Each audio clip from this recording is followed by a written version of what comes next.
Nah, You see the no, hold up, dude. A hot air balloon. How am I a hot air talking balloon- shit? Look, Black, a hot air balloon ain't gonna get us high enough, bro. We're talking about How is it not? you gotta leave the Earth and you gotta escape gravity, dude, to actually get out into the like vacuum NASA. space.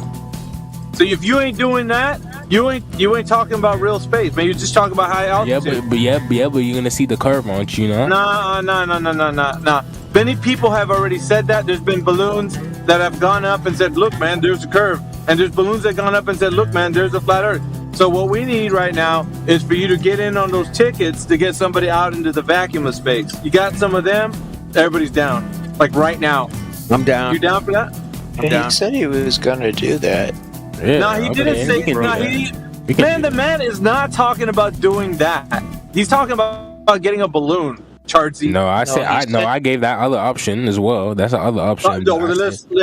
Let's fucking go. Flight tickets. You stop. Well, let's do Space that. or a balloon? Space or a You balloon? fucking weenie. No, I'll take a balloon.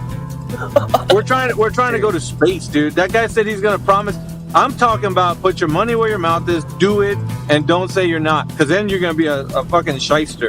Okay, Veritas. Let me talk to Flat Earth dude. I wanna tell him something real quick. No, man. You've been talking to Flat Earth dude. We're trying to get some tickets to space, dude. Yeah, I understand that, but Flat Earth dude has an important thing in his profile picture I want to talk about. What? Oh my god, just let him speak. Okay. Stop being so combative. Chill out, bro. He's changing the subject, man. It's not changing the subject because I have to plan this 3 months. I have to plan this in like 3 months in advance. So yeah, all right. It doesn't matter. Hold up. I gotta come in through with some administration. Fucking percentage. Your shit's whack, dude. You need to reconnect. You're trying to talk and that shit's like Yeah. Percent, man. Something's up with your mic or something, man. Your mic is. Bro, that guy's a spammer, bro. You can see that guy. Look at his profile. You don't believe he's a spammer? Ooh, percentage? Yeah, look at his profile. You don't believe he's a spammer or troll? Bro, come on. Just say percent. Well, I've known this guy for like 3 years. Charlie, shut your mouth, dude. We can't even hear the other guy. Bro, you sound like you're coming through a wind tunnel. What are you saying? Who's gonna win? What's this dude talking about? What's his name? Who's in a wind tunnel? Tell me. Veritas. What? All right, flat Earth dude. Let me ask you this question because you're like filled with wisdom. Yeah, go ahead. All right, so you see that little moon in your profile picture, right? Sure is that a circle or a semicircle? Like I don't know because it's cut off. Right? It's a semi. Yeah. It looks like it's been cut off a little bit from the. Is it a semicircle or is it like an actual full like circle?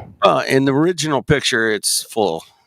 Obviously. It's a full. So when you look up at the sky at the moon and you see the circle, why do you believe that our planet that we're on is like just a disc? Well, first of all, you kind of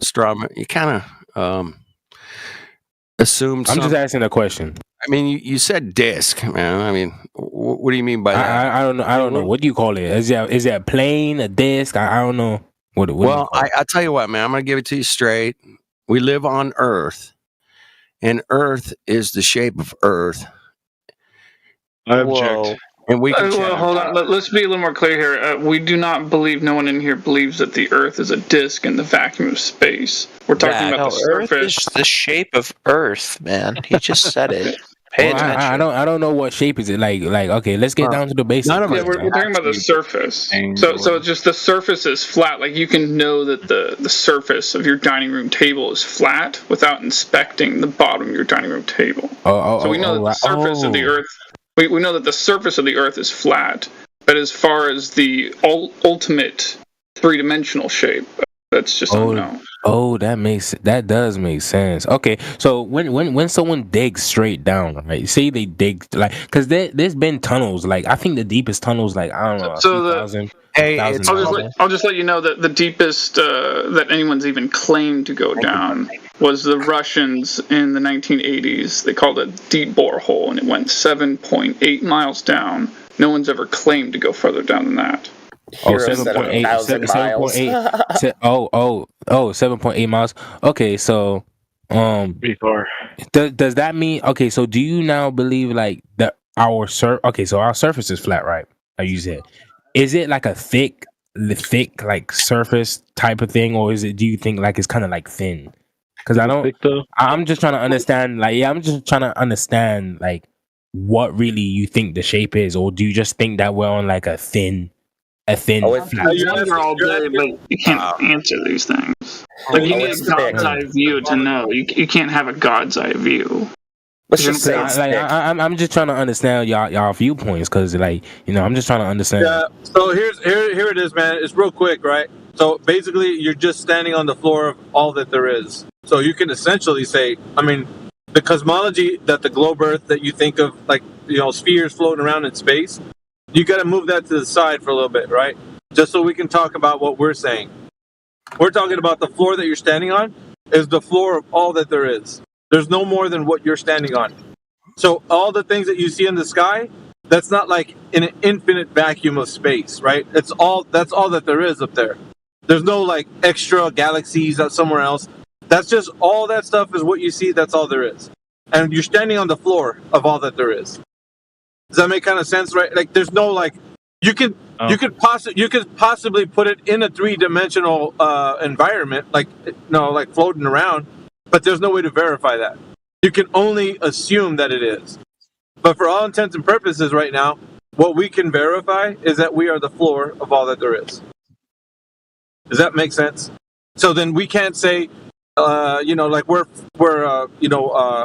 let's say like there's stalactites underneath the earth and we're standing on the flat surface of it. Like, there's no floating around city or whatever.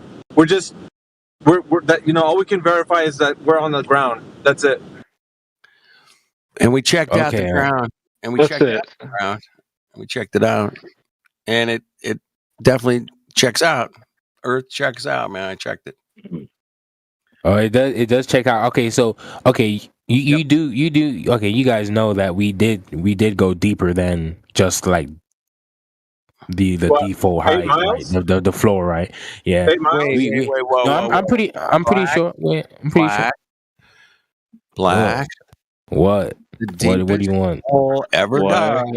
The deepest hole ever dug in known human history is like 7.8 miles. That's it, bro. Ain't nobody dug any deeper than that. That's it. Well, okay. Well, I think. Let me actually search that up, because I want to be very accurate in this conversation. Right? Thank you. All right, I want to be very accurate. I don't want to say nothing that would be like inaccurate. I mean, okay. So, what is the deepest point ever traveled to on the Earth? And I got the answer. It said only 3 people have ever done this, and they went down Challenger's Deep, I think it's called. Yeah, Challenger, 35,800 feet below sea level. So I guess this disc or flat surface or whatever you guys are claiming, right? There's 35,800 feet below. There's something down there, or something, right? There's definitely something down there, right? So, do you guys believe it's that kind of? Yeah, hold on a second. Hey, percentage, dude, you're coming in muffled and scratchy and all kinds of shit, dude. Your internet is trash right now. I know you're trying to say something, but it's not coming through, man. Like, it really isn't. All right, go ahead, Black. Okay, yeah, sorry. Anyway, we've definitely been deeper in this Earth that we're on. Wait. In this place. Okay, wait a minute. I gotta stop you, man. We know for a fact, on record, nobody's gone past 8 miles, bro. Nothing. No fucking dive. No, nothing. No cave. No. He's talking about ocean depth. Even ocean depths. They didn't even go that fucking deep, bro. Nobody's going 8 miles, bro. What about the Mariana Trench? I'm pretty sure they have. Mariana Trench, man. It's like 30,000 feet. So from 6 miles. Yeah, it's a 6, man. We're talking 7.8. I'm just gonna give it, 7. I've heard 8 miles, whatever, close enough. But yeah, it took them like 35,000. I don't know. Google's telling me that is what 35. I'm just telling you, bro. We've been into this fucking talking about this damn. How far has man gone down? For 10 years, man, we've been talking about it. Yeah, Black. That's 35,787 feet, the largest unmanned submarine dive, and that's 6.77 miles. Can I ask you how do you know? Wait. Do you actually know the deepest point ever? Like recorded. You didn't listen to what I just said. I'll say it again. Listen this time. I know. Tell me again. Josh, shut the fuck up. The deepest unmanned submarine dive was 35,787 feet. That is 6.77 miles. We have dug deeper than that. Wow. Okay. Is that for like? Did you see that with your own eyes, or are you just getting that from the internet? Like, you weren't asking that. That wasn't the question, dude. That wasn't the question. No. Your question was, "What's the furthest down people have ever been?" That was your question. And it was I'm asking you based off your own experience, right? No, that's not. That's not. No, I'm just saying. No, because that wasn't your question. Your question was you changed it. You changed it into that. Right now, I'm just saying added context. That shit, Miggy. Scooby Doo that shit, Miggy. No, Black actually brought up the 35,000 foot depth in water. That's why I did the conversion to miles, because he didn't understand. He didn't understand that 35,000 feet is nowhere near 8 miles. That's fine. Hold on, Black. We could flip that onto you, man. We could say, did you verify that person went down that far? What are you gonna do? No, but I don't know. I don't go assuming that everything I have to know about, I have to go and also see myself. You understand? I think you guys do that. Yeah, but here's the thing, though. The claim is that how far has man ever been to the center of the earth? Now, if somebody says they've been, what do you think? If somebody says they've been to the core of the earth, that's a bold claim. But the furthest anybody could actually verify that they can actually go is 8 miles. That's it. So someone has claimed. Okay, someone has claimed they've gone down 8 miles. Yeah. Did you see that tunnel? Nope. No. Okay, so what makes you believe that is actually true? Because there's a limitation. There's a limitation to where they said as far as it can go. Now, here's the most important part. The idea. You're going off. Just wait. You're going off track. Just wait. That's way. The globe is claiming that there's a distance farther than 8 miles, even only on the crust. The crust of the Earth is not even pierced at 8 miles, so it's a lot farther from the idea that living on a globe is like you can go down into the Earth. So there's a claim, however, that further past that, it becomes like the crust and the mantle and all this other shit, right? But there's no verified way that anybody can say, even on like history, that that's as far down like we can verify. So 8 miles is basically like the limit. It's the stop point. You and nobody else can say that you can go farther than that. So even if we were to say, let's verify that shit, it's still like based on their what they say, the context of what they say, how far they can go. It's only 8 miles. You get me? Okay, Alpha. I'm sorry to say, but you have not sufficiently answered my question, right? Because you've talked about all of these mantles and stuff. You yourself can't even verify the mantle exists, right? You just hearing that from other people, right? Not his claim, bro. Not his claim, bro. Okay. So why are you speaking about a mantle? Do you know a mantle? Because you're trying to turn it around and make it sound like we didn't verify the depth of 8 miles. And I'm telling you that, hold on, dude, like in the claim that the Earth is a globe, it's supposed to be all kinds of layers, right? The layers that go down into the Earth. And 8 miles is not even sufficiently far into the crust. So there's a lot farther into the crust, the surface of the globe. Well, who said that? Right? Did you personally verify that the crust goes 8 miles down? People that listen, dude, you guys aren't listening. You know what? That's probably why you just believe a lot of things, because you don't listen. No, I'm listening very clearly. I actually agree with you sometimes. Right, but the Earth as a globe has been said to have many layers, right? As far down as you can go. Now here's the important part. They've only dug down 8 miles. So if you go look at by who though, like that's what I'm trying to understand. Like you said, the Earth is supposed shit, bro. Hey, listen, maybe shut up and you'll find out because he wasn't finished yet, right? T-Dub, Fuck's sake, please. Shit I'm for brains. talking That's to what Alpha. you are. I'm talking to Alpha. I'm just so angry, man. Okay, listen. All right, okay, It's back it up. frustrating. Everyone back it up. Wait, hold on. Everyone calm down. We're not going to back it up. All right, I was pissed. We're not going to back it up. We know you're not going to back it up. Shut up, Sergeant.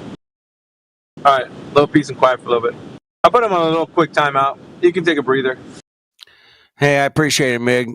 No. Yeah, a little frustrating there, for sure. I could feel the tension. I'm like, all right, man, come on. If you really wanted to know how deep, all you had to do is deepest hole in the world. The deepest hole in the world is the Kola super deep borehole, which is blah, blah, blah, blah, blah. In Russia, it's like, come on. Yeah, but it was even told that. It was even told that in this call earlier. Yeah, exactly. Like 10 minutes ago, he was told, like, "Hey, man, this is the guaranteed. This is what the books say, history books, everything, man. They all point to this. That's it." Yeah. The whole point of it is you can't critique us about lack of knowledge of the depth of the Earth when your own side says they've only gone fucking 8 miles down. For fuck's sake, how hard is that to fucking comprehend? But what's funny is he was trying to make it our claim, and then did you verify it? Did you verify it? It's like, it's your side's claim. We didn't claim that shit. And then, I love this part. He goes, yeah, but they went much deeper. They went like 35,000 feet. And I did the conversion. I'm like, dude, that's not even 6. Yeah, that's like 6 point some miles. 7 miles. Yeah, it's not. And I had to tell him that twice before he even. I don't even think he comprehended it. He didn't, man. Guarantee it. He's not tracking, man. He's not tracking. He boogied, man. He left. Here you go. All right. These guys, they have the same kind of. It's a type. And they just want to go on for hours as long as you let them. Yeah, that's why I stopped them. They just want to entertain themselves. They interfere with good conversations, man, because obviously somebody might come in with some questions and they're going to be hearing them go on. So, yeah, at some point we just put a stop to it. I got a question for the room. Don't take this the wrong way, but is there anybody in this room that has flipped from flat Earth to globe Earth because of what went down last December in Antarctica with the 24-hour sun? Anybody in here that's like, yep, that made me flip, bro. That totally made me flip. I'm flipping. Oh, my God. Yeah, it made me flip. Did anybody in here flip? Anybody? I flip a little fluid. But because of the final experiment bullshit. The reason I'm here is because of it. I'll say it that way. All right. Well, did it flip you to a globe or flat or what? What did it do? It questioned. It gave me more questions, and then I ended up finding you guys. So I'll just say it that way. All right. I can dig that, man. Got it, Cole. Now I know for sure that I was right all along anyway. So that I mean, from like 5 years ago when I decided that I was thinking it was flat anyways. But All right. Well, welcome, man. But just when that happened though, I had a lot of questions, and then I was fortunate. And I found this place. So and that answered a lot. So. Well, right on, man. Yeah, I don't know, that question was burning a hole in my head today for some reason. I was like, damn, I got to ask these guys up in the panel here, man. Do we know anybody personally that's flipped, that used to come in here and hang out with us and talk about this stuff? Anybody know anybody besides,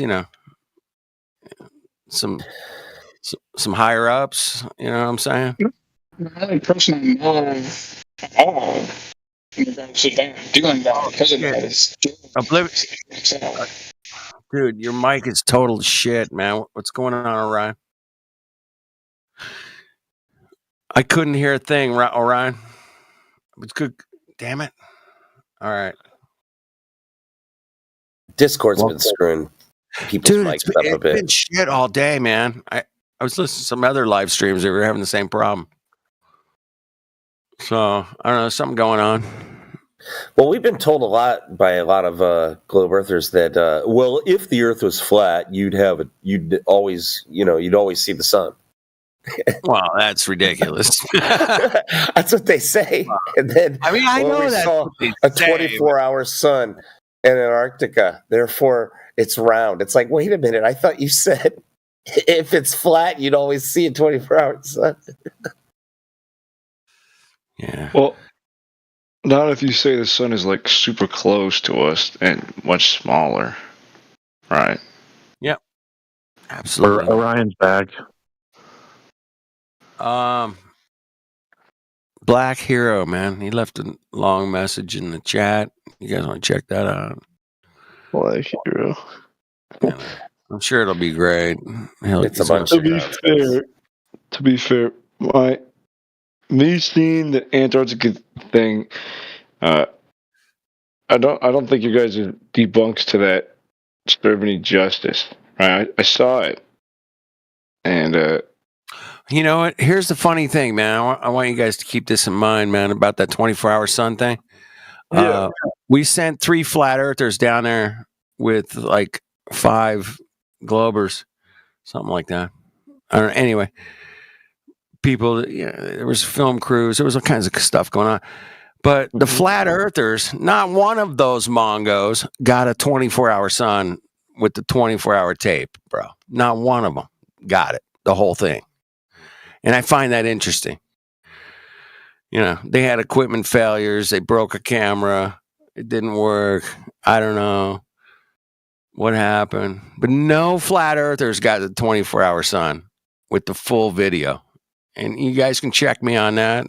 I got a really good source, Gio. Thank you, brother. And that's all I can say. Is that they actually didn't get 24-hour sun. At least the flat earthers didn't. I just find that interesting, man. But what did they say about it, the flat earthers? Did they say they saw it? But yes, they did say that. They did say that. That's correct. Oh, okay. Just curious, because I'm not following this shit. But I just found it interesting that none of the flat earthers got the full 24 hours. It was like, shit, man. That's why we sent you guys down there, bro. Get the video. They seen it. They seen it in shifts. They didn't actually see it 24-hour sun. They seen it in shifts. So not one person actually visualized the 24-hour sun. That could be true as well. I don't know that. I would check with the guys and gals that went down there. I'll ask them that next time I run into one of them. But yeah, we'll check it out. I don't know. Shifts. I'd be like, why did you sleep? Shifts. I don't think any one of them could stay up that long. I don't know. I get it. Yeah, that's because if you think of it, you got to. How long is it going to take you to set up your little tests? Set up the camera, make sure it works. Right. There's a couple of hours, and then 24 hours of sun, and then go back. Check your camera was working, check you got the footage, disassemble all your tests. You'd have to stay awake for 35 hours. It's impossible. Well, 30, 35, something like that. Yeah, you'd have to be up for a minute, man, for sure. That's a good point. And, there's a 24-hour optical effect that's like the sun that's created by reflecting from the lowest point of the containment wall. All right, so at all times it's reflecting the sun, but it's showing it takes its full precessional cycle to get back to the same point because it's a reflection of that. Yeah. So, yeah, man, I'm just saying that. Is that like with the stars as well? I was just asking if anybody's flipped and went, dude, I was flat out there for like 10 years. Now I'm out of here. Fuck you guys. No, nobody, anybody. That's weird, man. There should be more people in here flipping, man. What's going on? There's only There's only 5 that I know of, and they're all like actually with anyway. There's like 5 people that are all like big names. Well, hold on. Just so you know, there may not be a lot of people flipping because of that, but there are a lot of people flipping out, and losing their minds, and just like going crazy and just talking mad shit and and just being like, Witsit, why'd you fake your breath? Why'd you fake your breath with a vape pen with the whatever? Why did you go over there to get the snow, Witsit? I mean, why did you go over there? That's legitimate, though. Whatever, man. It's not legit, man. Come on. No, it's not legit. What do you mean? It's not legit. Him being straight out busted, freaking trying to. I mean, you do. I don't know. Have you ever done live streams like remote where you're like talking to people and hanging out? I mean, I used to do them for fucking 5 years. I did them straight. Just like hanging out at the park or whatever, and I'm like, hey man, check out this fucking dead deer or whatever we were, wherever I was, man, I was hanging out live streaming some shit, and it was you could have picked apart all that stuff and said, hey man, you weren't really at the park, dude, man. I mean, why'd you go over there to pick up the branch of leaves? What the fuck? That's just like nitpicking ridiculousness, man. Have you ever been in a cold climate before? Well, of course, man. I'm a snowboarder, skier. Perfect. So have you ever had it to where you're in a super cold area and? Yeah, man. I've been in ice packs, man. There was no snow, man. And the only snow I could see, man, was like, because like a car drove through it or something. But yeah, it's so frozen. It's like fucking, it's just a bunch of ice. Yeah, but that doesn't matter. It doesn't matter if there's ice or not or snow or not. I'm just talking about the cold. Anyway, yeah. So we've been in cold. Oh, no shit, man. Okay. We'll carry on.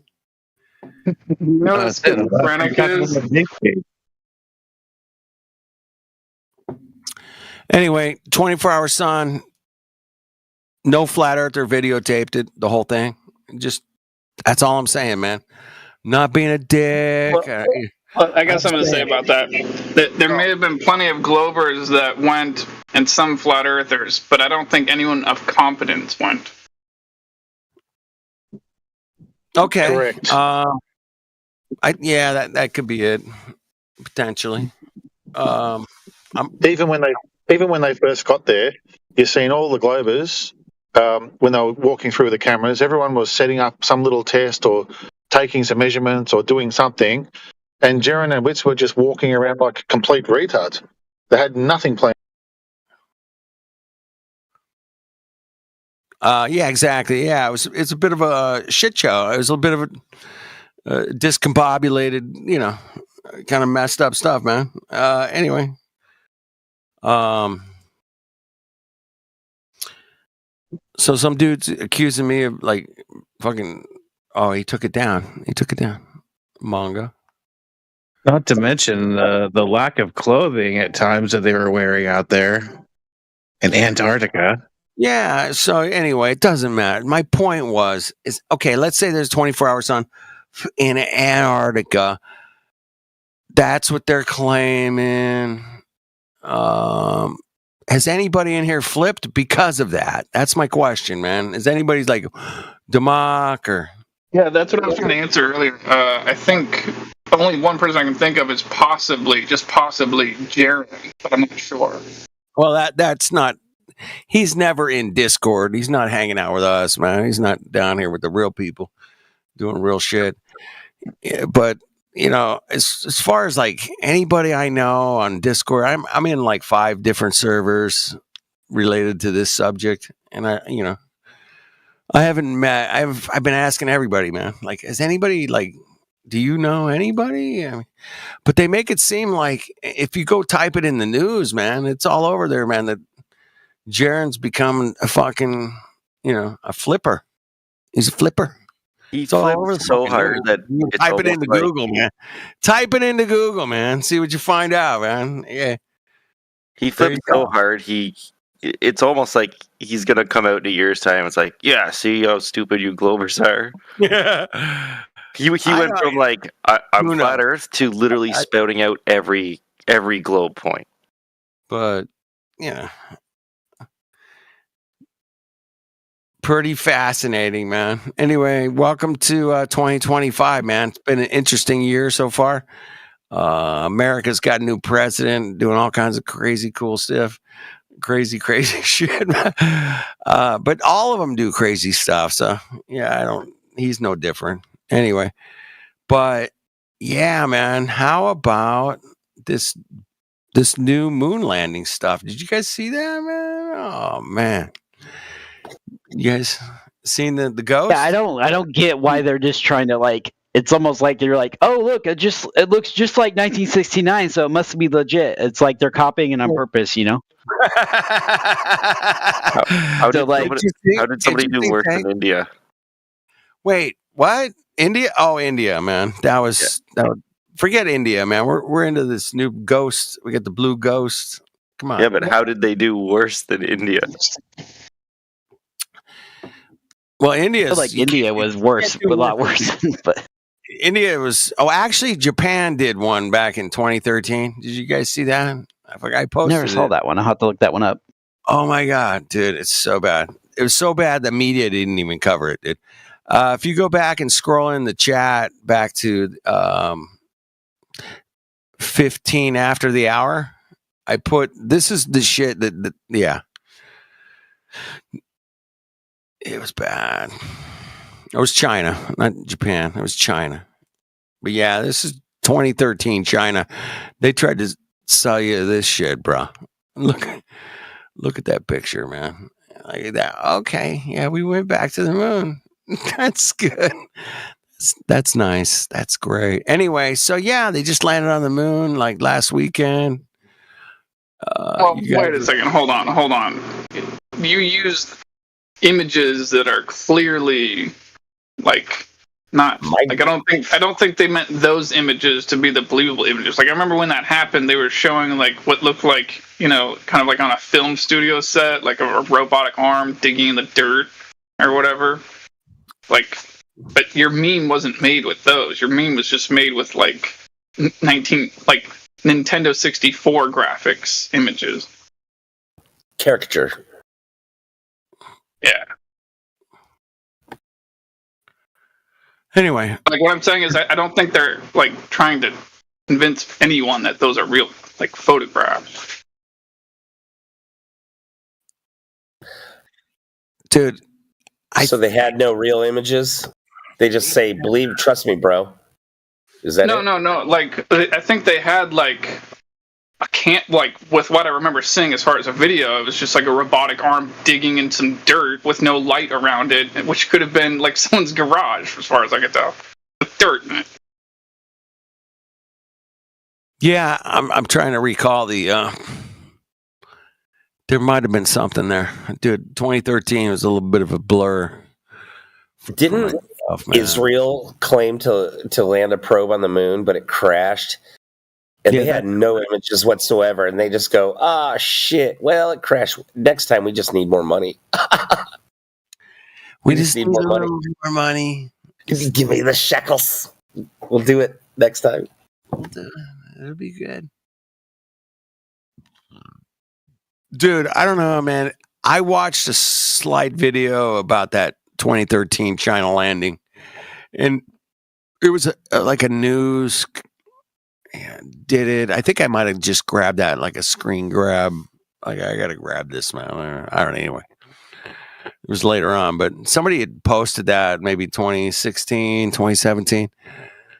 And like I'm like, dude, what it was so the video was so shitty that they couldn't even show it on the news because it was like, we can't show this to people, man. The graphics are too shitty, man. I mean, come on.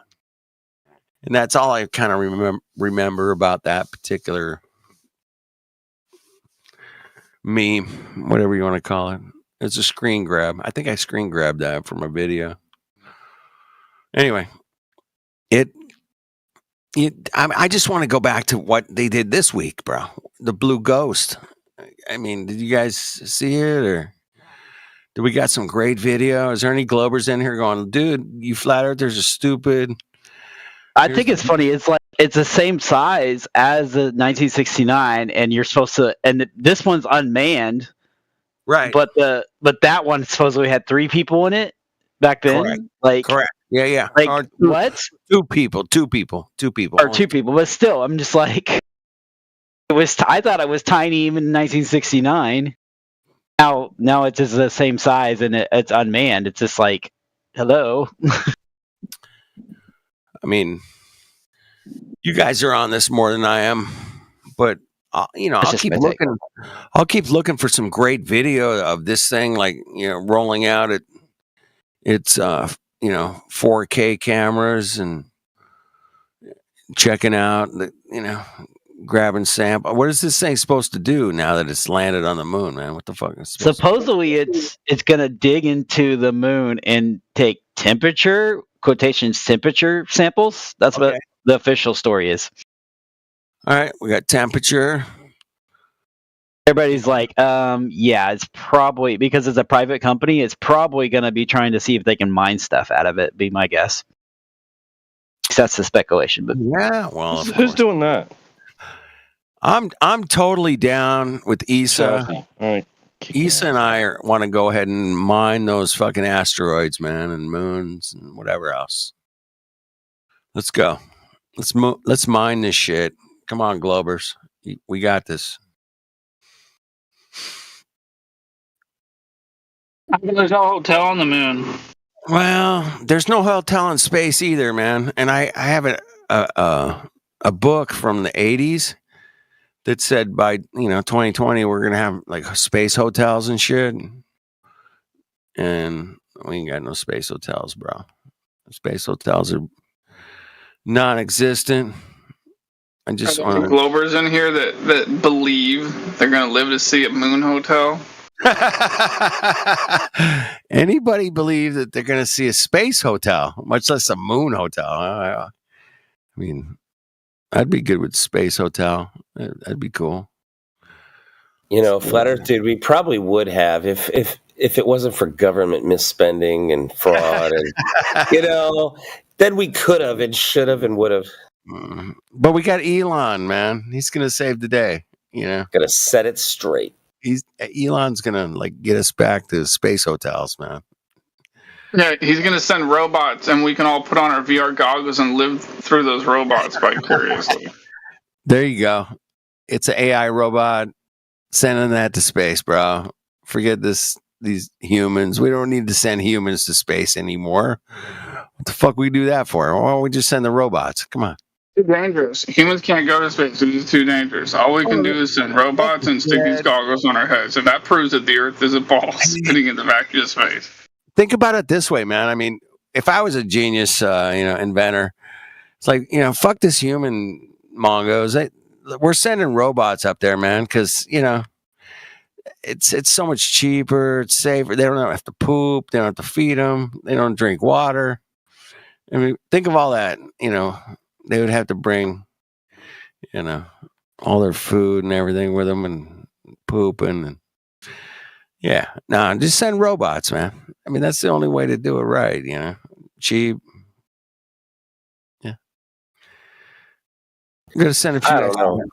I got a robot vacuum cleaner, and that piece of shit fucks up all the time, man. All right. What's my the brand? dog? What my brand? dog has it's that. Oh, I forget the brand name. My wife got it. The Roomba, yeah. And my dog toys are all over the place, and they can't comprehend what's happening, and they go around it. And, eats your fucking dog. He's in 15 years' time, it will be your overlord. Potentially, yeah. Damn, I saw a robot playing. I saw a robot yesterday playing badminton, bro. And I was like, "What? That was crazy."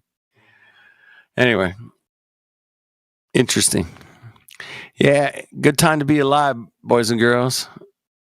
Checking out Earth. What's going on? No flippers? Is there any flippers out there? I want to meet a flipper in real life. God, come on. Oh, I got to meet one real flipper, man. For fuck's sake. Come on, flippers. All right. I'll tell you something, man. I'll be honest. I wouldn't say I'm 100% flipper, but I tipped. And I'm trying to get back, and I'm serious. And it's like, I just don't, I don't know, dude. It's like, I hear the bullshit of both sides, like what? Not both sides, but I hear the bullshit, and nobody can prove this. They can't prove that. No one can display any, and show. It's like, well, then what is it? So then where do I say I land? I don't know. All right. So the best way I could say or describe myself is questioning. Well, dude, that's what we've been doing for 10 that's years. Smart, though. You should. Everybody questions everything. So I've always been that way. Well, I got 30 years of questioning everything, but yeah, absolutely, man. Let's question that whole. Okay, we got a 24-hour sun down here, over there, wherever the fuck it's called. Yeah, I mean, it would be nice to have a model. I'm just gonna say that, but yeah, those Mongos had like 500-600 years, 1,000 years, 2,000 years to fucking come up with hey man, this works out, bro. Yeah, I got the math, and orbit, and gravity. Yeah, those motherfuckers had a lot more time to explain everything. Let me just tell you, man, we've been at this, 10 years? I'm like, oh shit. I mean, we've come a long way, but it ain't close to 500-600 years, 1,000 years, bro. Ain't even close. Not even close, and for me, it's like, even though we don't have a model, it's just that whole second law thing. You can't refute it, Dude, I mean, I talked to... That tells you everything right there, Well, what tells me everything is I've talked to 10 pilots, major airline pilots, to fighter jet guys, and then they're all like, yeah, man, we just treat the earth as flat and stationary, bro. That's how we fly.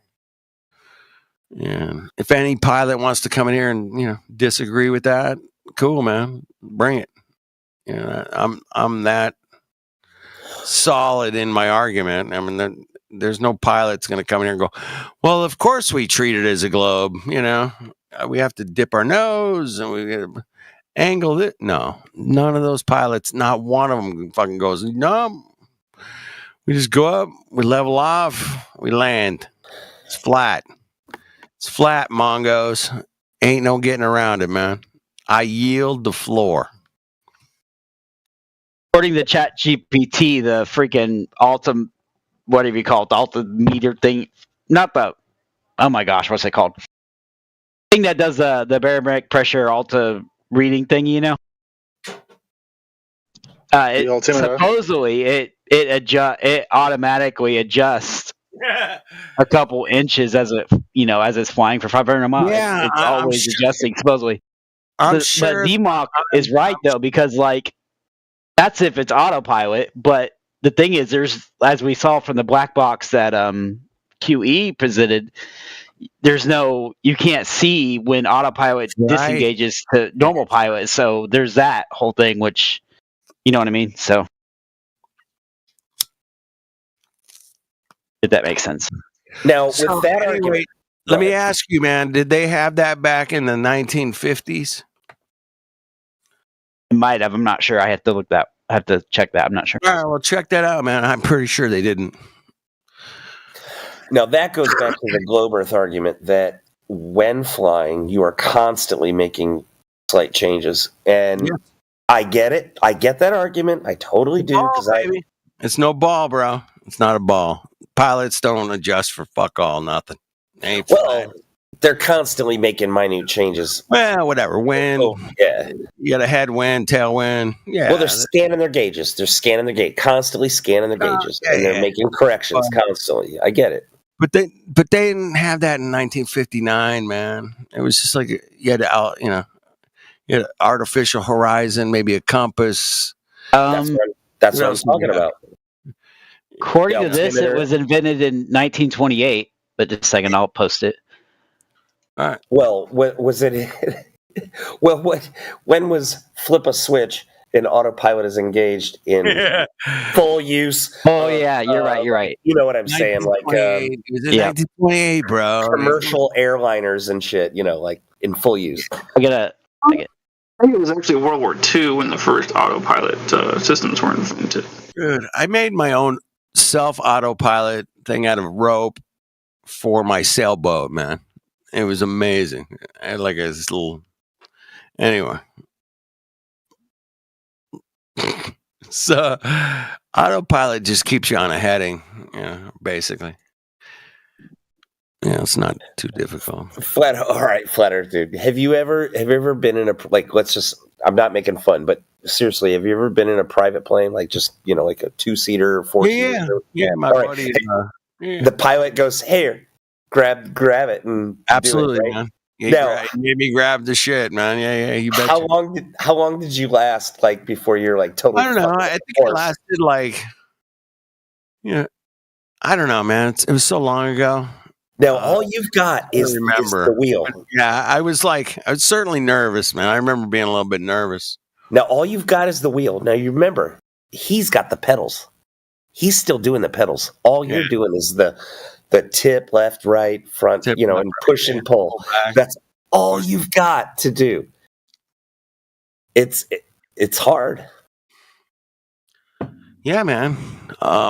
It's hard to maintain it straight. It's something like tuning a piano, man. You got to become comfortable with it before you really got a lot of confidence. I mean, every piano is a little different. You got to struggle a little bit with them, and you got to set the pin just right. Yeah, I get it, man. It's the first time you do anything, man. You're gonna be fucking nervous. Going, wait a minute, man. Shit, how do I do this? But yeah, after a time, man, you're gonna have it down pretty quick. If you're a capable, human being, that you'll get it. I mean, there are millions of pilots out there. Literally, I'm pretty sure there's millions.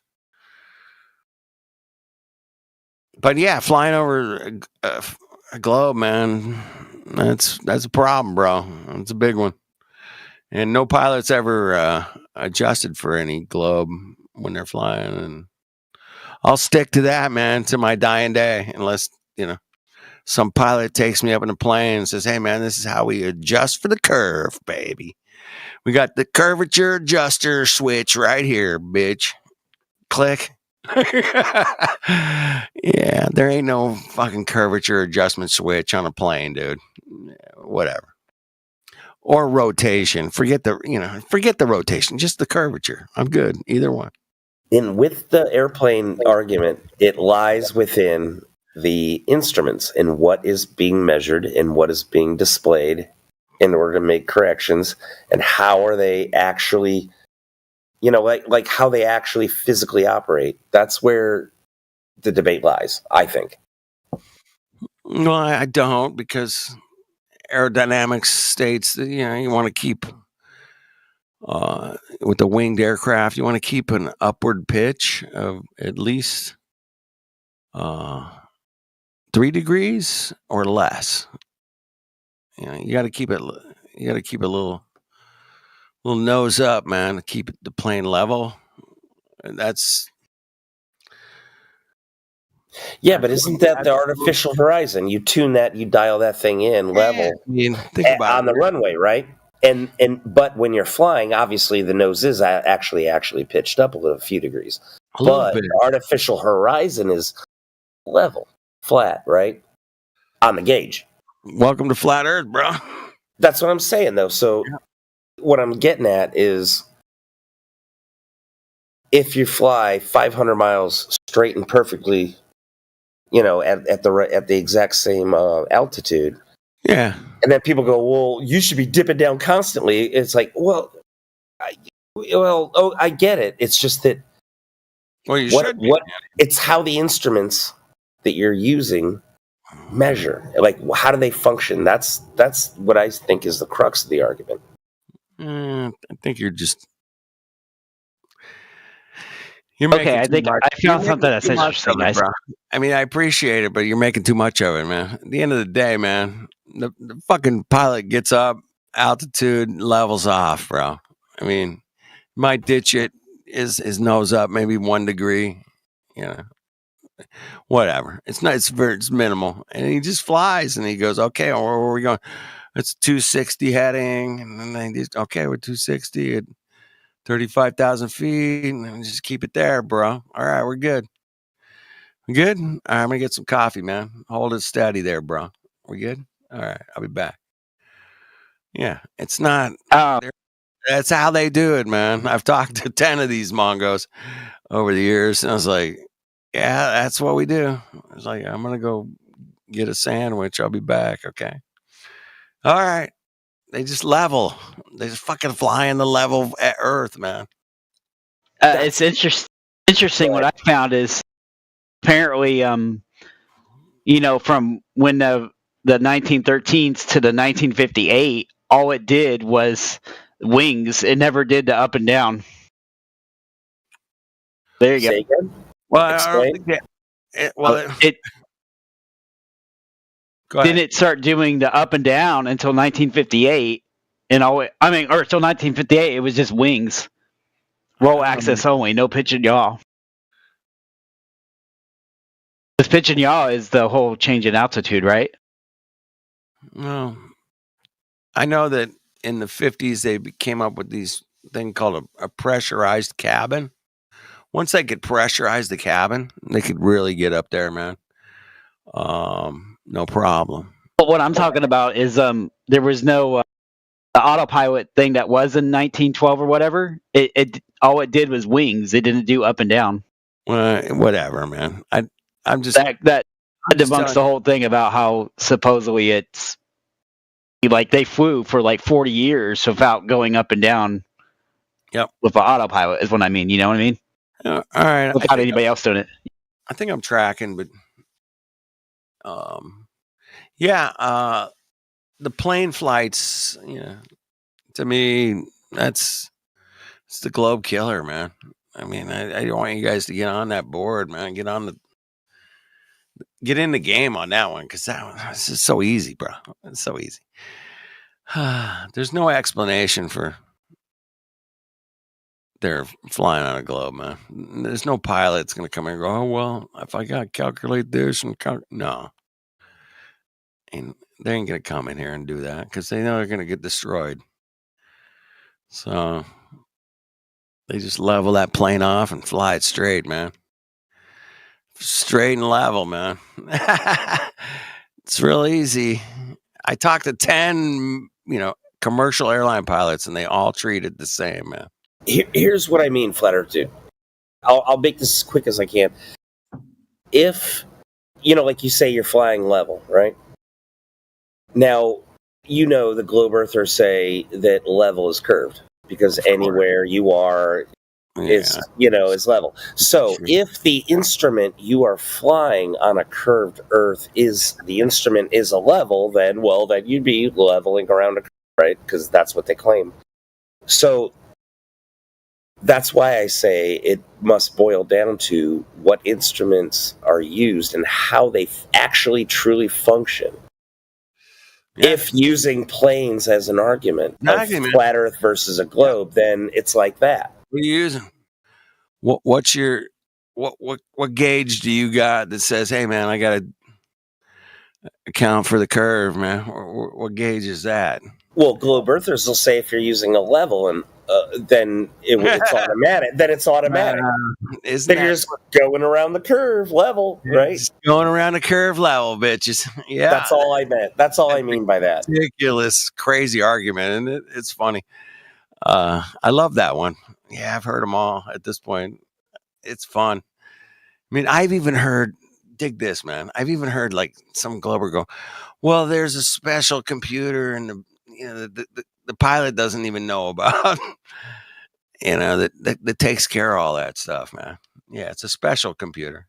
It's hidden. But the airplane was invented like just a couple years before World War One, like just like around the year 1911 or whatever, or 1915. It was around the year 1915 that like actually took off, and they actually had real functional engines, and real airplanes could really do more than just glide for a mile or two or whatever. Yeah. And so anyway, like just think about it. It's like around 1915 and they got the real airplanes going.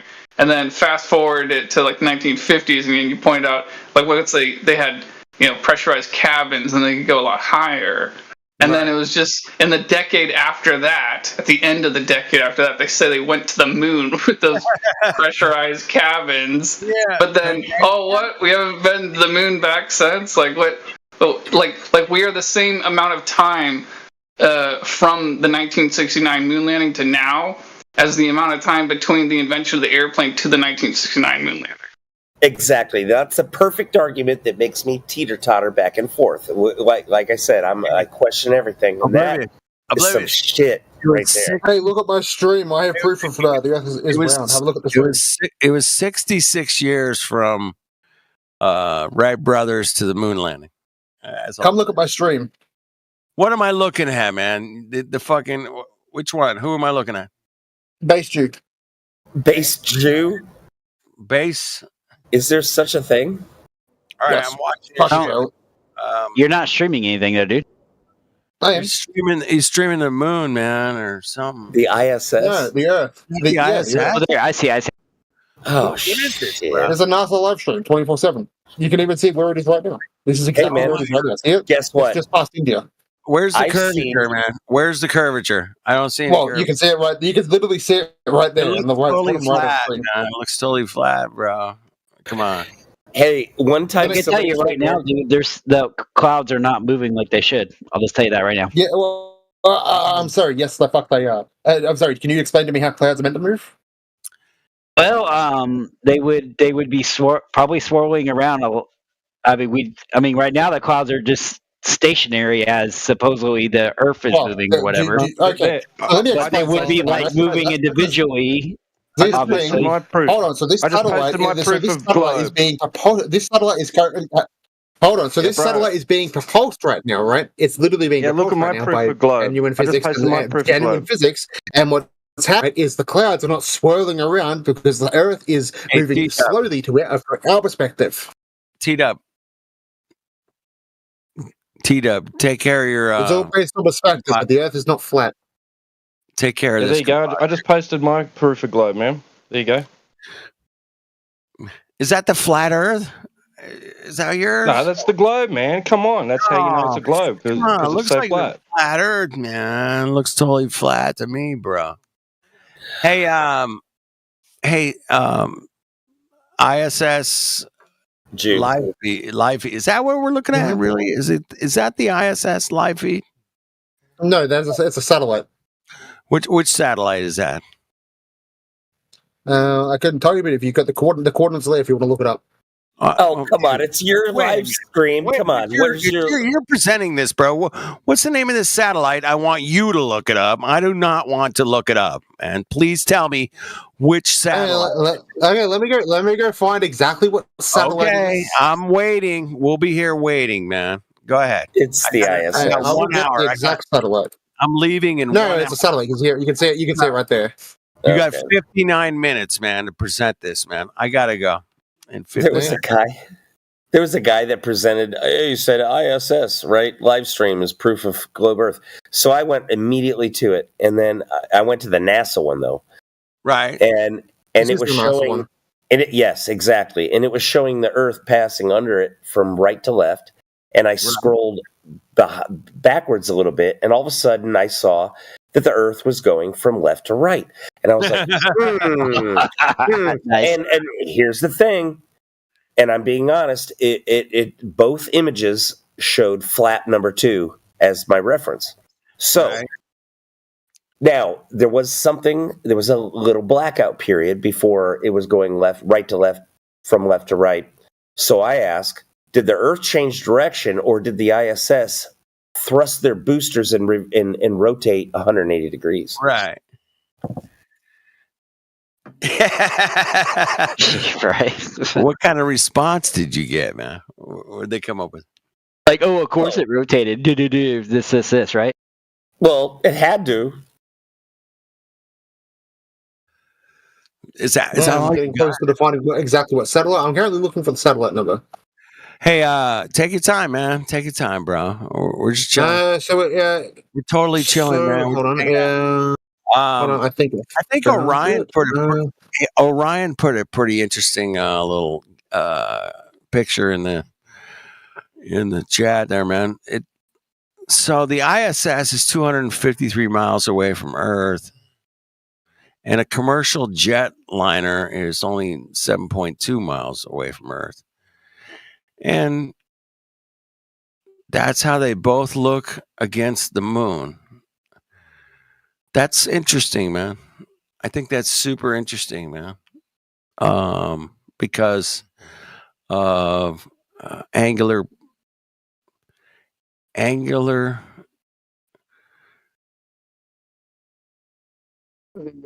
size is the same. Angular size, perspective, whatever you want to call it, man. Yeah. I mean, that's just crazy, man. The smaller plane looks bigger. That doesn't make any sense. Yeah, it's weird, man. It's just weird. That's all I'm saying. It's kind of weird. Interesting. Describe them both about the same size, but So this is the Zarya. So this is the Zarya module. It's a part of the ISS. It's owned by the ISS, but it's a Zarya module. Allegedly. Okay. Oh no. Okay. So it is literally Zarya International Space Station, owned by them, ISS. Altitude 425, latitude 48.1. That makes sense. Yes, that is accurate. Then you've got longitude 75.1 east, magnitude 3.8, 6,000 kilometers from Canberra. I found it exactly what it is. Allegedly. Awesome. Oh no, sorry, it's a Cygnus NG-21. I just actually found the exact one. I thought it was a Zarya. So the Zarya is consciousness. That's where the other photograph is coming from. On the bottom there, that's where these photographs coming from, because this is the Cygnus. So that's the Cygnus we're currently looking at, and that's the ISS taking pictures of it. Have you ever heard of something called the second law of thermodynamics? Mr. Based? You want to explain to me, since you seem to know? Yeah, there's 3 parts to it. First part is hot moves to cold.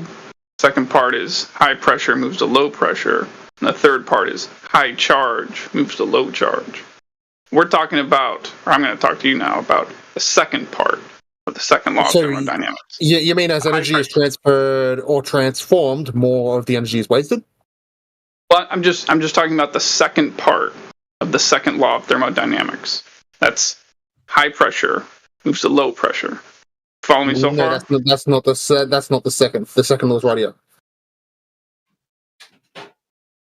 Okay, are you saying that's not part of the second law of thermodynamics? What are you saying?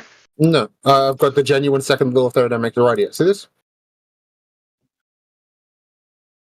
Okay, then post the second law of thermodynamics in the text chat if you don't mind. All right, this is the second law of thermodynamics.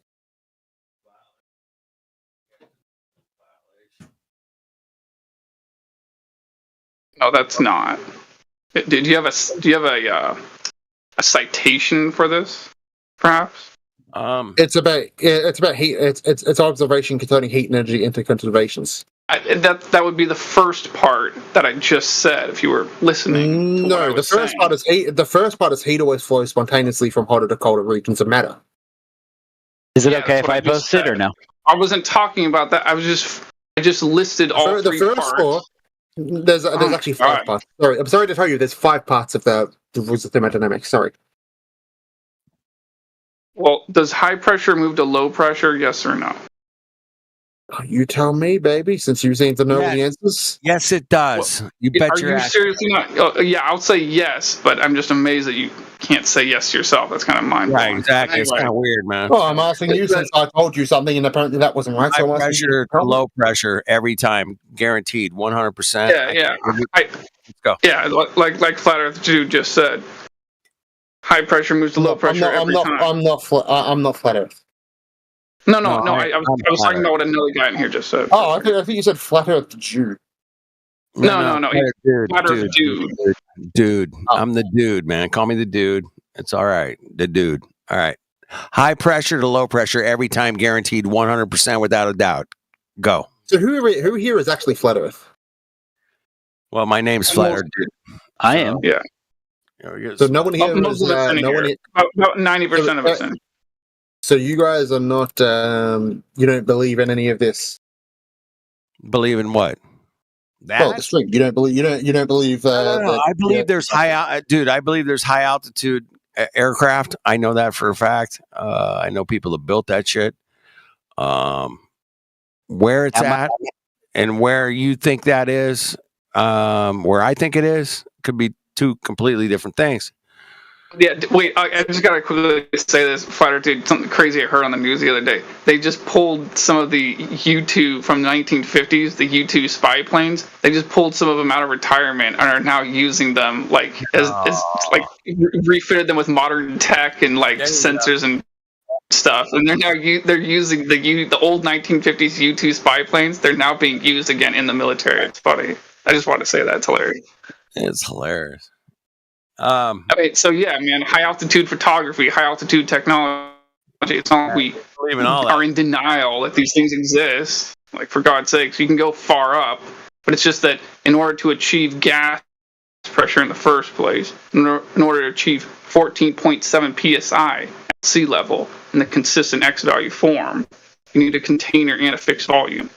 So that's why I was talking to you about the second law of thermodynamics. So I was talking about high pressure moving to low pressure, because you're talking about this ISS stuff or whatever, and I'm just letting you know the vacuum of space the way it's described.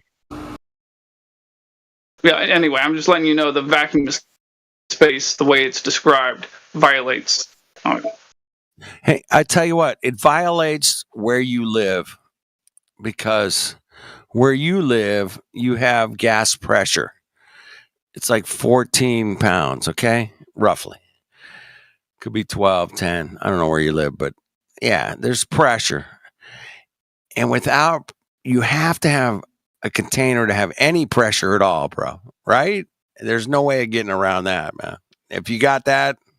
Hold on, let me educate you real quick. The vacuum of space does not violate the second law of thermodynamics. The second law states that entropy or disorder of an isolated system tends to increase over time, while space is often considered a vacuum. It is not a perfect vacuum, and the second law still applies. Space is not completely empty. Fluctuations in the volume, entropy, and the universe as a whole, and thermal equilibrium.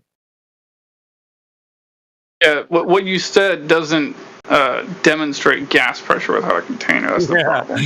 It doesn't demonstrate it, bro. There's the evidence. So there's the evidence you were completely wrong. No. I'm not completely wrong. Next. Fuck off. Well, then respond to what I just put in the side channel. No, don't even fucking Mongo me that bullshit, man. I want you to come. I got a good response. Fuck's sake. Here, hold on, buddy. So you believe that the gas pressure you're breathing, the air pressure you're breathing right now on the surface of the Earth, you believe that it exists due to gravity, right?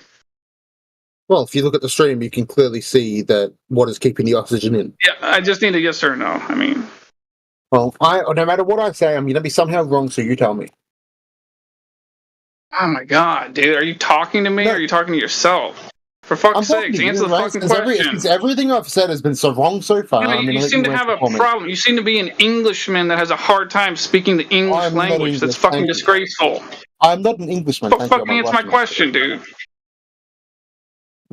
Jesus Christ. No, I mean, I could answer whatever I wanted to say, but the difference is you would not accept it as fact. You would say, oh, well, I'm actually wrong. No, you're not here to talk, dude. You're just here to listen to yourself talk. You're pulling the Muslim Muhammad argument. Basically, oh, it's okay, she was a woman because she had her first period. You're doing the Muslim argument right now. Here we go. Semantics and technicalities to try and justify your bullshit, falsify. Here we go. Let him cook. Here we go. Let him cook. I feel like I hurt his feelings by asking that question. Like, I was just asked you, buddy, do you believe you're breathing gas pressure right now due to gravity? Yes or no? You tell me. I'm supposed to tell you what your beliefs are? Are you handicapped mentally or something? What's wrong with you? The fuck's wrong with you, bro? Come on, man. Snap out of it. I'm asking you a question of what your beliefs are. Gas pressure without a container, bro. Anybody got one? I'd be cool. Again, can you address my points I put in the side channel then? Just waiting for the gas pressure. Yes, we are. Go ahead. Gas pressure. Respond to Okay, each. what's the Respond definition? to, respond What to the is points. the definition of gas pressure? What is no semantics here? Can you do me a favor and respond to the 4 points on the side channel? Okay, what is the physics definition of gas pressure? Go. Again, respond to the 4 points I've made. I made them like 5 minutes ago. Go ahead Post and the definition of gas pressure in the side chat now.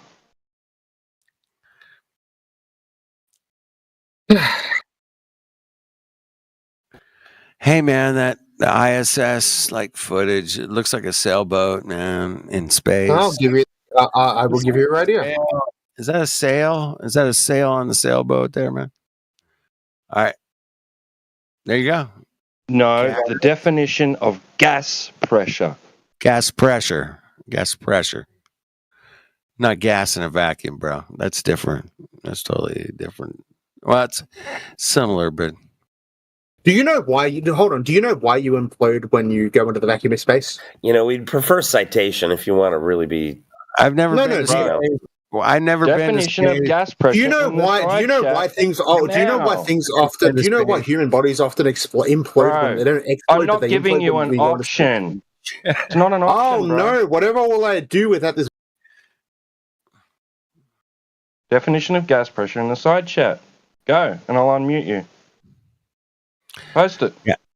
Post it, man. I mean, you're posting a lot of stuff. Low pressure in space, a vacuum space. Has a very low gas pressure. And blah, blah, blah, blah. Yeah. You're posting a lot of stuff, bro. But gas pressure without a container? That's cool, man. That's next level, bro. That's next level. You got to do it. You can do this. Fire up your AI machine, man. Do it.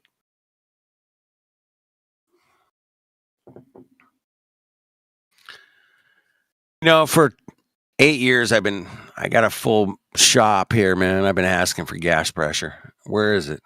Without a container. I got a metal shop, wood shop, whatever you want. It's not going to happen. Nobody's going to show up here and say, hey, man, you build this, build that.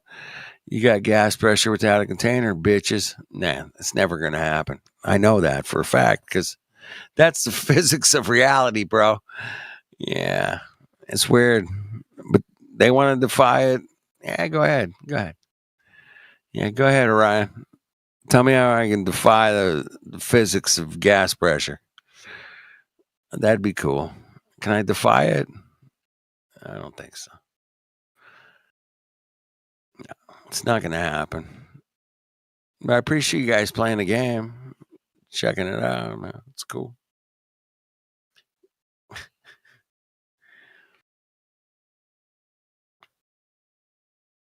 Yeah, we're dealing with reality deniers. I mean, I'm a realist, man. I'm in the real world. I build stuff. I know I got the physics down. But gas pressure without a container, man. That's... Yeah, you got to show me that in the lab, in the shop. Show it to me. That'd be cool. That'd be great. Yeah. I'll stick to that one, man. Shit, I can't create a vacuum without a container. Can't even create a... That's true, without a doubt. You have to have a container to create vacuum. Whenever I introduce high pressure to low pressure, shit, it just fucks off right into, equalizes into each container. Just fucks off, man. Fucking... Yep. It just fucks off, man. I love that. That's so true. Oh, shit. They're getting really triggered now. I'm sorry. I didn't mean to trigger the whole fucking chat. Fuck. Well, the molecules, they collide and they get collisions, and between the molecules and between the molecules and the container, the walls, we get it's perfectly at a fucking word. A list. Yeah, appreciate it, man. Thank you. What does that say there? What the fuck does that say there, bro? Come on. He says you still need a container, dude. It arises due to the cumulative effect of the collisions of gas molecules with the walls of their what? Container. Mongo. Container. Thank you very much. Gas pressure is the result of the gas molecules colliding with the walls of their container. Do you have any other way to demonstrate measurable gas pressure, a volume of gas pressure, restricted in area within which it's able to move around without a container? Professor Feynman would say that's a ridiculous question.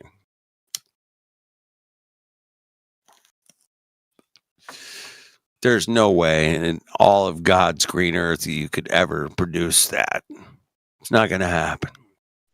Well, if you've got any other way, BJ, you let us know. You just put that demonstration in the side chat there and show us how that's achieved without a container. I mean, no matter what I explain to you, your unintelligent monkey brain can't not explain, demonstrate. Demonstrate. Oh no, I could demonstrate a million things that would shock your tiny little mind, but you seem to have this archaic view that goes back to a century because you can't seem to adapt to modern sciences or understandings because you genuinely are a knuckle-dragging buffoon who is not open to new information. Okay. You are a buffoon and a simpleton. A simpleton. You're just a simpleton, Timbo. You are a simpleton. You're simpleton. I mean, you guys both live underneath the globe. I mean, your heads are upside down. He doesn't sound very based to me. Yeah, just wants to talk about gas pressure without a container himself, and not the topic. Listen, man, gas pressure without a container provides something in reality, which I can check out, on a small scale in my shop or lab. If you got gas pressure without a container, somehow I can achieve this. We're gonna be good. We're good, man. We're good. I promise, we're good. I'm down. I'm down with the globe after that, bro. I'm down with it, bro. Just so I'm clear, did his own post say container? It did. Yes, it did. Yes, sir. Yes, it did. So he's just copy pasting AI shit. Copy pasting AI. Yeah, that's what he's doing. Figures. Container, bitches. Container. You're stuck. You guys know you're stuck, but that's why we're still here. That's why I'm still here. How about the rest of you? Show me that gas pressure without a container. Show me airline or pilots that account for curvature, man. I'll take either one of those. That'd be good. He's chat skanking. Yes, look at one word, container, rather than read the entire thing. It's almost like the whole thing requires a container. Well, the whole thing requires a container. That's it. 100%, man. If you ain't got a container, you got no gas pressure, bro. That's the facts, Jack. You got to deal with it. Not me. I don't have to deal with that. I'm down with, container equals gas pressure, bro. Guaranteed. I'm down. So, yeah, man, keep that up. Keep it up. Why don't you tell us how you're going to play saxophone without gas pressure? Play one note. I love a good saxophone, man. You can't even go womp, womp, womp without gas pressure. And that's what you're doing. That's the only paradox at play here. I love that. That's a great example. Yeah, I love it.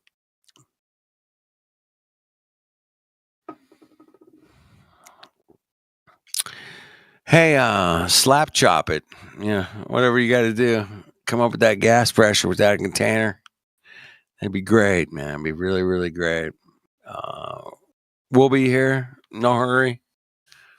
Take your time, figure it out, kick it down the road, toss it around the room, give it a good go with that gas pressure without a container. That'd be good. We'll be here 24/7. We'll be here just hanging out, waiting for that gas pressure without a container, bro. And there's just no way. And you could ever come to my lab and say, hey, man, I got gas pressure without a container. Check it out, bro. Yeah, it's never going to happen. It's beyond ridiculousness. It's almost as ridiculous as like the closest star is only like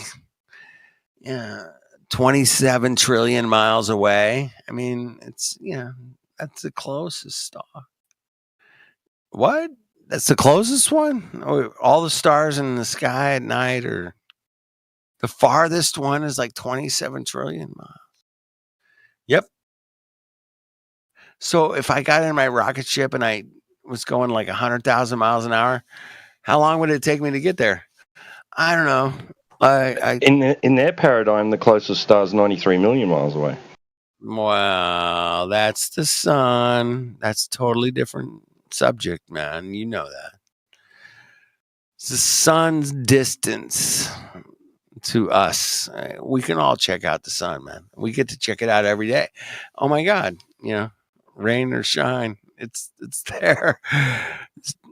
Usually. Anyway, they had a 24-hour sun in Antarctica. Has anybody flipped because of that in here? Anybody made them like go, hey, wait, oh my God, I'm a retard. I don't believe that. No, I haven't met one person yet on Discord said, yep, I'm a flipper. I totally flipped. These guys made me flip. Those guys got a really good argument. Those guys are great. They saw the light. Did they videotape? No, they didn't videotape it. They fucked up. Damn, that's a bitch. Hey, thank you guys for letting me hang out with you and laugh about the reality of which we observe ourselves at this point. Because it's kind of funny, man. This world, it throws you things and you're like, wait, what the hell's going on, man? But yeah, gas pressure without a container, man. That's a no-no. That's a fucking no-no. There's no way in hell you can produce this, man. I know it for a fact. And if you think you can, man, I'll fly you anywhere in the world, man, to make this happen. Anywhere. Let's go. I'm going with you, by the way. But let me see how you're going to do it first, But I got to check it out. But I'm paying for the trip, man. Anybody got gas pressure without a container anywhere? That'd be cool. I'll fly anywhere in the world to check it out. How about that? How about that for a final experiment, bitches? That shit ain't ever gonna happen, man. No fucking way, man. Nobody's gonna show me gas pressure without a container, bro. No. You're done. You're fucking done. Don't even, yeah. That's the fucking FE final experiment of all time, bro. I mean, there's no way it can happen.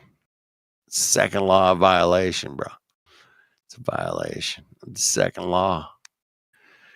And violations piss me off, man. I don't like violations. I don't want to live in a violation. Do you want to live in a violation? Go ahead. Live yourself in a violation of the second law. How about that? Yeah. No gas pressure without a container. Ain't that interesting? Next to a vacuum? Oh, shit. Now you're dealing with all kinds of physics, bro. Oh, shit. My mongos. You gotta come up with some super dynamics to cover this shit. Yeah, you're in trouble. Because yeah, you can't show it to me in reality. It's theoretical at best. Yeah. At best, it's just theoretical.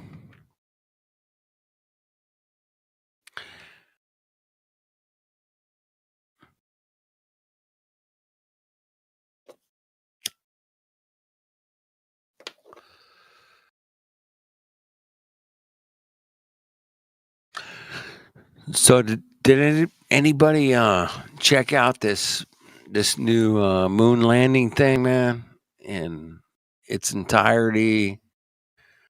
Nah, do we have any video? Launch to landing, whatever. Does anybody got any video or anything? Dude, I've seen a couple of shots here and there, but oh my, man, it looks it's very similar to the 69 landing, 70, 72. That's what I was saying too. Yeah, it looks very similar to that, in my opinion. Why is that? I don't know. I mean, when did this happen? Last weekend, man. China moon landing 2025, and I'm not seeing squat on YouTube. Why not? Type in like blue ghost. Was that the name of it? Blue ghost? Well, it is China. That might be close at least. It's a NASA at least, or it's a CNET from NASA or whatever. I think it's a blue ghost was the name of it. It's by the way, this is a private company doing this. This is not NASA or SpaceX. NASA did help them though. Well, of course, man. It's from the NASA supposedly. I mean, if you're going to space, NASA's going to help you out, bro. I mean, they're real. It's like they have to though, because they got to control the narrative. So, well, just saying, just calling it out. So NASA's got to, make sure that we don't lose the videotapes or the, the telemetry data. Going to make sure that all that data has been, properly calculated. Yeah, they like to save it for. It makes the best firewood. Kind of funny when it comes to controlling the narrative. If you guys want pyramid schemes, they don't build themselves. You know what I mean? You got to get out there and hock the vacuums door to door, like they did in the 50s. All right, Wolfie, you put. What's that? Wooly. Yeah, Wooly's fine. Wooly, you put a link. Yeah, that's kind of the first thing I found. It's just like an overview of 9 minutes. I don't know if that's at all yet, but let's check it out. Loads just over an hour from now. We will. Yeah, interesting.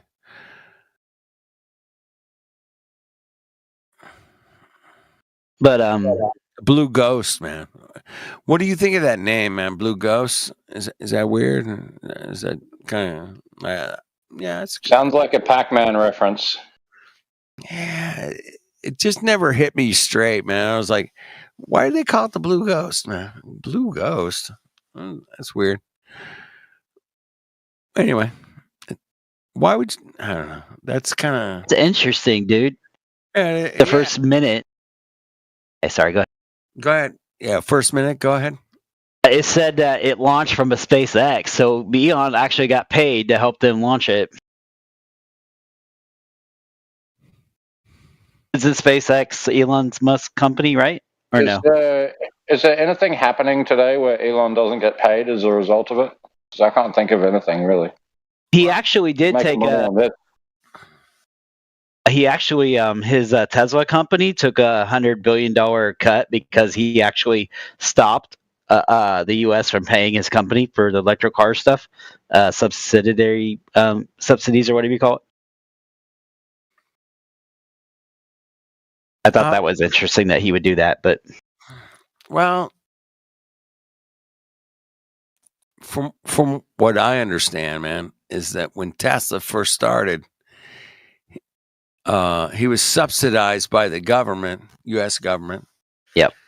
For billions, maybe trillions. I don't know. A lot of money. But I go out today, man, and I drive around my neighborhood. I probably see 20, 30 Teslas here or there, whatever. They're everywhere, man.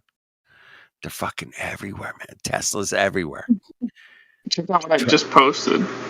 Crazy, bro. Electric cars. What do you got there, bro?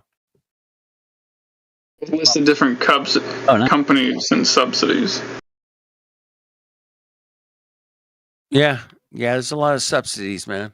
But anyway, speaking of subsidizing, man, that's what I understood, man, is that there was, especially in California here, there was subsidies for if somebody bought an electric car, the government was going to tell. Walt Disney is on this list.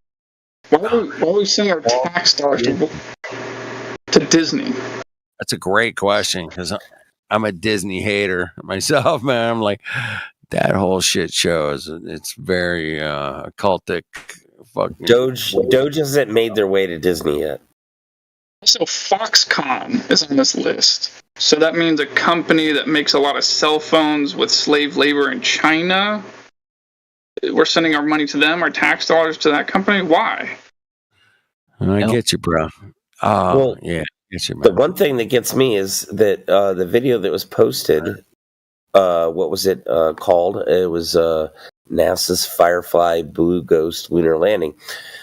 Well, when I watched the video, I saw that their whole hub had Firefly Aerospace written in the background. So I Googled that, and Firefly Aerospace is an American private aerospace-based firm in Cedar Park, Texas, that develops small and medium lift vehicles for commercial launches to orbit.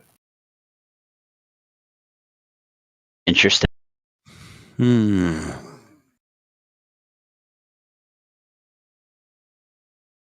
is all very weird.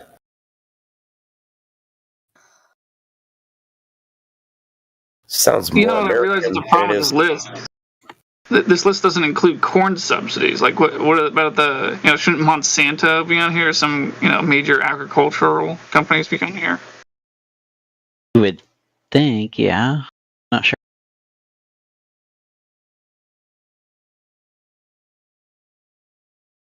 Oh, well, then again, I don't recognize all these names. Maybe some of them are agricultural companies.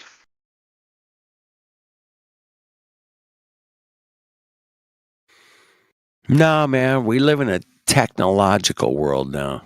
We don't need to eat food. Fuck that, man. What? Wait, what? Wait. You don't need to eat very much corn. I mean, I like corn as much as the next guy, but it's just empty carbs. It makes you fat too, supposedly. Yeah, the food. Actually, it really does, but the food industry is it's wicked, man. It's a wicked place. I just think corn's funny though, because it's like the only plant I think in the world that's classified as a fruit and a vegetable at the same time. Oh wait, isn't tomato? Tomato's a fruit. It's got seeds in it. Tomato's a fruit. What they call it, a vegetable? Is that right? Yeah, well, they call it a vegetable because it's typically mixed with a lot of vegetables. Yeah. You put it in your salad, right? You put it on your hamburger or whatever. Tomato. I heard that tomato, man, back in the day, man, 1,000 years ago, they were like, "Yeah, that shit's fucking poison. Don't eat that shit, bro. Don't." Well, yeah, that's because it's a nightshade. It's part of the nightshade family. Is that what it is? Okay. Yeah, technically. Interesting. I mean, sorry, guys. Sorry, guys. We're back to this alleged China moon landing. This is mostly all American shit. And there's no video. It's all animation and bullshit. It's like, Beam, we landed. Clap. Let's clap. Let's all clap. Let's go. There's no video. We did it. We did it, guys. We did it. Yeah. Oh, you guys are great. No, man, there's no video of it. I mean, there's video of it landing, but it's like No, I didn't see any video of it landing in that video posted. Not in that video, but yeah, I watched their live or video of the landing, and you got to watch it, man. Let me see if I can find it, bro. Hold on. In that last video, all I see is Firefly Aerospace images everywhere and icons on the freaking probe, and everything is Firefly. And this is all American Texas shit. Hold on, man. Let me see what I can fucking pull up.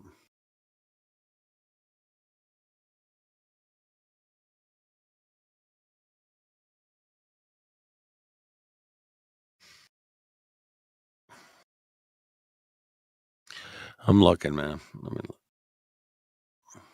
Want to search more about this company too? See. Yeah, I haven't looked in. I haven't seen anybody doing it now. Yeah, appreciate it, man. Appreciate you looking into that. I'm gonna find a video of the moon, the landing. It's ridiculous, man. It's ridiculous. All right, I'll be back.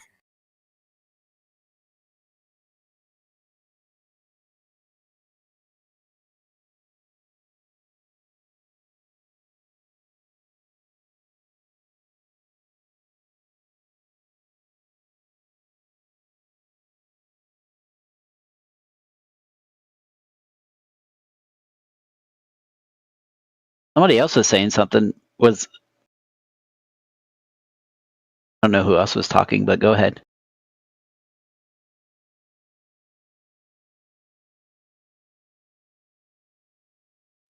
You're too polite. I didn't hear anybody. Oh. Go ahead. I haven't found anything yet. I'm still looking. That is so strange. I'm sitting here searching, like, for instance, on YouTube, China moon landing. China, if China landed on the frickin' moon, it should show it, right? Turns out Texas claims to land on the moon on behalf of China. Could be just like China censors all their people, from their internet stuff about everything that happens over here. It could be that we do the same thing. Yeah, it could be. It could, or they don't share their shit. But yeah, there's that too. Yeah, but there's there actually is the whole propaganda even on our side too. So we don't get everything that happens, and when it comes to world news, That's anyways. Fair enough. Yeah, that's enough of that. I know.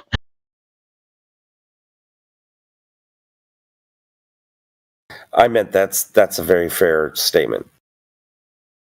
Yeah, you're right. It's a fair statement. Have you guys ever seen the first movie ever made? It's called A Journey to the Moon, or a Voyage to the Moon, depending if you live in France or not. But it shows a bunch of guys sitting around with their, regular clothes on, talking, smoking cigars, whatever, talking about going to the moon. And then they take off their suits and they put on like wizard outfits. And they said, "Hey man, we're going to go to the moon, bro." And they sit around the chalkboard and figure it out. I just think it's telling, man, that the very first movie ever made was a fucking trip to the moon, bitches. And what year was it, did you say? I think it was like 1900, somewhere in there. Might have been. Yeah, I think they were looking at what they were doing with hot air balloons, and they were thinking, so what's the next goal? This is Hollywood, man. We're talking Hollywood stuff, man. Yeah, I know, but it's way back there at the turn of the century. So the best thing that they had was a hot air balloon, right? And they were thinking, well, what if in the movie, man, they had a rocket. I know, but like they would have had that as a concept. It wasn't made yet because they had Chinese fireworks and all the rest of it. So they've worked out it might be possible, but sorry, what? Sure, man. It was just a bullet. They got shot up in a bullet. Which, in 19... Yeah, I've seen a lot about it. There's a bunch of different places you can look at mini docos on on the movie itself without watching the movie, which is not something I've sat there and actually done. But okay, I watched it a couple of times. I found it interesting that they put on all their wizard outfits and decided to go to the moon. I just found that interesting. That's all. I'm not. Why would they do that? Okay, all right. Check out a movie I watched a couple years ago. You probably download it for free on the internet. I'm pretty sure I've got like pirate or something. It's 1936. It's called Things to Come. It's a really long movie. It's like 3.5 hours long or something like that. What's it called again? What's it called? Things to Come. Dude, your mic is shit, man. I don't know what's going on. What happened? What's it called again? Damn. All right. There's an even older story in China about a guy who wanted to go to the moon on a chair that he strapped heaps of fireworks to. Yeah, he just blew himself up. But, I mean, that's probably where they got the inspiration for that 1900s movie, to hearing the Chinese story. Maybe, yeah. That's an interesting avenue, potentially. Sure. I mean, it's touted as like, a great movie for its time, and it's only like 15 or 16 minutes long. It's not a very long movie, actually. China probably made the first bottle rocket, so it would make sense. Yeah, bottle rockets. Yeah. Hey, I looked up the oldest known video footage, and it's this footage of a garden party in France. But like nobody knows anything about the footage other than it's the oldest known footage, and it's just like two couples that are sort of dancing around in a garden. It goes for about 15 seconds, but yeah, it's weird. What year do they think it's from? 1880. Yeah, something like that. Yeah, like even earlier. That's different than motion picture, man. I'm talking about the first motion picture. Apparently was. Did you guys know that the Chinese were messing around with gas pressure, right? So like, to create explosions before the discovery of gunpowder, right? Well, what about before the discovery? Do you know how? They were throwing pieces of bamboo, like because they're inside, they're in sections, and the air trapped inside, right? The gas trapped inside. They throw it on the fire, and it'd go kaboom, pew, pew, bang, and explode. So they had fireworks before fireworks, man. Natural fireworks. Aha.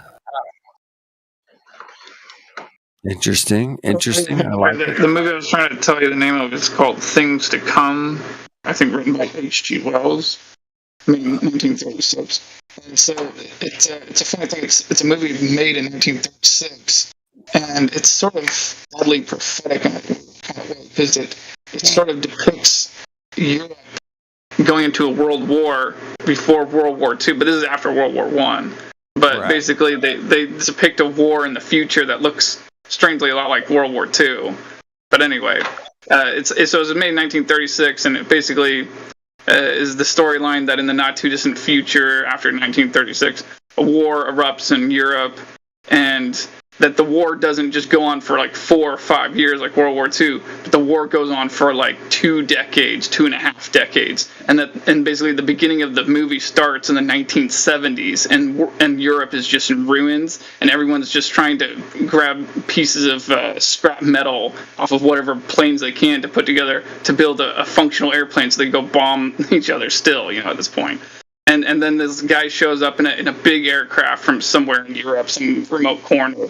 And he's got like all this gas he uses to like make everyone all calm down or something.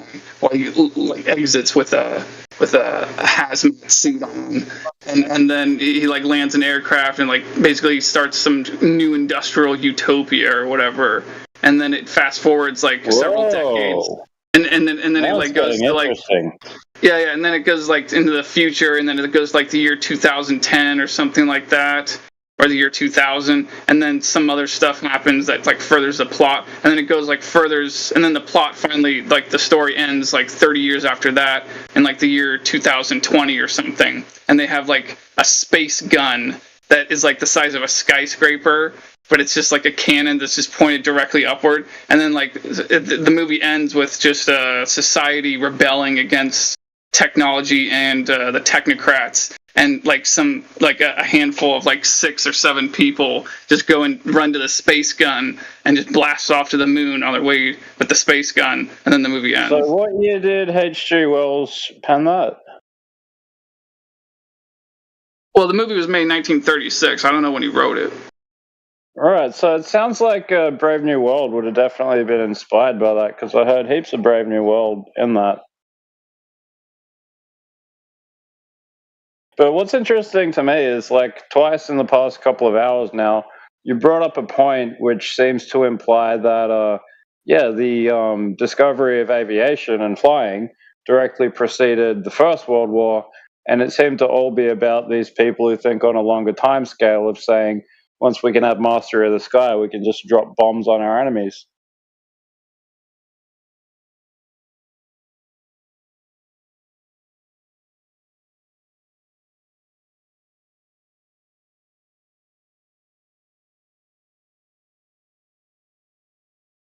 So it was written into the narrative, like you brought it up again, as a specific plot device.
I think the whole notion that Flat Earth Dude was looking for a flipper is kind of funny, you know. It's not impossible, but it's generally unlikely for people to add new information and become dumber. But, you know, obviously I'm not saying that doesn't happen.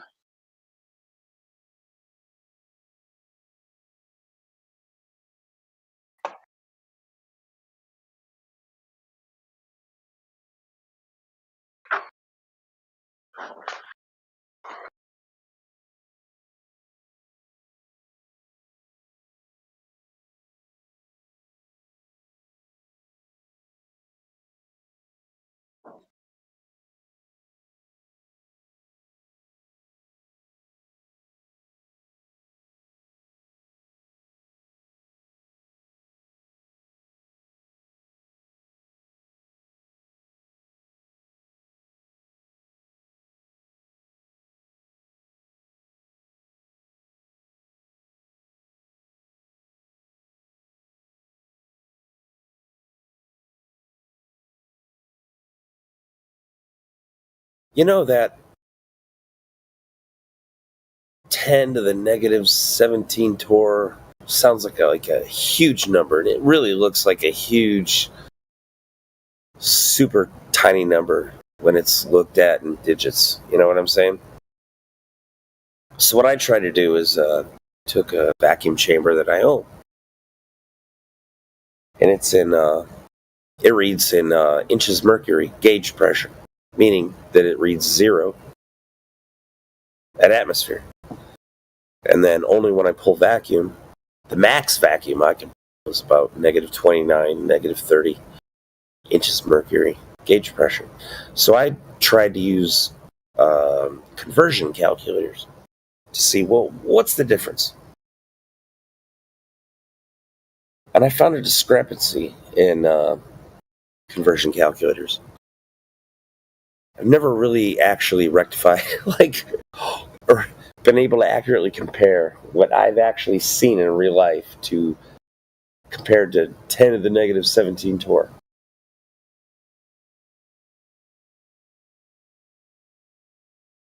It's actually pretty difficult. If anyone's ever tried it, I'd love to hear how you did it.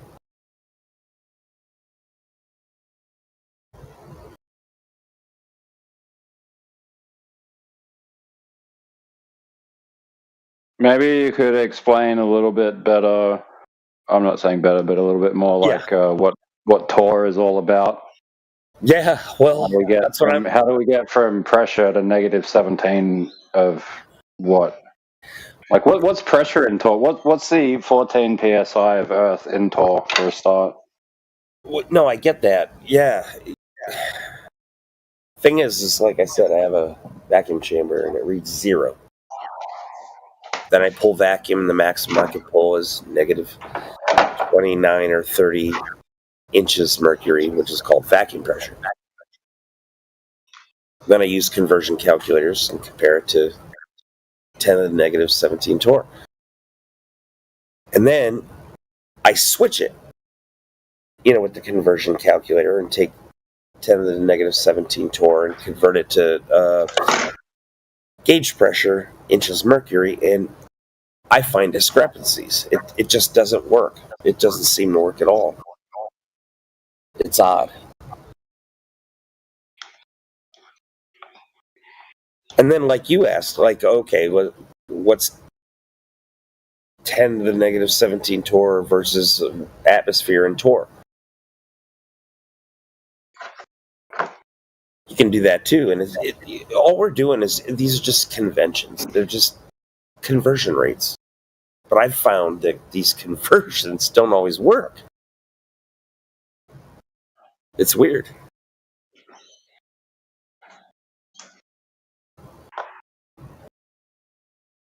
I don't know. I just found it interesting. It's something I've been struggling with, trying to figure it out.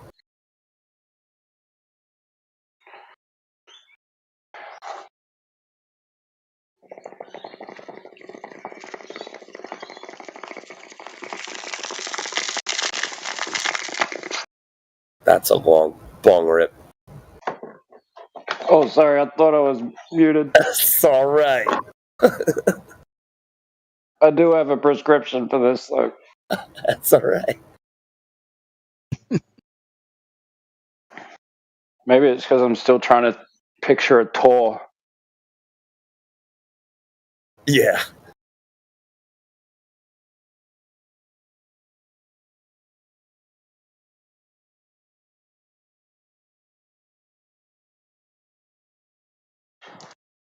I mean, is the measurement indicative of just the space inside of the vacuum once it's a vacuum? Or has it got something to do with the evacuative force itself of depressurizing a space? Is that what it's referring to? Because, I mean, that's what happens. So it's just a measurement. Pressurize a capsule. It's a measurement of low pressure, and it's such a huge low number. You know what I mean? It's like 0.000000000. We're dealing with then the as far as you could go in the extremes of entropy, so all of the matter is separated to its furthest spread. Is that what we're saying? You approach some sort of weird structure that is called torr. Yeah, it's strange because I challenge anyone to find a cubic centimeter of space without matter in it. Well, it sounds like volume if we're expressing volume not geometrically but substantively. You know, how much stuff there is in a space. But then what is the vacuum? Is it the force that's pulling things apart to assert more space between them? And then what's in the space? The whole notion is kind of bonkers because everything just equalizes out to 14 pounds and nothing's really superior to that.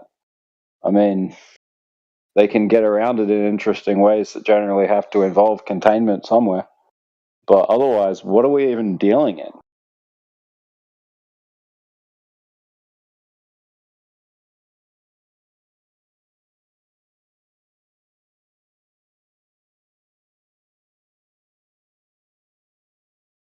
It's like, yeah, do you take your barometer up there and you're sitting there waiting for 5 minutes? Oh, got a reading, you know?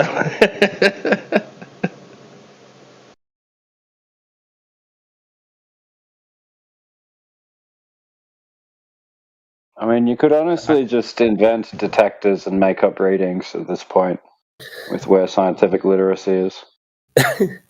That's what I was trying to do, though. Is if I Google what's the highest altitude and what's the lowest, what's the pressure at that altitude and that they claim to have measured, and then I take that convention, their, whatever measurement, and I try to convert it to mine with a conversion calculator, and I'm like, holy shit!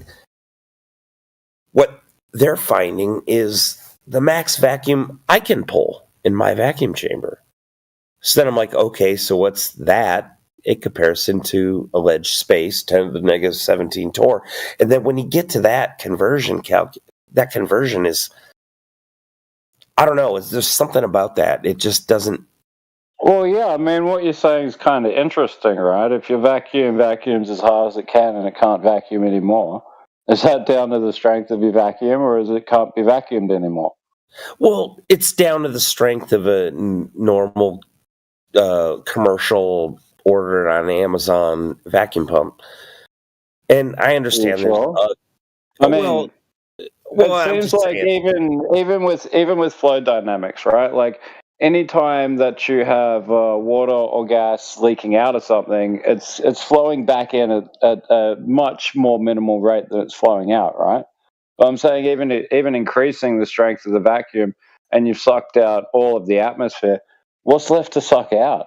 How can you increase the negative pressure expansion once all the gas is gone? What else is there is my question. So how could you increase the strength of a vacuum? You could maybe pressurize the space in the sense of having the vacuum force constantly exerting and trying to pull the container itself through the aperture. But otherwise, how do you increase the negative pressure if there's nothing left to take out of the space? I hear you. Just a mind-bending concept. Here's the thing, is that if nobody denies that if you send a balloon up, which you can buy a balloon on Amazon, you can buy your meters and gauges and whatnot and send it up. People do it every day. And they always report similar results, right?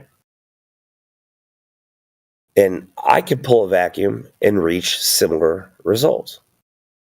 Now, obviously, Globers are always like, oh, don't you know there's a what do they call it, a pressure gradient? It's like, yeah, no shit. We're always like, yeah, there's a gradient. But I'm like, the max vacuum I can pull is this, and people are pulling that, in balloons. Now I want to compare that to this alleged space. Compare that to alleged 10 to the negative 17 torr, and that's where I'm getting fucked up, is with the conversion calculators. Like, what is it, like a few percent, 1%? What's the difference?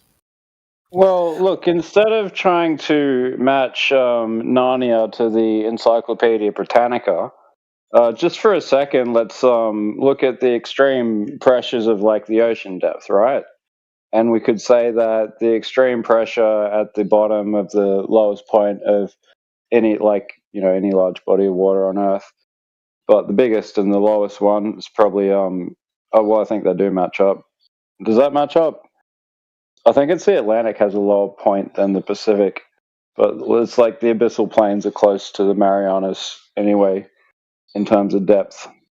But skating around a lot of the point here, to say that the waters above are separated from the waters below, you think of the amount of pressure that could be exerted if we're on the base, and outside the containment is the bottom of an ocean that is 10 times the size of the world.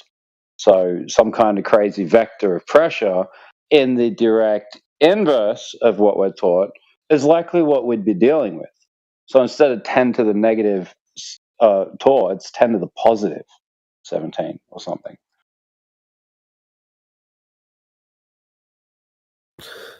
I hear what you're saying. It could be something. I get it. It could be something. Whatever it is, we don't know.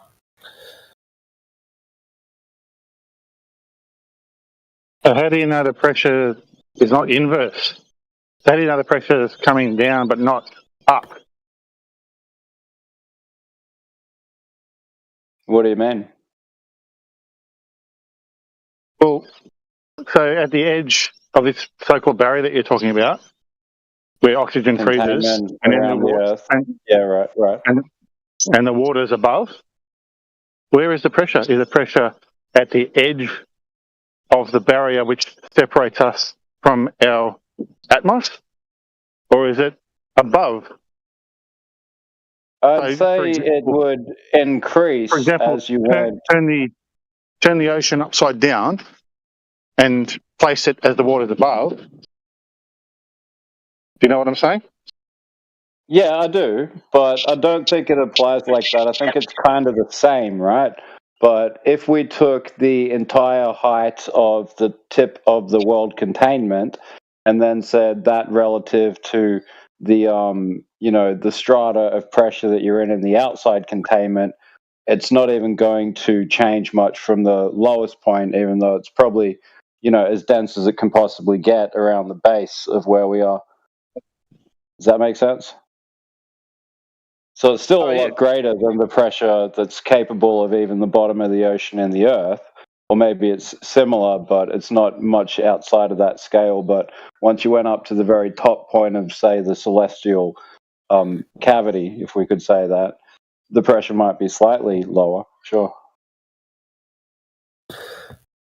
All right, I could probably... go ahead. Go ahead. No, that's all good. I'm walking the dog, but there's like microtopics when the leaf talks, and it sort of skips over a whole heap of microtopics that I'd love to just hone in on one. But I'll get back to you. No workers. I think I could better explain this. All right. They always say, how can you have pressure next to a vacuum? Well, let's define a vacuum. This is where I'm coming from. This is my whole point. Define a vacuum. Well, that's low pressure. Well, we have a gradient, right? Obviously, nobody denies that. And the max vacuum I can pull is in my vacuum chamber. So I'm trying to, like I said, I'm a dead horse. I'm beating a dead horse here. I'm trying to compare the max vacuum I can pull, which nobody denies they can pull or measure in what do you call it? A balloon. So isn't there already a vacuum next to air pressure? Yes. That's why there's a gradient. So then, people like QE, for instance, not talking shit about him, but then he brings up 10 to the negative 17 torr, like it's some great, immense negative number or something. So this is where I'm having a problem, is I'm trying to take what I can verify and validate in my own vacuum chamber and try to compare it to this number. And the conversion calculators don't seem to work. That's my one main hang-up. I don't understand it. What number can you get to in your vacuum chamber? It's called inches mercury gauge pressure, which means it's 0. It reads 0 until I pull a vacuum. And then max vacuum is, if I recall correctly, is like negative 29, maybe negative 30 inches mercury gauge pressure. Oh, wow. That's a lot more than... Huh.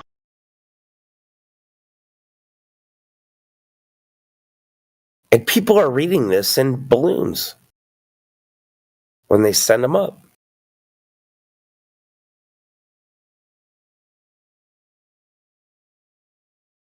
No one denies this.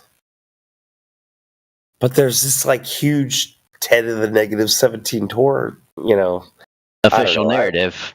I know. Right? I know. Right? So that just shows you that they're lying then. The narrative is lying. Right? Well, I don't know. I'm trying to compare my results to those results and see what the difference is. But the conversion calculators seem to not jive. Yeah, but the obviously the difference is between your little experiment compared to the Earth thing, so that's kind of hard to. It's a baseline, but you can't like compare exactly. You know what I mean? I guess, right? It's like comparisons are unattainable. Yeah, well, I mean, I can't say I know what's going on because I'm not involved in any of this, but if you, my opinion would be that the computations themselves are logical, landmines for computers, because 10 to the negative 17, we've got 17 different iterations of groupings of numbers, and if they all have derivatives and divisibles, they're going to get to maxing out their RAM every time you try to convert this thing. Yes. I don't know if you guys know this guy, Jesse Path of Light. He's a notorious glober. I pulled him in a side chat in a private room, and I presented everything that I just said to you guys, and he couldn't even figure it out. And he's like, well, your conversion calculator is fucked up, and you should notify the manufacturer, the whoever made it. That was his response.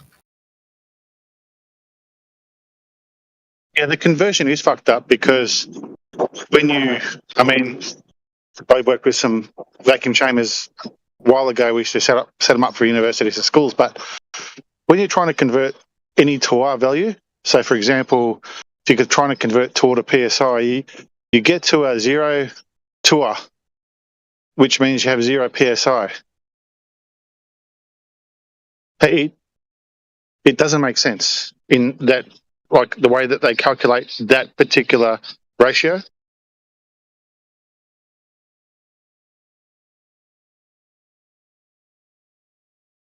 So, for example, if you had 0.01 of a torr, you would have 0.0002 PSI. It's complex when you're trying to calculate it using just proper arithmetic. Yes, because there's a difference between gauge pressure versus absolute pressure. Correct. Yep. Yeah, I know. It's confusing. It's been boggling me for years. It nags me. The problem is we can never measure a negative torr.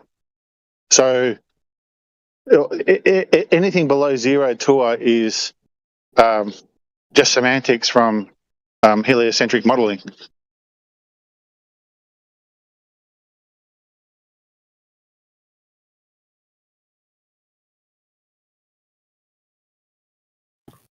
Maybe I should just get a torr gauge.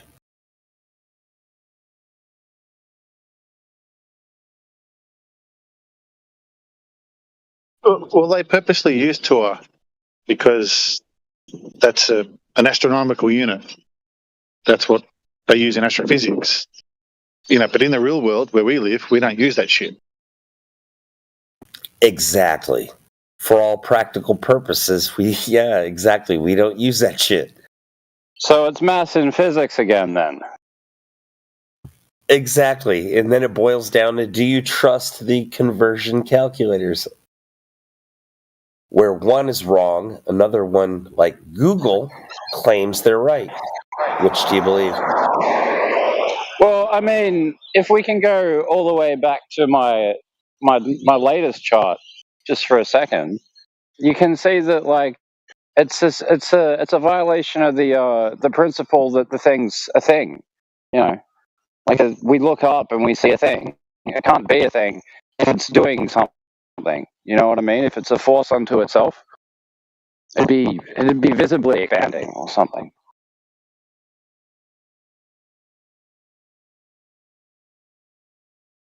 And like, doesn't it seem like if a rocket got out of the containment, shouldn't it just shoot off? You know what I mean? Shouldn't it accelerate out of the Earth? Is that what they say it does? Probably. Well, there's two chains of thought there. One is that it won't go anywhere because there's no resistance to push off. Well, the other is that we will keep accelerating forever because there is no resistance to push off. Both defeated by infinite inertia.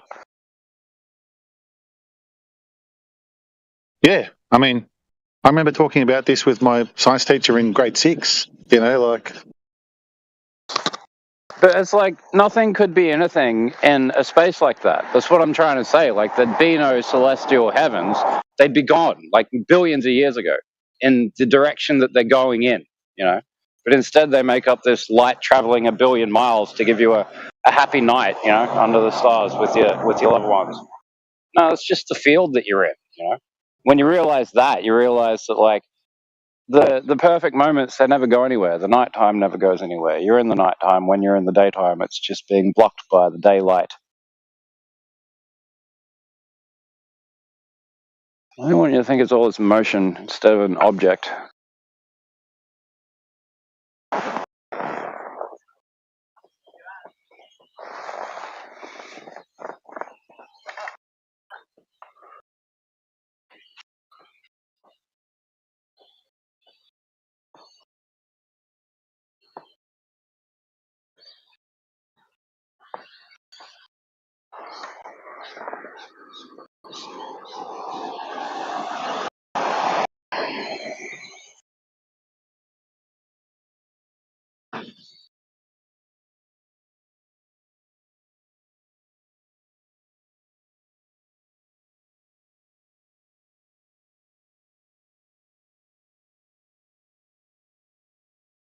Where are you at, the Leaf?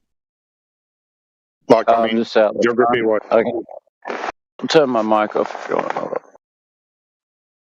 No, I mean you personally, geography-wise. Oh, I'm in Queensland, Australia. Do you like watching movies?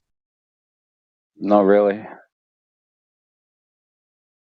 Did you ever like watching movies? I suppose. Grew up indoctrinated like everybody. Do you know who David Wyndham is? Don't think so. Did you ever watch Lord of the Rings movies? Yeah. David Wyndham was Faramir. All right. He has a movie out, which is based up your way, and it's called Spit, S-P-I-T, because his character's name is Johnny Spiteri. And it's a sort of a semi-sequel to a movie that was made in 2003. If you can, get yourself up to watch that. It's fucking amazing. Great movie. Yes, well, what's it about? What did Johnny Spiteri do? Johnny Spiteri is it's like a comedy / emotional movie. But so the original movie, Johnny Spiteri was pretty much what you call a drongo. He was drug addicted, got into all sorts of trouble, was very street smart, but owed a lot to gangs and other people. And he he got caught by the CIC, that is, like an agency of the ATO that look at money laundering, and they wired him up to do because they knew he was going to do a hit with this gang. But this gang decided to go somewhere completely different and hit someone else. So the people that were monitoring were left stranded. So they got away with this shitload of money. And at the end of the movie, he shoots off to Israel to get treatment for drugs, to get off drugs. That's the end of the first movie that was in 2003. And then the start of this movie is him returning and being placed into a detention center. But I'm not going to give anything away. It's a fucking fantastic movie. Well, it sounds like it might be worth a watch, but it also sounds like my life experience. Not that I've done any of that, but I was in jail with like a guy who could have been the guy they based that on. He was doing everything he said. Mate, you walk down any street in Australia and you'll see 100 of these people,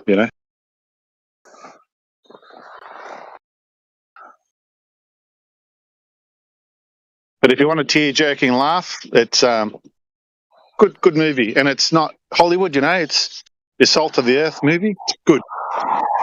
It's called Spit 2025. Yeah, SPIT. Yeah, correct. Got it. I'm going to check it out. I collect movies. Yeah. If you so the first movie, so the original 2003 is called Getting Straight. That is GETTIN without the G.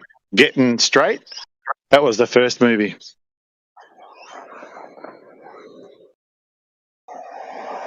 Yeah, I'm a big fan of the older Australian gangland cinema, like Two Hands and Chopper. And it's older now, but it was, cool when I was younger.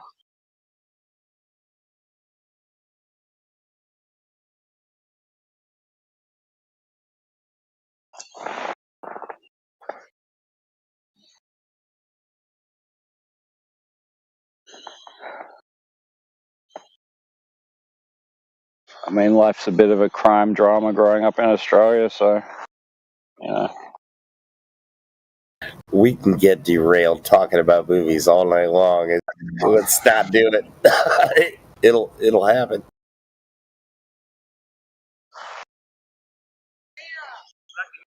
So, Leaf, you sound like someone else that I used to follow on YouTube. Do you have a YouTube channel? I do, yeah. Okay. I don't really have a big following, though. I've got a bunch of different shadow followings because I do a bunch of different things. So people know me from different associations. So I don't go out of my way trying to forge a public personality other than just as an ideologue, Did you do anything with law and the Australian Constitution? Yeah. Anything? No, I've never been much of the constitutionalist kind of bent. I like the idea, and I study separatism as like a thing that can be done a bunch of different ways. And there's a couple of people in Australia doing some kind of separatism, but no, that wouldn't be me.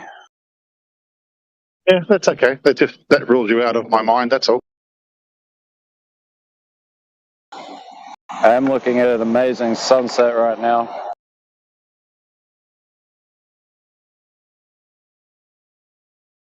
Tiny bit of sky still being microwaved. I just wanted his fucking opinion.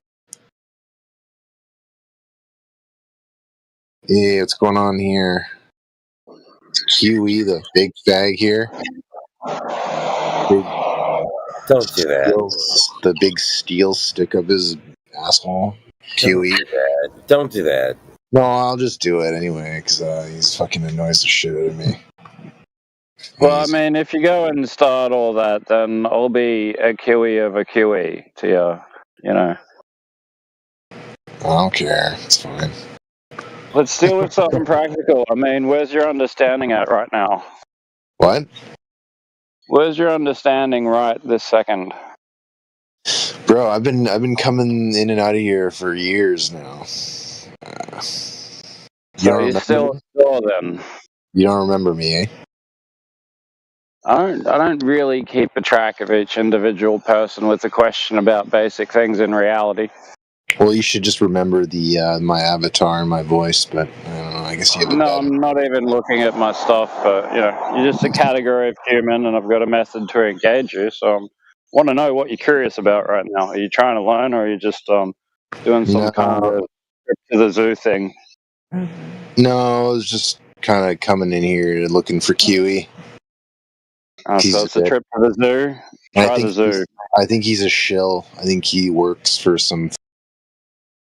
No, bro, he's just been held to a higher acumen than you or me because he's done service. So he has to be intelligent. He has to not engage a bunch of fallacies when he's trying to convince somebody or something. Seems to be what you're here to do, or not. Yeah, I think he's gone now. He can't be. He cannot be restricted in any way, shape, or form. I worked out a new fallacy. It's called affirming the Mongo. I was going to say that when Flat Earth was here. Affirming the Mongo. Where does the word Mongo come from? I'm curious about that. Comes from Flat Earth, dude.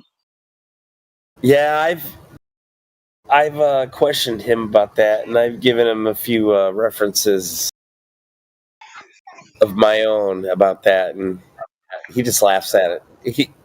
I don't think he has a specification for it.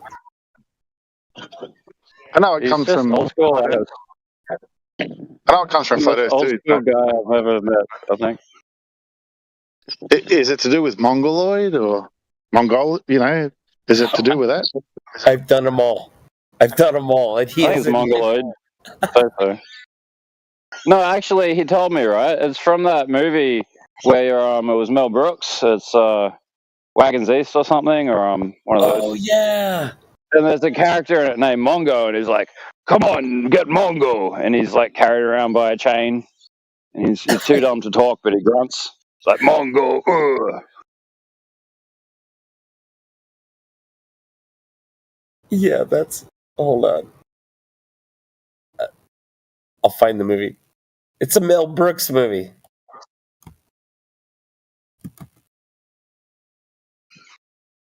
Blazing Saddles, that's what it's called. That's what I was thinking. I was going to say that, but yeah. Wagons East wasn't bad, though. Wagons East was like a send-up of that, which was a send-up of all Westerns, so there's a bit of meta going on. Blazing Saddles is one of the best movies ever. Absolutely hilarious. Yeah, it's great. Yeah. And Spaceballs, everybody knows that one now. Yeah, I mean, Woody Allen, Mel Brooks, yay! That's the best air pressure versus vacuum movie ever, Spaceballs. Yep.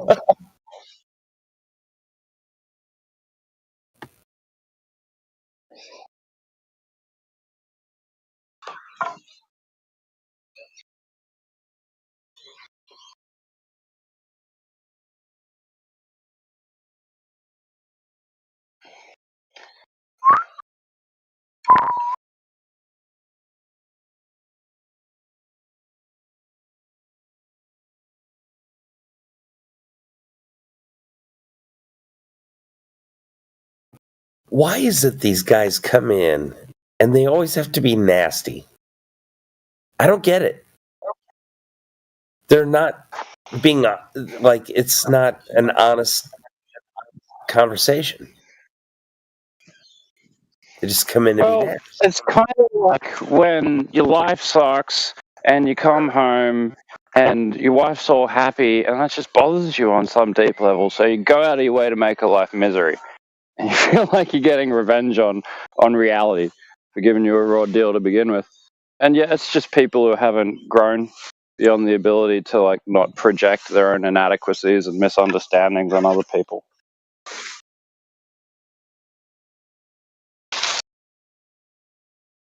I mean, it's pretty simple, but there's just lots of people who that's what they do for kicks, Society's got all these little vehicles and mechanisms to encourage people to such behavior.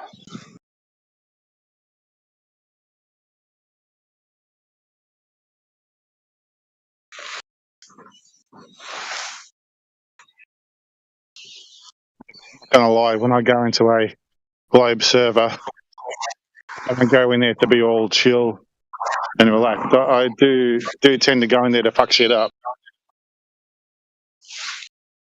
It's crazy that people hang out all day and talk about planets they'll never go to but would like to.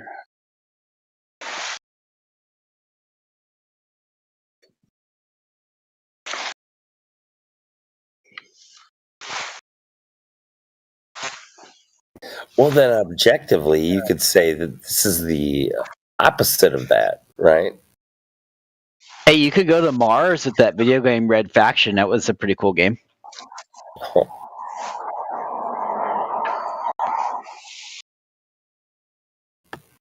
Be the only way we can get there, though, you know. I don't know if it was that cool of a game. It wasn't really groundbreaking. It was just Half-Life with different skins. I just liked how you could destroy a lot of stuff, and which was kind of cool. So. Yeah, I mean, everything built off the physics engine that Half-Life brought out. Half-Life 2 had the first real-world physics mapping in video games. I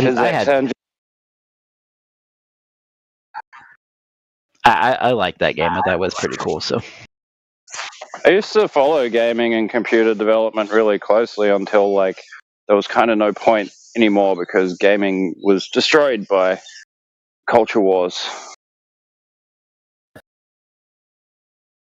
I'm glad I missed that. When was that point in time, you reckon? 2010-ish? No, a bit later. It started to really kick into the final stages in 2010. It's more like around 2013 or so. Kept kidding myself for a few years, and then I just switched off everything. Unless I had something very specific that I wanted to turn on, look at once, and then go, alright, subscription cancelled. Oh, I can't believe to get by on programming, you know? It used to somehow maintain its ability to stay fresh and interesting and engaging, but talking about this bottoming out happened everywhere. Sorry, I cannot believe gaming became a subscription thing. It used to be you go out and buy the game, you own it forever, and now it's the same way that pay TV is now full of ads, and the internet is now full of ads on every free service that you don't have to pay for. You still have to, the advertisers still have to get paid.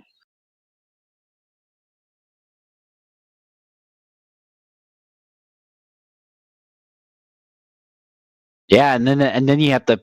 It's like you pay for cable and you still have to watch ads, or you pay for the other streaming service and you still have to watch ads. It's annoying. No, it's like music. You used to buy the CD, you own it forever. Yeah. Or, you convert it to MP3 or whatever, and you own it. But now gaming is forced to be a subscription service. Man, something failed. Same with music. I mean, even to download music, you have to pay for Spotify or some other shit. Why can't I just buy the product off the maker of the music? Yeah, well, you gotta pirate that shit. It's called BitTorrents. I haven't paid for music in well over a decade. Or more. Yeah, I'm too guilty to do that because I know the effort that goes into making the music or making a movie. I'm happy to go and pay my money at the cinemas, but yeah, I'm too guilt conscious for that. I honestly don't think there's any money left in music publishing. People will still make money because they sign contracts to people that have got all the money there because of insurance companies behind the interests that push all their products. But people will buy that stuff to say they've got the product. On that, there's this major downtake in people buying anything because if you can find it somewhere online to buy, you can find it somewhere online to stream. Usually it's just YouTube, which is kind of fine and on a level. Like I still make money from plays on YouTube. It's just like a fraction of a cent each play, and like even major artists who are like at the top of mainstream alternative, they'll make nothing in like 10 years from just YouTube plays. But I mean, that's the nature of a changing information system, and artists have to adapt to that rather than just stamp their foot and say, no, it's a patent, you know, like I need to get paid every time it's used. Like, fuck off. Just be proud of your product. Yeah, they want those royalties, but the vast majority of their wealth is probably performance. It's called concerts. They're performance monkeys. Dance and sing. Yeah, that's what I'm saying. That's where all the money is. If you can pay a contract to go and perform, or even if you want to make money as a musician, you have to get out there and play circuits on whatever level you can get to. But there's no money in just publishing music and putting out CDs. Nobody even does that anymore that I talk to. Yep.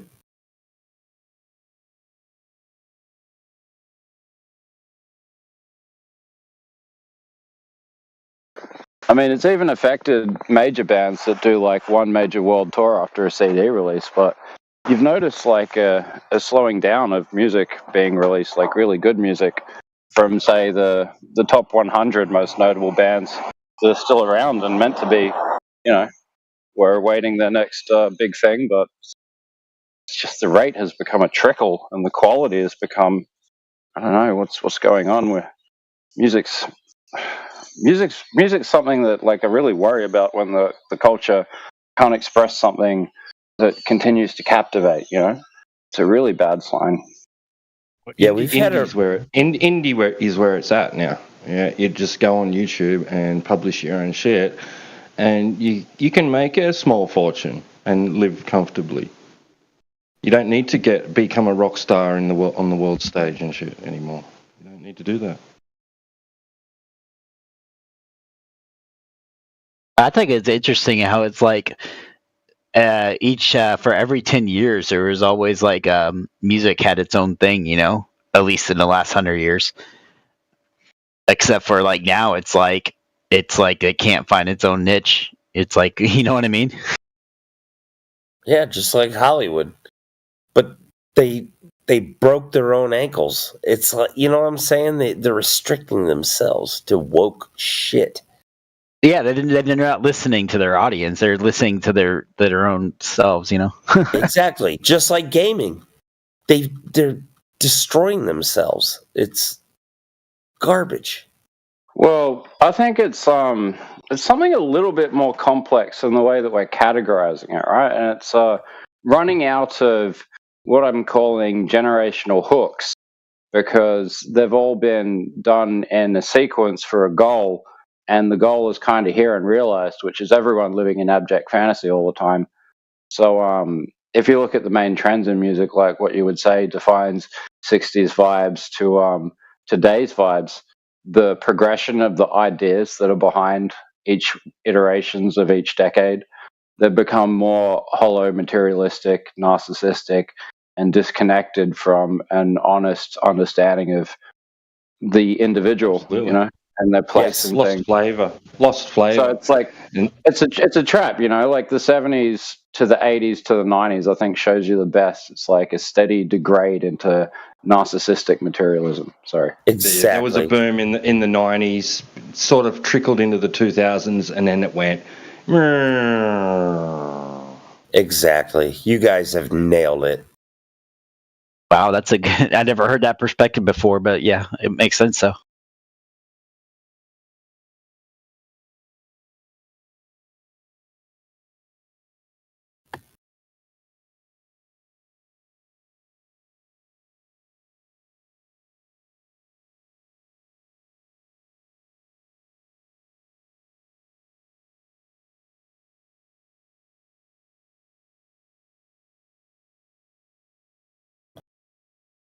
Hollywood has screwed itself most recently, though. Even more most recently than music, in my opinion. I might be wrong, though. It could probably be even further back than I'm thinking, but maybe I'm just an optimist.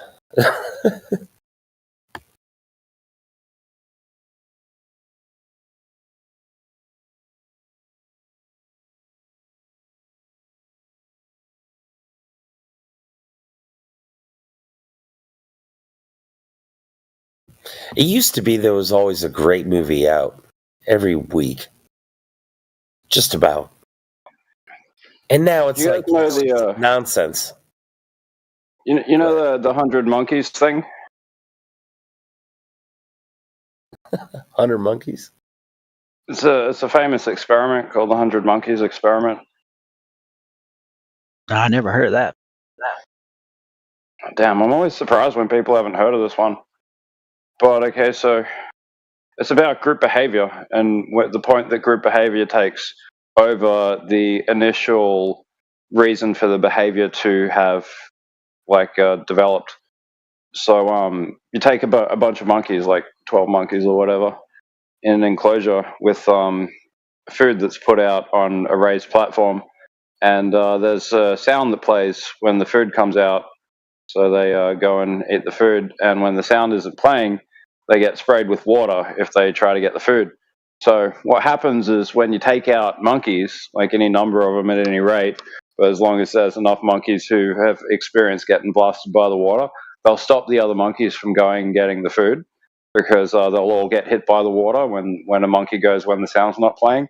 So you can replace all the monkeys really quickly, and then the monkeys will just attack and brutalize any monkey that goes for the food when there's no sound playing, but the water system's been switched off, and it's never coming back on, but the behavior's there, and it's been passed down through not like inherited traits or genetics or anything. You can do it just in a series of days, replacing the monkeys one at a time. So that's the point we've gotten to, where we're all fully indoctrinated into something that prevents us from creating anything even good, So it's not genetic behavior, it's observed behavior and following the observed behavior. Yeah, it's like brainwash behavior kind of too, right? It's like the changing of the zeitgeist from where it started to be something that was asserting itself through an information system or a communication system, you might say, like going from telegraph to something that was more, I don't know, you can see what I'm saying. I think it's just like there's other tests like that where they took a whole bunch of random people and put them in chairs, and all of a sudden they heard a beep, and everybody stood up except for the people who weren't in on the test, right? And then after a few times, the beep happens, everyone stood up. The person who wasn't in on the gag stood up. Yeah, because they're afraid of consequences that they've invented in their own head, which might be removal of reward. It might not be a punishment. It might just be they didn't get the prize for standing up every time with everybody else, so they start doing it. They just started doing it. It was social mimicking. Yeah. It's going to university as a narcoleptic and just waking up near the end of every class and starting to clap because everybody's clapping. Yeah. Similar.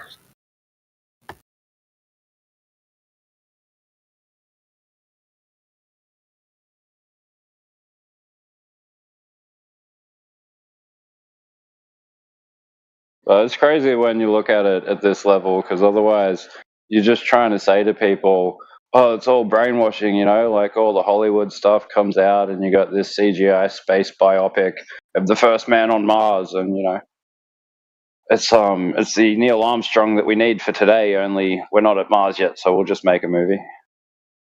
Do you think it's funny how you can tell if a movie is actually like more not CGI shot, if it's got more like real shots in it? If for some reason it does make it a little bit better than the ones that are mostly CGI. Like I've noticed that, like if they decide to do that with spacey movies in particular. Oh no, I'm just talking about in particular any movie. Like if it actually has physical shots with like physical sets and stuff, like it's like tons, like no matter what the story is, it's like tons better than a movie that's like mostly CGI or whatever. Well, I think it depends. I mean, they're able to do a lot of really cool things with computers, but it comes down to what suspension of reality means to you. You know, like that's kind of the reason everybody goes to the movies. It's just that it means something different to everybody. Like people who love Harry Potter, you know, they just never lift that suspension of reality the first time they're enthralled by being a wizard. Yeah, just like I'm a big Superman fan, so yeah, I get it. Yeah. Suspension of disbelief. Well, sure. I mean, like, you can suspend reality for your entire life and just create this little pocket of the universe where Krypton is and all these Krypton things work, and you can find a way to link yourself to it somehow. It's just called, you know, liking a dream that you continue to have, you know.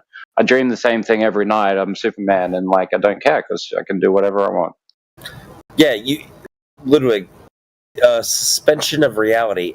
Actually, if I recall, the term is suspension of disbelief, where you see an action film with a little 90-pound girl kicking a 250-pound guy across the room.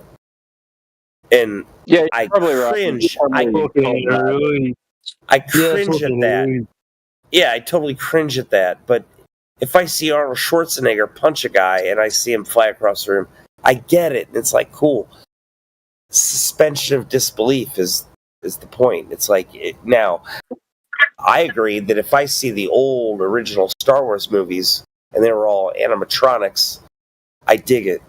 And I can get involved with that more so than some little tiny bitch kicking a big old guy. Not going to happen. Yeah. Well, it may be that just because I grew up in the 80s that like I don't have a high standard towards the special effects in movies, unless it's so ridiculous that you just burst out laughing at how stupid it looks, right? But I mean, but I wanted that in video games. I wanted that realness in video games rather than movies. Falcon Punch. What's up, chat? Are we live?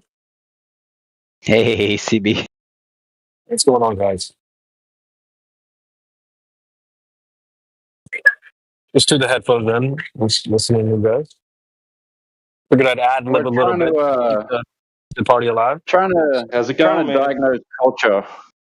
What's exactly going on with culture right now? Culture. Well, as the head of the cultural department, I think I have something to say about that. So we're talking right about you can get a CGI biopic of a dude on Mars, but it won't be as compelling as like just using a bunch of practical effects to make a Lord of the Rings miniature zooms, you know.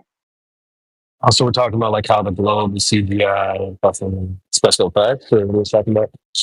Well, yeah, I mean that's kind of the crux of the current point is like you can make more believable stuff by just rigging people on lines than making a CGI person and saying they're the ones in space. You get what I'm saying? You need some level of practical effects because the brain accepts that better when it sees it. You know, it's easier to go to the moon than it is to face going to the moon. Kind of breaking up, man. Sorry, CB. Am I? All right, got you there.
What happened?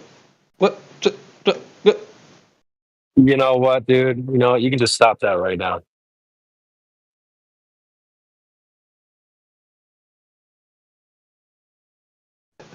What do you mean?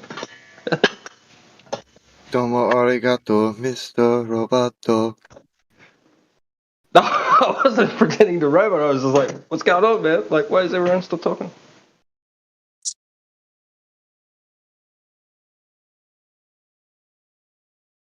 I'll be on better Wi-Fi in a second.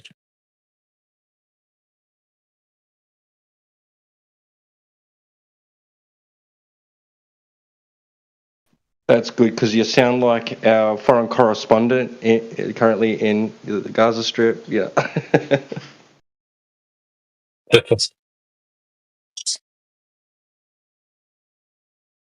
So is it any different to like a tribe, yeah, who has a religion from like the first millennia of human civilization?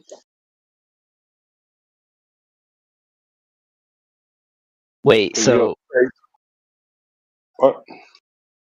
you like referring to like? I mean, supposedly there's some there's some tribes in like the South America rainforest that I don't know what their religion is, but is that what you're asking about, or?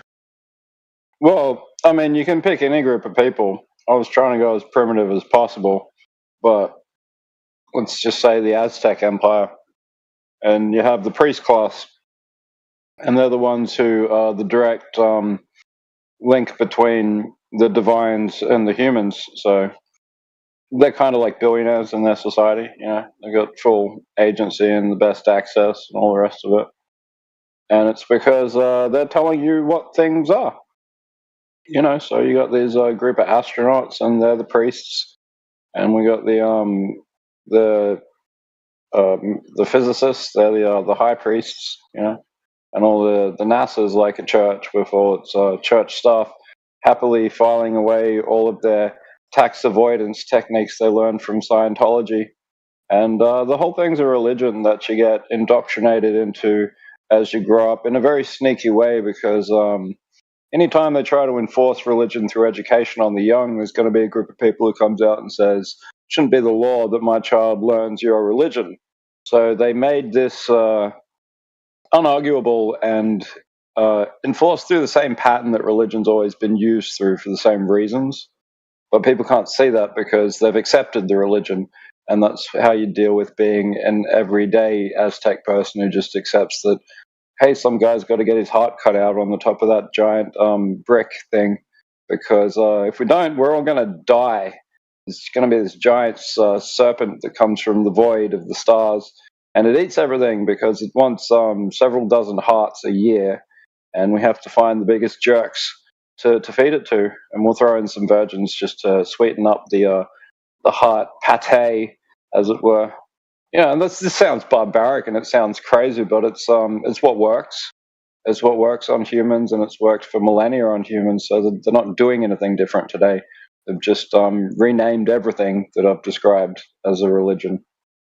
Yeah, at least we're less barbaric, but that's true though. Yeah, sort of less barbaric. Well, no, we're not, because it's an aerospace research agency. So a big part of it is intercontinental ballistics research and hypersonic missiles and laser guided target systems. It's all an industry of machining death for the expansion of empire. That's what I'm saying. You go back to the Aztec Empire; they were doing the same thing with the same reasons. Yeah, it's like that knowledge, that refinement and secreting away of knowledge was why we can find mercury in the South American pyramids, and like they were probably crafting all manner of weaponry and armors that they didn't leave good knowledge of because it was secret knowledge to them. You know, same as like, oh, we don't know how to get back to the moon. It was such secret knowledge that we're the only ones who had it, and we got rid of it because we needed hard drive space. The computers weren't very good. Kind of things I'll tell you.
And we are live. I'm finally not on terrible internet. Let's cook chat. Sounds a lot better. Sign off. Yeah, sign off if you're in the building, guys. Sign off right now. Are we live, chat? Samsa just joined. Samsa, welcome to the panel, sir. It's your first time or you've been here before?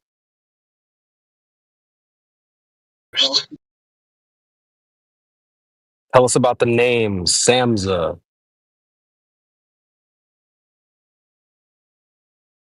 Don't be shy. You can hop in the backpack. We will carry you. What's up? We hear you breathing. And he's done. I wanted to say he's like Samson with that profile pic, like, for the Bible or something, but I don't know. I did see that profile picture too. I was going to ask him about that. All right, we'll just keep cooking. Guys, sound off. Who's in the panel? We got Ethergris. What's up, dude? Yeah, I was just saying what's up. There we go. Wooly, what's up, dude? It's been good, man. We are live. T-Dub, what's going on, man?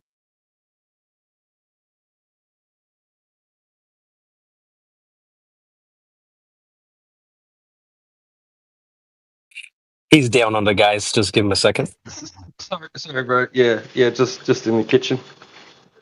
Oh, you're in the kitchen? Cooking. What are you doing in there? Oh. He saw your picture you posted. Now he's hungry. I'm the chef. Oh, you're the chef. That's not your job, dude. You need to get some. You need to get your misogyny on. Somebody's supposed to do that for you. No. Oh. Okay, Flassy's not here to hear that one. Well, men are better at cooking and everything anyway. So, no, I totally understand that. Not a problem, sir. All right. Who else is here? Ludwig, dude, you've been cooking lately, bro. What's going on with you? Yeah, just at the end of a long day here. Trying to relax. You've been on here cooking up a storm, dude. Yeah, I mean, I was here under another handle a while ago, and I came to a bit of loggerheads with the way the space is run, but it was because my ideas were only half worked out, and I was trying to build them here, which isn't really productive at the end of the day. So it took about 2 months and built all my ideas out to the extent that they've kind of filled the space, as it were, that we can see when we look out. So yeah, no, I'm pretty happy presenting it to people as they're ready to entail something new. You don't have to answer this, but how old are you? 38 and a bit now. Nice, man. In your prime, sir. In your prime. Yeah, you expect you feel old, but you still feel young. And you feel like if I got famous now and took off, I'd just be another, like, they'd call me a young hip actor out there just because I've taken care of myself, even though, if you go to work with a bunch of young people, they'll call you grandpa. I mean, a man's prime is like 35 to like 45. So, in your prime, dude, keep cooking, bro. Men age like wine as well. So we'll only get better with time. You're not born a man either, you become one. Where women are born with their value and men have to go out and create value. So it's very difficult. So shout out to 38 is prime time. Buffalo's just joined the panel. Welcome, Buffalo. How are you? Is this your first time or you've been here before? No, I've been here before. Okay, welcome back. Welcome back. So what's got you hanging around the flat earthers? Oh, I don't know. Are you oh yeah, facts. So when it comes to the flat earth position, is that something you have like a understanding of, or you're still learning what the flat earthers are saying? Still learning. Cool. So what are some things that you've heard so far? Gravity does not exist, something like this. Oh, well, all right. You might have stepped on a landmine there. What is gravity? I'm not sure. That is something that people don't know what it is. But all right, that's fair. I'm not claiming that I know all about gravity. I don't. I don't think most people do, but that they're willing to throw it out there, kick it in.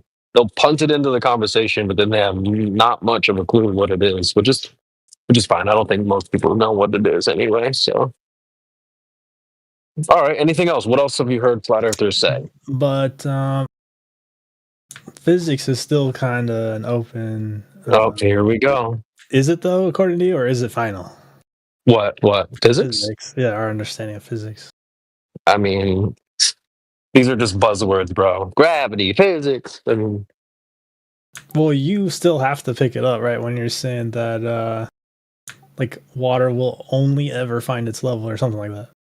You ever seen convex or concave bodies of water? No, me no, but. Oh, okay, me neither. But I'm just saying, if you don't have like an absolute grasp on physics, maybe there's something left. I don't know. All right, fair enough. But if you can't create it, like, and you can't see it, like, I'm just saying, so.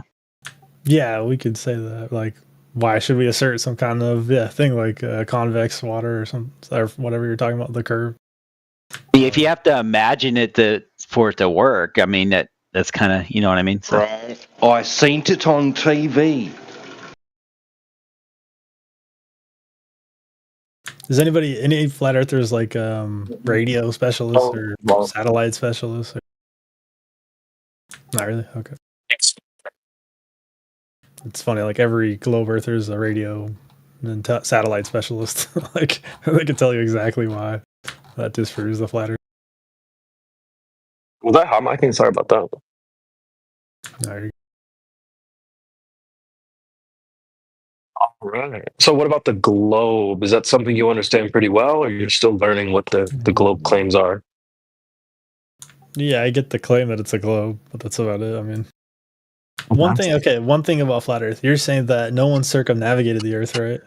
Or if they have, they went in a big circle necessarily? Like, well, I mean, circum would mean go in a circle, but also if you're going around the globe, you're also going in a circle too. So it's the same either way, the way I see it.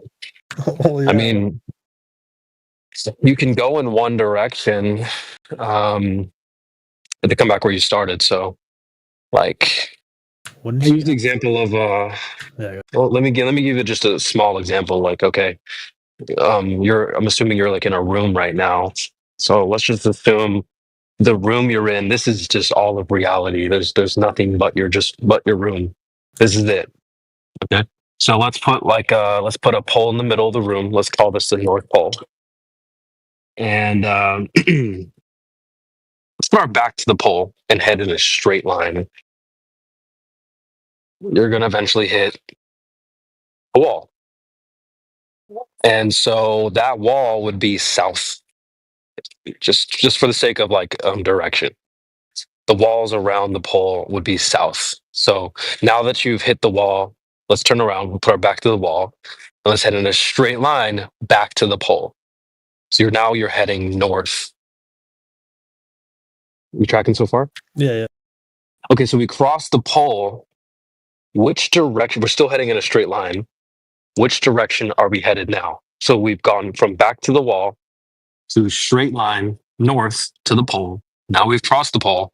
Back in a straight line. Which direction are you headed now? Allegedly south, according to this. There we go. Perfect. Okay, so now how do we do east and west? East and west would be a circle around the pole in either direction.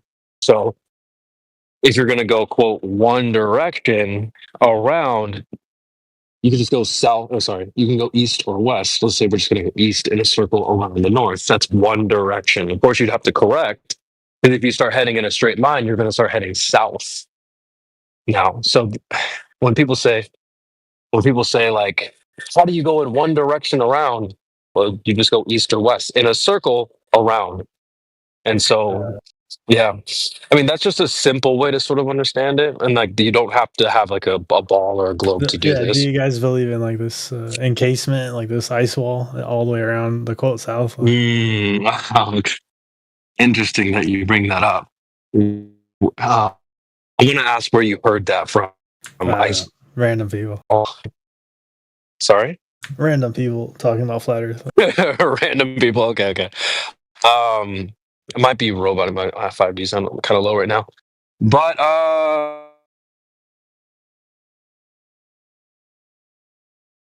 okay, he's all the way south.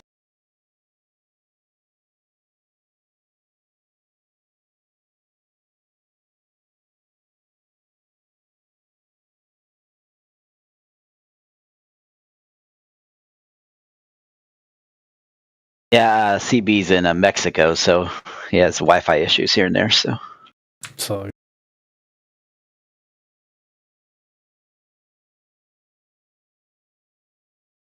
weren't there like recent tests for flat Earth, and they got one major flat earther got his mind changed or something? I heard some news like that. I don't pay a lot of attention. Yeah, the final experiment that was like in January, I guess. Yeah. And yeah, we he would say yeah. Go ahead. Oh, we could hear you now. Like this whole time we couldn't hear you. But well, yeah, it looked like my internet was kind of low. It should be good now. Okay. Yeah. So okay. I'll just finish real quick and I'll throw it over to Ludwig. When you ask, like, are we encased? I think actually that's something we would agree with, is that we are inside of a container. Now, that container isn't necessarily an ice wall, per se. The ice wall is just being described as, like, the highest land in the south. And let me get that link for you. Like I said, there's a government document that describes an ice wall like 19 times. So let me just grab that. I've never seen that. Cool. Yeah, let me grab that for you guys. Maybe I have. It doesn't sound familiar, but I mean, I doubt there being an ice wall that went all the way around, right? Like, it wouldn't make enough sense for my understanding of how icebergs even form, right? So the way that they form is by water becoming completely still. So if you've got water that's constantly lapping against a containment and then lapping back against, it's not going to be still enough to form ice. It might form sludge. But yeah, it's not going to happen. That does make sense. And it makes sense for the Antarctic argument as well. I mean, however you want to phrase it, but it comes down to the point that it's a large mass that extends out from a hypothetical wall of ice that continues, right? But no, you'd have to go a long way from where we've been to reach such a containment like wall, if you like. And there's no need for the ice to follow all the way there. People have just made that up as a logical continuation of finding the ice and finding the extent of human exploration is tied for a number of reasons to, like, trying to dig below 8 kilometers, for example. It's all stuff that's come up here today. So, all right, it's link is in the chat with a screenshot there as well. So, figure 5, an ice wall, as seen from a ship. Ice wall is approximately 20 meters high. Photographed by Charles, a British Antarctic survey. So again, it's just an article about Antarctica. So that's a mouthful. Talking about an ice wall. So again, it hasn't nothing really to do with flat Earth, but people will try to pin it on us as if it's like some silly thing that we believe in. Have you ever seen Attack on Titan, Buffalo? No. Oh, damn! It's a good show, but like people try to. It's kind of deep, but yeah. I mean, I don't. People have some really bad ideas about what flat Earth is. Newbies, in particular, people who come here trying to debate it. They're like, "Oh, so it must be like a solar system with all these like spherical planets, and then there's your flat planet with an ice wall, and then you could just go off the wall and you fall into space and stuff like that." These are some like really bad ideas. So, you kind of got to get past those ideas, and you'll start to formulate a better understanding of what the topic is. But the argument actually, when you said like, are we encased? Yes, for sure. We do argue that there's a container. I sometimes say like you might need to pinch your arm a couple times because when you go outside, you're really inside of a container. And maybe we can just jump right into that, really. I'm going to go to Google real quick and search definition of gas pressure. can I just ask you one last thing about Antarctica? Yeah. So it's explained to us that it's a giant iceberg, essentially, yeah? But there is land underneath there, some parts of it, right? and then there's like an ice shelf around it or some such. I'm not sure if I've got it exactly right there according to the current scientific consensus, but if I asked you about Greenland, and you'd say that Greenland is not a giant iceberg that might just float away someday because it's a landmass, but it's covered in ice, right? What I'm trying to say is that it's more likely that Antarctica is a continent that's covered in ice, and that's why the ice doesn't move. Yeah. All right. So, gas pressure. Let's because he asked if like we're encased, and then that is a pretty good question. Now we talked about the flat planet and the solar system. Flat Earth does not belong in outer space. Those two worldviews are not compatible. Flat Earth, outer space. That's like trying to put Halo in a PlayStation. They're not compatible.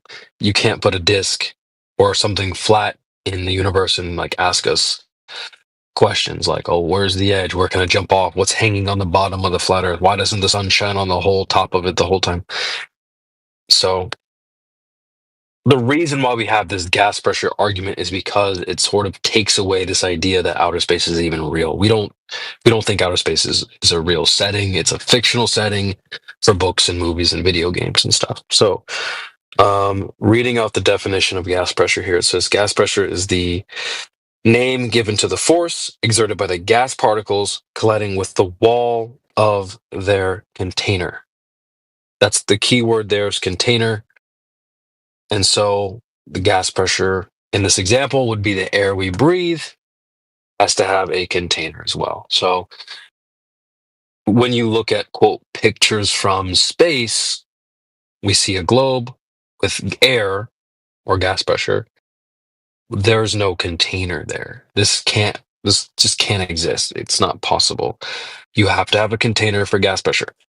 If I have a business and I sell different types of gases like oxygen and helium and stuff, I'm selling you gases. Well, you're going to have to, I'm going to have to sell them in a container. You're going to have to purchase them in a container. If you want to transport them, it has to be in a container, etc. So, and then we often ask people, can you provide an example or a demonstration of gas pressure without a container? We'll give you a second if you want to think about it. That's for you, Buffalo. Yeah, no, but I've heard of like vacuum tubes or something, or like centrifugal vacuum machines or something. Mm-hmm. Well, tube sounds like a container, to be honest. Yeah, but I forgot how they argued it. But yeah, no, that's the only time I heard that. I get the idea. Pressure gases have some kind of resistant container. So that's our argument that the Earth, in my view, the Earth is this is it, man. Like when I think of the universe, well, okay, let's just say this. If the Earth is a globe, that's not the end of reality, right? The globe is an object that exists within this huge place called the universe or outer space or whatever you want to call it. And the boundaries of that place certainly haven't been reached. The shape of that place, definitely not known. And it's like a very large, not fully explored area. I think those characteristics also apply to Flat Earth, a very large place that maybe not necessarily fully explored, the boundaries maybe not necessarily reached, and the shape of it is not known. I don't even think you could know the shape of reality in like totality, in a whole. So when we talk about Flat Earth, we're really just describing the surface of the Earth. And so let me just give you, I want you to just look around your surroundings in your room or wherever you are. You'll notice everything has a surface. Your phone, your table, the floor, everything is obviously has a surface to it. But I would point out that there's like a dichotomy in what a surface can do. Either the surface is going to be rounded in some way, like I'm sitting in my car right now, so like the dashboard has like this curvature to it. My phone, for example, the screen of the phone, there's no curvature there. And so if you start looking around, you'll notice these are the only two options. There's no third option. It's either rounded or it's not. And so I would present that the surface of the Earth also has this dichotomy. It's either rounded or it's not. And so we're not describing a shape, a disc, or anything like that. We're just saying the surface is not rounded. That's really the basics of what we mean by flat. Of course, you're going to have, the Earth has like bumps and hills and mountains and stuff like this. But to remove all these variables, we can go to water, where maybe the Earth has you could go to somewhere on land and it might be sloped. Well, water doesn't have slopes. The Earth has mountains. The water doesn't have those. The Earth has valleys. The water doesn't have those. So we're removing variables, and we're going to go test the surface at the water. And so either the surface of the water, like lakes and oceans and stuff like that, either they're rounded, curved, or they are not. And so if someone could present to me measurements or observations of curved water, well, I'm no longer a flat earther. I'm not tied to this idea like that deep. But the problem is when we go and test the surface of the water, there's no curvature there. And in fact, I don't even think bodies of water really curve like that at all. So think of like a bathtub or a swimming pool, or a pond or a lake or an ocean.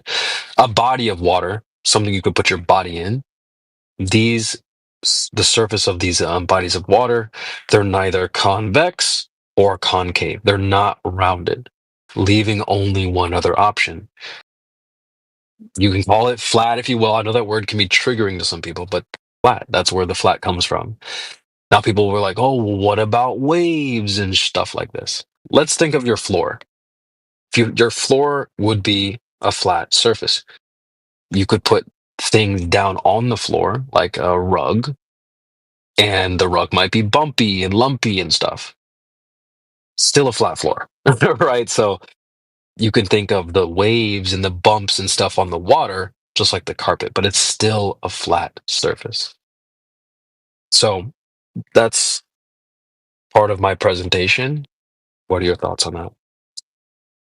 Yeah, I mean, it seems sound. I don't know what else to say about that.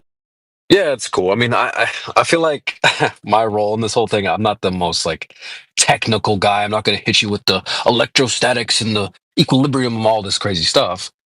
These are the basics, and that's the reason why most of us are flat earthers, because the surface of the Earth is not curved. Why do the Globers that are persistent Globers seem to say there's something empirical to their idea, right? Why do they always present some kind of idea about the convex or concave nature of the body of water, larger body of water? Why are they saying that? Yeah, well, I think most of it is that most people are believers, bro. Most people just believe, and just like me, most of us in here were raised the same way as you. We grew up, Earth was a globe. That's all. That's the only option we were presented with, so that's what we went with, And I believed it a lot. I watched all the documentaries. I was kind of a big space guy and all this stuff. But the problem is people don't go in. People don't go in. I'm dead ass. I really was. I would leave my Xbox on YouTube with space pictures and stuff on the TV.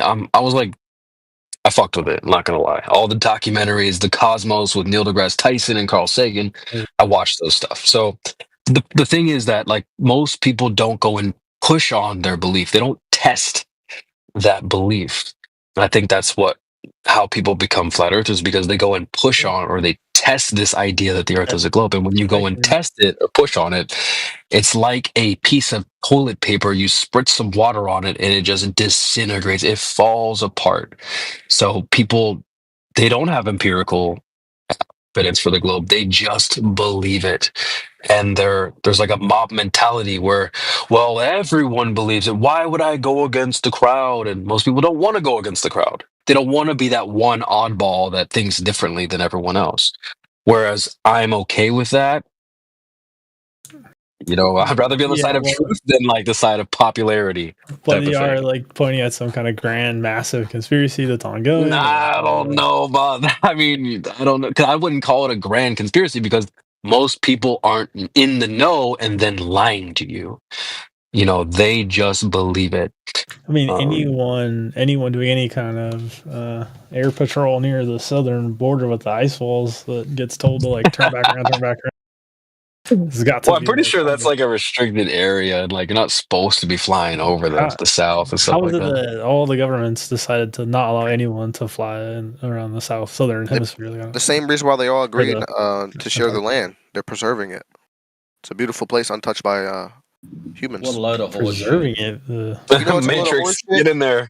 Matrix, get in there. Flying around in a fucking donut. That's a load of horseshit. Flat saucer flying around.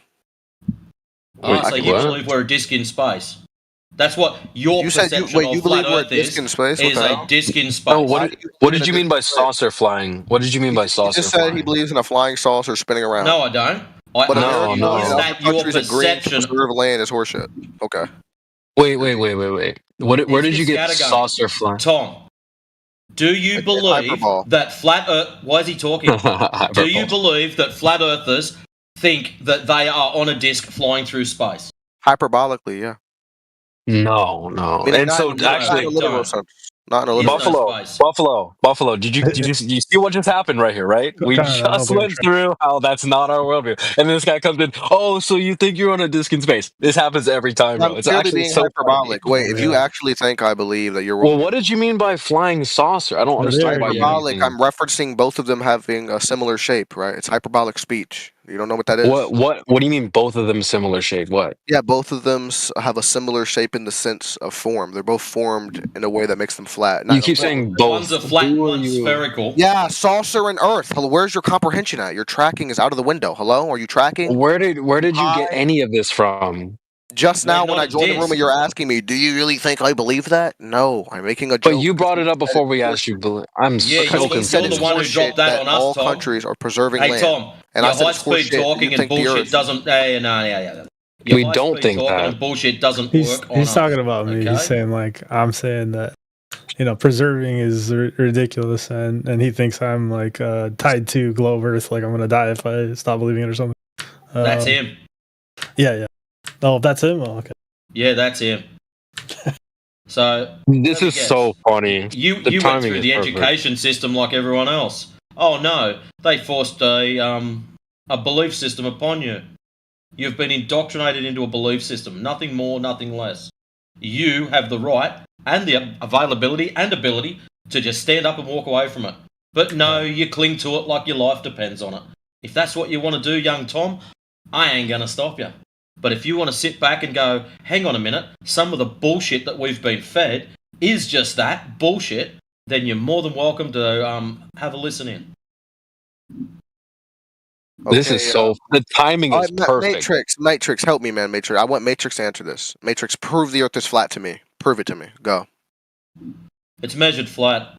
Show me the measurement. Flown across flat, sailed across flat, navigated as flat, utilized in all aspects as flat. And add insult to injury, there's this awesome stuff called water. At rest is flat and level. So how can you have a ball? Can you show me the measurement? How can you have a ball if you've got an item that allegedly takes up, let's call this item water, allegedly takes up 70+% of Earth? Gravity. Gravity makes it flat. I'll take that. Gravity makes it flat? Yeah. No, I never said flat. He said, let's go with that. He said, how is there water on a ball? I said gravity. I never said gravity makes it flat. No. He said the water was level and flat. And then water, flat, level. Yeah. So here's my response. So, I got you. So here's my response. Nothing you said concludes the Earth is flat, except for you saying it was measured as flat. So show me the measurement. The surface of liquid. You got to stop. Liquid at rest is level. Wait, can you guys stop interrupting your friend Matrix, please? Matrix, dude, it's an open panel. I hadn't spoken.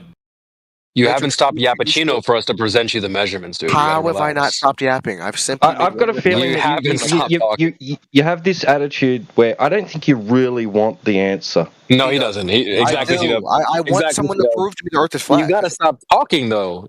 We can present you the measurements, but you haven't stopped yapping.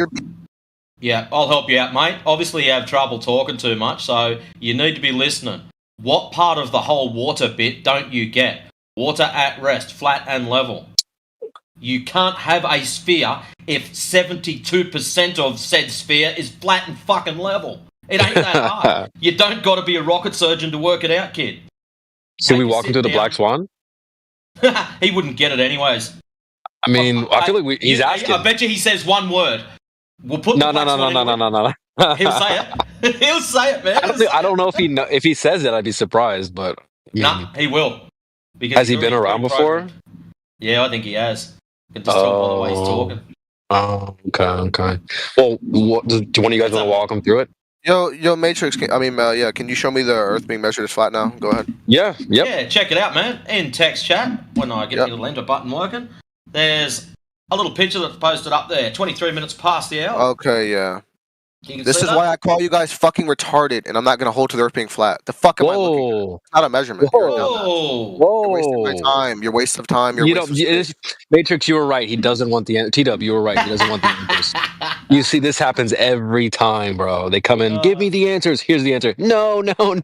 Hey, Buffalo, did you see that shit, bro? This is the stuff that we get on a regular basis. Numpties just having a little cry, have a spurg out, and then they run away. Run away. Yeah, I mean, I bet they must be charged if they come in here with zero empirical evidence every day. And also zero understanding of our position either. He was like, oh, so it's a flat saucer. And we just talked about how that's how people come in here thinking it's a disc in space. Da-da-da-da-da. We're like, that's not it. And they get triggered. It's so funny, dude. It's actually funny. What's the rebuttal to the Black Swan thing? What's the rebuttal? Why don't we go through the Black Swan first? Have you seen it, Buffalo? You know what it's about? It's funny. I was listening to Purveyor talk about something like this, and then he mentioned this, and I forgot about it. But then I kind of get what I'm looking at, right? So you're looking at some oil rigs. Yay, it's oil rigs. But that's not the actual problem, right? When you've got a sphere, there's associated mathematics with it. Circumference, diameter, radius. Okay? We're told that the sphere that we live on, or oblate spheroid, because it's out by a couple of meters, that we live on, it has a radius of 3959 miles. So that's fair enough. Now, from that, you can actually work out how far you can see, or should be able to see, because the geometric horizon should block your vision as something goes behind it. Does that make sense so far? Yeah. Yeah, cool. So what's happened here one day, there was this dude out filming, and he's filmed these two oil rigs. Now, whoop-de-doo, everyone's got a camera on their phone these days, but the problem is, these oil rigs from where he was filming are 9.41 miles and 6.21 miles, as it shows in the image there. Now, the other problem is, he was filming from 1 foot of elevation, and we still actually do have, you can jump onto YouTube, check it out yourself, they do have the video footage. So it's all legit, there's nothing doctored or any weird shit like that. Now, the issue we've got is, to work out how far you can see, it's 1.22 times the square root of the observer's height in feet. So, because it's down at 1 foot, square root of 1, or let's see, 1, that's a real hard mathematics one, that one, times 1.22. 1.22. So the horizon should be at 1.22 miles. As you can see in that picture, where's the horizon? Yeah, much farther. Exactly. At least you're honest. We get people that'll tell us, oh, there's 3 horizons on there, and all sorts of weird shit, just because they want to dodge the question, dodge the answer. You can see the water in the back behind the other oil rig. Exactly. There you go. Wow. So straight away, we know the horizon should be at point X, 1.22 miles. It's currently at beyond 9.41. We don't know exactly because there's not a dude with a measuring stick or something down there to be exact, but we know it's behind 9.41. So it leaves us with two possibilities. Number one, the Earth is a lot bigger, has a radius of approximately, I think it's 268,000 miles, or it's flat. Huh. Now, you'll get some people that'll jump straight onto the 268,000 mile thing, but what they don't realise is every single astronomical unit is based upon the Earth's size. So if you choose to have a bigger radius of your ball-tard, all of a sudden everything to do with everything else, astronomically, gets just thrown in the bin. All numbers have to be redone. Yeah, so like or NASA's hiding the real measurement and using it, like not letting it in there. NASA's. Do you guys? So, side question, real quick. Do you guys know how fast the Mars rover was going to get to Mars? Here we go. Why? Why do you bring that up? Because I think it's like they worked it out that it got to Mars in 1 year, but Mars is 35 million miles away, right? That sounds crazy. Yeah. So it had to be going like what, 4,000 miles per hour or something like that. I think that's like impossible or something. Like throwing something 4,000 miles per hour through space and doesn't get destroyed or something.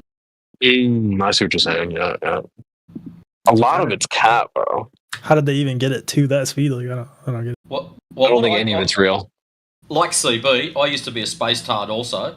One thing I did notice one day, which sort of made me start asking questions, that little Mars rover that's chugging around having a great old time, who cleans the solar panels? And the reason I ask this is because there's allegedly satellites, there's satellites zipping around Mars, also having a great old time, and every now and then they snap the Mars rover. Now, when you have a look at the Mars rover satellite images, sometimes it's got dirty panels, sometimes it's got clean panels. And I put the question out there, who is cleaning the panels? Yeah, anybody respond to that? I mean, even if most people don't notice this shit. Even if they have windshield wipers, like windshield wipers suck. You can't build one that's going to last. Driving through the desert. You drive through the desert one time, you're replacing your windshield wipers, or you're stupid, you know? Dude, I'm in California. The cars get dirty so fucking fast. Anyway. Wild stuff. Mars, the way I don't think there's any land up there. The land is below your feet. We're on land. So to look up and be like, there's land up there, to me, that's crazy. There's no land in the sky. Or land? Yeah.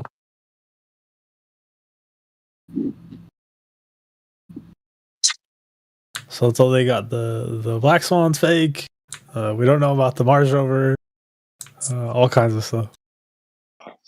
If you want land outside the Earth, you're probably dealing with something more like an ocean floor.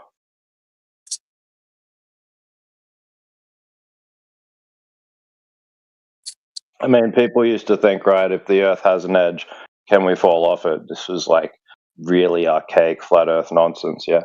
Yeah, yeah. If there's a containment barrier, it might be not ocean that's lapping against the containment barrier and somehow forming an ice ring, which is a violation of how ice forms in water to begin with, which I entailed in that graph I posted. But you could have land, right? Like a thin strip of land, and you could step through the containment, but then you'd be on the floor of another ocean. So there's not much land out there. There's about as much as it takes to pivot up around and form a celestial space above the containment. But the requirement for more land than there is space above, even like an equidistant point from the highest celestial point to a wider celestial point, there's no need for any of that.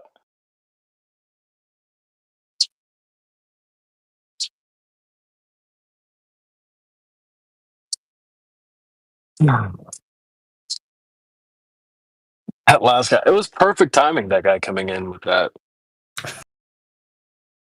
Yeah, I think I've seen that guy before. Oh, really? Oh, no. Yeah. I think he's a non-believer. Clearly. Obviously, but a global believer. What give it away? It doesn't like any association with things that are concrete. Yeah, I'll have to look into this stuff. It seems very interesting, but I keep seeing people fail to it. Talking to this guy who was like a purveyor, he keeps talking about refraction or something. And he plainly stated though, nobody can see the curvature. He said that himself. So I was like, okay. So when they start barking about things like that, that's cool. Let them. So what you do is I'll just click over first. So let's grab hold of this folder here that's got the definition of refraction in it. So when you know what refraction is, you'll sit back and next time some numpty comes in and goes, refraction, you can just go, ha, you're wrong. So let's have a look here. Snell's law. I'll read this out to you. Actually, I'll read it out, then I'll post it in there so you can check it for yourself. That's cool. All right. Refraction is the bending of the path of a light wave as it passes from one material to another material. The refraction occurs at the boundary and is caused by a change in the speed of the light wave upon crossing the boundary. The tendency of a ray of light to bend one direction or another is dependent upon whether the light wave speeds up or slows down upon crossing the boundary. So basically, you have two see-through materials. Let's just say glass and water, for example. Yeah. And as the light passes through that join where they're together, that's where it bends at. So how can you get these consistent bends to wrap you around a ball tard as they claim? Sounds pretty, doesn't it? Yeah. Just talking about the ocean or like some kind of. Yeah, I don't understand that either. For you, so I don't think that seems pretty forced. Like this constant refraction everywhere at the horizon or whatever. Exactly. So I'll just like this guy, man, so you can. I like this guy. Look, man, you don't have to be a flat earther tonight, tomorrow, this year. Take your time, man. Go through it with a fine-tooth comb. That's what we did. We didn't just spawn flat earthers or like, oh, yeah, that's a good idea. I want to be a flat earther today. My only advice is, don't believe us. Go and check it out for yourself. It's funny watching guys like Neil deGrasse Tyson like not actually ever debate this stuff. Like you would think it'd be a cakewalk. Right, exactly. They're more interested in trying to clown flat earthers instead of addressing the argument. Oh, flat earthers they hit their head and they're all this, that, and the other. It's like, don't worry. It's not about the flat earthers. It's about the flat earth, dude. Do you think there'd be like maybe like a low level debate, or there's more like flat earth versus globe earth debate, like something hosted by somebody? I don't know. I mean, I haven't looked at much. When they do that, they bring on like, I don't act like bad actors or something, and they don't bring us on there or on debates or whatever. Don't let us get on there. Don't let it. We'll cook Neil deGrasse Tyson because he doesn't know the arguments or anything. Like we hit him with the black swan, he'd be like, So I reckon he'd say it. Dude. I think he'd say the R word for sure. He'd have to. But well, Kiwi would want him to say that. Oh shit, man. But you will notice, Buffalo, if there is ever debates on, and they're supposedly serious, what you'll find is the pro-glober will get introduced first. This is John Smith. He has a PhD in X, Y, and Z. He's really smart. This is Jane Doe. She is a dumbass flat earther who believes that she's a disc in space. That's how they introduce it. It's called poisoning the well. So straight away, anyone who's listening or watching will just go, flat earthers are fucking stupid. They think they're flying on discs in space. And it's just instant retardedness. So straight away, you've got the crowd against you. So you're always on the back foot. So what you've got to do is get the crowd to understand that this is not a matter of your PhD in anything. This is a matter of shapes.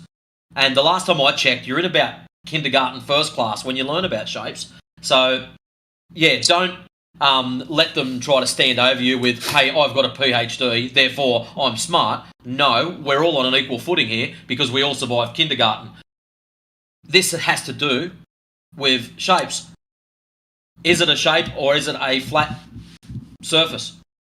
You've got to prove it's a ball. That's not a problem. So if it's a ball, it would have a radius measurement. If you can't get that, maybe a diameter measurement. If you can't get that, a circumference measurement. When has these ever been done? And all of a sudden, they start thinking and start looking into it. Maybe, if you're lucky. Yeah, you should have had that in the binder in the very first place. You should be like, right here, here's the thing, like blah blah. Like, oh, you got to think about it. Yep. There's a reason why it has to have these things too, the circumference, radius, diameter, because the globe, like any object, has to have a specific size. The globe can't just be some, random non-sized thing. It has to have a specific size. So they've already staked their claim in the ground. It's this size. So you can test that. For example, if you said, Buffalo, you're 6 foot tall. Cool. We can test that. We go and we meet with you. We test that. If it's not true, it's not true. Period. Like, so that's what we've done. They said how big the globe is claimed to be. We tested it. It's not true. It's very bad, very bad for them.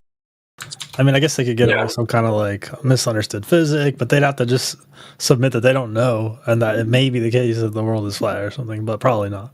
And they're not really saying that. They're saying you're definitely wrong. And they don't have any measurements, so that's fun. Yeah. So what happened with this recent guy that like recanted his flat Earth position or whatever? Oh, what, Jiren? Somebody. He wasn't a flat earther to kick off with. Dude, I never trusted that guy. I'm not gonna lie. I always go with my gut on things, and I always thought Jiren was a weirdo. I'm not gonna lie, bro. He's capped, dude. So was it like on YouTube or something? Like why did I hear about it? I don't think it seemed like semi-popular. Man. Matrix. I think a lot of the reason it was put onto YouTube was to yet again discredit flat earthers. Oh look, this flat earther went to Antarctica and he saw it's a ball. No, he fucking didn't. He witnessed the sun do something. That's it.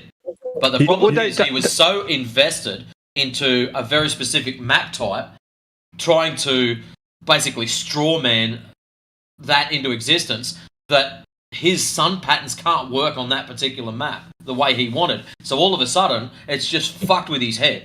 Whether he's done it deliberately or accidentally, or he's just a dumbass and hasn't realised it, I don't know. But he's basically nailed himself into a corner, and then when it was like, oh, well now you see the 24-hour sun, you're fucked. Whereas if he was a smart player, he would have stood back and went, I don't know. And left it at that, then gone down there and went, well, fuck me, a 24-hour sun. I've really got something to think about. He didn't. He pushed the AE map to the point where it just smashed himself back into a corner. Usually there's no way out of it.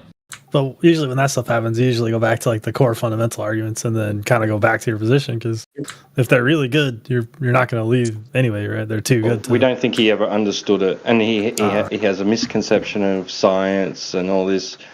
Like, I mean, he's been called out multiple times throughout the last decade for his dipshittery, right? But isn't it interesting like that they'll like the headline will read, popular YouTube flat earther, right, goes to Antarctica or whatever, proves the globe, like, and people go, who? Yeah, like nobody knows who this guy. Like you did, like who? So who is this guy anyway? Yeah, I can't even think of you guys. Yeah. Right. Like in terms of, it's just a certain particular fellow. Yeah, the media is the media. I mean, what else do you expect? He pinned himself into a certain map, but we actually don't.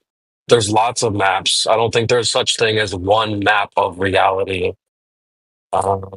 So map's not the territory or something like that. There you go. Yeah, exactly. Just like when you have, let's say you're a chef and you have a restaurant, and you have there's different ways you can create a menu. There's not just one menu.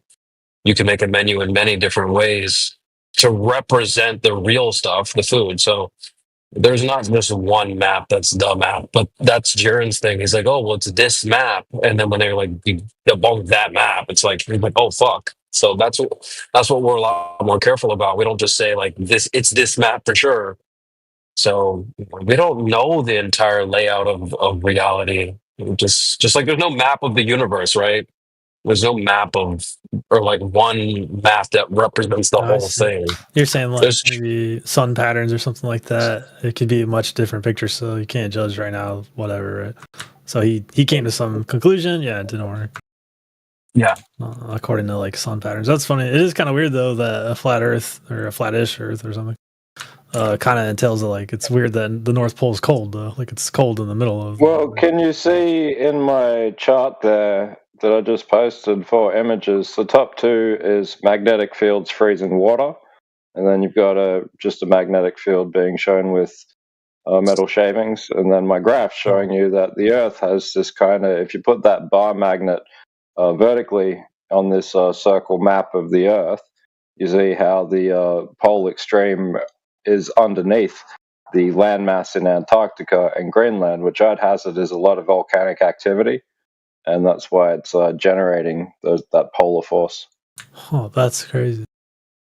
Yeah, I was wondering, like, why would there be this weird, cold pattern or whatever?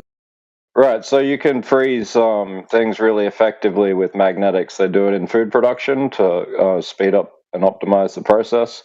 So where you can see that you have the landmass itself, and then just adjacent to the landmass you have in the north the periodically freezing sea, which is a smaller landmass as Greenland, and a larger landmass of Antarctica, which is continentally sized, has a very large permanently frozen sea around it. So that those points of water are fitting very specific conditions to be still enough in order to freeze.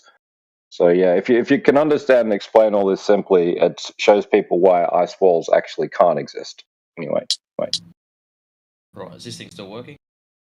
Yeah, Matrix. Yeah. No feedback or anything weird? I just heard myself. You can hear yourself. Yeah. Yeah, I've just changed the setting because I want to try something. You got knocked the fuck out!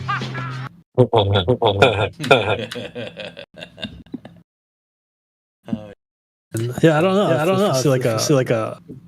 Okay. Yeah, Matrix. You're gonna have to fix that. Yeah, I know. I was just saying that.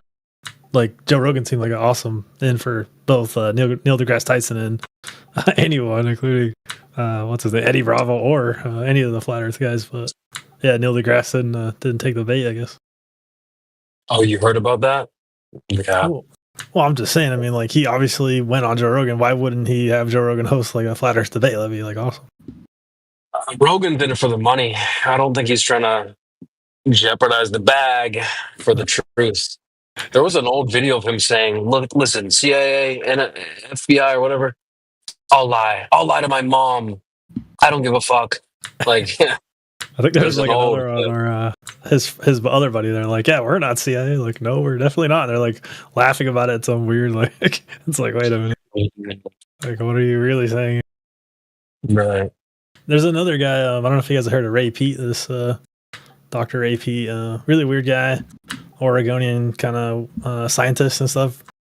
And he exposes all kinds of things about like CIA and science and stuff. And he said, I forget who he pointed to, but someone wrote a book that like being part of the CIA is like way more common than people think. Like there was like a bigger system, even in like World War II, like Salvador Dali was part of the CIA, and like all these famous people would love to get in on the CIA, and they often do. I think that guy put a book out like that.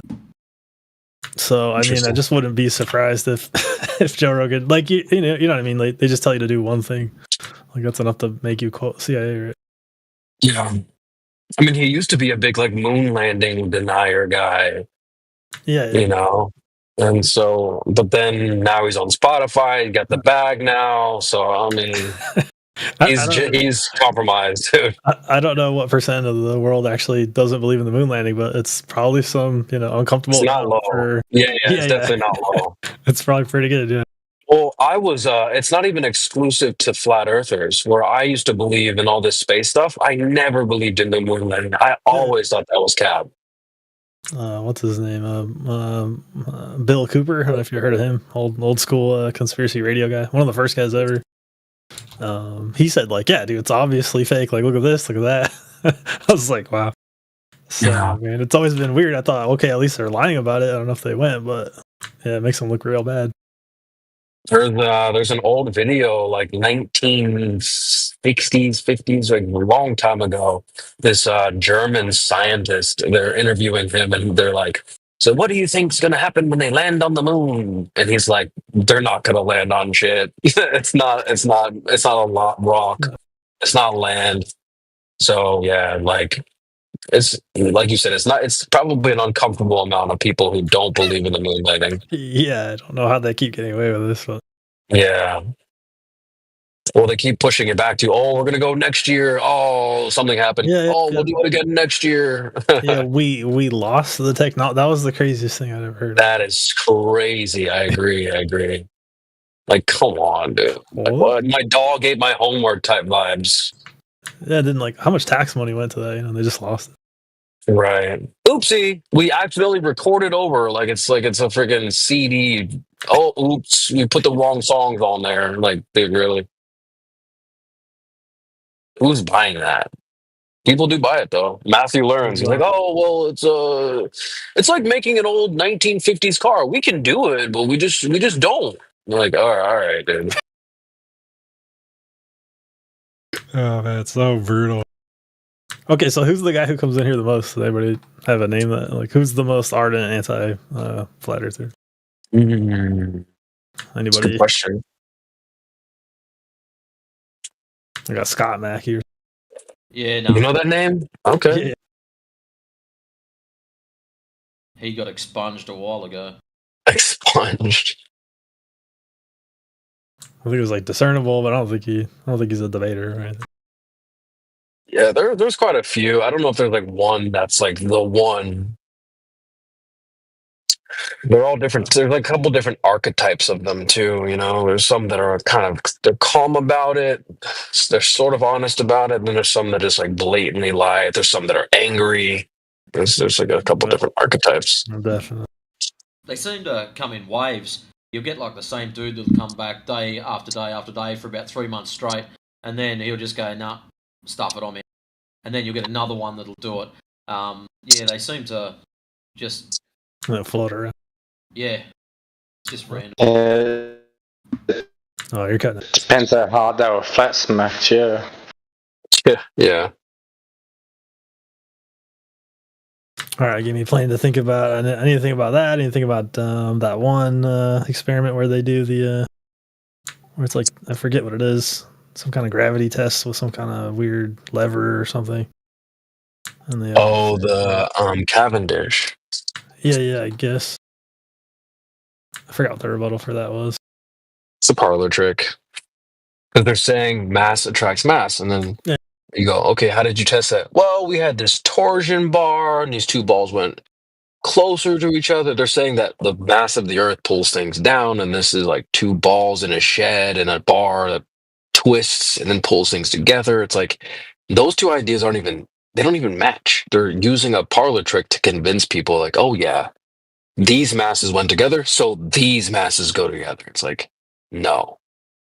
And also, the current hot shit, the current rhetoric is not mass attracting mass anyway. They're saying that Einstein, his version of gravity is bending and warping of space-time. So it's all over the place, dude. I heard that the other day too, something about space-time bending. They'll just say anything. All right, well, thanks for clearing that up for me. Yeah, for sure. All right, take it easy. All right, man. That guy's cool, man. He's welcome here anytime, man. Shout out to him.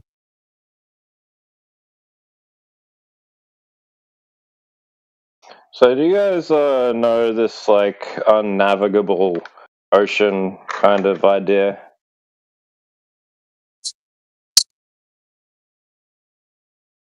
What do you mean?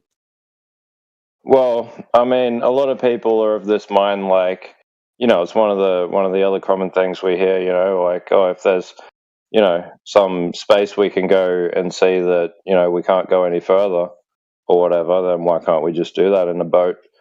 I think there might be things that we could account for where anything's going to sink that we can build as anything buoyant that we've built is going to be destroyed by waves that are rebounding off a containment. You know what I mean? Like all of the energy of a wave is going to hit that and then go back. So just getting close to that is just going to be more and more choppy until they're skyscraper-sized waves. I mean, what do you think about that?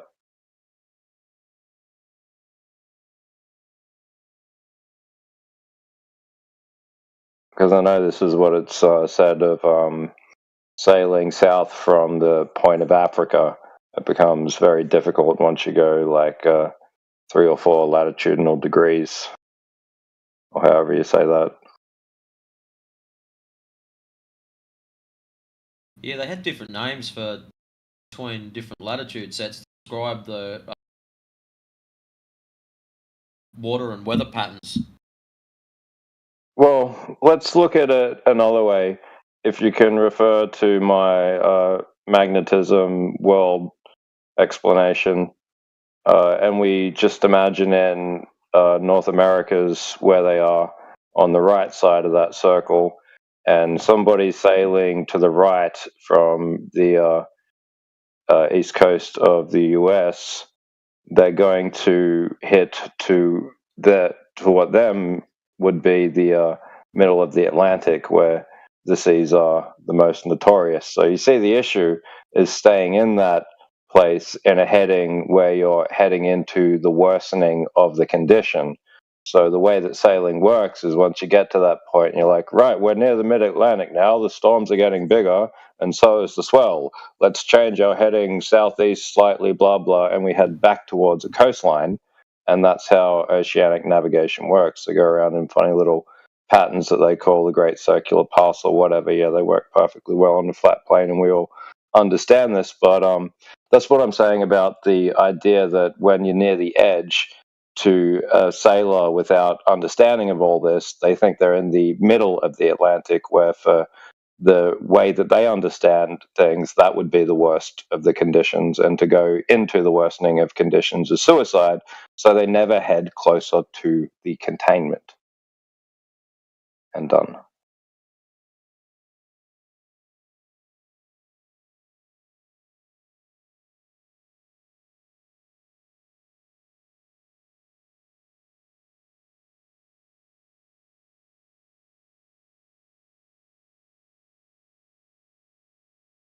Yeah, you want to practice condensing shit, man.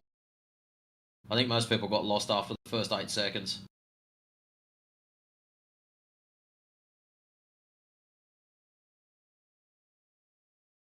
Well, look, the kind of wave that's going to wreck like a US battleship, yeah? Like an aircraft carrier. That's a really extreme wave. So where would you find a wave like that? Well, they'd say the mid-Atlantic. But if the mid-Atlantic is a point closer to the containment edge, where the seas are going to become unnavigable, the way that sailing works is they orient around the roughest parts of the seas, closer towards the heading of the coastline, in a way that they're not making a direct shortest line as they see it across the ball. They're just redirecting in a more of a curve. No, forget towards... that. Forget that. Let's just say you're going to sail directly south. Bottom of Australia, you're going directly south. You're going to miss Tasmania. Just keep going until you hit Antarctica. As you go past each of the latitudes, so go past 40 degrees, go past 50 degrees, they named them. There's smart-ass names for them. Roaring 40s, something 50s. Yeah, exactly, right? 60s. Exactly. Specifically, so I'm saying you'll find that in the mid Pacific and Atlantic as well. The rogue wave phenomena, yeah? And it's also in the southern Pacific Ocean between like South America and Antarctica. It's another portion where the biggest ships are lost. I didn't mean to cut you off. It was just, yeah. I'm used to it. But can you see that, like, if you picture, like, waves, right? So, like, I'm trying to think of the right way to say that. The way that you'd get a wave that's getting smaller in amplitude, so it's really big, intervals, and the intervals get shorter and closer together. The closest together near the middle of this zone, and they're largest around the edge because that's where they're bouncing back, which is how all the radio communication works.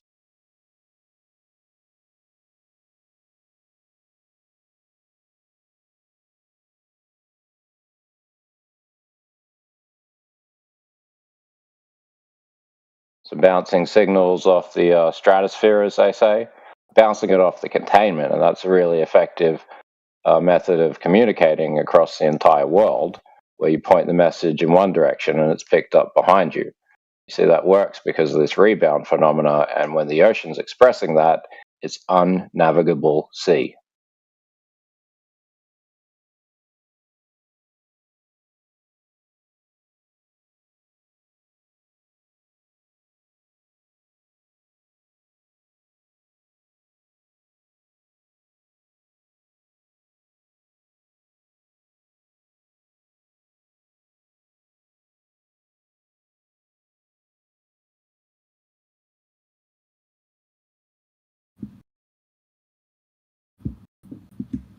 So you're talking about parts of the water that like wrecks boats, ships.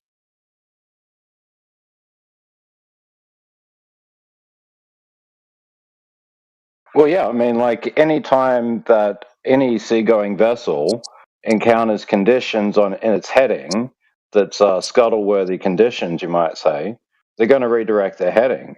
So they're always going to find that. That's never going to change. It's the constant of the nature of the sea. The closer you get to the containment, it gets worse and worse until there's probably constant tsunami waves bouncing off the containment. I mean, I'm theorizing here, but it makes sense according to how like physics works in a pool. That's so interesting because I watched this show that pretty much had that idea embedded into the it was like part of the theme of the show. I'm gonna post a screenshot of from it. Take a look at the chat. I mean, you can ignore the sea monster, of course, but it's basically this island that they can't leave. Like they the water, for some reason, they're just once they start sailing out, it like fucks Wait, up all the boats. is this called Heaven something or Hell's Paradise? Yep. That is wild. It's so good. I want to see more of that show. Yeah, it was amazing, dude. I loved that show. I thought it was very cool, very good. But I only recognized it because you described it. If I was going off the image, like that's only shown. Is that in like the opening credits or something? No, well, it's early. It's like in some kind of meta explanation, eh?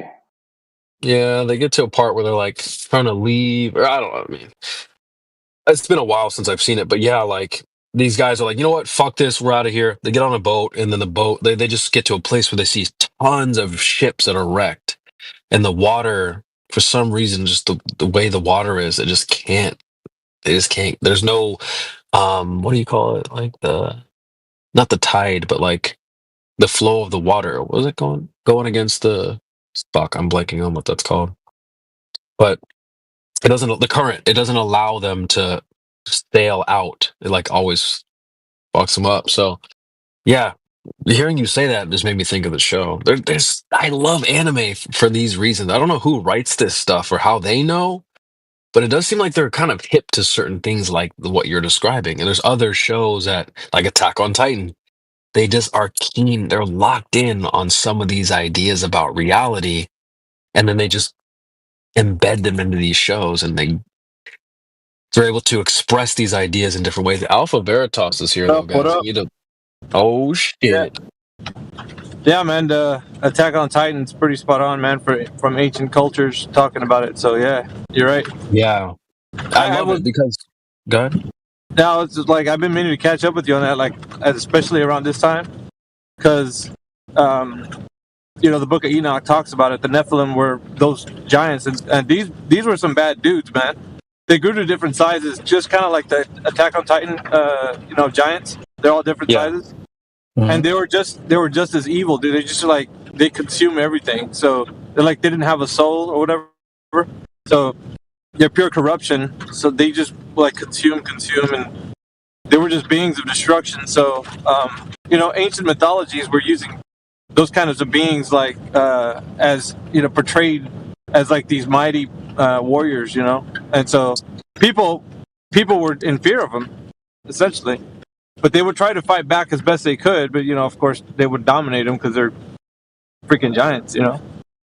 So cool. There's a lot there's a lot to deal with ancient cultures, and when they talk about these giants, eventually they were wiped out, right? But civilizations were having to deal with them, So I mean that's kind of like the stuff that we're in right now. We're trying to figure out what's going on, but this past of ours has been hidden by this fake history, dude. I don't know what to tell you. Yeah. But most of it has to deal with just stories that have been handed down from generation to generation of tribes. Native Americans, you got the people from the Pacific Islands. They have stories about stuff like that. I have a lot of friends that from different cultures, and even people from Iceland. Like, it doesn't matter what land they're from. Everybody has a story about giants. So there's historical context that backs it up. It isn't just like some make-believe story, because every ancient culture talked about them. You don't believe me? Just look at Graham Hancock's what do you call it? Like deep dive into like historical events, stuff like that from like ancient tribes, and they all mention this shit, man. So it's like it's pointing to some kind of reality that we're unaware of. So for me, it's like it's in the Bible, but at the same time, it feels alien to us because we're like, dude, giants? Are you for real? And so everybody tries to reason with that, like, oh, they probably were just like these really important figures, like they're giants, like not really tall people, just like important ones. But that's not the context of the way that was described with these beings. You know what I'm saying? Like that. I don't know. Yeah. It's to me, dude. Like that's the reason why I'm gonna be on this this kind of research, because like before Flat Earth, dude, I was really involved with that kind of stuff, like the ancient mysteries. But this was more intriguing to me now because I know the Earth is not a globe, so it's flat. But for me now, it's like I'm looking at life kind of just like a puzzle piece that's all being put together. So it makes more sense. But it's hard now to actually convey, like, how Globers are like 1,000 degrees removed from reality. You can't even like get close to them and even talk to them about some stuff like this because they think that it's ancient aliens, dude. Like freaking, like space aliens and whatnot, like that stuff. Right. I mean, yeah. We said convey. That's kind of what I was getting at too. It's hard to convey these ideas, not only just even amongst each other, but let alone to them. And like, how they'll say, "Oh, flat earthers are holding us back." Actually, it's the other way around. We could actually start to explore these ideas more. But yeah, I was thinking about getting into because I like TikTok and the vibe there. You can actually have these kind of podcasts. Like, I mean, flat Earth can be mixed in there, with some of the stuff that we talk about, but it doesn't have to be like the main category. But it definitely can be one of those points that when you bring it up, you have all the evidence to back it up. So, like, no problem right there.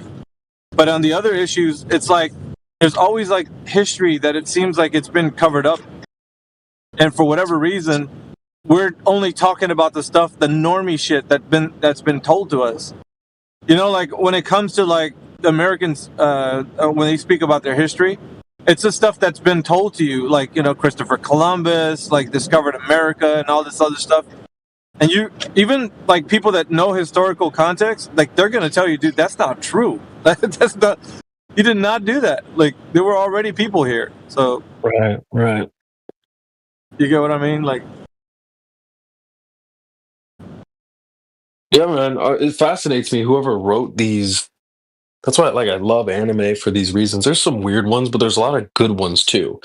And it's like this media allows these ideas to flow and convey those ideas in really interesting ways. And people will be like, "Oh, that's just anime." Like, well, they're doing a good job. Some of them do a really good job hinting at some of these truths or whatever from the past. And it's not like we were raised and taught these things. I've learned these through. Like you said, once you become a flat earther, it opens up way more doors to explore these ideas, and I certainly have. So, CB, you mentioned Attack on Titan, right? If you read what I just wrote in the text chat, that's kind of the metaphor, because beyond Paradis, there's the rest of the world, right? So Paradis is this culture that they found on the far side of Antarctica that's never been discovered. And it's kind of like discovering the Aboriginals in Australia after you wiped out the Native Americans and the Aboriginals. So you're like, you know what, at this point, let's just treaty seal them off from the human population. What do you think about that? Dude, I mean, that holds with pies, like stuff in the 50s, The general, is that his name? Was it Pi or? You know the guy who flew over? You're talking about Admiral Byrd. Byrd, that's right. I always get him confused with this other guy, Lloyd Pye, because they kind of look similar as well. But yeah, so it lines up with what Byrd was saying and what he didn't say, I think. I'm really intrigued about they even say it's sorry. Yeah, but hold on, because I'm really intrigued about history. So when it comes to like why we've been told one specific narrative, and then all of a sudden, like you hear tidbits of like something else not being like it's not the case, right? Like certain major events that happened in the past, right? I'm not gonna go into them because they're like some of them violate TOS and whatnot, but some of them are. When you look into them, like you can find out that that's not the case for like what went down, because you can talk to the people that actually lived in a specific region where that event was taking place, and you can find out like, man, they were actually saying the opposite. Like, so for me, it's like that's intriguing, right? Because why are we learning this like false history? You know, why is it embedded in our education system? Why haven't we been told about this other stuff? You know, doesn't that intrigue you? Like, how come we're told this false narrative? I mean, the globe's a part of it, but like, you get what I mean? Like, that should be like, I mean, yeah, you could make up these ideas of what you think things are, but that's not what I want. I want to know what the truth is behind the reasons why they're, you know. Because there's remnants of like historical things that are left behind, so there's like clues, right? So I mean that's kind of fascinating to me, anyway. Definitely. Yeah, and like Yeah. No, I was just gonna say because I separate that from like, you know, just waxing philosophical, just on like an empty tip, like, oh well, I think that, you know, gingerbread man used to exist. Like, I mean, I'm not gonna make shit up. That's not what this is about, man. This is about like, you know, stuff that's been left behind. You know, people have conversations about it. Like ancient tribes leave, you know, clues behind, stuff like that. Stuff that would make more sense than it just being some kind of empty, you know, idea. I don't know what else to put it, but. Right. Well, you were saying like we were taught, and then why were we taught that? It's just reminiscent, like going back to Attack on Titan, like the main, the people that are born within the walls, they were taught that this is it. There's nothing else, you know. And so the main characters, you know, find this book that describes a world beyond the walls, water and oceans and deserts and forests and stuff. And dude, that's so like our narrative, though, isn't it? That's so like our freaking narrative, bro. Like it's so honestly, close to the freaking narrative we have right now. Like seriously though, like honestly, you guys in here need, that's like your homework. You need to go watch the show, especially if you have these. If you're already on board with like Flat Earth and stuff, go watch it. I think you'll enjoy it. It's a good show, even if it didn't have some of these deep truths and stuff. But it's your homework. Seriously, some of you guys need to go watch this shit. Very good. Probably one of the highest rated anime shows too. Like super high, top 3, I think. So that's your homework, guys. Go watch Attack on Titan. Yeah, and it's no wonder why it's so intriguing too, man. Because I mean, it almost feels like this like weird. I don't know what to say, weird connection, but to like history, dude. Like some of the things that the extra biblical texts like speak about is how bad these giants were, man. Like they grew to enormous sizes, man. They were just consuming everything, and because they were the offspring of the Watchers, the freaking Watchers, like they were doing whatever they could like to feed them. So you know, once they would consume everything in the land, they were just like, well, just eat the people then. You know, so they were. Yeah, it was pretty bad, man.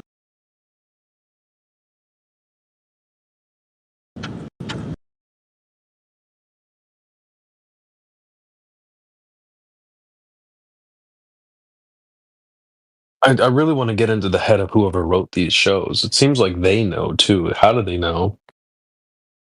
Who put them on? Are they flat earthers and stuff? Like, bro, I'm gonna drop the other because I have another AI kind of conversation with just only AI.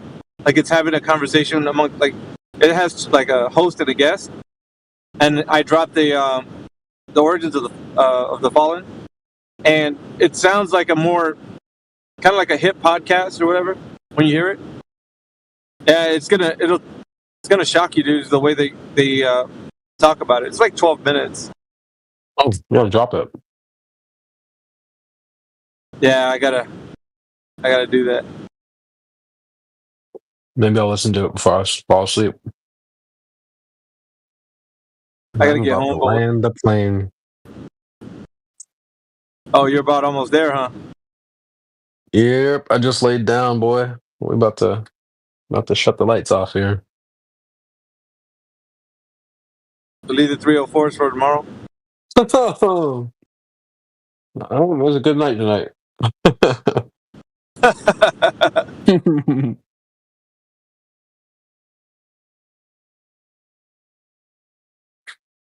I mean, we're in the politics server. Did anybody watch the Trump addressing the Congress today? Man, there's some Globers in that place.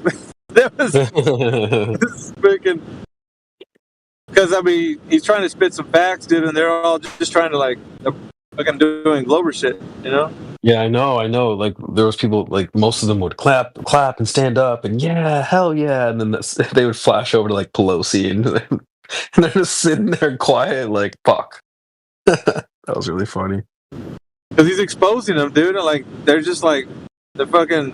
Because like now that he's because like America's clapping back, like to all these guys who were taking advantage of America. Now they're just like, oh fuck this, dude. Now we're gonna put some tariffs on America, dude. What have you guys been doing all this whole time?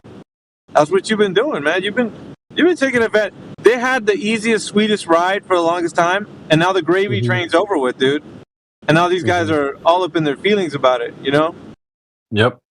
So, do you guys want more polar physics explained through the magnetism? Hell no, man. I was gonna say. Nah, man, we're to you or what? Nah, because usually when you bring stuff up and we start like to ask you how you know stuff, you just usually say these are just your ideas. Most of the time, you do that. Dang, like, we gonna let him talk to you like that? Yeah, for sure, man. I mean, he's like that's kind of like the reason why he's here because people listen to him in here.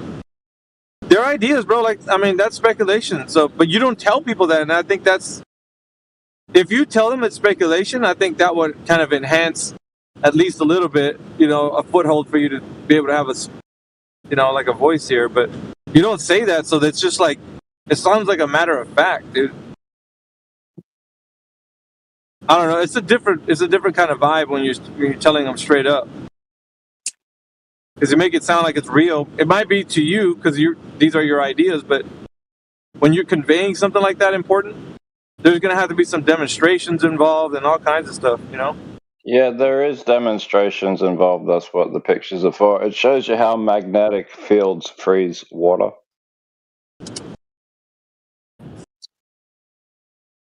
I mean, I'll give him some credit because you do add a lot of content to the channel.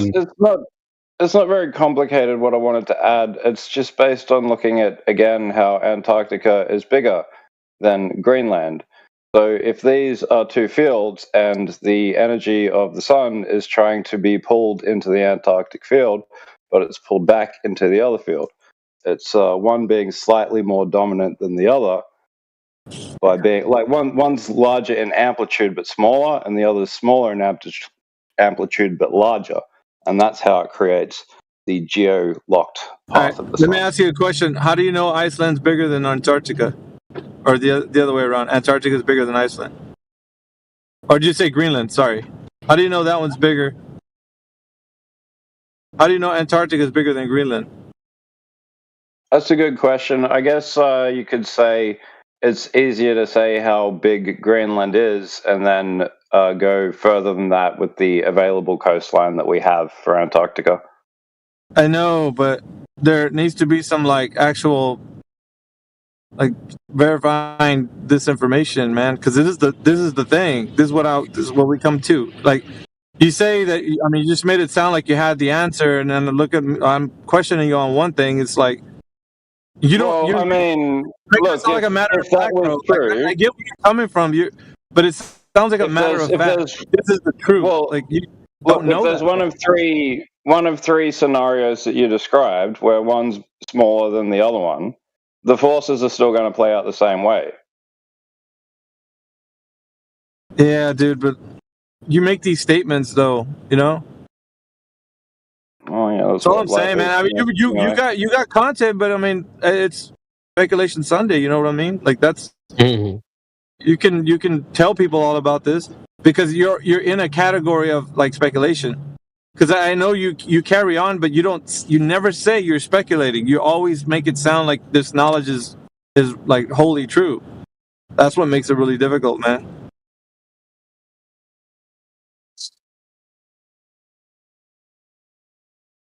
That's all I'm saying, dude. Like, I get the vibe, dude. Like you're trying to bring something new to the people, man. But I mean, in here, people are gonna just start asking you more relevant questions and stuff, and you at least have to back it up with like something, a way to verify it.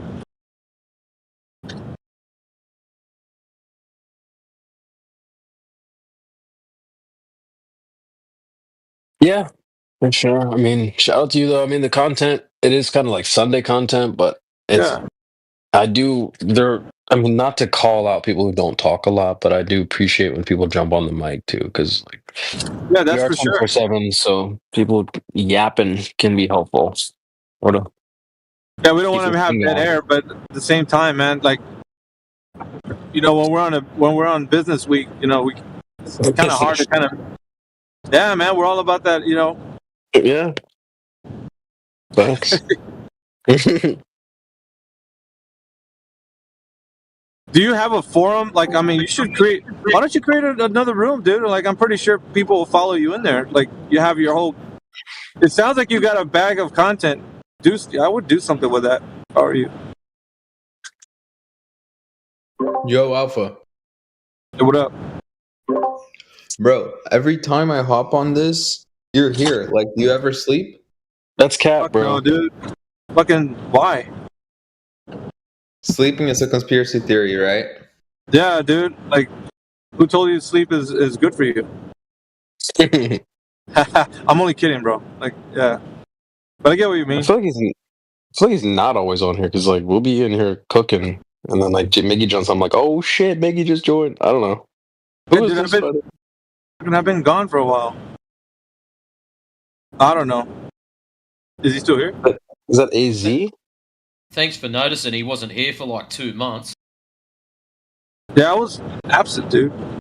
Missing in action and shit. Did that guy leave? Who, No, me? He's still there. Nah, man, but who? It's Mark? Mark. What's up? Oh, it's Mark, dude. What's up, dude? What's up? Nothing much, man. I'm driving home in this freaking Midwest crazy weather, dude. We got like this blizzard, high wind warning. Like it's madness, bro. And then all of a sudden, it's gonna go back into like the 40s. Like snow's gonna melt. Bro, I want to ask you something. Yeah, do you think that Trump faked his assassination attempt to win the election? Oh, baby. Oh, ooh, shit. That's some juicy bits right there, man. Like, listen, like the world's a stage, right? But what we see motivates us to kind of like make a decision or feel some kind of way. So I think it did boost the numbers, bro. Like if you want to go over the top with something, then you gotta make this shit look like it's. Cause think about it, man. Like it grazed his ear. Do you know how fucking close that? I don't know, man. Like it's just. It's I don't know. I can't because this is my speculation. I'm telling you right now. Yeah, I would. It looks that way to me. Because what kind of benefit do you gain from being like an action hero, you know? And then throwing your fist up. Dude, what kind of dude, you know, bullets are not somebody else with another gun pointed at you, you know what I mean? Like, you ain't gonna be throwing your fist in the sky. Bro, you're gonna be like trying to get out of there, man, as fast as possible. That's what I'm saying, bro. And like the way that they hit him, like when it happened, like you couldn't even see him because they had so many people on top of him. I feel they had like a makeup artist like put the blood on his ear while he was covered up, and then we're going deep right now. We're going deep. Yeah, because like I mean, think about it. Like afterwards, he was like a hero, right? Because he still stood up, and everybody's like, "Dude, the man's actually pumping his fist to the sky. Like this is the guy I want to run for my presidency." You know, like. So I don't know, that kind of boosted confidence and whatnot, because it did, right? Everybody felt kind of like, hell yeah. There's even a song by Tom McDonald called "Bitch You Missed." I don't know if you heard. That's funny as hell. Yeah, dude. I mean, if you haven't heard it, you got to give it a listen. But you know, there's people that were like, they felt some kind of way after that, like they're gonna stand behind him no matter what, because they're trying to eliminate the last hope. You know. That's what it's like, right? You're trying to eliminate the hope for America. So people are going to rally behind that. So it's think about I look at the psychological kind of like, you know, aspect of it all. And it just motivates somebody, right? You see somebody like you were voted, you're trying to get into the presidency, and it seems like, you know, your hero almost gets taken down, so it makes you that much more, you know, patriotic or whatever. It just seems that, like, I mean, I don't know. I'd rather have him than, you know, Biden or Kamala, you know. But fucking, I don't know. It played more to the heartstrings of the people. That's how you win folk over, man. You actually do some shit like that. It's like you remember the Cody what's his name? The guy that did the little space mission. He does trick shots. Armstrong? Wait, what? No, what's his name? He does trick shots, and he went to space on Jeff Bezos' rocket. His name is Cody, but he has like a YouTube name. Anyway, he. What about that guy from Dude Perfect? Dude Perfect, yeah. His channel's Dude Perfect. But yeah, he goes by. His name is Cody. But anyway, he got on that rocket, you know, and he went to, I think it was 198,000 feet or 200. I don't know exactly the altitude he was at. But it was like, if you listen to the, you know, the way that little clip was made, it had all the feel of like a, you know, if you ever went to church and they played that like Christian music, a real soft kind of like makes you feel kind of in the right mind to kind of give praise.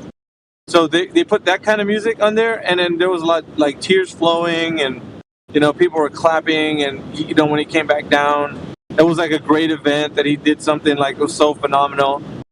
And then they asked him questions. This is the most important part, right? They were asking him questions.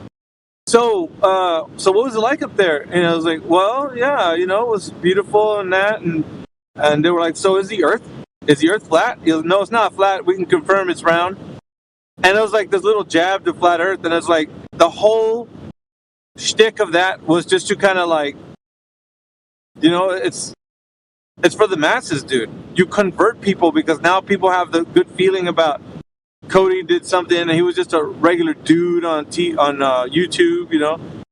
And Jeff Bezos selected him, and it was just that kind of shit, man. And so it's like people, when they get in the mood, you know, when they start feeling good, they're motivated. So yeah, that's kind of why I referred back to that little production thing that they did with Dude Perfect.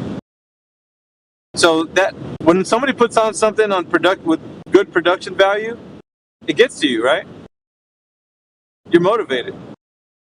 And when you're motivated, you start to do things. You're like, all right, I need to do this, I need to do that, I need to go vote, I need to back up Ukraine. I need whatever, whatever it is. So, do you think everything is fake? Not everything. Just the things that are going to make you make a decision. Like, you're not just going to put on military gear and throw your body into a war. You'll do it if it's because you're going to defend the people you love against an evil terror. You know what I mean? And in order to make you motivated that way, you have to be in the right mindset for that. Because you ain't going to do it right now because there ain't shit happening, right? Nothing's been brought to your attention. But once something's brought to your attention and you're like, okay, these fuckers are bad. Where's my fucking gun? So only until then, until you're that pissed off, that motivated. Does that make sense? Otherwise, you just want to live your normal life, you just want to. So you didn't vote, right? Who, me? Yeah. You talking about? Yeah. So voting on a local level and on a state and on a federal level, there's different types, right? So you can vote, and it's going to be, your ballot will be cast and such and such. Numbers are done in. There's a lot to deal with, keeping to a system, even though, you know what I mean? They're not just going to pull numbers out of the air. It's still got to matter. It's like something's still counting, right? It may not be like what you think it is, but it's still gonna matter in some form. What do you mean? You mean they're counting the votes to see what the masses think, and then they make a decision? Yeah, well, it's a bit more. It's a bit more to it than that, but essentially, yeah, it's kind of like seeing where everybody is with this kind of. That's how they shape their propaganda. Propaganda is shaped by the population, and what better way, to see what direction you're going to go if you can get a large number of people that want a specific thing. So it seemed like a large number of people didn't want that lady in the office. The thing about it, man, if they don't want a rebellion on their hands, they ain't going to do some dumb shit and put that lady in the office. They just ain't going to do it.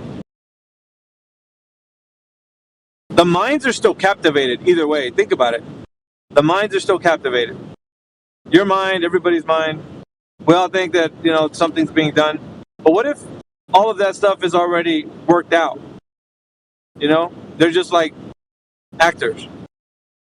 Did you know that guy Zelensky was an actor? Like a freaking actor? Do you know Trump's an actor? Trump too. Do you know Kamala's an actor? These people are like actors. Really actors. So. It's crazy, right? Yeah, they're actors, dude. They really are. You guys knew that, right? I knew that. Yeah. They're freaking actors, bro.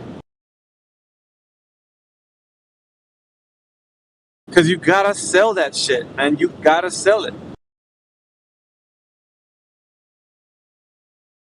If you wanna convey a message, you're gonna put somebody that knows how to fucking act. You ain't gonna put an amateur up there that is a goody two shoes. You want somebody that knows how to fucking lay them scripts down. So who do you think is really in control? Shit, man. At this point, it seems like this machine's running on its own. So you don't think it's Elon? Fucking no way, dude. He's a puppet, dude. He's a bag of money with eyeballs.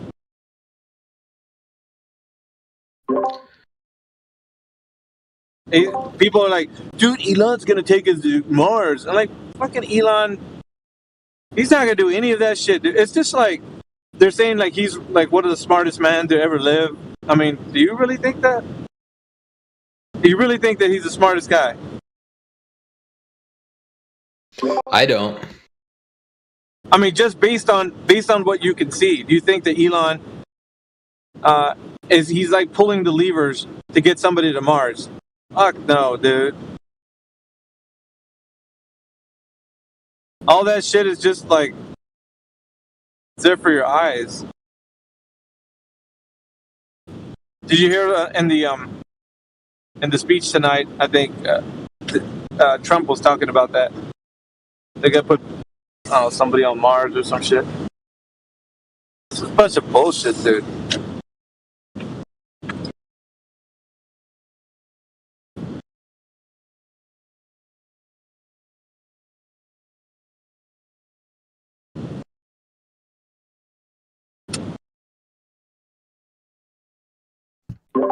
So what do you think is like the conspiracy theory that is the most wild one that you believe in?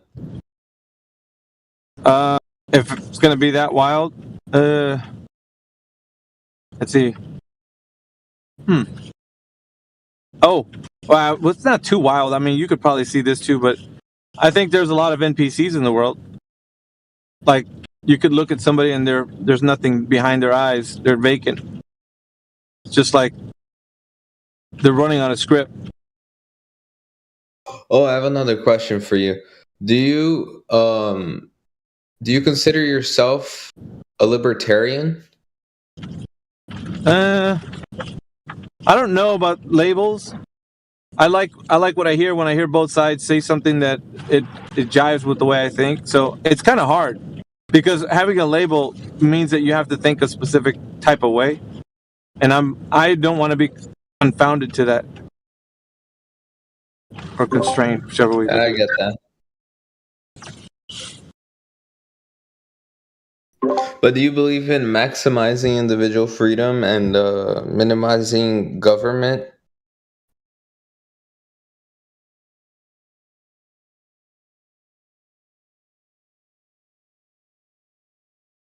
Oh shit! Now I'm talking alone. Yeah, I'm driving a vehicle in a snowy driveway, so.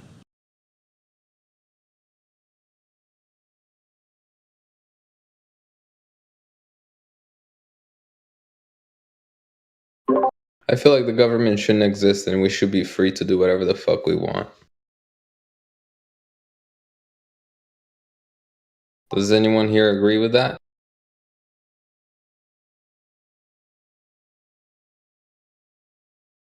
Damn, bro, I think I'm gonna go on another. Isn't that straight up anarchy though?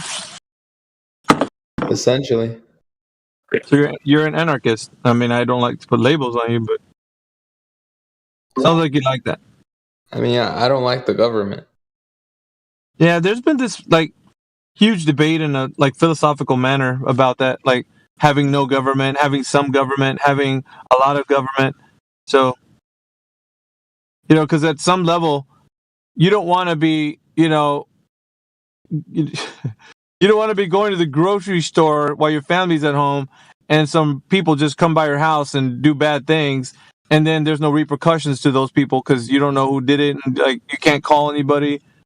So, in one kind of way, you do want there to be some kind of law. There's got to be some kind of law. Like otherwise, you can't make somebody in a world filled of anarchy. You can't make somebody do like if everybody thought like you and did like live like an anarchist life, then it's like a free for all. I don't have to listen to the way. What makes me happy is taking your shit. That's what makes me happy. I like to take people's shit. So I'm going to do that because I live in a free society. I can do that shit.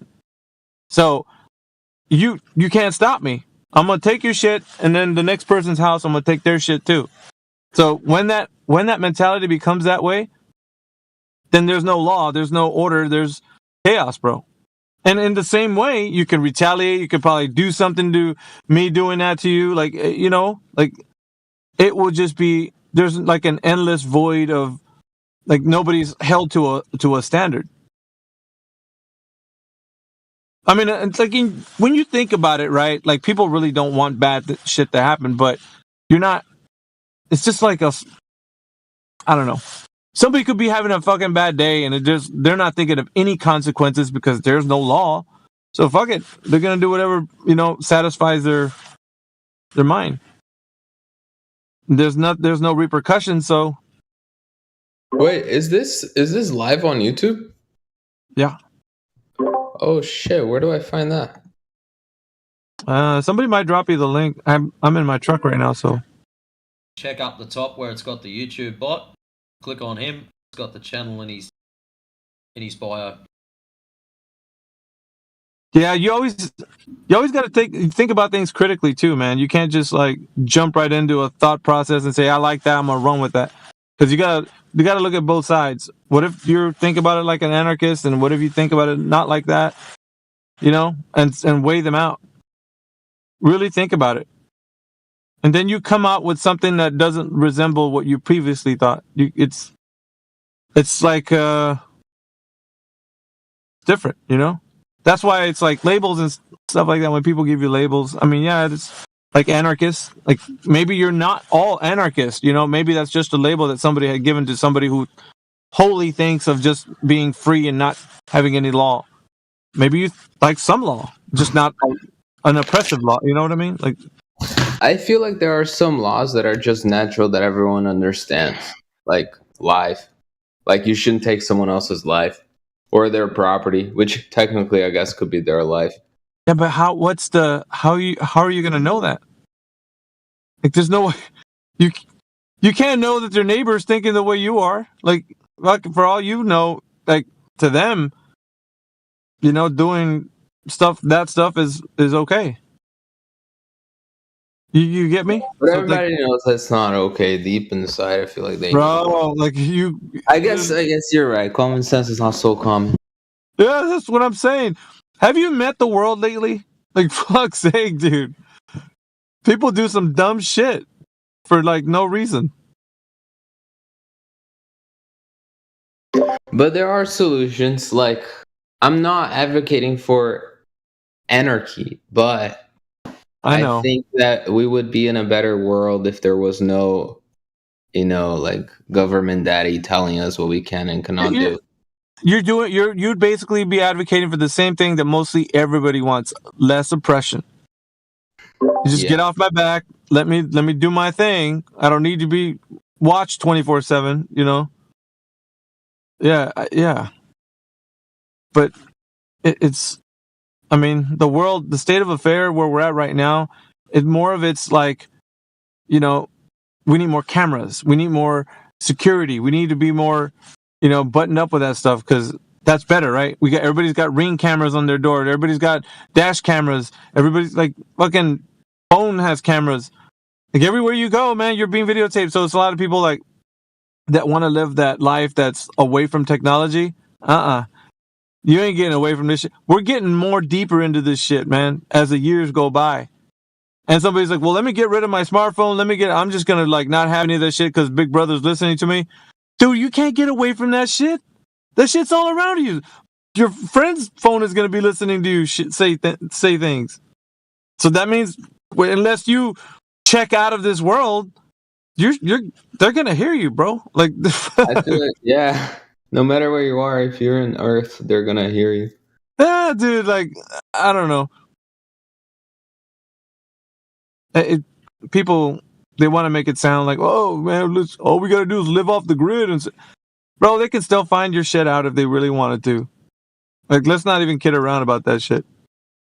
Try to be sovereign citizens and try to detach yourself, man. That shit ain't gonna work me. You don't think they can find your ass? Fuck's sake, dude.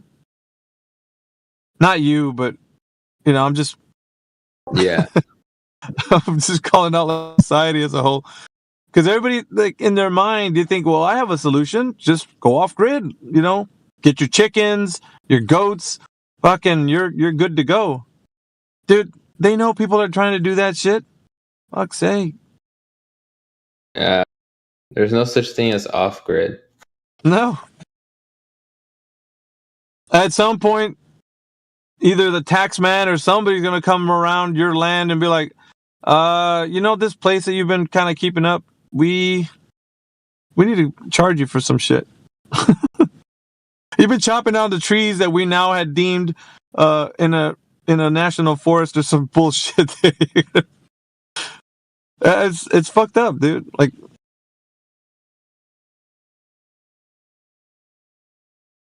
in other words, I guess what I would say is just adapt and overcome.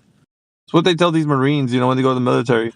Fucking any place you go, adapt to the fucking place and overcome that shit. Because you can't stop all of this shit. There's no way. It's too much of it.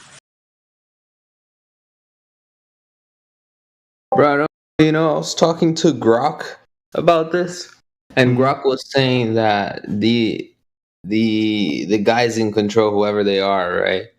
The elite, I guess you could call them. They just want us to think that there's nothing that we can do. But we could do something if we all get together and agree on something. It does change things. Well, I mean, even in small groups, wherever you're at locally, stuff like that can make a difference. If you get town hall meetings and all that kind of shit, but you kind of go into the macro. You go to the state level, you go to the federal level. Fucking shit's harder than like whatever, man, to get even an semblance of like what you would think that would look like. Because, then all of a sudden you're like group A, right? Your group A's got like, let's say 500 good ones in there. Then group B, they're like 10,000 strong. And they're saying, fuck these guys. So what are you going to do with that, man? Your little 500 group is just like overshadowed by group B. And they don't care about your agendas. So they're, what they want is supersedes yours. That's why I think that like we should advocate for smaller government, less government, more localized government. Instead of having a federal government, we should have smaller governments, and that's it. I mean, I hear you, but fucking yeah. But I bet a lot of people here voted for a president. They're basically saying, "I want you, President Daddy, to President Daddy." Yeah, that's exactly what they're thinking about when they go vote. I want President Daddy to take care of me. Shit, dude. I mean, I've been yapping for a minute. Does anybody want to talk about the shape of the Earth? Want to kick it back to some good old fashioned flat Earth? I mean, I don't mind going on a tangent, dude, but no, it's all good, bro. I gotta go anyways. Peace. Later, Mark.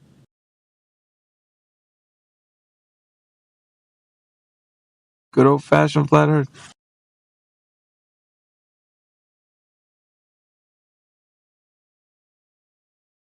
Amish. Dude, I just noticed 24/7 flat Earth final boss. I'm just like one of the trash mobs, bro. See, that's how it works. You work your way up the ladder, right up to the top. It's like Mortal Kombat or some shit. Yeah. You fight Shang Tsung at the end, dude. I'm like 3 rungs down. I'm below Goro and shit. I'm like fucking Kano or some bullshit.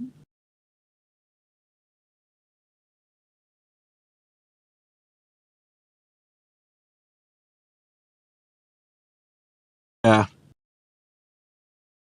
Anarchy. Let's just do whatever we want. That sounds like fun. Hey, let's have a society where there's no rules. We can just do what you please. Let's see where it all lands. Dude. We're gonna have some people working hard, some people ain't doing shit, and the ones that ain't doing shit will be like, okay, they collected all the crops. Now let's go get them. Dude. Fucking hell. That's some dumb shit, dude. Like, if you think about it. Because there's people living like that shit right now. They're living off the government. They're collecting them checks. And you're over there busting your ass. And they're like, dude, why are you sweating so hard, man? Come get this fucking good money, dude. I got like 4 G's coming at me, bro. You're working hard for your 3.5? Come on, bro. You're in such a funny mood right now, dude. This is hilarious. It's like, it's true, man. Like, a lot of people, when they talk about, because they make it seem like it would just be as easy as, you know what? If we just all get together, let's just get together. All right, let's me and you and like 20 of us that are in this room, we all think alike against fucking what? The rest of the people? Well, you're going to make a big old dent, aren't you? But yeah, I mean, you get something fucking going. You got to get on YouTube, get popular, fucking get 10 million votes or whatever. I don't know. Do something. But I'm going to tell you, once you get that big, man, you can give a fuck about some people, man. Like, dude, I'm living large, homie. I got me like a 7,000 square foot home, man. I'm talking about like multi-car garage. They're like, dude, I thought you cared about the people. You're like, man, dude, ain't nobody got time for all that. I'm about to go to Paris, dude. Chill. No,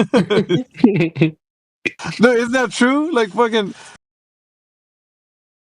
Unless you're somebody that's like so fucking like straight and shit like that, I mean, everybody's just trying to make it, dude.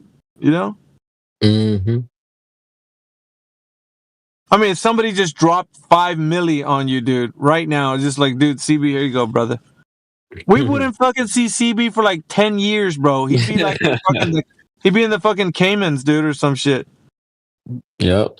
Yeah, by like 7 baddies and shit. Like, you know what I'm saying? See, isn't that interesting? If you'd have dropped $5 million on me, I'd be in here even more. Matrix will be like, all right, man, you bought my ticket. Sorted. Thank you very much. All right, so he's gonna be like, okay, so now you fuckers are gonna have to get used to me because I just fucking moved in. So. I'm fucking moving in. Got me fucking swag. Got food in the fridge. Fully stocked beer cabinet. Eat. He's gonna be like, eat, sleep, flat earth, and repeat, bitches. That's what's gonna happen. Ain't no fucking time for like anything else. Globers hate me now. Brace yourselves, bitches. Dude, you already live in a lot of people's heads, dude. Like, I'm serious. Mm-hmm. The Yapachinos come in here and they're just the moment they open up their mic, he fucking just like kicks them, dude. Like, where the fuck did he go? Like, fucking Matrix. He's in there. I've been trying not to kick too many of them, but they keep doing dumb shit. It's like, guys, stop busting TOS. And it's like, dude, I hate banning people. They're just fucking stupid. I have to. Like, fuck it. It's the way it is. Like, I can't help it. I can't help that they're stupid. I'm not gonna say I'm not trigger happy, but there's a few of them. It's like they'll come in here and just end bomb. It's like, bro, why the fuck do that? Like, you're trying to speed run, and then you boot him out. And it's like, all right, I'll kick this idiot out because he's just a retard. But anyways, you kick him out, you go up into the mod log, and here he is. Kicked out of politics, kicked out of Agora, kicked out of 24/7, kicked out of something. There'd be like 9 things in a row he's kicked out of. And then it's like, oh, well, join the club. He's a fucktard anyways. We don't worry about it. There's a few of them like that. It's funny, but not. Now, you got to make it... Okay, so I'll just give you a little pro tip, man. You got to do that shit mid-sentence, bro. That's the sweetest one. When they're like, hey, but anyway...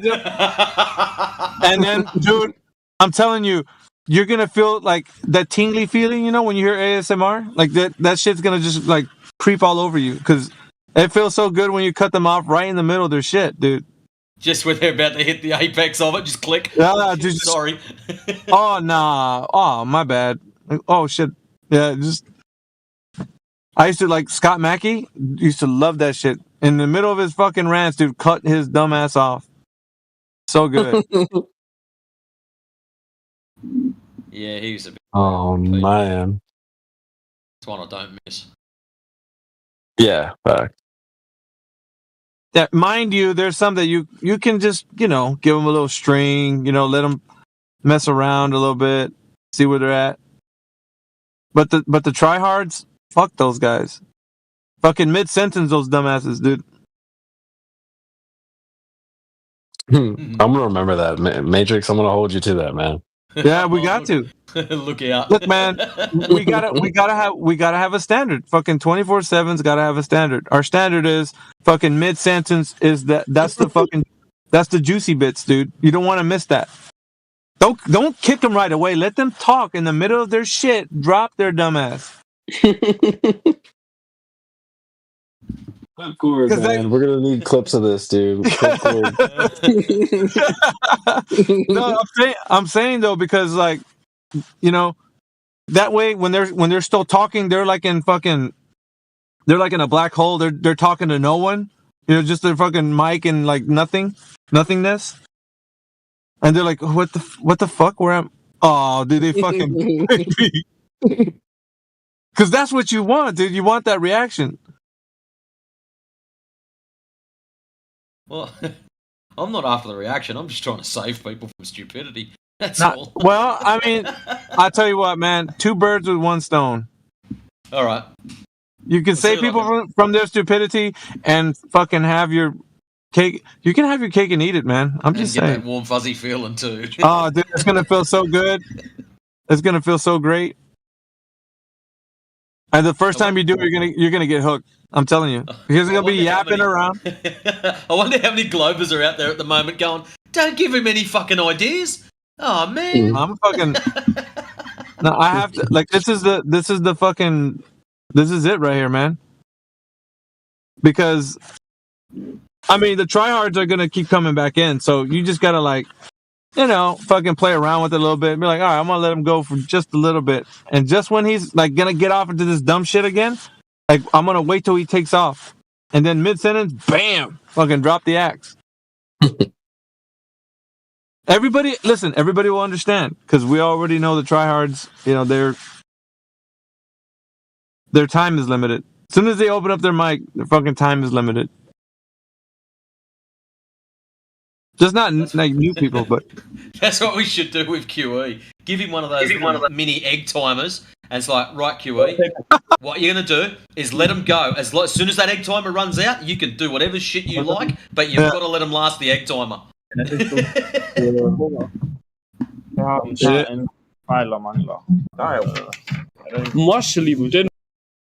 the heck?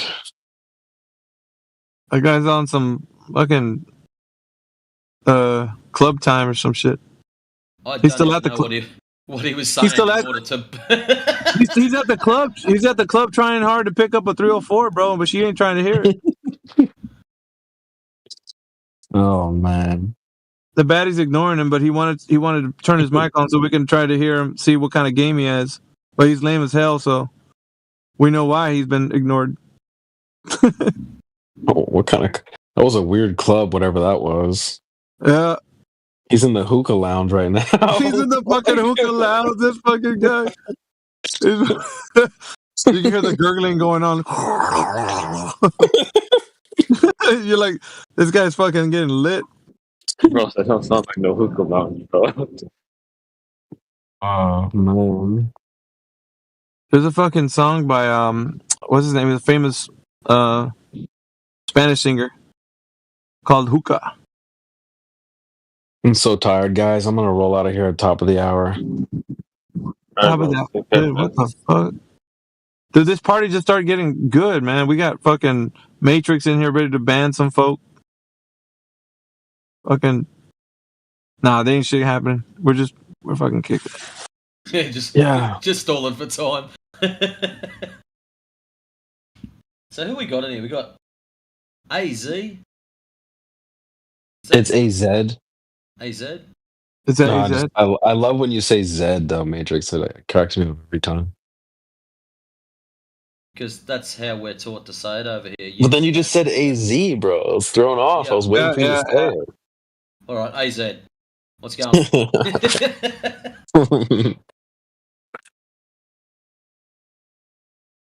Does he know his ABCs from A to Z? Fuck no. Yeah. I'm just kidding. Miggy, I'll never forget, dude. I remember exactly where I was too when you were like in here, like, all right, guys, listen, we just gotta keep it cool, calm, and collected, and let's talk to this person. I'm like, fuck that, man. This guy's cat, bro. And you're like, no, dude, let's take it easy. And like, I love where we're at these days, man. Your mood is fantastic. We're firing off, man. We're not playing no games over here. Oh, fuck that, dude. Yeah, we were trying to mess around with some shit back in the day, dude. We're straight business, man. We got our business suit on and shit. We're ready to do something, man. And these guys roll up in here like they don't know over their ass from a pipe wrench, brother. I'm telling you. They're all kinds of confused, aren't they? And they're asking you shit. You're like, dude, why the fuck are you asking me questions, bro? You came in here thinking the Earth's a globe and shit. Now we're asking you shit, and you think the fucking buildings are moving. What the fuck, bro? The buildings are moving. Yeah. I was just typing in the chat, like, bro, dude, that question was asked by somebody other than you. And I was like, God, man, y'all got to give that shit that credit back to CB, man. I need royalties for that one. I need royalties. Yeah, dude, there's copyright infringement, man. I'm telling you. Yeah, I was just typing in the chat, like, as the head of the cultural department, I so approve of this vibe that we got going on, man. I love it. Well, we had Matrix the Banhammer appear. Okay, it's almost like you wanna actually see like a Glober pop in here, just like stumbling around like a doofus, like just to kind of get the party going, and then fucking CB is gonna go. All right, man, where's my fucking Red Bull? Let's get this shit going. Yeah. Actually, it's a Gorilla Mind. If you guys know what Gorilla Mind is, bro, we don't drink Red Bulls. We drink Gorilla Minds. Man, that's like what 3 times a Red Bull. This, dude, you don't fuck around, dude. That shit is bad. That'll put you. That's gonna get your heart going like 1,000,000 miles an hour, bro. I used to drink cans of V, the big ones. Probably punch about 7 of those a day. Fucking hell, bro. I stopped drinking them. They're giving me heart palpitations and shit. And it's like, man, oh, shit, dude. That's a good sign to fuck off away from that stuff. Yeah, let's kind of cut that shit out. They smell bad enough. I can't stand when someone cracks one open. I'm like, oh, fucking who opened that shit in my car? Fucking hell, man. I like the smell of cans of V. Red Bull is putrid. Monster's nasty.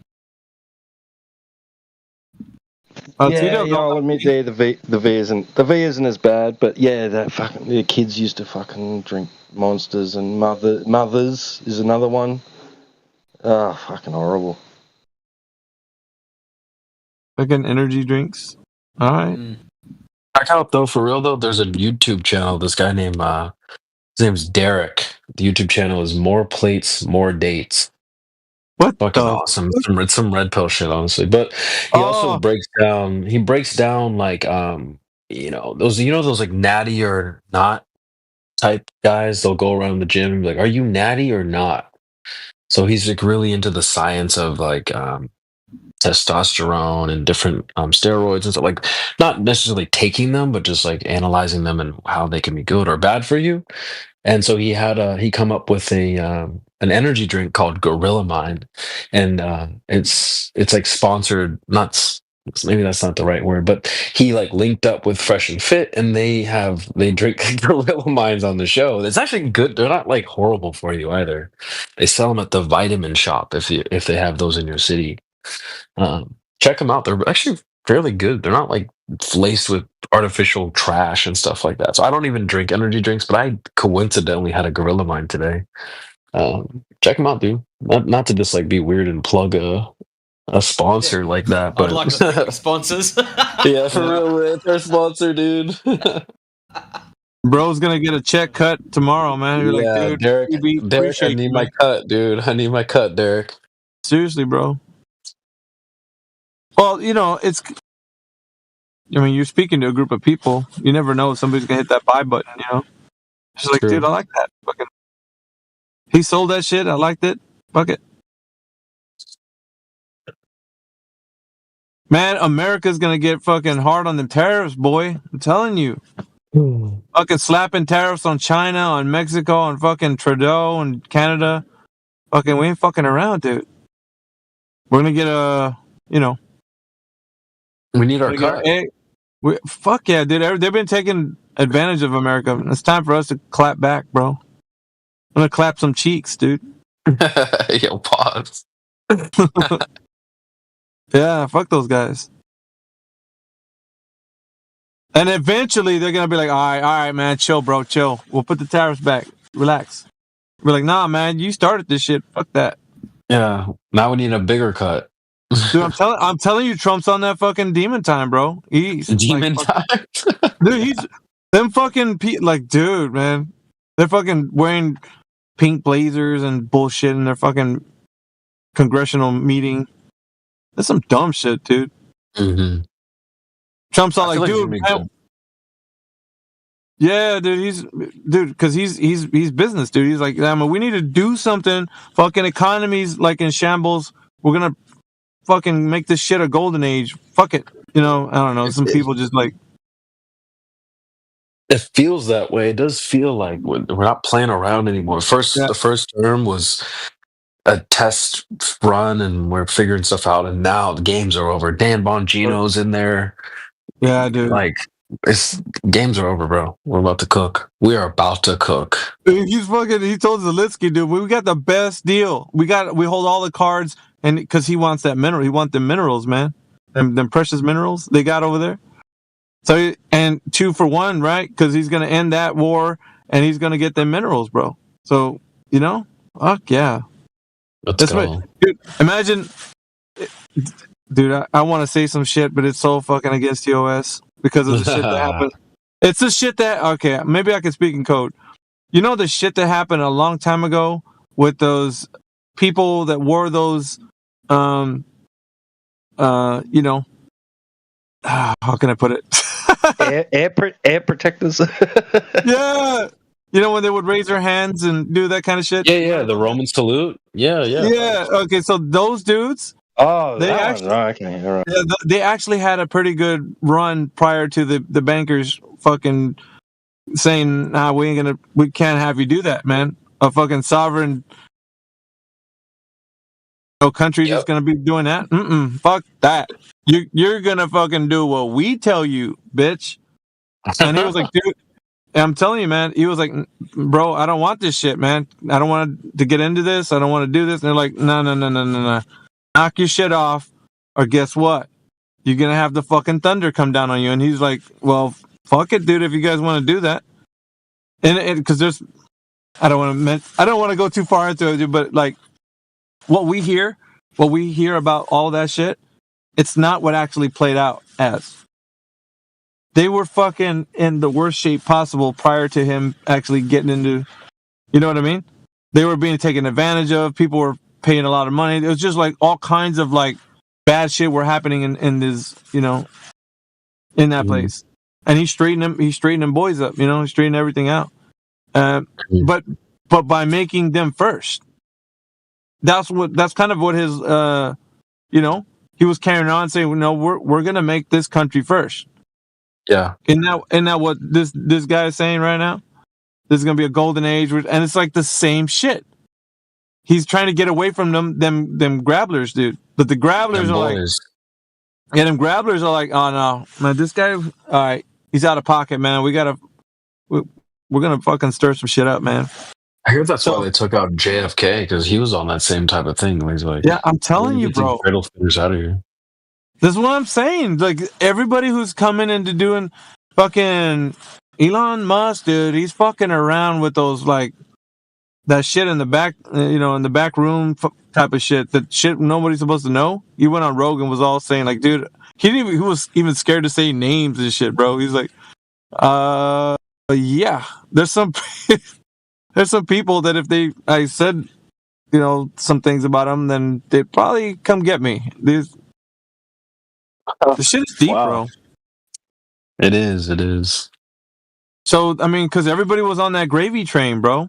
They like, dude, we can say some shit about like the market's gonna do some shit, like because they have to approve a bunch of things, being in the realm that they are. So they would know something that would get approved and it would pass. So they would jump on those stocks. You know what I'm saying? They were like, oh, this shit's gonna go up because we just approved this shit. Fucking insider trading bullshit. Like, yeah, it's all kinds of nasty shit. So yeah, they were. I don't know. Well, for anyone interested in this topic, if you're understanding what he's putting down, my boy Myron goes into this in depth on his channel. super in depth. So if you're into this type of stuff, go check out Myron's channel. Myron Gains X. It's not.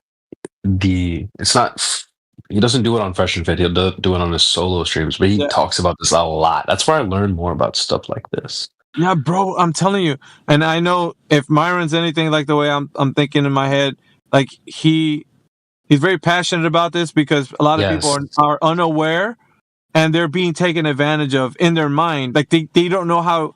You've never heard some shit like this, so it's like you don't. I mean, it doesn't really faze you because you're not a part of the mindset. But once you become a part of it and you're aware, you're like, oh fuck this, dude. Like you think different now. Mm-hmm. Yeah, for sure. It's good stuff because they're scared. They don't want to be canceled and they want to keep their YouTube channel going. But he goes on Rumble and he just cooks, dude. He goes off. He calls them dreidel spinners and stuff. It's so fucking funny, dude. I love it. I love it, dude. Yeah, I gotta get on Rumble, dude, because that seems like the spot right there. But yeah, I didn't want to go too far into that because there's fucking no, we gotta be careful for sure. We're on YouTube, so Yep. Anyways, we can bring it back to FE or whatnot. Who else we got in here? I'm gonna roll out, guys. It's been a great show, great panel. Shout out to Miggy, man. You are cooking heavy right now, dude. This is awesome. It's good stuff. Yeah, brother. Got me up extra late tonight. It's good stuff. Yeah, man. You guys have a good night. We'll do it again tomorrow. Yeah, catch up with you later, bro. All right, guys. Good night, CB. Thank you so much, TJ and Jedi and everybody. Have a good one, bro. You guys take care. Peace out. Quick segue from the president here. Let me tell you, Miggy and the other folks, I got all the minerals, all of them, the best minerals. Zelensky didn't stand a chance. I said, Zelensky, listen, you've got the lithium, you've got the rare earths, but guess what? Now I've got them. And folks, but let's get back to flat smacking globetards, folks. That's the real deal. Welcome to the 24/7 Flat Earth Discord, folks. You'll learn a lot from these guys. Love it, man. Love it. That's so funny. You gotta use that shit.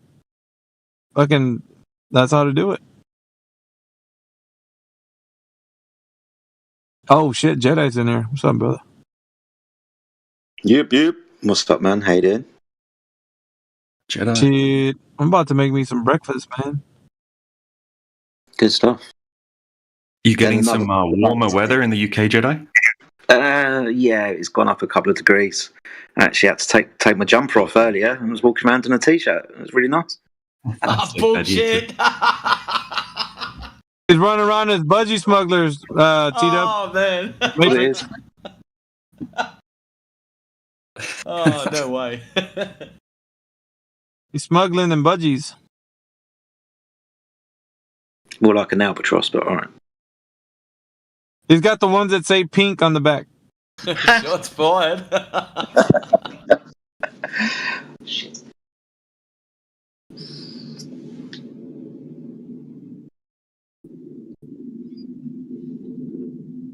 So you took your jumper off. What, it hit 10 degrees? Yeah. Hold on. Give me a minute. I'll tell you actually how hot it is. No, you're right. 10 degrees. Because that's when I put my jumper on, is it 10? Yeah, 10 degrees, mate. It's fine. Look, I'm going to go cook some breakfast. I'll talk to you homies later. Yeah, see you in a bit, bruv. Don't be long. Getcha.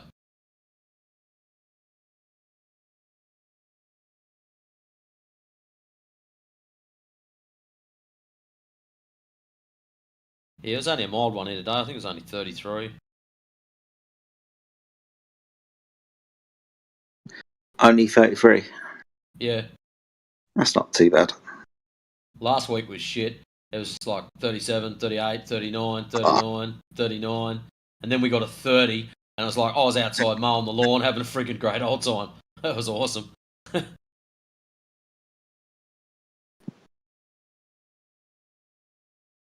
So we'll get our last couple of what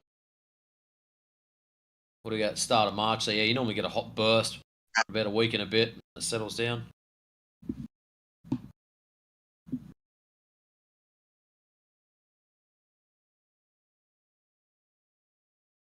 Yep, spring has definitely started to appear around here anyway. It's a good thing.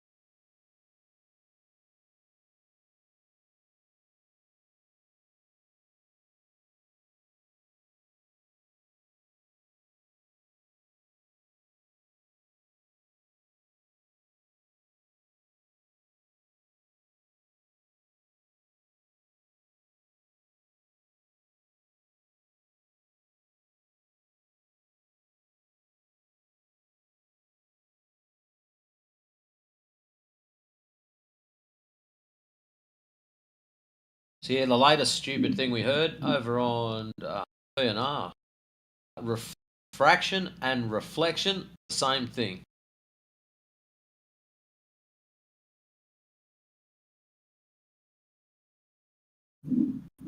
So what? Reflection and refraction are the same thing? Are these people fucking stupid? Mate, that guy was a fucking Dunning-Kruger fucking melon tard.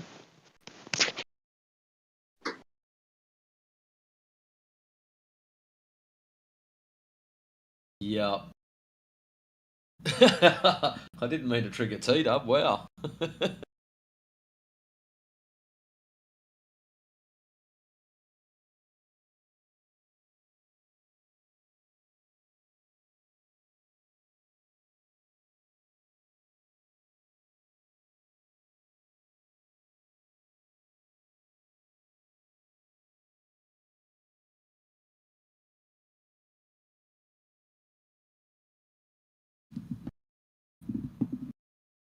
Who we got?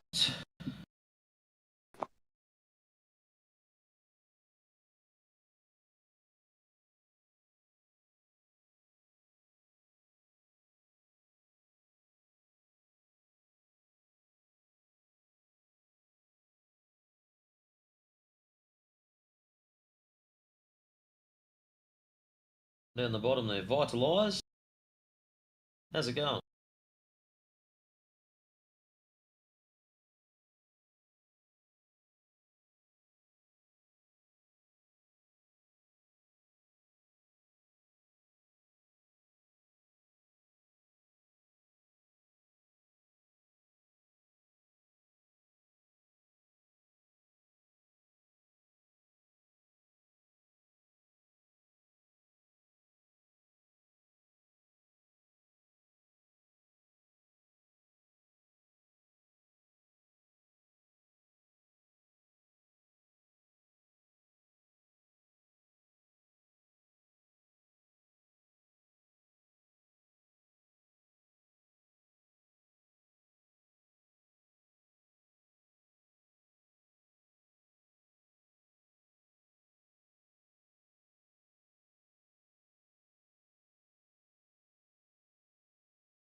Who we got there? Kane. How's it going? Run away, run away.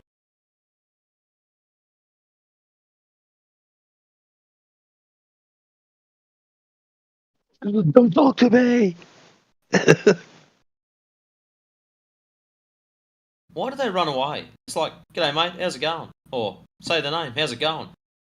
If it was like, what are you doing in here? Who are you? And they ran away, I'd go, yeah, fair enough. You say g'day to someone, just cha-ping, off they go. Man.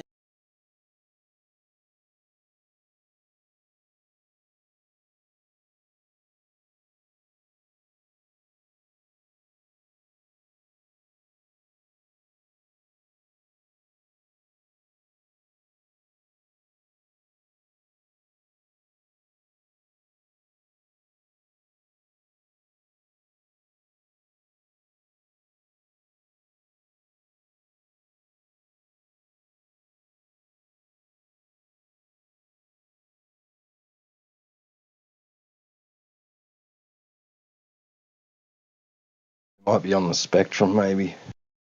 Me or them? Yo, you're another wavelength altogether, man. You're 50 degrees off the fucking spectrum. Oh shit.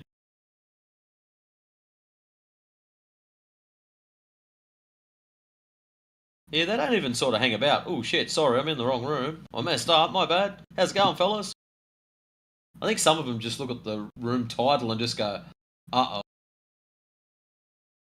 Don't talk, just back away quietly. And they don't.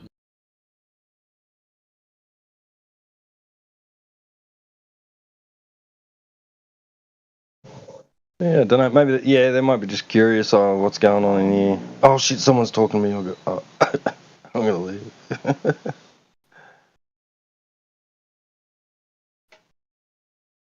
You get some people. They don't bother looking at the.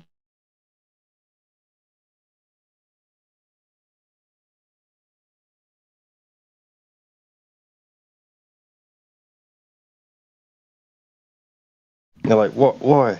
Oh, well, didn't you read the channel name? Oh, what? This is flat.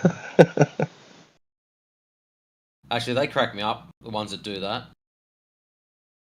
Just channel surfing. It's like, dude, you know where you've landed? Oh, I'm not here to talk about it. Yeah. So what do you think? What shape do you think the Earth is anyways? Yeah, while you're here. It's funny when some of them, they come in here, we think they've come in specifically to troll us as flat earthers, but then you watch where they go after here and they'll just go channel to channel and you watch their microphone going red in every single channel. Red. Go check the ban list. They're banned from every fucking room. Yeah. I've said that before. Like, I've said, look, like, because, they've trolled, they've got banned, and I've said, look, they probably do that in every room. They probably go to the vegan rooms and give them shit and whatever, like, go everywhere. Just be contrarian, just to be a shit stirrer. Oh, yeah, but I'm not here to troll.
You weren't around, Jedi, were you, last night for the weird experience with was like half human, half AI fucking thing?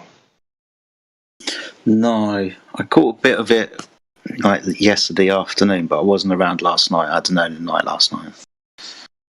Or was it really weird? Was it? Yeah, I was like sus about whether it was actually a human. Like, a couple of us thought maybe it's a human. Just reading from a script, like reading the script from the AI.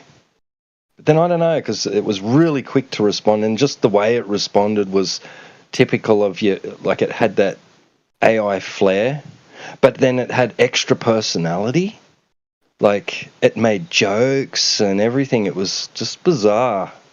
That was Winter? Winter, yeah. Yeah.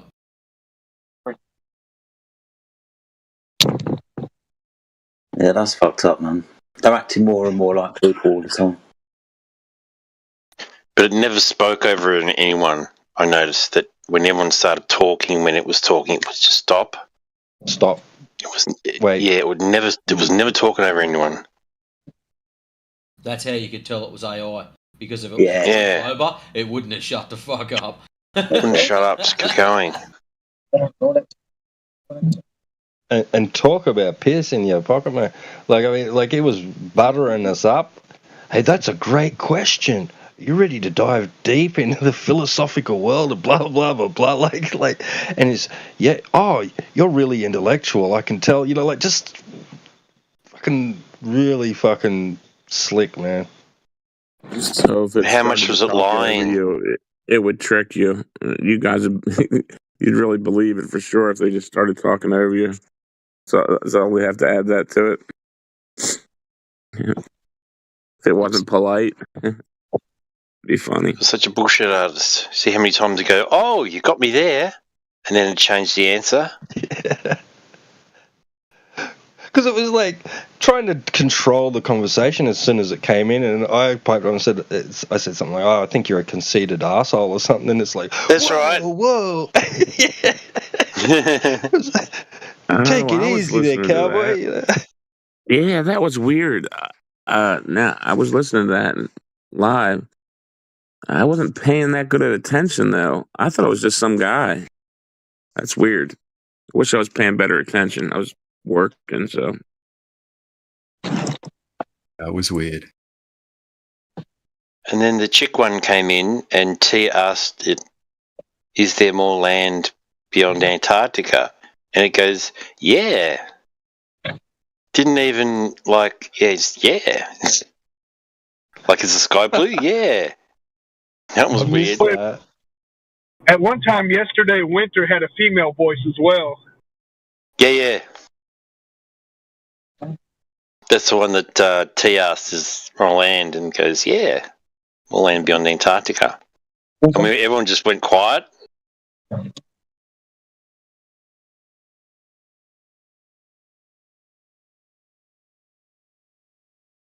But the female one was more obviously AI.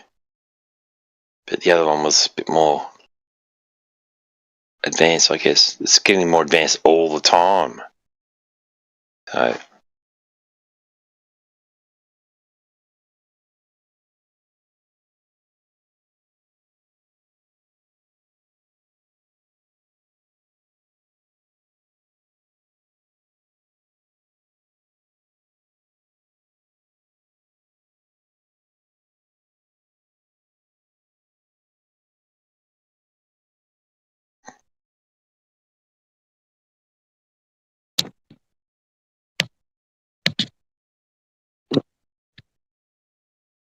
Oh, well, since it's quiet, quick shout out to the panel from NASA astronaut Don Pettit.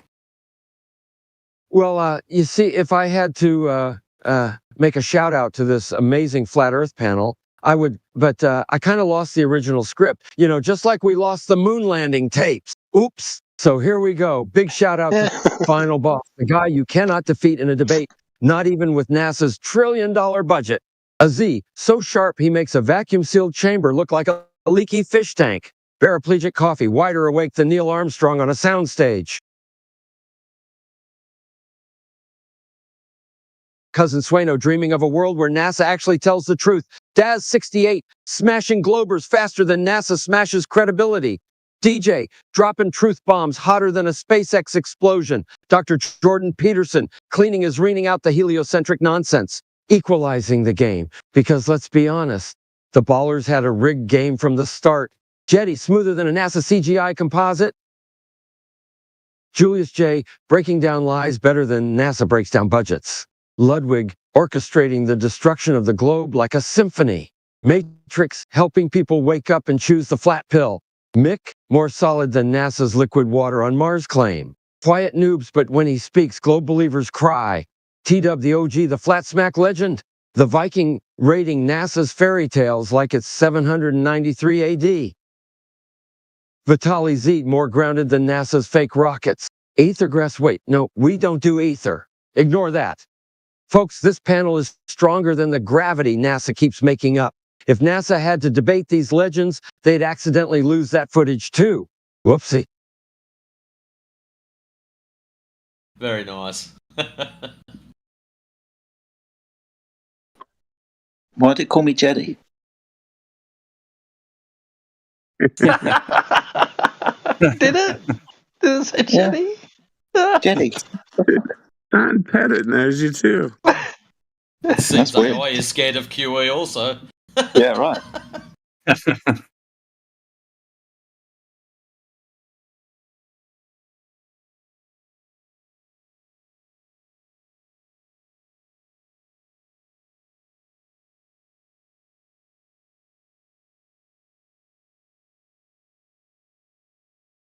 You'd think AI would be familiar with Star Wars. Fuck's sake. Yeah, exactly. The fuck?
There's another one.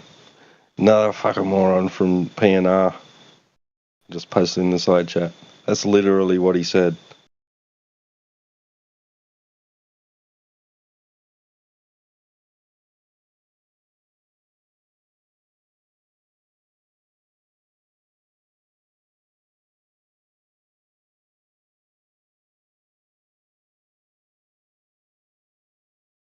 Oh, I remember that guy. That's hilarious. Yeah, he's all told him, no, yeah, it's a globe, bro. Yeah, just stick with the globe, man. We don't want you. yeah. Yeah, man. Him and like people like Master Debater, right? Yeah, they can just stay on the globe side.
well, since it's nice and quiet, I'm going to hang my boots up, call it a night. I'll catch you all tomorrow. Peace, guys. Catch you later, No Matrix. worries, Matrix. Yep, see you, mate.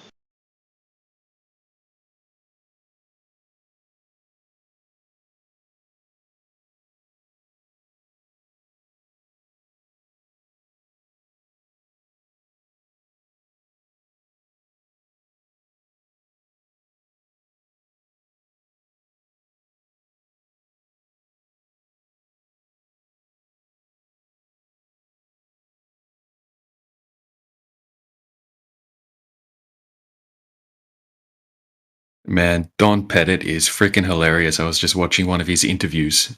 Like, all of his interviews are like unintentional comedy.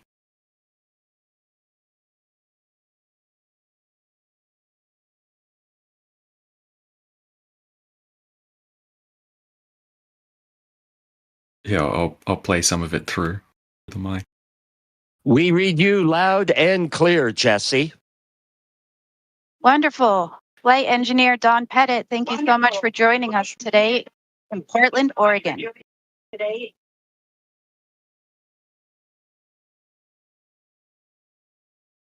It's a pleasure to be back in Oregon in a special way via radio waves and transmission. So I'm happy to think about being back in a place that's near and dear to my heart. This is your 4th mission into space. What makes you want to keep going back? I think that's best said in the first line of a poem I wrote. Space is my mistress, and she beckons my return. And then it goes on and on and on. But that's the essence. It's the essence of being human and exploring.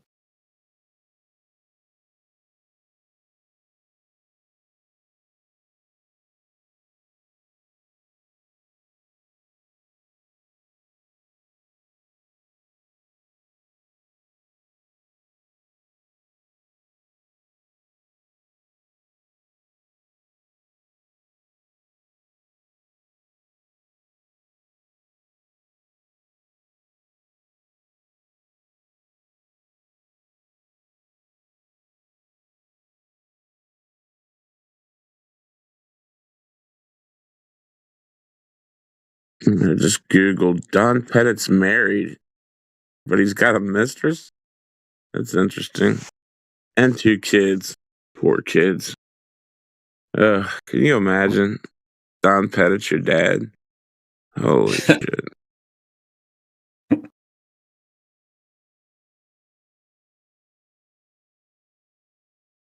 Yeah, man. The kids, you know, would they brag about that at school? Do you think they'd be like, my dad's an astronaut, and you can watch him on YouTube, and then they'd go watch it and then laugh their head off? Gosh, holy shit. Is he really a chemical engineer from Oregon State University, 1978? Received a doctorate in chemical engineering from the University of Arizona in 1983. What? Worked as a staff scientist at Los Alamos National Laboratory. Was selected by NASA in 1996. Oh my gosh, whoever selected him. Holy shit. They're probably dead. You imagine you selected Don Pettit. They're like, years later, they're just like, oh man, we gotta kill that guy. Man, all of these astronauts, they all kind of seem like they're on the spectrum. Like, are they hiring these people on purpose? Where are they getting them from? Like mental institutions or something like that? Well, what's funny about that is that, you know, the people, gosh, like when what's his name comes in here, Mr. Dreadlock from freaking Utah, Robert. he acts like, Don Pettit's really brilliant and all this. Just like, how can you think that? Because, I mean, if you're us, I mean, we know they're not going anywhere, so it's kind of safe, People that actually believe they're going somewhere and have anything to do with people's well-being, like, how can you be like, oh, yeah, that's a great idea. Put them up there, in charge of, like, valves. Valves that are keeping shit pressurized and, like, you're in charge of keeping people safe. Like, holy shit. I wouldn't let that dude freaking operate a toaster in my house, you know?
And on this trip, you went up in a Russian Soyuz rocket. Can you talk a little bit about the international cooperation that goes into keeping the space station running? Space station is built and operated by a whole bunch of countries. ESA, European Space Agency, Canada, Japan, and Roscosmos from Russia. And it's amazing what you can do when you get a bunch of really creative and smart people all working together for a common goal. And the space station is the result of that. We are exploring space together in a way that would not be possible if we were doing it as individuals. And this mission includes numerous experiments and studies. Can you tell us about a few that really excite you? One of the most exciting experiments that I think that's happening here on Space Station right now, it's not something that we deal with inside. It's something that's mounted on the outside of station. It's a X-ray observatory. It's called NICER. It's orchestrated by folks from Goddard Space Center. And it is looking at pulsars and the timing of pulsars. And it's kind of an esoteric thing. It doesn't help feed and clothe people right now.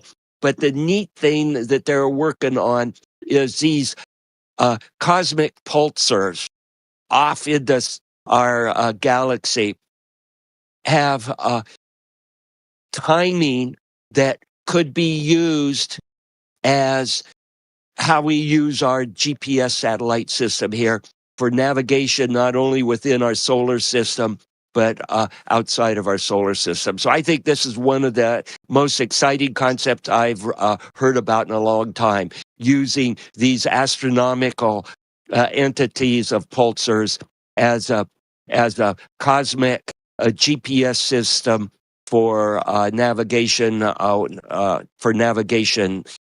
as we explore our universe.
Amazing. Are there any smaller experiments you might be able to give us a demonstration of or show us any tools that you've helped create?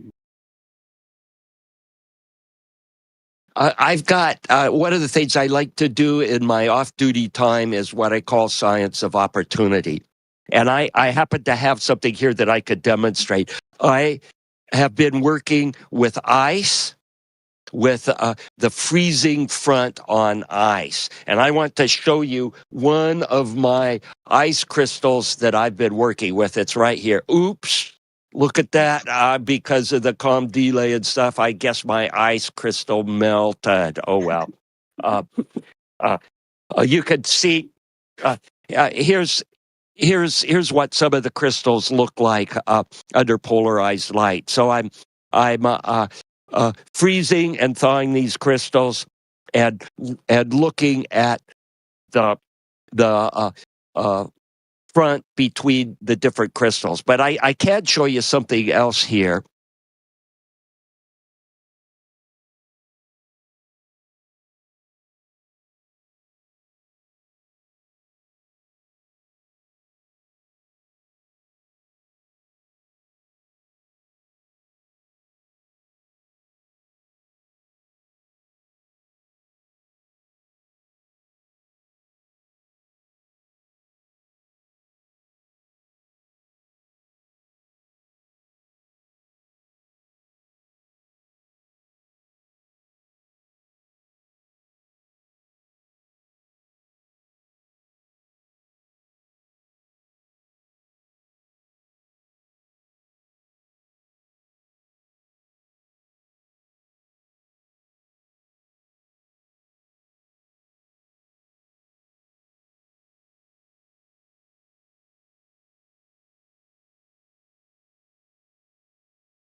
Well, since it's quiet in here, I'll play this. This is a TED Talk by Don Pettit, and it's called "An Astronaut's Theory of How Dinosaurs Flew."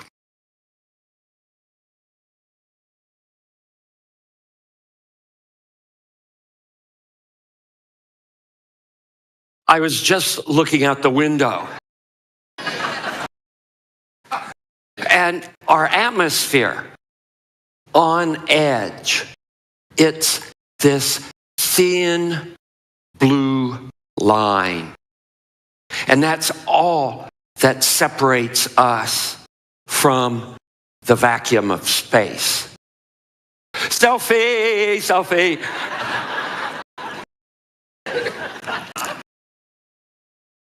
I couldn't help but wonder, how did our atmosphere get here?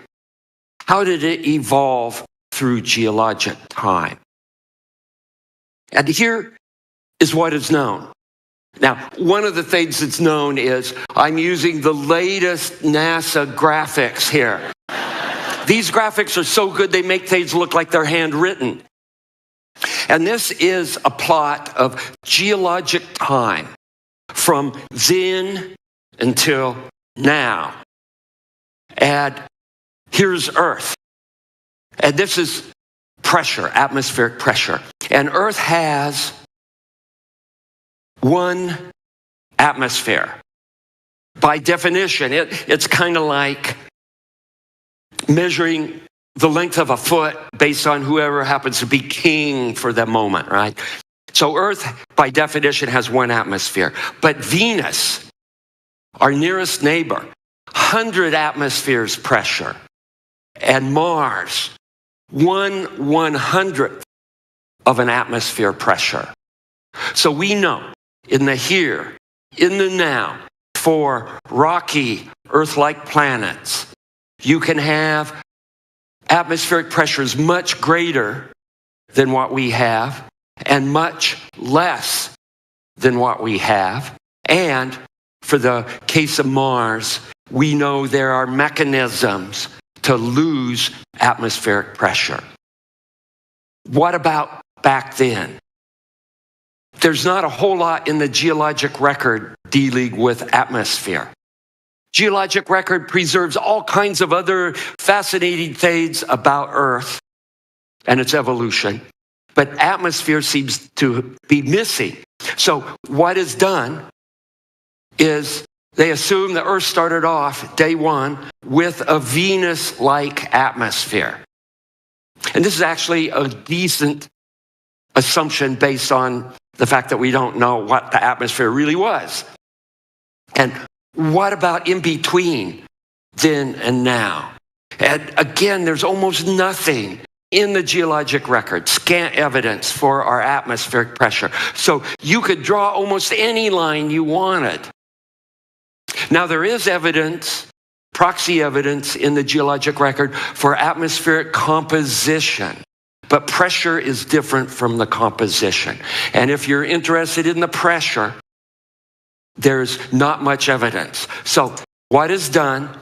You use sound principles of chemistry and principles of geophysics, and you come up with the following curve. You find that with a Venus-like atmosphere, the pressure will rapidly decrease over geologic time, maybe 100 million years.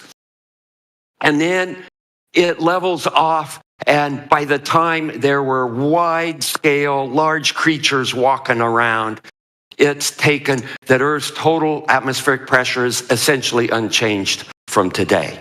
So what about other clues to the past? Is there something else that you might be able to use as a proxy? Not to actually tell you what the number was, but something that you could infer what our atmosphere might have done as a function of time. And this took me to prehistoric creatures that might infer something about our prehistoric atmosphere. And the creatures are pterosaurs, giant pterosaurs. These were humongous. Some of them had wingspans half that of a 737. Giant flying creatures. And there's many varieties. These are pterodons drawn to scale using exact NASA measurements. And you can see the pterodons were human size. But look at the Quetzalcoatlus. This is a large creature, 50-foot wingspans. 250 up to 300 pounds. These were creatures, flying creatures larger than human beings. So what is known about these? Well, in the literature, there's all kinds of scientific papers published, specifically about pterosaurs, their biomechanics, their metabolics, their aerodynamic parameters, how they could possibly fly, or maybe their flightlessness.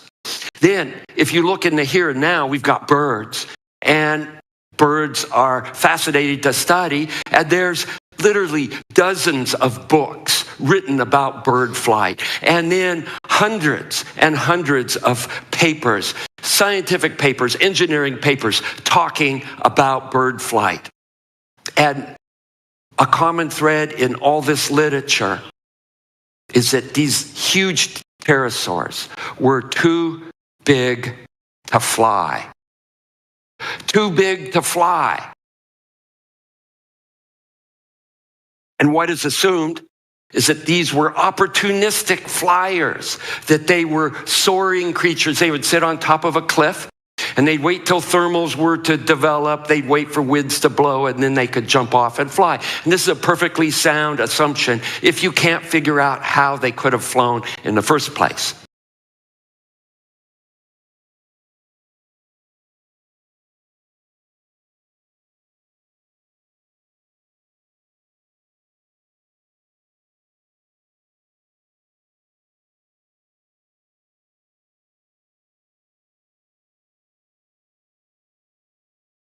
So they drew dinosaurs to scale in accordance with NASA measurements.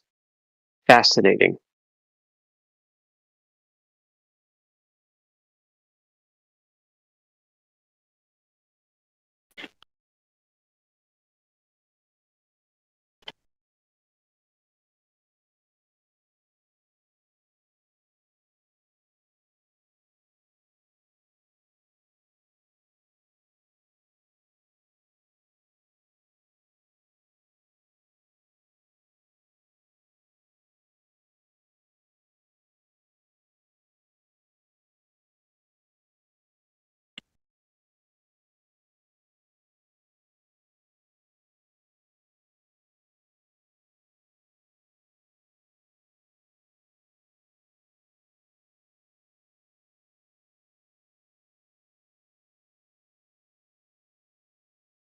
Wait, was that real?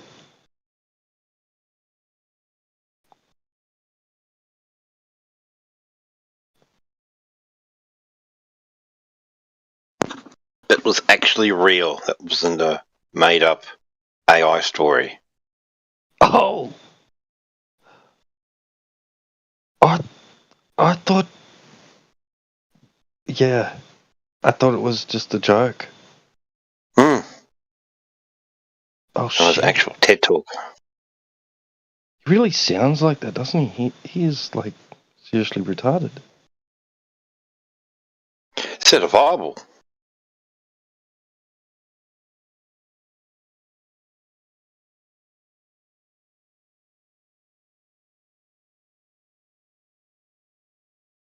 They can just say anything, these stupid people. Like anything. And everyone goes, oh, wow. Like Neil deGrasse Tyson, some of the stuff he says, like, I don't know, it's like, gravity is like chewing gum. Like silicon, chewing gum made of stars. You know what I mean? Right.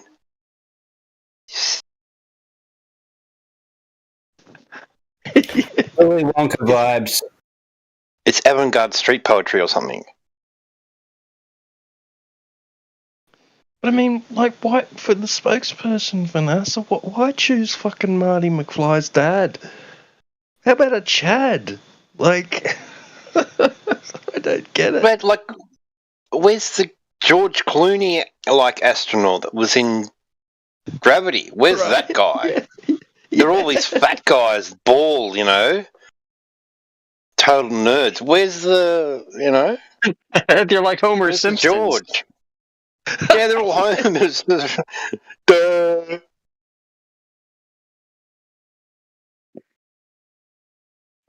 This is called really good engineering. Right. With my asthma puffer.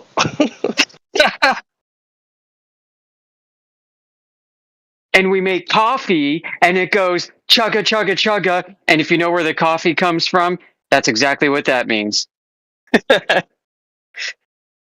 Hello, gentlemen of the Flat Earth. Good evening, sir. Good evening indeed. Jolly smashing. Jolly smashing!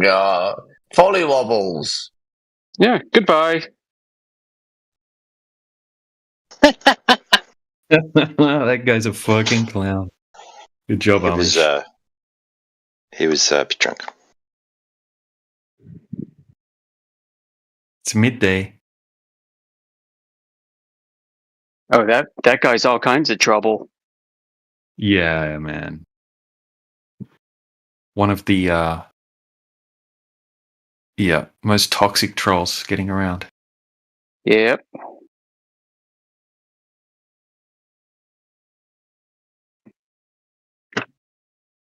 The world has too many Tim Curry impersonators. I ban them.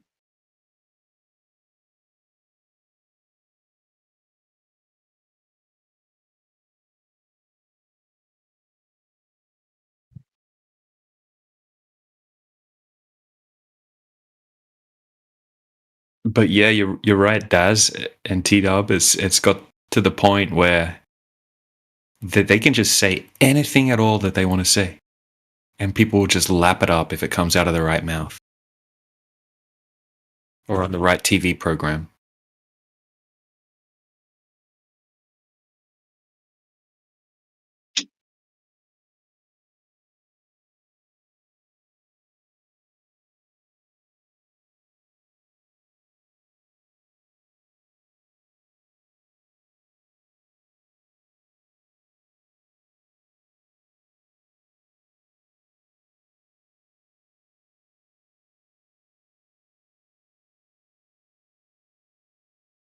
We got a lot of gobbledygook flat earth science fiction happening in the text chat.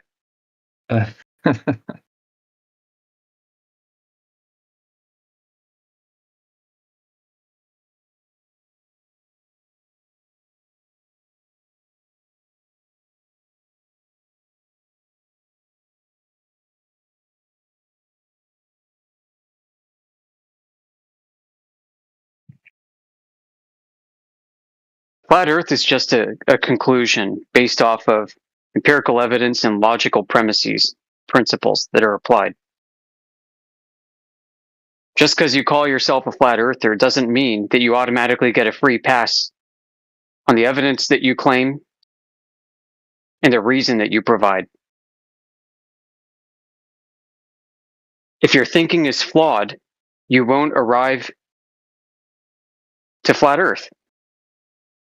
You'll arrive at something else. You won't be able to take inventory and properly assess the things that you hold to be rational versus the things that you accept based off of belief and emotion.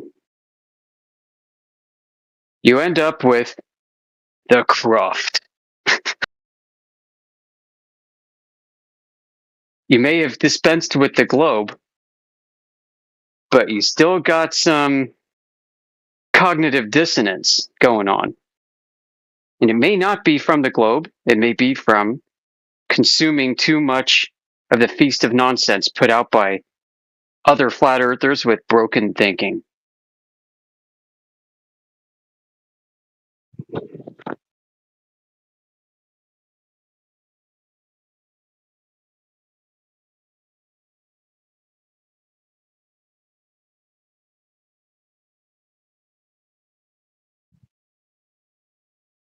I think this is a good year for many reasons. Principally, what's come out is the TFE and flat earthers who are finally recognizing that there, yes, is indeed a south celestial pole in the sky that serves as a point of origin for southern latitudinal maps. It's not a ring around an AE map projection over the GP of Polaris that extends all the way out. That is not what Earth is. That's not even a useful coordinate reference system, not as useful as one in the south. Because you have to apply the wonky donkey, non-uniform scale on the pizza Earth map. It's not trying to show you that Australia is 1.5 times size greater than it really is. It's not showing you that. If you use the non-uniform scale on the AE map, you will get distances that seem to conform to accurate surveying standards. If you don't, then you're going to make all kinds of mistakes with the map, like plotting flight routes improperly and showing relative sizes of continents improperly and making all these claims about the spread of the sunlight improperly. to include the spread of the GP of stars improperly.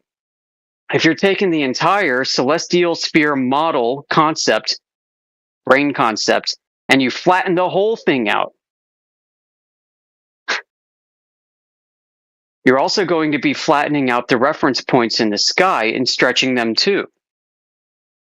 Stars must no longer be represented as tiny circles, but more like curved hot dogs. The further south you get, or the further away from north you get. Eventually, all points on an AE projected map, the further south they go, at the furthest south point on an AE map, all points turn into rings due to the mathematical projection.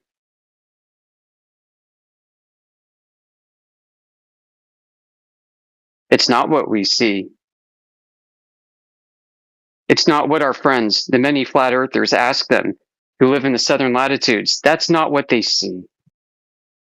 When they look south, and they know which way south is, this is not a contention. When they look south at night, they can fix their gaze and their cameras and telescopes to a point in the sky called the South Pole. It's a black area near Sigma Octantis.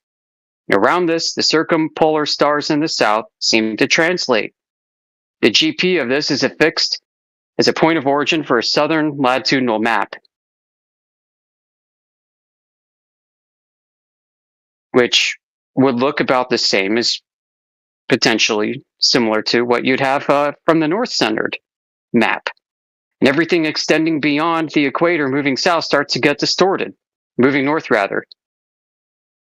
And the GP of the North Celestial Pole, which is near Polaris, on a south-centered AE map would then appear as a ring,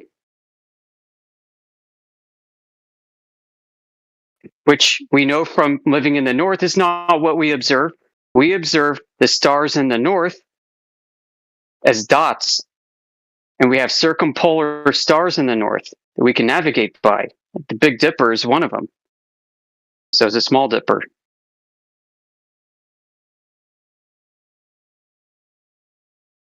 Well, that's interesting, man. Very interesting.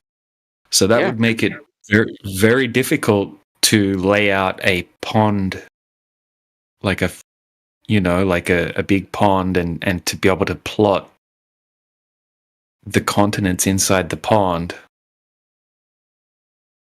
and have the distances. We've got 2 points of reference for map coordinates, not the same as the Earth. But we have, we use 2 points of references, principal points of references for our maps. In the north, using the Big Dipper, which makes this wide circle around Polaris in a counterclockwise fashion, we use that. That is analogous to the Southern Cross in the south. So when you in the north are viewing the Big Dipper at a lower elevation than the North Celestial Pole in Polaris, you are effectively seeing all the way to the north central GP point under Polaris and beyond, going back south again to the GP of the Big Dipper stars. They're at a lower elevation in the sky directly beneath the North Celestial Pole. This is not in contention. And the same but mirror reverse seems to happen. I don't want to make the claim that it's a complete mirror, but we have the stars performing a clockwise rotation around the South Celestial Pole near Sigma Octantis. And just in the same fashion, the Southern Cross sweeps underneath the South Celestial Pole, the implication thus being, I have a GP that I can affix that corresponds to the South Celestial Pole, and I can see and chart a distance that goes south to that point and beyond that back north again to the GP of the navigation stars in the Southern Cross. And those sweep across southern Chile, the South Sandwich Islands, and other places. I can plot flat Earth distances to those locations by looking south, by looking at and having a fixed reference point in the south that conforms to corrected magnetic declinations, that conforms to south relative to east and west as taken from measurements of the sun during the equinox. There are multiple ways to confirm that that direction is 180 degrees from north. This is not in contention.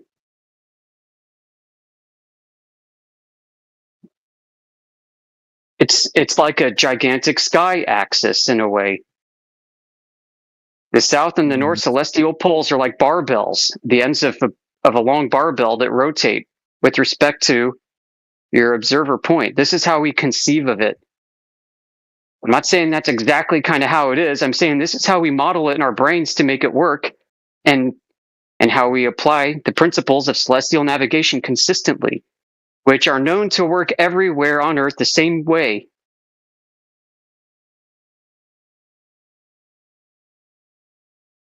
When properly applied, has not failed anybody even once. So we have no evidence that the principles so far are inconsistent, which means what must be applied in the north can be applied in the south and has been for hundreds of years. And the GP of southern circumpolar stars have been cataloged in nautical almanacs for hundreds of years. This is not in contention. Does that make Earth a globe? No. This is a manner in which a coordinate reference system was developed. We discovered 2 fixed points of references in the sky, which are great when you're out at sea and you have no other visual information to take on to serve as any reference points.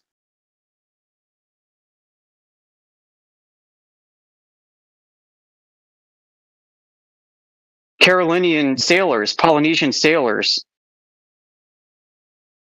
throughout Indonesia, especially the Pacific, the South Atlantic, the Antarctic area, and that.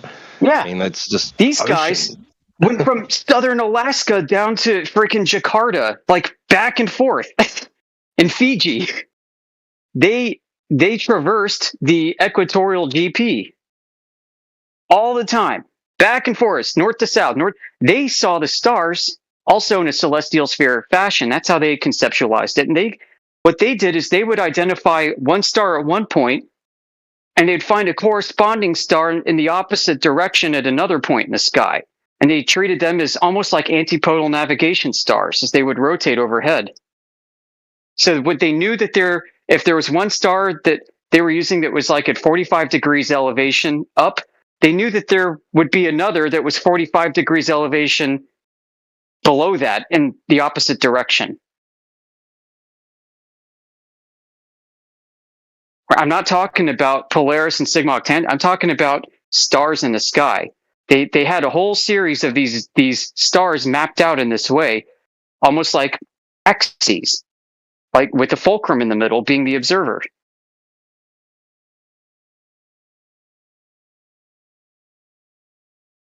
And they conceived of the world flat as well. No problem with that.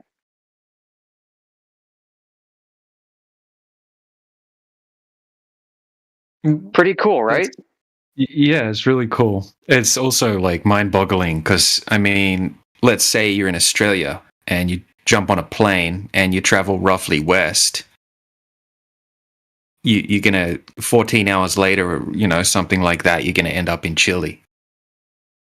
Yeah. But from Australia and Chile at a particular time of year, at the exact same time, you can see the exact same, like you can see the Southern Cross. Yeah, you have the same star field for a little while, like around, I think, May to June time period, right? So I could see a navigation star over Tasmania from Chile. And from Tasmania, I could see a navigation star over southern Chile, right? I can see corresponding navigation stars. I can square the box and obtain an estimated distance between them by using triangulation. I can obtain a straight line distance that connects the 2 points because we can see each other's stars. We can doubly confirm it. Those are flat, perpendicular angles. No curving nonsense. I mean, the implication is weird, because we have yet to go that distance, but so far the principles as have been applied have never failed. Now, maybe we'll be delightfully wrong and find out this world is even stranger than the Globies could have imagined if somebody were to try this and something very unexpected begins to happen. But for now, I mean, I have no problem understanding the dual coordinate system that is used for celestial navigation. There are 2 points in the sky. If there's a third point, I don't know how that could be reached, where to go to get there. Could there be multiple points of origin in the sky? Could there be multiple places where the sky appears to rotate in such a way and serves as a fixed point of reference? I don't know. I'm open to that. I'm open to being wrong. I'm open to the principles of celestial navigation being proven to break down somehow in the South. But so far, it has not been demonstrated to happen. We can't just assume it does for the sake of what? Rescuing some Pizza Earth fan fiction? Because you're committed to a subscription with David Weiss's app?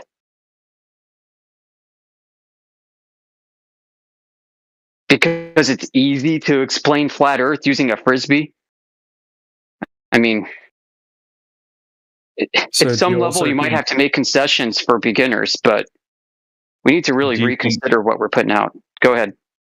Do you think celestial navigation in the South alone completely debunks other flat earthers that claim to have made models like Justin Hanvey or that Leslie guy? Yeah, I think it does. Because with their conception, people using a fixed point of reference in the South will end up at different locations. Yeah, exactly. And that's never been documented. Antarctic explorers never like say, "Hey, I'm at the GP. I don't see you."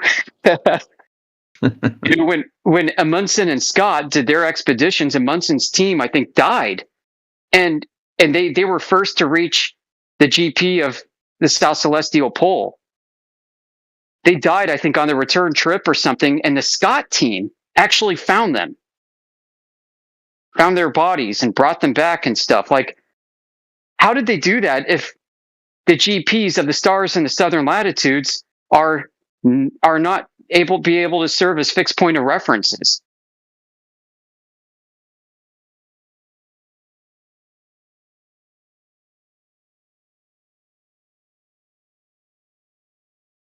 And what, are we just going to, like, for the sake of rescuing the David Weiss app, are we going to throw all of these accounts under the bus? I mean, I guess you could. Of course, I don't have to believe these stories. Neither do you. You're not obligated. If you haven't been shown evidence, if it doesn't corroborate with other things, you're under no obligation to believe these things. But at the same time, I have no problem forensically accepting the preponderance of evidence before me that celestial navigation's principles are applicable everywhere so far. I have no reason to assume otherwise. How does that work on the flat Earth? Like I described, with elevation angles. Ooh. In the north, you mean, the Polaris? In the south. I've been talking the last 20 minutes about southern latitude navigation. Feel free to rewind the tape and listen to my exposition. I do have to go in a few minutes. So is there 2 points of rotation? Absolutely. Flat Earth. Yeah, absolutely. Absolutely. How do they connect? How do these two worlds connect? You go from one GP of one point of origin to the GP of the other. Turns out one of them is much harder to reach than the other. Well, when you can't see Polaris anymore, then what discerns your latitude then? The South Celestial Pole, like we've just been talking about. Why would you ask me that? So 2 circles, you mean? For the second or third time, yeah, you can call them that. Two positions in the sky where you have circumpolar stars that happen to also be navigation stars. There are 57 that are regularly cataloged throughout the ages. but all of them can be used. So I've heard it said, the flat Earth in the north with Polaris, you have like 10,800 miles accounted for with Polaris. Yeah, you could say the same with the South, at the South Celestial Pole.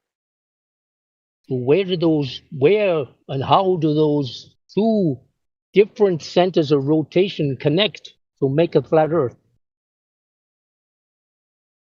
Over the flat Earth. Oh, but where? At the equator? Another circle? No, the equator does not. Equator connecting the two? That doesn't make any sense. You can stand underneath the equator and have the poles in opposite directions from you. This is not in contention. Yeah, but, for the latitude, how do you draw the latitude? How do At the you get equator? them beyond? With what, though? If you can't see Polaris, what do you use? Well, at the equator, you can use what's called the equatorial stars. You can use the zodiacal stars, right? They're visible from the equatorial region. A big popular one is the Belt of Orion. But they're different points of rotation. That's another circle. How is it a Not circle? Concentric. Well, I have no evidence that the equator's concentric. Listen, I have no evidence that the equator is a circle. Oh, I thought latitude was a circle. Well, if you're at 0 degrees latitude, are you at any latitude? Well, I understood that was like the limit of what Polaris could draw. Any evidence? Polaris could draw. Any evidence that the 0 degree latitude curves? I never said anything about curving. It does curve. Yeah. I guess. Well, that's a rhetorical question. So, I don't think the equatorial latitude is a circle. I've not any evidence that 0 degrees latitude is a circle. I thought it was concentric to the North Pole. I didn't say that. Well, I thought everybody said it. Well, you are straw manning everybody, aren't you? You've been talking to stupid flat earthers. It sounds like. Welcome to another saloon. I'm just trying to join the dots, That's all. Okay. Join the Have club. a dot in the North Pole. Join the club, bro. Yeah, we're trying to figure this out too, man. Yep. So you only have flat Earth up to the equator.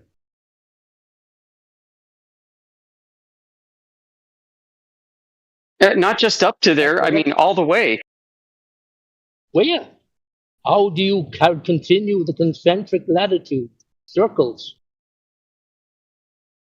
How concentric are they? Like I said, I have no evidence that 0 degrees is a circle. Oh, so you don't believe in latitude? Sorry? You don't believe in latitude? Is that what you're saying? No, again, are you having listening problems, comprehension issues? I'm saying this in earnest because I've already answered your question. You keep asking the same questions over and over again that lead to the same answers. Okay, but it means that... Who even confirmed that any latitude is a perfect circle? Well, I hear it all the time. Yeah, I know. More, you're going to get paid. Stop it. Stop strawmanning us, dude. An angle to Polaris gives you latitude. Because it's really funny how this 24-hour sun seems to be wibbly wobbly. Where's the footage of the sun that just does a perfect, just stays at the same elevation? The 24-hour sun? For 24 hours, yeah, the same elevation. It does. I've only seen footage where it goes wibbly wobbly up and down, and it I don't know. What does that mean? What's the implications of that? I've got no idea. But where's the footage of a 24-hour sun maintaining the same elevation? That's okay. If that's all that's as far as I can think about it. I guess the flat Earth just ends at the equator, and there's nothing to say what's beyond that. But we know what. Well, no, but he said that, bro. You strawman us again, you're going to be banned and I'll perma-ban you. How about them apples? Hang on. You have latitude from Polaris. It's a concentric circles from the center, like the North Pole. That's the coordinate system. That's not Earth. That's the coordinate system, which doesn't necessarily mean it's Earth. You're saying clownish things that a clown would say, and you need to stop it.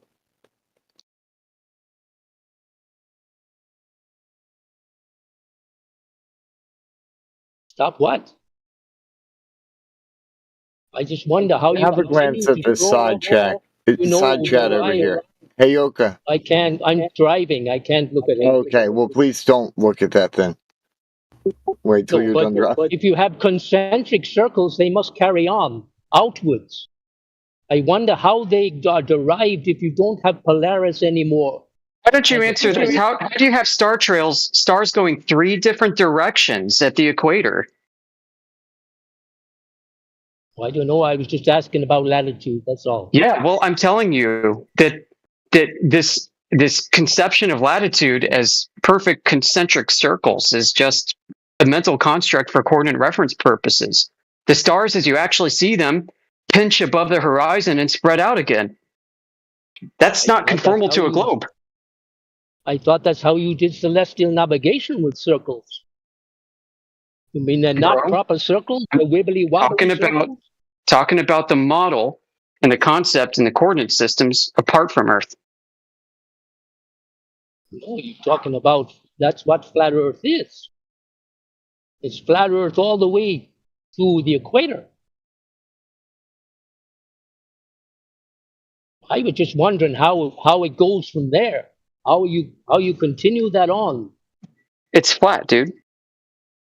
Yeah, but we have people who've measured it that way, the surface in the south. Yeah, but how do you get the latitudes? That's what I'm asking. I tell you why. Because I heard, I think it was Nathan Oakley. He said that it's an antipole. Oh, so you don't want an answer? Okay, go on, and continue. it's sandwiched together. I can't understand the sandwich bit. Look, who knows, man? But the implications of me being at 29 degrees south latitude would be that the center point for celestial rotation in the south is 29 degrees above the horizon for me. Yeah, but Just it's the not way it is, Polaris, just is the it? way Polaris would be if someone was at 29 degrees north latitude. Polaris would be at 29 degrees above the horizon for them. That seems to be the implications of it, right? Yeah, that's two points of rotation.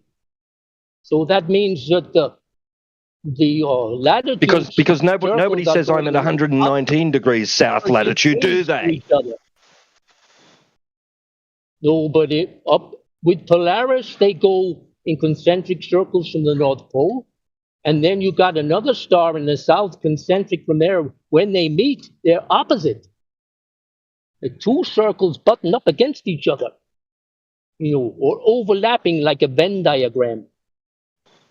Yeah, it's like Amy said, that's a coordinate reference system. Yeah, Doesn't but how do they necessarily join say. together? It doesn't Two necessarily different tell circles. us. Okay, well.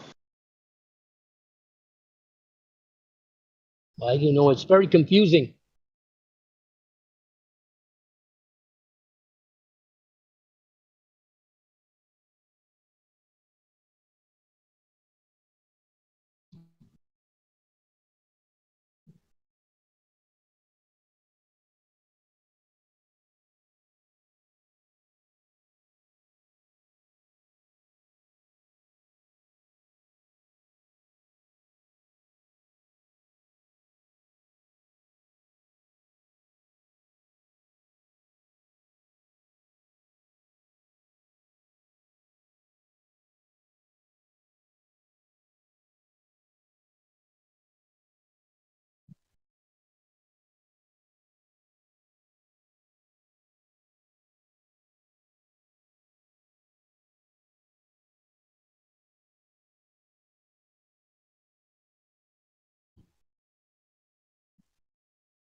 Okay, lost connection up here in mountains. Bad connection sometimes.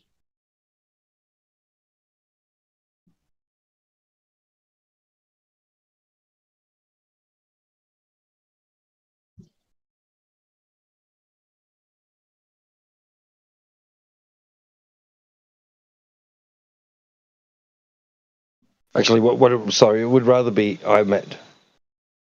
Yeah, it's not like a minus 29 degrees north latitude, is it? It's literally called 29 degrees south latitude. Sorry, right? I think I lost connection, I think. Kind of up here and it's a bit mountainous here, and sometimes you lose connection, but oh no, I'm just trying to work out how it goes, that's all. Yeah, join the club, man. Join the club. At any rate, right? I mean, fundamentally, that none of that is really like the argument anyway. What? I mean, Yeah, but the argument is we that know that Australia, we know we Australia's know there what is land beyond the equator. the equator's a celestial thing, right? We know there's latitudes, they're all in relation to each other. Yeah. So what's your point, man? What are you trying to get at? How 2 points of rotation, how they meet. Yeah, things Where they rotating meet, above us, overhead. But what does that have to do with the ground? Yeah. Because people are say they use Polaris to find the latitude, and that is the Earth, For the more Nord-related navigation, North Star-related Yeah, stuff. I know. Then Yeah, there's to also the equator. navigation at another point as well. Is that what you're talking about? Yeah, that's another point of rotation, I guess, huh? These are celestial things that have nothing to do with the actual ground.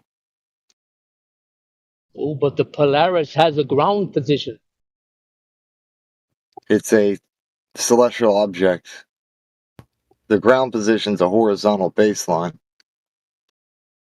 Oh, it's a point. It's a point around which the latitudes, Yeah, it's the point taken from. run concentrically from the North Pole. No, I mean, where is the observer at when it's taken? When what's taken? That point. Where is the observer at? I don't know. They said there's a ground position of Polaris, so I guess he's on the ground. The viewer would be on the ground, yeah, and measuring from a horizontal baseline. Just measuring up into the sky. I don't know whether it's horizontal. It must be. But anyhow, is the latitudes are, they come from that.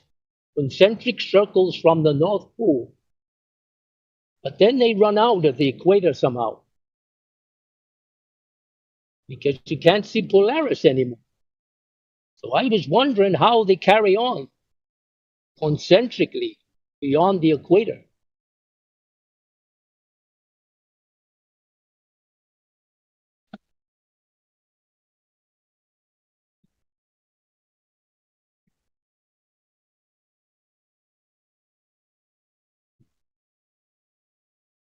It's an optical phenomenon based off of a circuit, a path that a light above us is moving. They aren't lines on the ground, bro. Yeah. You think there's fucking painted lines on the ground showing What the are they? latitude lines? I know. It's but what reference are to they? celestial things. It's an based angle. off the sky. Yeah. 60, how many miles is that every time you measure a degree?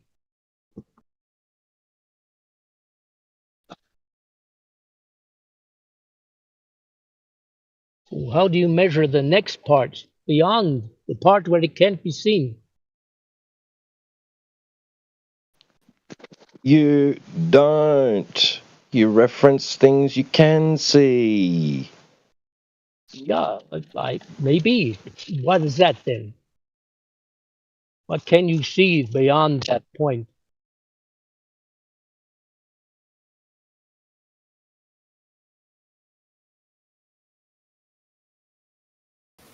Yeah, hey, can you? I just joined the call. Can you you rephrase what you're asking? What you're saying, like, why can't you see infinitely far or something, or what? What are you looking for?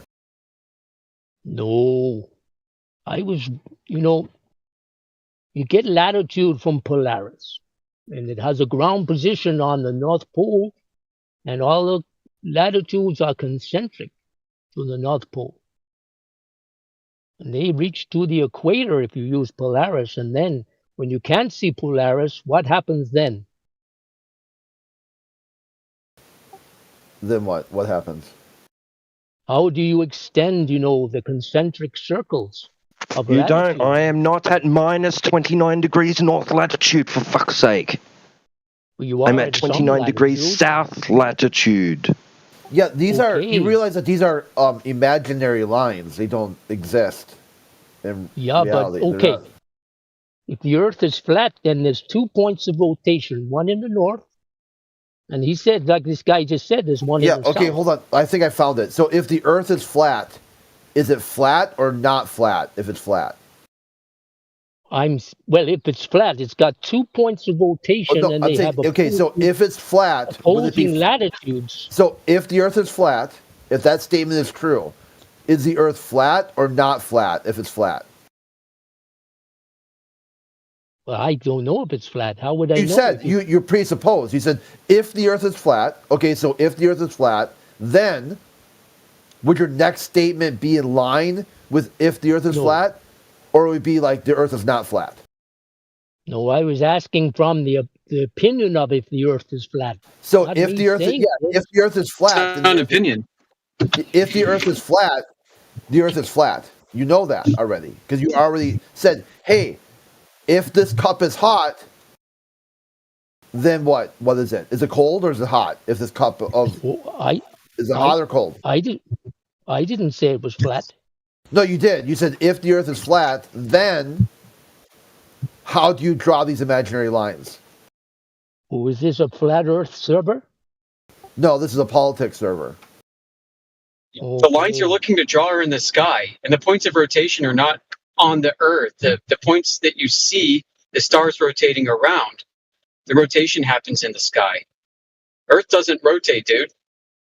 Yeah, what you're looking for is trying to find a contradiction, and that's the main issue you got. The main issue is you're not thinking of the right thing. You're like, hey, so this cup is hot.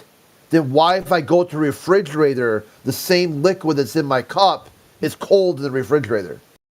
You're like, no, because this one was heated up. No, I'm saying the latitude is derived from looking at Polaris. Okay, which is the Polaris sky. has a ground position. That's the sky. That's and the the sky. ground position is supposed to be the North Pole. Okay, so the north. So then you got a And north so pole, you have latitude which is to a globe. measure from there. Which is a globe now. Well, hold on. Now, Oh, no, so you switch. That's the flat Earth. No, the globe has a north pole. There's a globe. The flat Earth doesn't have a North Pole? No, there's no pole. There's no definitely not a pole. What? Like, you didn't There's look that word. there's a GP to the point of rotation in the sky.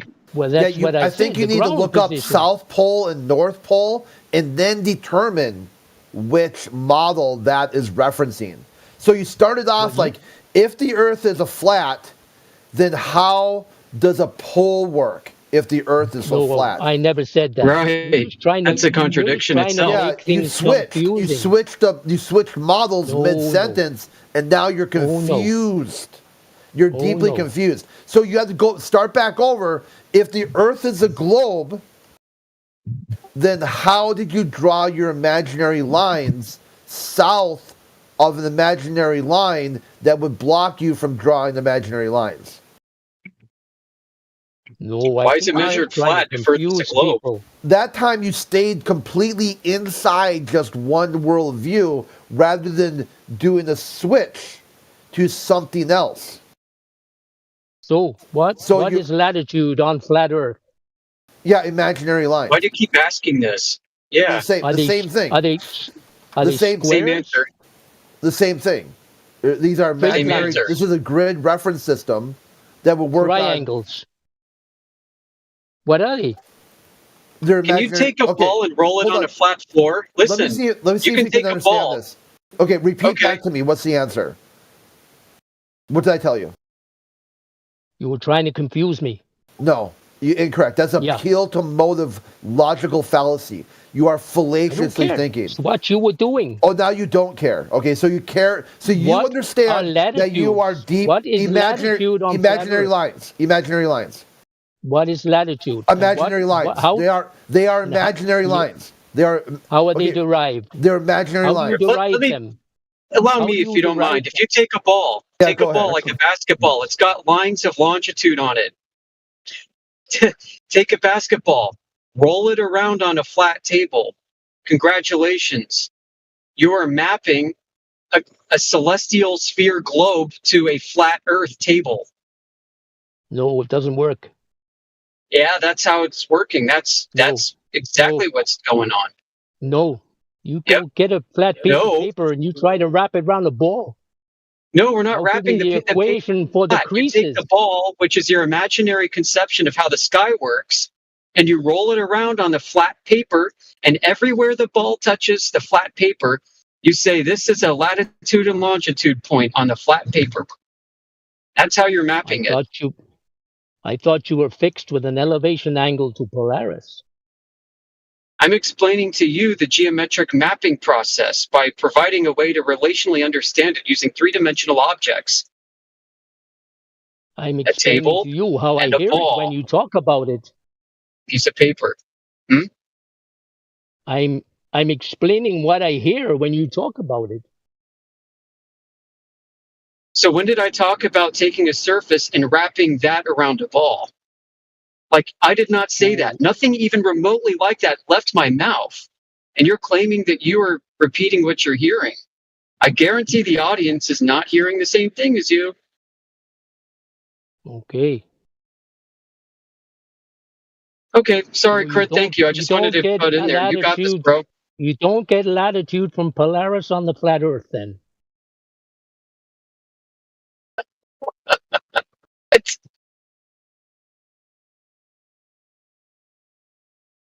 Or you do. Sounds like you have a lot to work out inside your head. No, don't we all? Fine. Yeah, well, it's okay for you to say you don't know. You've only got flat Earth to the equator. I got the measurements, dude. Earth is flat. You don't have globe measurements. Yeah. I didn't say I had any. Oh, I'm telling you, you don't. And you never will.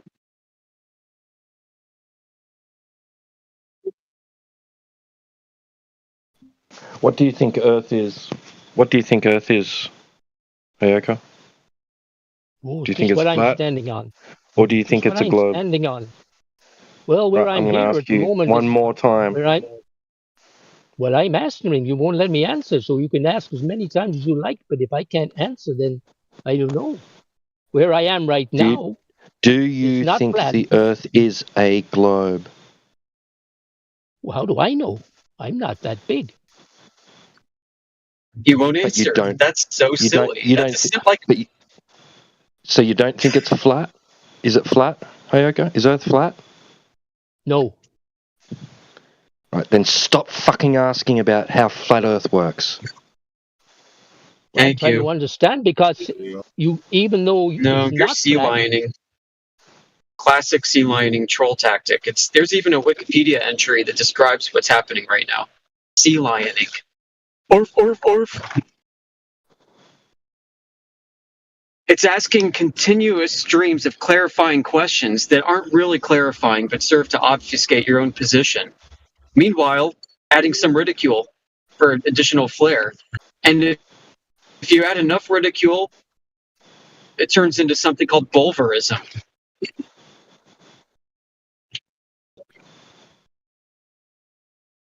a form of gaslighting. The gaslight in this case is you flat earthers don't know what you're talking about because you don't provide consistent enough explanations for everything that happens in the entire universe. But as a glober, I can offer explanations. I can offer explanations all day. I got 500 years of highly technical explanations to give to you. That's great, man. You know, explanations are great. I see great explanations when I get spam email from Nigerian princes. They explain everything. I get explanations from con artists who try to sell me fucking like pirated DVDs at a gas station. I get great explanations. Explanations are easy come, easy go. Now, can you back up anything that you're explaining? And can you do that consistently? Flat earthers aren't in the business, at least our community, is not in the business of providing explanations. The force of an explanation doesn't determine if it's true or not. Some of the greatest lies in history were full and complete explanations of what happened. A cheating spouse will offer you explanations all fucking day.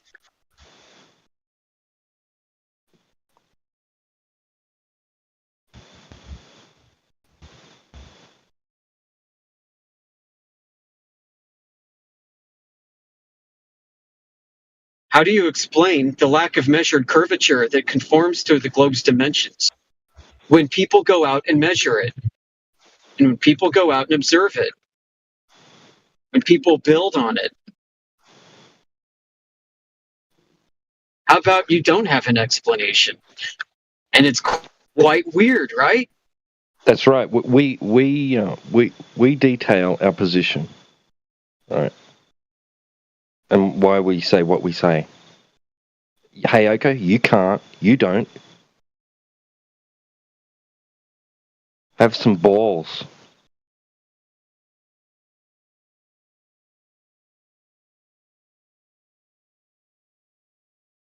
I think a lot of celestial navigation principles might break down closest to the equator, the equatorial region between the tropics. That's my personal take. It's a belief. And it's a belief based off an assessment of available evidence. What does that mean? I don't know. I don't know what the implications are, other than, you know, there's probably more accurate maps out there than the globe and the ones that we're using that are flat.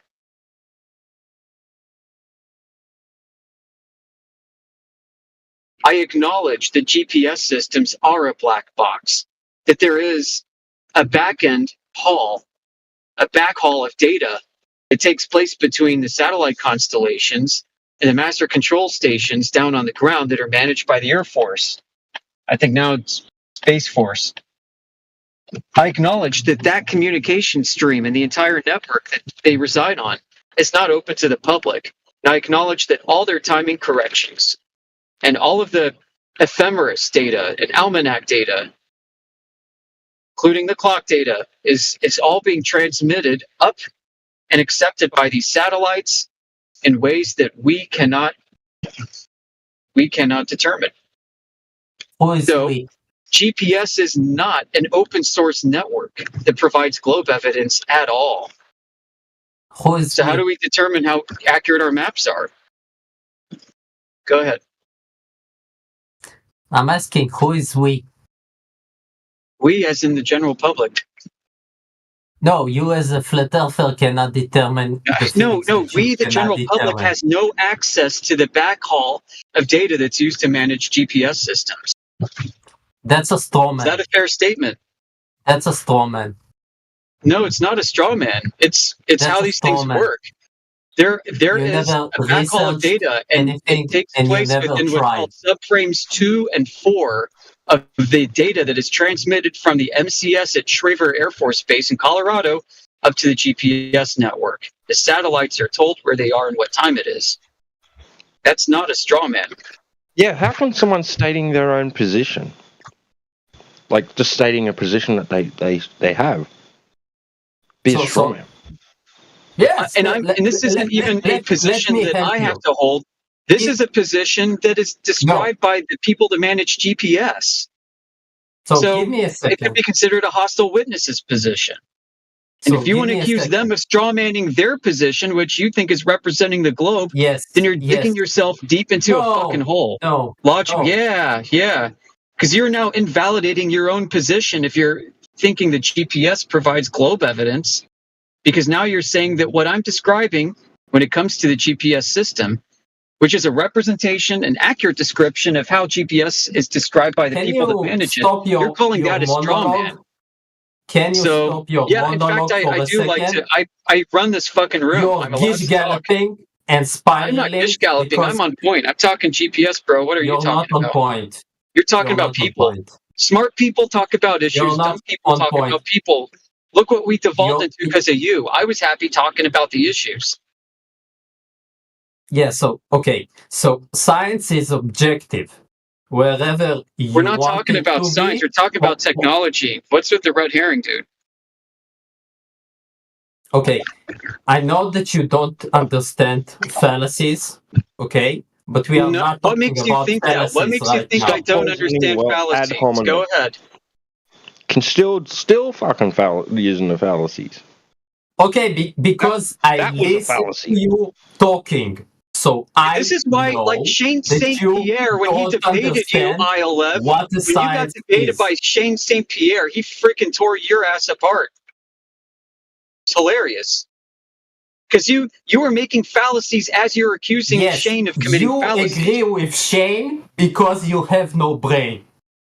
That's for sure. Okay, toddler. I don't disagree with that. Okay, little kid. Okay, little boy. I disagree. Why don't you address the with your topic and the end arguments goal. instead of the people? T-dubs. I'd mute this guy if I could. I'm driving.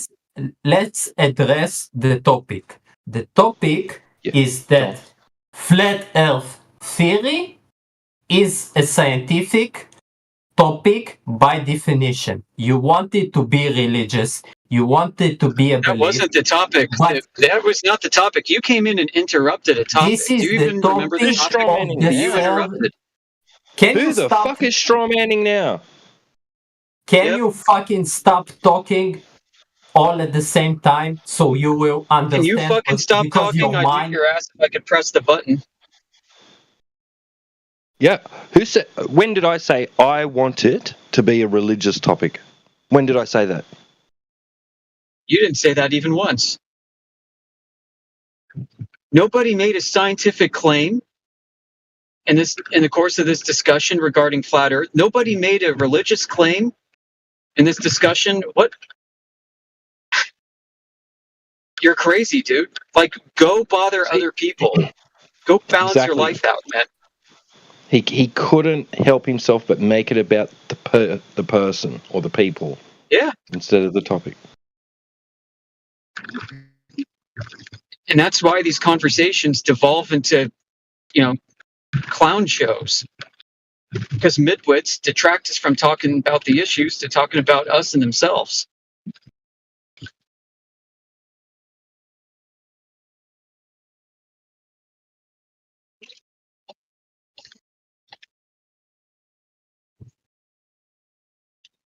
Why don't you go back to Earth Awakenings? Those guys will entertain you all day. I won't. You can go talk to them because I don't think they have any coherent worldview themselves. They're making too many positive claims about stuff they can't prove. Make the rest of us look like idiots, to be honest. Sorry, T-Dub, what? I said maybe he's been kicked out of there too.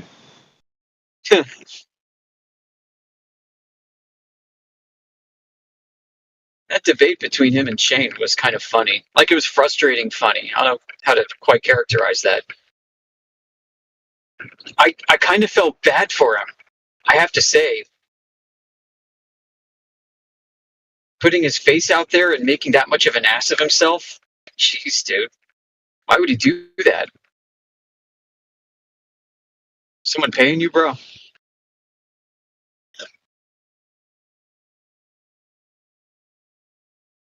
I mean, some people mistakenly humiliate themselves, but someone like this guy who's been in this debate topic for so long should know better.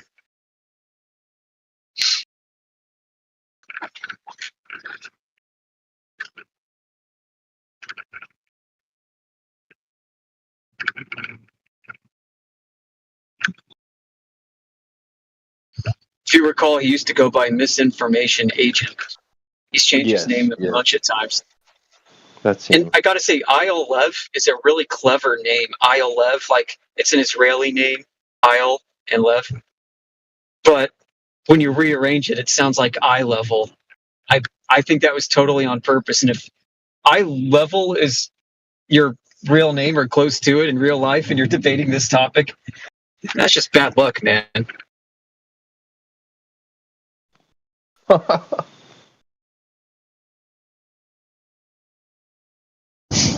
He might have a brother called Surface Level.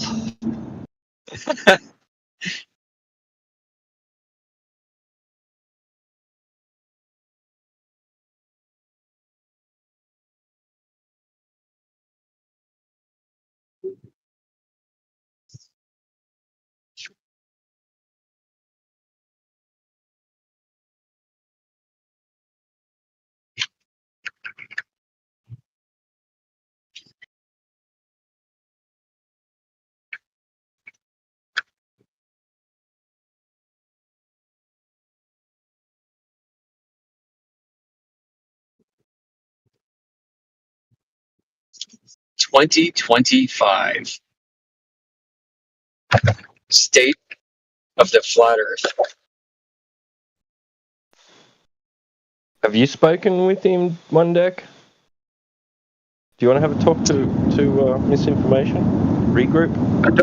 I don't think I've ever spoken to him. I've only just sort of jumped in and heard a little bit of, I don't know, well, yeah, a bit of ad hominem attacks maybe. I don't know who he is. Has he seen any globe proof evidence so far?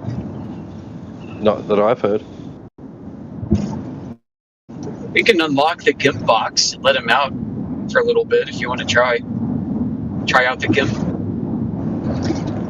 Well, I'm always interested to listen to the globe proof and see how they try to explain it without mentioning horizontal, level, and angles. You'll get from him, flat earthers are stupid,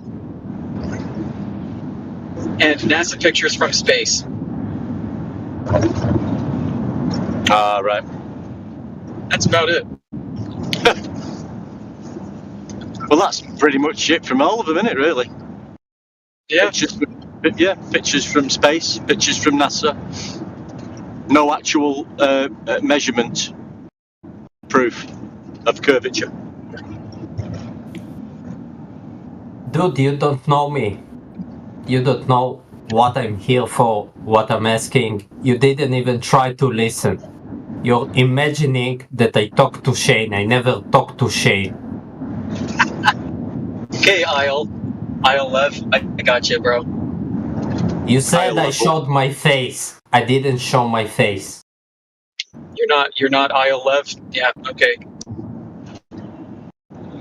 Can you be in neutral for once and listen to what I was trying to ask? What do you care about just listening for a second and be open-minded?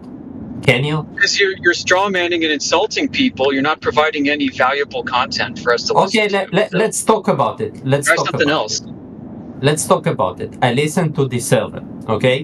What you're saying, and correct me if I'm wrong, you don't know if there's an ending to the flat earth. Right? You want to make no claims about the sun and the moon. You don't care. I don't have any knowledge. You don't have any knowledge. I agree. Of the sun and moon, I really don't. I have no idea what those are. What I said before, when you turn the discussion to I have no knowledge, you turn it to a religious or political debate. Whoa, hold on there. Yes. Religious? Because Yes. I'm not making up belief stories. I'm saying I don't know what the hell the sun and the moon is. That's not a religious belief. It is. You don't know what they because are either. we know what they are. We know who's we. Science and knowledge. Who's we? We. Who's the we? Humanity, not the flat How Earth do you science. know? How do you know what they are? Wait. I am just discussing logically, okay, 2 points of a coin right now, okay? Let's No, you're say not. 2 points of a coin. T-dubs, can you not interfere? Can it be fair one-on-one? Because you're not able to talk. I will fucking interfere when you're talking shit. T-dubs. Scientific knowledge of the sun. Oh, really? Tell me more. T-dubs. All right, if it's logic, put it into a what? syllogism then. You know what? This is a lost There you case. I wish you all the best. You're so rotten from the inside that nothing. Oh, you're very compassionate. You're a sweet boy. Yeah, I am. Hellfire. You are disgusting morons. Yeah. Okay, Hellfire, why do you care? Oh, that hurt. Yeah, Do you know it shows a form of low intellect when you delve into the emotional part? Let me answer. Hold on a second Let me answer, Creed. Yeah, why do you care about people that you shouldn't care about inside your own worldview? Because once I used to think you're part of the truth community, and you have some kind of final goal. But if you were truthers, you would stop lying about stuff like measurements, and you will actually go and do them yourself. Yeah, I don't know why. With the makeup stories about All you do is lie all day. Okay, Lie. Okay, so you're gonna defeat. Deny reality. Okay, so and you're a religious flirt. So why do you think you can out-flurf the flurf as your proof is not a flurf? I can't. Just collect. What are you doing? So you're I in just here collect lying. the funny results, so I can You're in here later lying and spreading rip you false on online. Because people like you deserve to get humiliated. People like you. You can't stop talking about us instead of the topic. Yeah. Like how are you going to humiliate me? All you've done is humiliate yourself. The topic is you. So emotional right now. Dude, all you've done is humiliate yourself. When is the humiliation of me going to start? When are you going to do that? Oh yeah, do crit next. You do this all the time. Okay, so I do something. Okay, I do something that has nothing to do with you. Why do you care? Exactly. Why do you I care? don't need to humiliate you. You do it yourself all the time in the server. Okay, Each so time you you do talk that to a too. new human being, you show him how piece of shit you are. Okay, but this is what you are. How do I do Whoa, that? hold on there. That's not Disgusting, founded. Nazi piece of shit. What? And I hope you will What? get banned Where did on this all come your from? platforms. For what? Jeez, man, you sound very upset. You need a hug. He ran. Bloody hell. I mean, that was decent globe proof, you know. God damn it, Joe. I'm trying to drink coffee here. Yeah, I mean, this is when someone's in some kind of emotional break with reality, just accept it. Don't challenge it, and just Can literally hear the fucking neck beard on you, dude. What in the actual fuck? How big are your glasses? one. Another These guys challenge. can't stop talking about people. Another one. Yeah, he's triggered like already. Like one triggering into the next. No, I can just hear the copious quantities of neck fat do you- that you Why do you care? Maybe years. Yeah, why? Everyone here.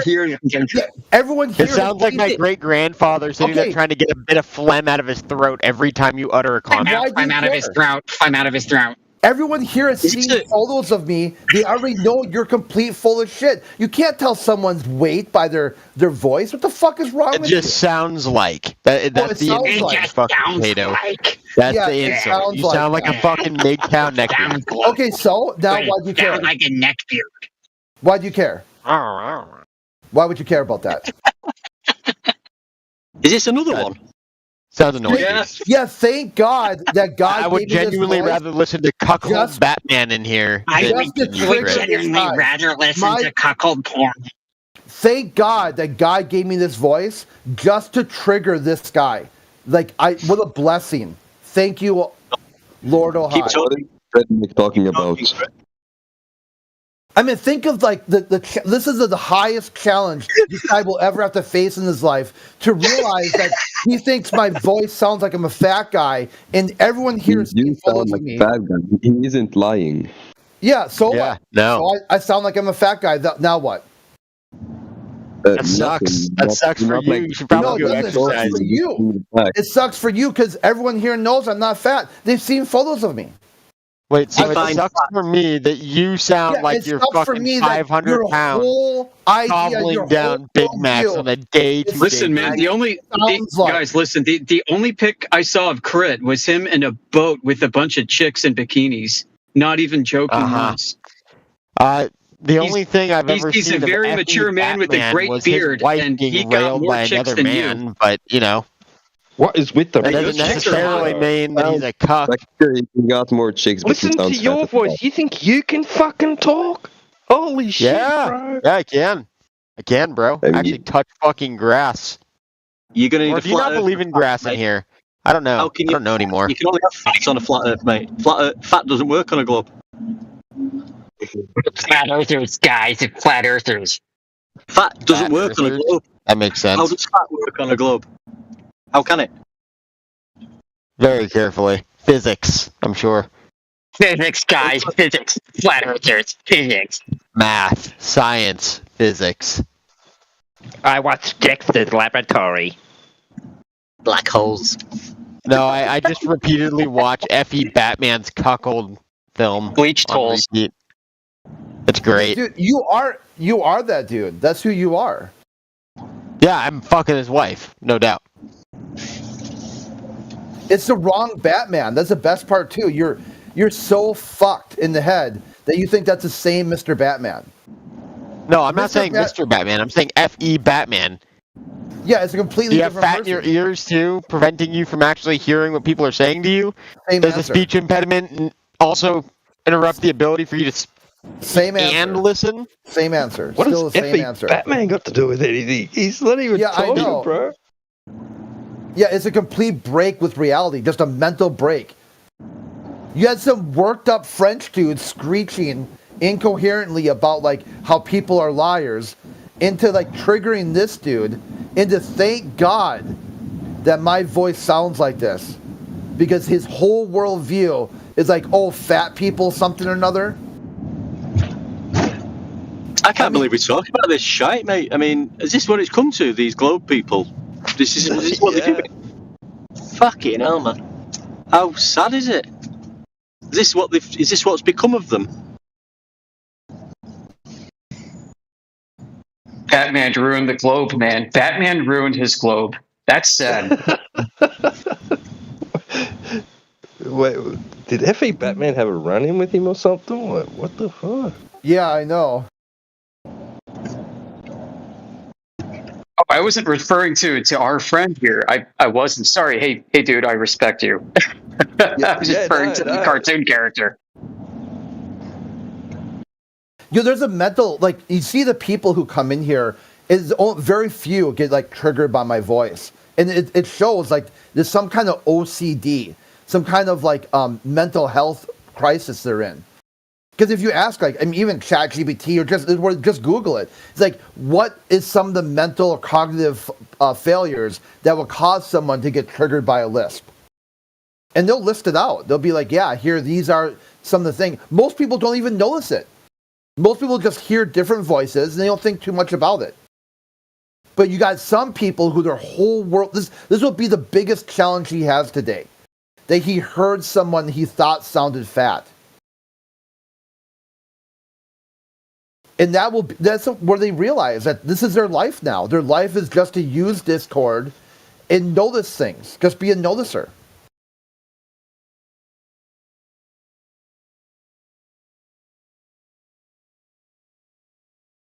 Well, I've never pictured you like that, man. Never. Never had that mental image of you like. But yeah, I just sort of go with what your PFP is. That's how I imagine you talking. When we did Flat Earth Faces, or when we posted while I was doing the splits, I thought you guys saw that photo. I probably missed it. Yeah, but like my PFP, that's me. Yeah, the reason why I switched to this anyway, because I was on one of the shows and they were taking like pictures of like taking pictures of my webcam, and then they did a bunch of goofy shit with it, and I'm like, okay, yeah, whatever. Why do you care what I look like if you're just making a bunch of fan art? I'll just keep signing it.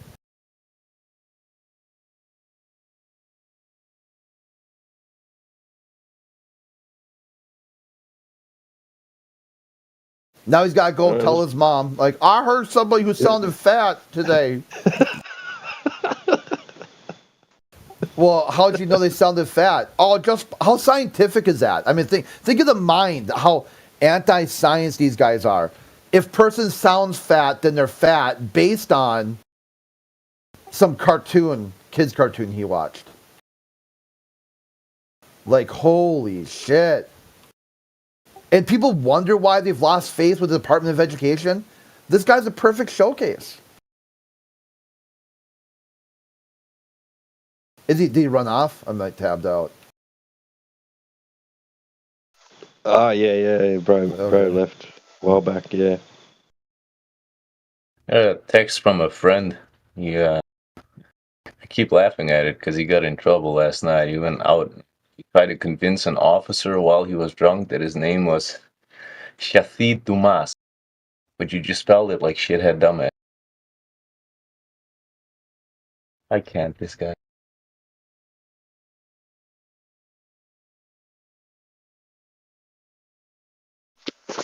So, what did he try saying his name was? Shafid Dumas. So he told him his name was Shafid Dumas, and then as soon as the officer wrote it down, so he had to spell it, it came out as shithead dumbass. So he got in trouble for that. I know. That's his humor, dude. It's crazy.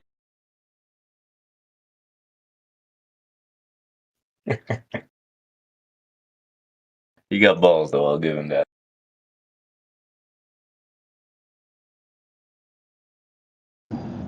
Like I say, it's wasting having these clowns on because that's the tactic now. Just because the more, like you say, that more that goes on in here, if people are coming in and having a listen, we just all sound pathetic.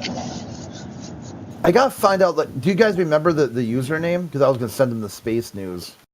Was that One Deck who said that they're ridiculing this channel? Yeah. I can convince you otherwise. Statistics speak otherwise. This is the most popular channel in the server. Yeah, that's why they train. That's why they're trying to, when they come on, just talk absolute shite, cause problems, cause arguments, not talk about the topic, so that if anybody new's coming in, they maybe think, well, this is a lot of what are these? What's going? There's nothing. There's no intellectual conversation going on. Yeah, but that's the beauty of it, because you can arc the conversation towards that. Crit was doing that as well a minute ago. I don't know if you picked it up, but instead of the guy just, saying this and that, hold him down on something and make him prove that. So it's just a big flock of green fields in my eyes. Like, if they want to come in and have a stubborn mindset, hey, that's fine. We're used to that. It's not the first time. I mean, what's the worst that what can happen? Like, they look stupid in the end? Like, that's on. Hey, who's like the flat Earth final boss in here? There is none. That'd be you. You'd be your own final boss when you're able to challenge your own worldview and your own presuppositions. That's deep, Chris. I did try. I try to challenge my worldview every day. And you fail? But when you try to knock something down over and over and that shit doesn't move a centimeter, it's probably not going anywhere. But who's like the ultimate flat earther? I am the centimeter. You are the ultimate flat earther. When you are unable to use your own model to explain any disagreement, that somehow that there's only one worldview that's acceptable or understandable. That makes you the ultimate flat earther who would ultimately have to challenge your own worldview and come to your own conclusion as to why you live in some kind of cringe neckbeard echo chamber where no one else's ideas are even able to be understood, rationalized, or explained. Okay, well, I guess it's a good thing I can use my model to explain why I disagree with people. Then do it. Then use it. Well, that's why I'm asking who's the best of the best in here. You. That's you. This is you. Oh, well, I've already came to my determination, but I want to see if someone knows anything I don't know. Then go ahead and use it. You'll live a completely functional and normal life and just go have fun with it. Okay. Take it all the way to the bank. Take it all. Go to the bank and say, "Hey, I defeated the Flat Earth final boss today, which was me versus me," and then say, "I'd like to withdraw my whatever prize for that." And they'll look at you. I'm not really interested in telling other people about my exchanges. I just want to have the exchange. Okay, so you want something that you won't do for yourself. Why do you think other people would care what you need or want? What? Well, I don't know if you want to have a debate with me. That's why I'm asking. Yeah, if you wanted a debate, you would offer a claim. Put a claim yeah, that's why I'm asking who the best is in here. You. That's you. Oh, I'm the best? Okay, well, who's the second best? That's you versus you. That's inside your own worldview. You versus you. I'm the first and second best? Yeah, this is what you do: is you take your worldview and then you see how could I challenge this idea, and then challenge it. Yeah, it just feels so good. And if you can't do that, then you know why right there.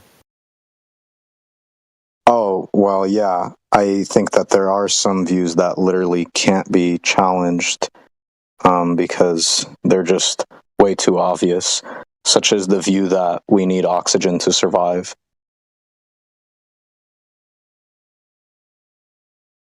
There are certainly some views like that that are brutally honest to me, I suppose. Yeah, they call it self-evident truth. Yeah, it just feels so good. Do you know who he reminds you of? That guy who just said it just feels so good. Do you remember Chungi or whatever his name was? Chungi? Wait, who was that? Yeah, we're not going to go on the TMZ, BuzzFeed, top 10, number one will surprise you. That sort of brain rot, you can take that to another channel. Yeah, Sarah, you fucking bitch. If somebody's going to blurt in the background and just say random things, you don't need to chase that. You don't need to chase a squirrel. Every time you see a squirrel, chase another squirrel, chase another squirrel. You don't need to do that. If you want to, just go to another channel and chase squirrels all day. But to be fair, she didn't know the vibe of the channel. She could have a second chance now. Just go make your cope channel like you did the other day. Flat earthers are so dumb, and you know this because you have no idea what they're talking about. Since you don't know what flat earthers are talking about, that means whatever they're talking about must be dumb. And they must be dumb. Just go do that. Dude, just take your answer that you have in hand and go use it. Just go, you'll be okay.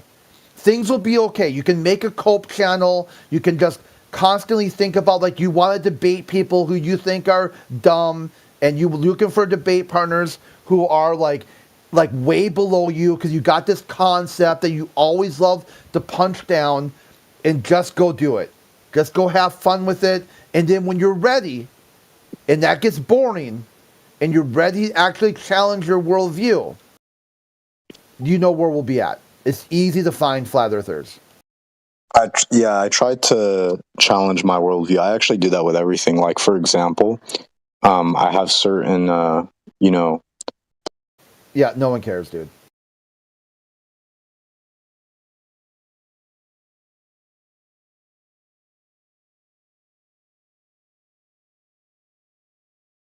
Like, no one cares what you do. No one cares what you don't do.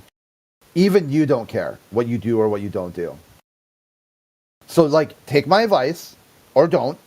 You do you. Just go make your Cope channel. And hey, maybe you might win in the marketplace of ideas. You'll have your Cope channel. You call it Flat Earthers RX, TMZ BuzzFeed, Top 10, number one will surprise you. After I just got done explaining this concept to you and Sarah, you then just did a hard reset. Right back to the beginning.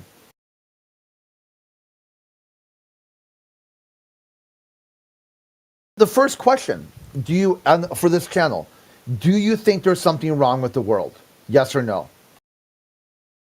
Even that, you're unable to even answer that question. Then why the fuck are you here? The very first concept that we're trying to take, is there something right? Is there something wrong? And why?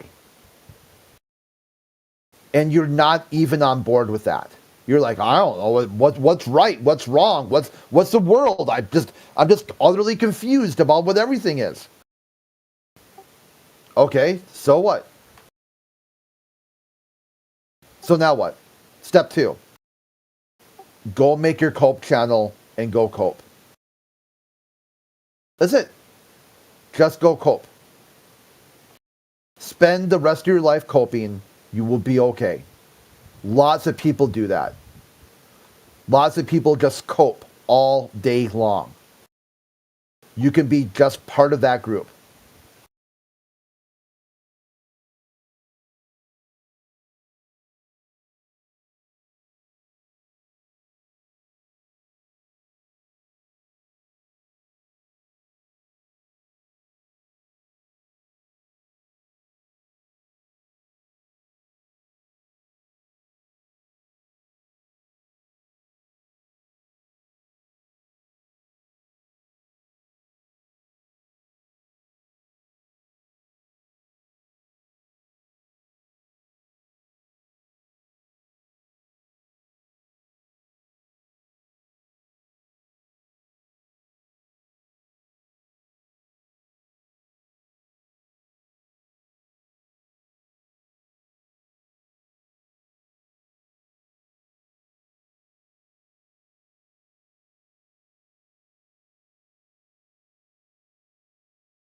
But one deck, I see your point.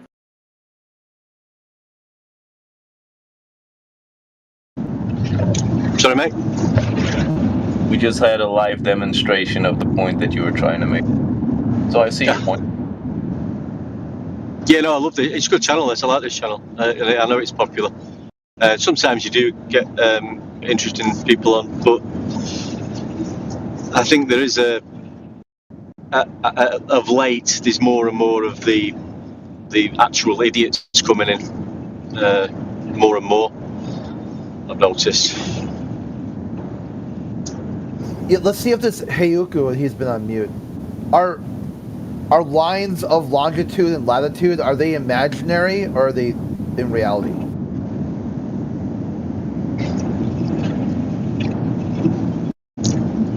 Oh, man, look like he's AFK. Bummer.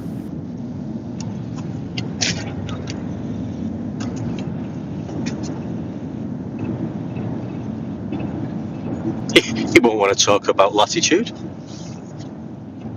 I was hoping because you were AFK when he was here earlier.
Yo, is anybody here?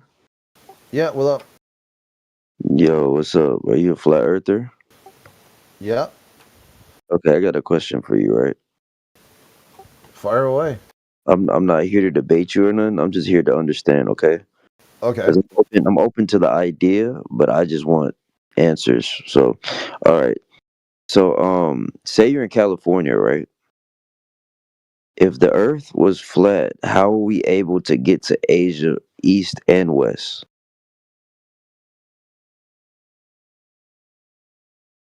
You can't think of any other way to do that?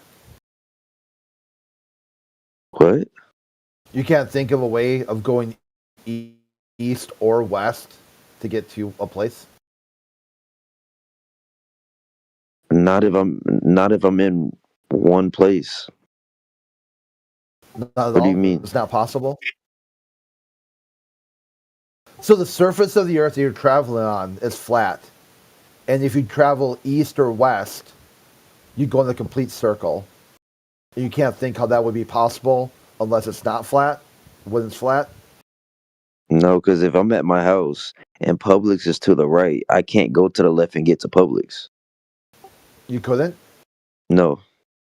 So that would what would that challenge in? The globe or what? What was that challenge in?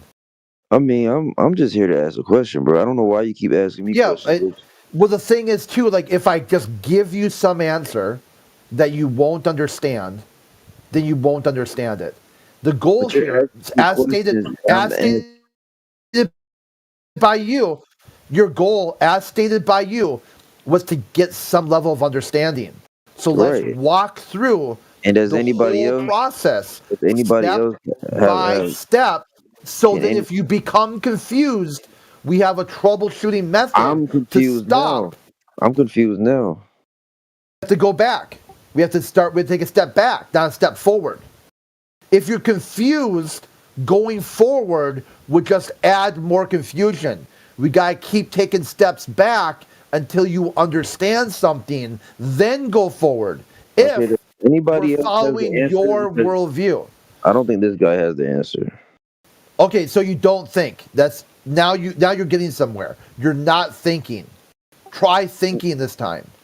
What the fuck? What's wrong with Elvis, you get in an airplane, you go up in altitude, then go across the horizontal plane, and then go down and land on the airport. Every airplane go from airport to airport. Okay. So if you asking about when I get on an airplane and I go to Europe, how does that work on flat Earth? No, I mean, no. That's not what I was asking, right? Okay, so, Jimsy, where are you from? from America. Okay, you're in America, right? So if you're in America and you're trying to get to Asia, right? You're not gonna go past Europe and Africa. You're gonna go towards the Pacific Ocean, correct? 'Cause it's There's shorter. It's shorter you that way, gotta think right? about it, that there's routes, right? So the airplanes Right, take certain routes and they go the way they go, right? right. Yeah. But what I'm saying is that you can go east or west to get to Asia. The east or west are adjusting to what? To north? It's a circle around north. So it's a circle. Yeah, if you grab a map and at the center of that map, the geographics of the map, right? Geographical north. On the map you have the center and you go around. If you're going east to west on that map, it's a circle around that north. Geographical Well, north. it is even on the globe. Like, this is the misconception that people have about east and west on a globe. They think they're straight lines. They're not.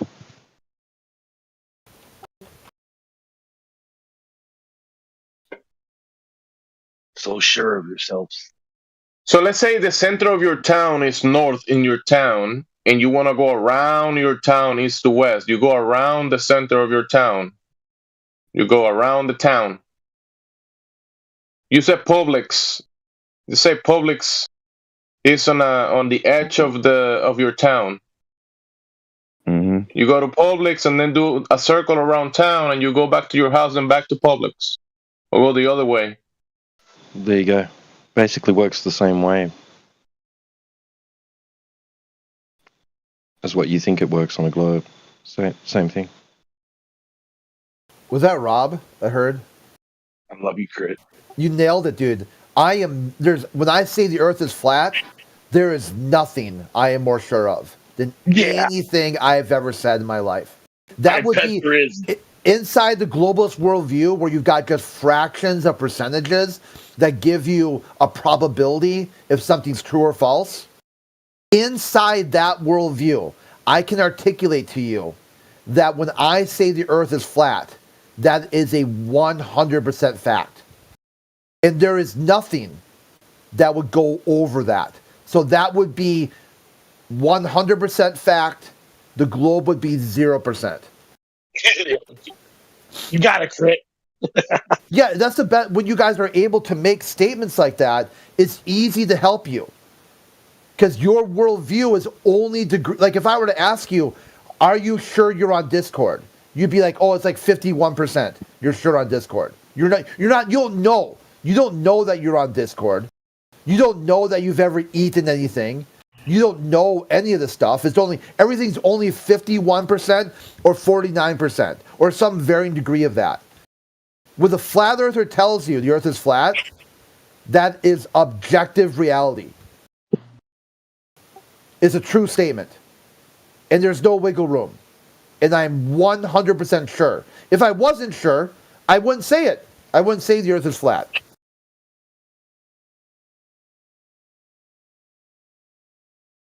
So Elvis, the airplane, when you travel, is designed to work on a motionless horizontal frame of reference. It's a stationary ground and basically flat.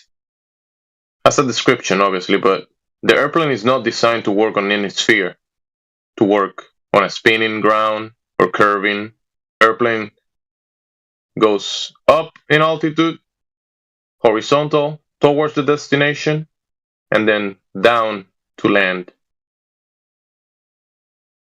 Yeah, I get that. I get that part, but it's just, I don't know.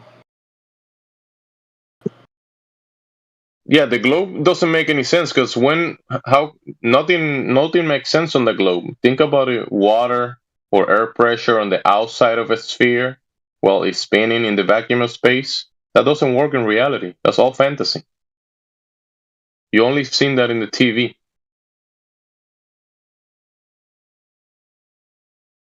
Or in cartoons, drawings. Complete nonsense. Think about it. Water on the outside of a sphere. Nonsense. I mean, I get that, but I'm just trying to figure it out. Yeah, in the building that you're on, in the building that you're in right now, the first brick that was laid, they established a horizontal with a water level, right? Vertical with a plumb, horizontal with a water level, and they put the first brick. So at the end of the day, when they put the last brick and they put a table on top of the floor, the level of the floor, that on top of that table you can put water, right? A cup of water or juice, and doesn't fall to the floor and go splash splash. Because if you put the water on the side of the table, or the table is tilted, or the first brick is tilted, the house is going to be crooked, away from the horizontal. So that flatness, that horizontal frame of reference that you need to be able to put the TV on the wall. The TV, your big LCD TV, you need a water level to make it horizontal, right? Yeah, I'm listening. Yeah, and then if you go to your neighbor could be like, I don't know, 1 kilometer away from you, up in the mountain, up in the hill, or down on the valley. He also establishes a horizontal to be able to put the first brick, the last brick, the table, the water on top of the table, and the TV horizontal. And it will be parallel to your horizontal. Your horizontal and your neighbor's horizontal are going to be parallel. And then the next neighbor to that neighbor, and you can make it 1,000 neighbors to the sea level, down to the sea level, and that's parallel to your horizontal. A horizontal line, it's not curving, no curvature. So between you, your neighbor, and the sea level, there is a horizontal line parallel to yours. Yeah, okay, Jimmy. So I'm trying to understand, right? Okay, so say you walk out your house, right, and you walk left. The more you walk left, the more you're not going to be able to come back to your house. If you make a left to your house, you walk out of your house and you keep going left, you go around your house, you do a circle around your house. No. That's not what I'm saying, bro. So you can't say that. You think real quick so we can understand each other, because once you open the door and you do one step outside your door and you start going left to your house, you're gonna stay to the wall of your house, of the outside, and you keep going left. Or now you're talking, if you go to the street, you go to the street. Yeah, Jimsy, you're thinking about going in a circle around your house. No, not like that, bro. I'm talking about walk outside, go straight to the Go street. to the street. And yeah, walk the street. left. Yeah. And walk left. You're if you walk left and keep going left, you're never going back to your house. Like you're never Bro, going to I gotta mute right now, okay? Yeah, I gotta mute right now. I'll be back. Come on, guys, talk to him. I got a call. Yeah, we got it. Yeah, look, man, I don't really get what you're not understanding here. I mean, You understand that east and west are circles, right?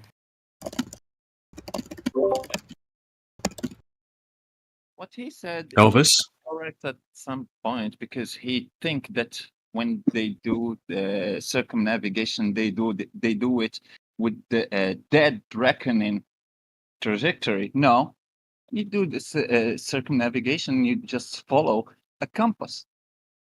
You follow west or east. So when you do that, you're not going in a straight line that is not deviating or going in a circle. So don't say that. Go to the street and go left and take the same direction. That is not possible. You can't go in a straight line just using dead reckoning. It's impossible to go in a straight line using dead reckoning.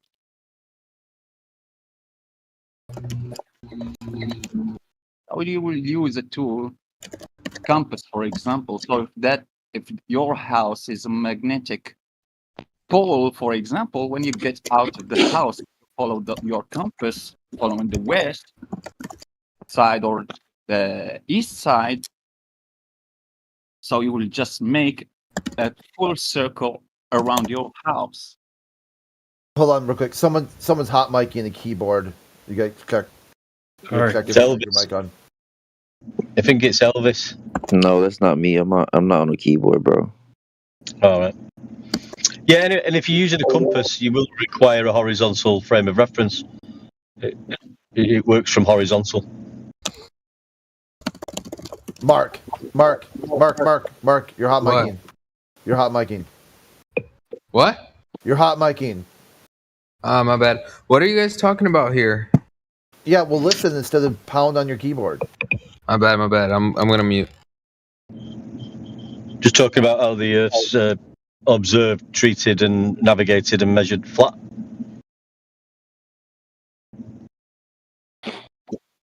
Is there anywhere here where I could talk about taxation being theft? Yeah, there's lots of different channels you can talk about that. Could you guide me to one? Yeah, any one of them. Just join a channel that you think will talk about taxation and just click it. Not here though, right? What does it say here? What does this channel say? It's just I don't see any of them that talk about. Oh, maybe the politics one. All right, bye guys. Yeah, bye.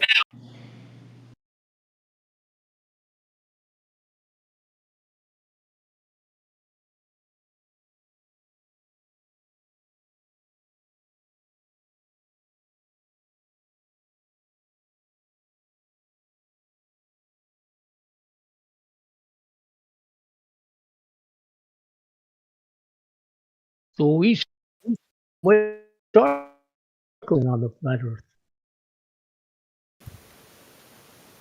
Yeah, try it again. You came in digital. I said so.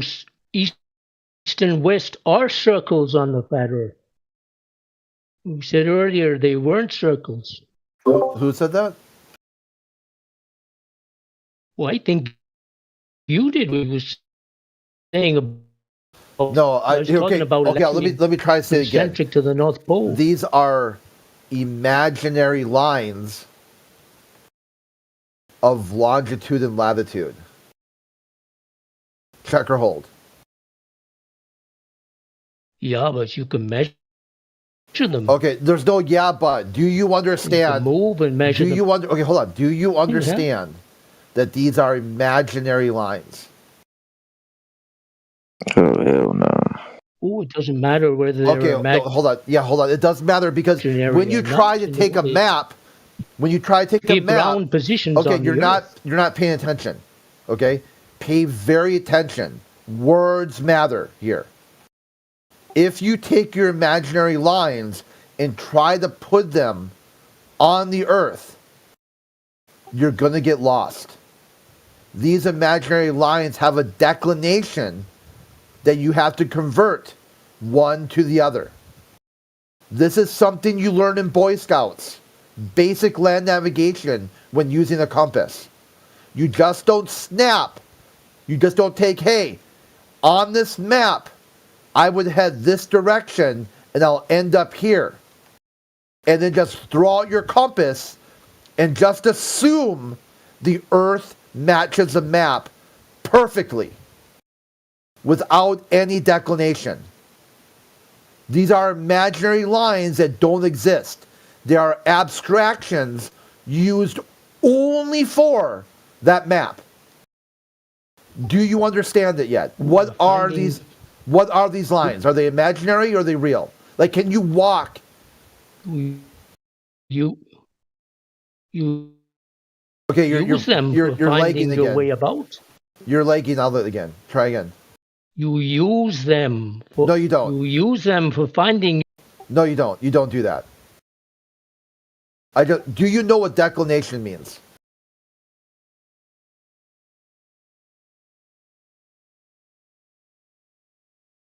When you use celestial navigation is to try and find. Yeah, celestial navigation only works on flat Earth. Celestial navigation is a flat Earth navigation tool. Okay, so now that you've got Polaris. No, you need to look that up again. Not Polaris. Yeah, in the globe model, they don't use Polaris. That's right. But to find your latitude. To find what latitude? Well, when you need to find your latitude, you use Polaris, huh? How would you do that? But I think they use a tool and get an angle. Okay, so how do you get an angle from a curved surface? How do you get an angle from a curved surface?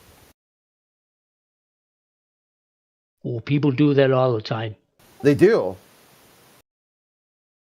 Yeah. Okay, well, maybe demonstrate that. Show me an angle from a curved surface. How do you do that? Well, people are on a curved surface all the time. They can. Yeah, how do they do that? Was it step one? Okay, you're on a curved surface and you want to make an angle from a curved surface. Step one. Well, I don't know. You don't know. Okay, but there we go. We'll go. Yeah, how would you get a measurement to something in the sky using a curved surface? How would that work? We don't have a curved surface, You're on the curved surface. Yeah, so you'd use that curved surface to measure off the angle. How would you do that? Step one. Well, people do it all the time. How? How do they do it? Build things, How do they do it? They do it how? On Step any one. surface. Okay, step Well, one. they have to. Step one. Step one. How do they do it? Well, they need a reference. They get a reference. Oh, so you make Stop shouting at me. What you doing? Dude, you're triggering out. You got to tell me step one. Stop. It's not just. Okay, step one. You make a locally flat area. Yeah, you think I'm even yelling. You think I'm yelling at you? Even yelling, dude. Yeah, you think I'm yelling at you? Dude? I'm not yelling at you. Okay, no one's yelling at you. Maybe my volume's turned up on your end or something. That could be an error on your side. You were here. No one's yelling at you. Well, earlier you tried. You don't like the questions, do you? Appeal You don't like to questions motive. back Look at at you. this. Appeal to You just want motive. me the one to ask questions. You back into appeal to motive logical fallacy. You said if you know what it is, and I'm trying to find out if it fits. Dude, listen carefully. Words matter. Words are important. You think I'm trying to do something to you. This is a victim complex you have. Inside that worldview, if you think I'm trying to trick you, I'm trying to anger you, I'm trying to do something to you, why are you even talking to me? Why can't you use your own logic and follow that? I've told you that this is why making assumptions, appealing to a motive, is deep-seated logical fallacy, which has led you into these back-to-back contradictions. You are not thinking clearly because you added a bunch of context to the conversation that only exists in your own mind, completely imaginary. This is why you're having a problem understanding the concept that imaginary things are not real.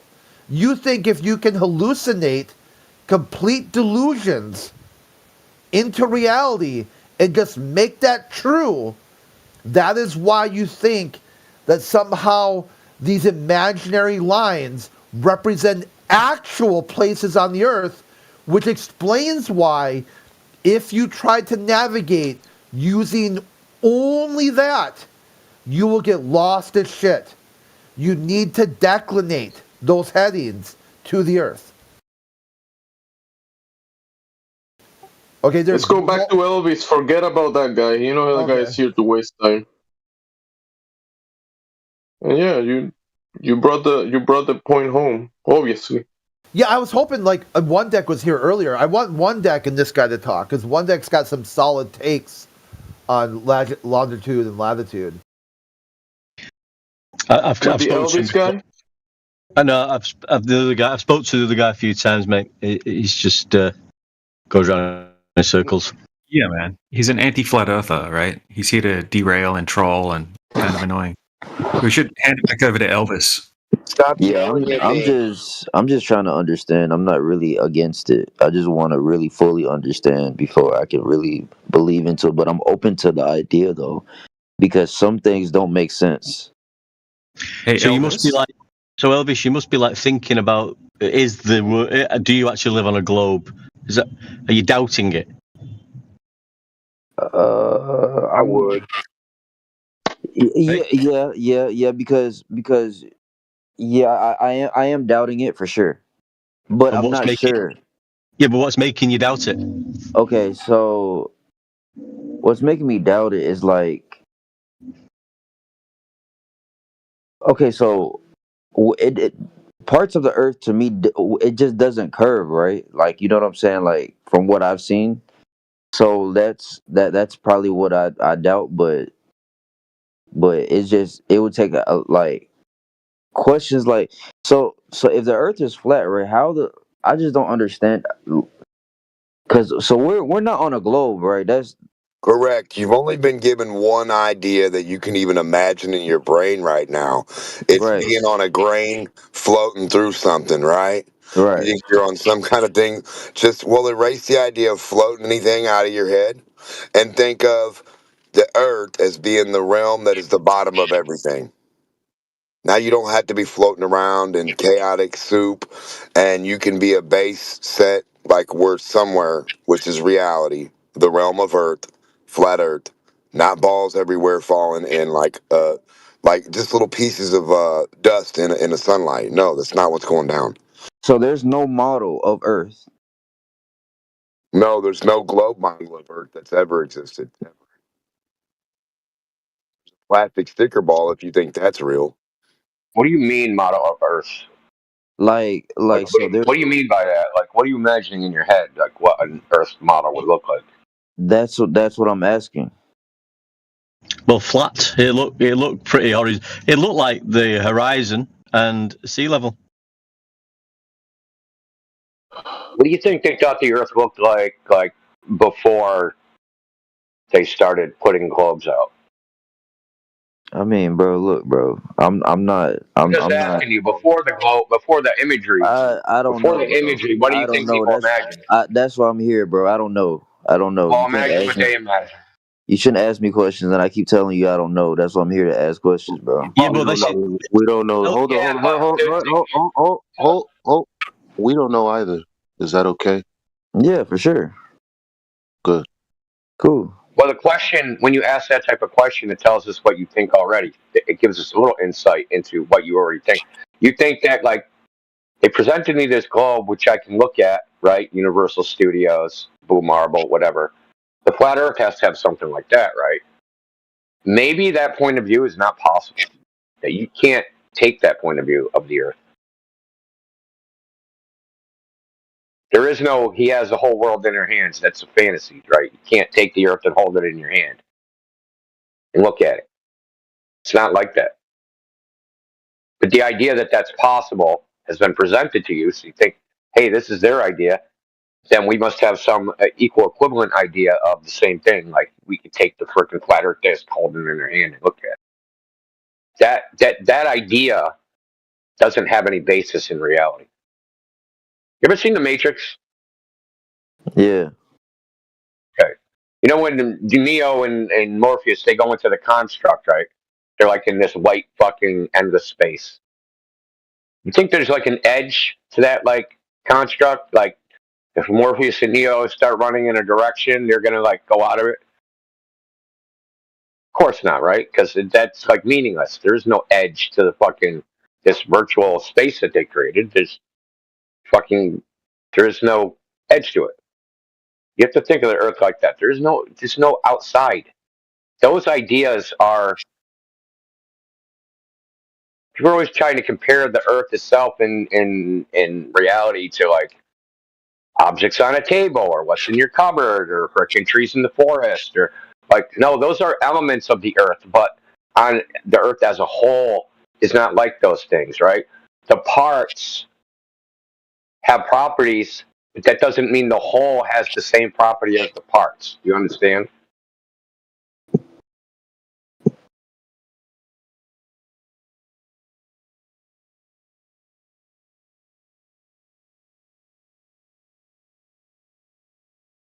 Okay, maybe you don't. No, I'm just confused, bro. I'm listening though. Well, I've talked to you before, right? And you asked the same question. And where's the edge, right? So No, this is just a variation of that. I never asked that But question. This is my first time here. No, it was over in the politics server, the other one, the politics and religion server. Oh shit. Okay. Yeah. Okay. Yeah. So this is what people just have a problem wrapping their head around it. They just think the Earth has to be some like object that is similar to something you can hold in your hand, and you can go far enough away and you can look at it from a third-person point of view, and just maybe that's not possible. Yeah, maybe the Earth is way too fucking big for you to back up and it become really small for you. Well, the question is, what are you confused about? Bro, you don't know, so I'm not gonna ask you. But I asked you a question. Oh, I don't know, bro. I don't know, bro. I don't know. You don't know what you're confused about? Yeah, I don't know. So why can't you ask me anything? Because he was asking about you, bro. Remember, you were asking about going east to west or something like that. The fuck, bro? I was talking to him earlier. He was asking about going east to west. What does that have to do with me talking to him now? Bro, they were talking to this troll, and I brought him back so you guys can talk to him. And yeah, that's fine. I'm just Well, adding right the question now that he he's had. trying to disengage me, and I'm trying to reason. I'm trying to So get that's to what a I'm trying to do, to reasonable bring him back to his question, the question that he in was the asking middle of about. me literally. Did you hear me not just talking to him directly when you just started talk? Like it's the same shit with Creation Bear the other time. Like why are you? No, I was asking him to bring the question that he had in the beginning, the first question that he had. He said he doesn't know, but he does know. He had a question. Now he's saying he doesn't, but he did had a question. He's only saying that because of me. That's why I'm trying to get him to relax. Yeah, he has to relax then. Yeah, because I said I don't know what's the problem, bro. Why you don't want to talk? I don't not know anything. I just don't know what the whole Earth looks like. He bounced. But I'm sure. He bounced. See what I'm saying? He's gone. He's gone. Elvis is gone. Elvis is in the chat. Thank you, like, listen, and Jemsy's right. That dude's asking the same questions. Look, I got a fucking goddamn 2 hours of fucking audio that we streamed over the politics. He asked the same question, so everything he's asking now has already been answered. And you know me, I answer that shit in excruciating fucking detail. Okay, detail enough that it annoys me to even hear my own voice saying it. So to come in here and still be floating the same shit means A, he didn't listen, or B, he thinks he has some gotcha. Yeah. I think we all talked to that dude for a couple seconds, and if you talk to him, if Democ talks to him and he comes back and says some goofy shit and doesn't understand anything, something's wrong. Something is like the dude is not right. It's just not right. If he doesn't concede on a certain point, like Elijah just said, I don't know that. Is that fair? Because there's things he doesn't know, right? Because he's asking us stuff that he doesn't know.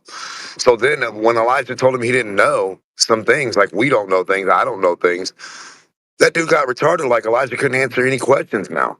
That was just stupid. That dude is just like slow, yeah.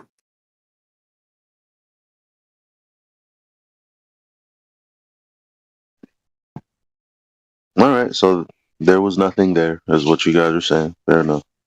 Yeah. No, I mean that's why he took that left hand turn real quick, dude.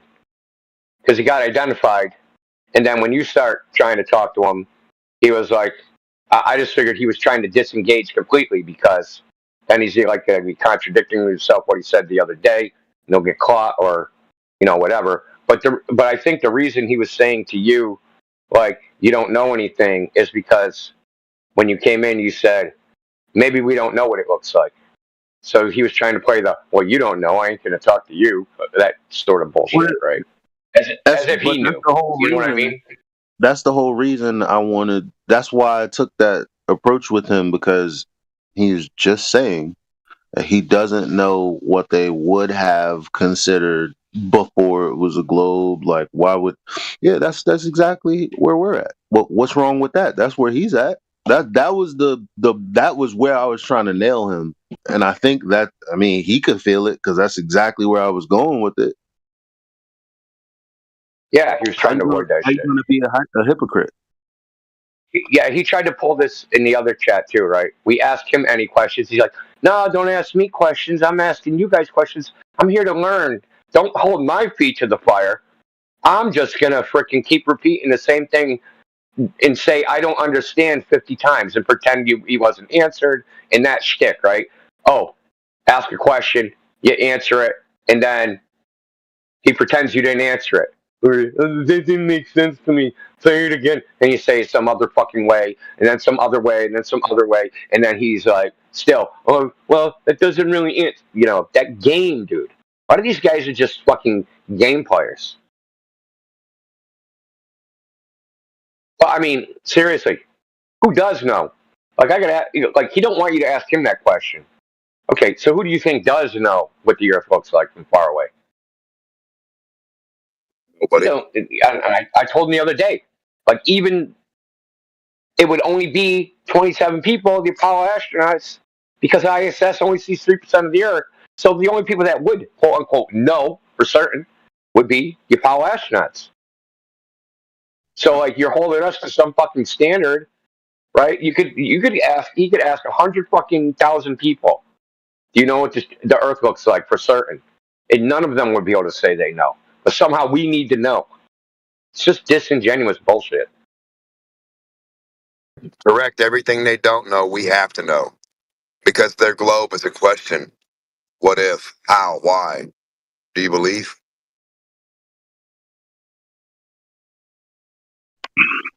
Yeah, man. I never stop giving them Paul Larson. I never stop. Dude, they never respond to that either, dude. Ever. They just gish gallop to something else.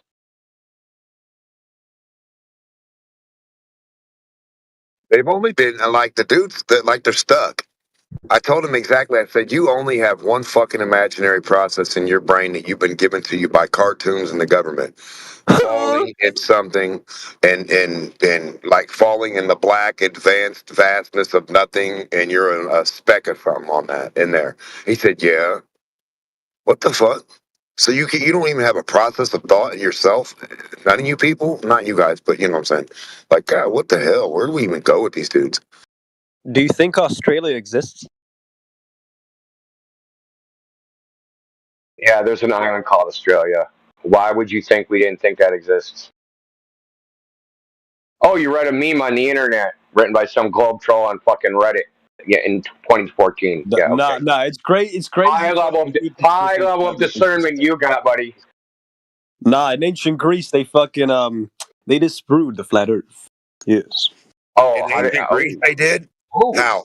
Hold on, man. I'm sorry, but didn't you say the only people who know the Earth is flat? The only people that know the Earth is flat is the Apollo astronauts? The only people that would know. No one said but that. Dude. you just said that. You literally just said that. The Okay, only no, people that I would didn't know say if that. the Earth I didn't say is that. round You're trying or to is get flat. muted. Yeah, you're trying to get muted because that's where you're going to end up. No, that's what so you listen, said. I didn't say that. The only people that would know, that have seen, that claim to have seen the energy. Yeah, but why do every single one of them say You the gonna let me exact same finish my sentence, too, Schnozzle? Or not? You're pivoting. You're either gonna let me finish my sentence, or you're gonna be muted. Okay, no, I'm not. Good try, though.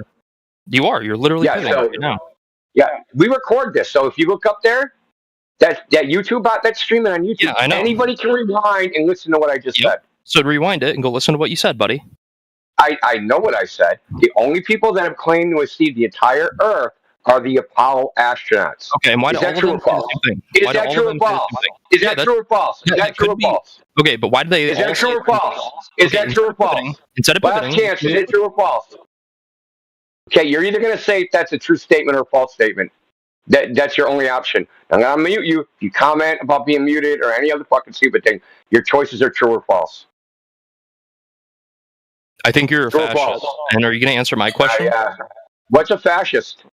A fascist? Somebody who wants to keep and consolidate all the power within themselves. That is or not their what a fascist proprietary is. peoples. So Mussolini defined a fascist as corporatism. So good try. You even fail history. So Mussolini. So I'm supposed to take the word for Mussolini. Yeah, the guy who failed. He started the fascist party, retard. No, you didn't, you fucking idiot. What? Yeah. Oh my god, dude, you're such a dumb fuck. Dude, the clowns. The term fascist is from fascia, which is a bundle of sticks, which was an emblem of the Roman Empire. Mussolini was an Italian fucking dictator. He started the fascist fucking party.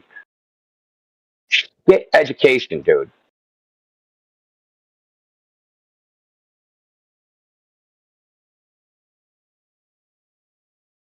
Yeah, even their alma mater, Wikipedia, the fascist party. I want to see if Q-Max has something to contribute that's positive. Nah, bro. This is like if a fucking. I love it, DJ. Dude, right in the middle of a sentence. Oh yeah, man. Did you see what he wrote in the side chat? That guy had to go. No, I didn't. I didn't see it. Like right when I looked over, it disappeared, so I didn't get to read it. What did it say? Oh man, I can't even repeat it. About something all over someone's face. Yeah, bro. Bad. Oh, come on. Dude, what? There's like way too much homoerotic shit in the server, man.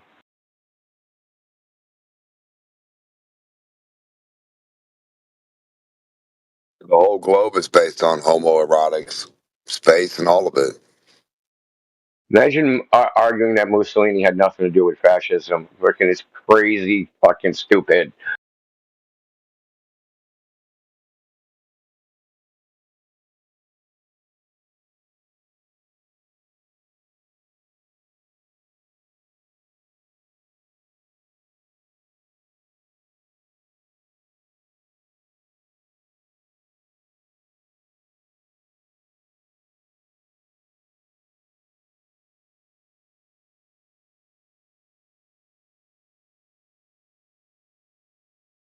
That disagrees with me is literally Hitler.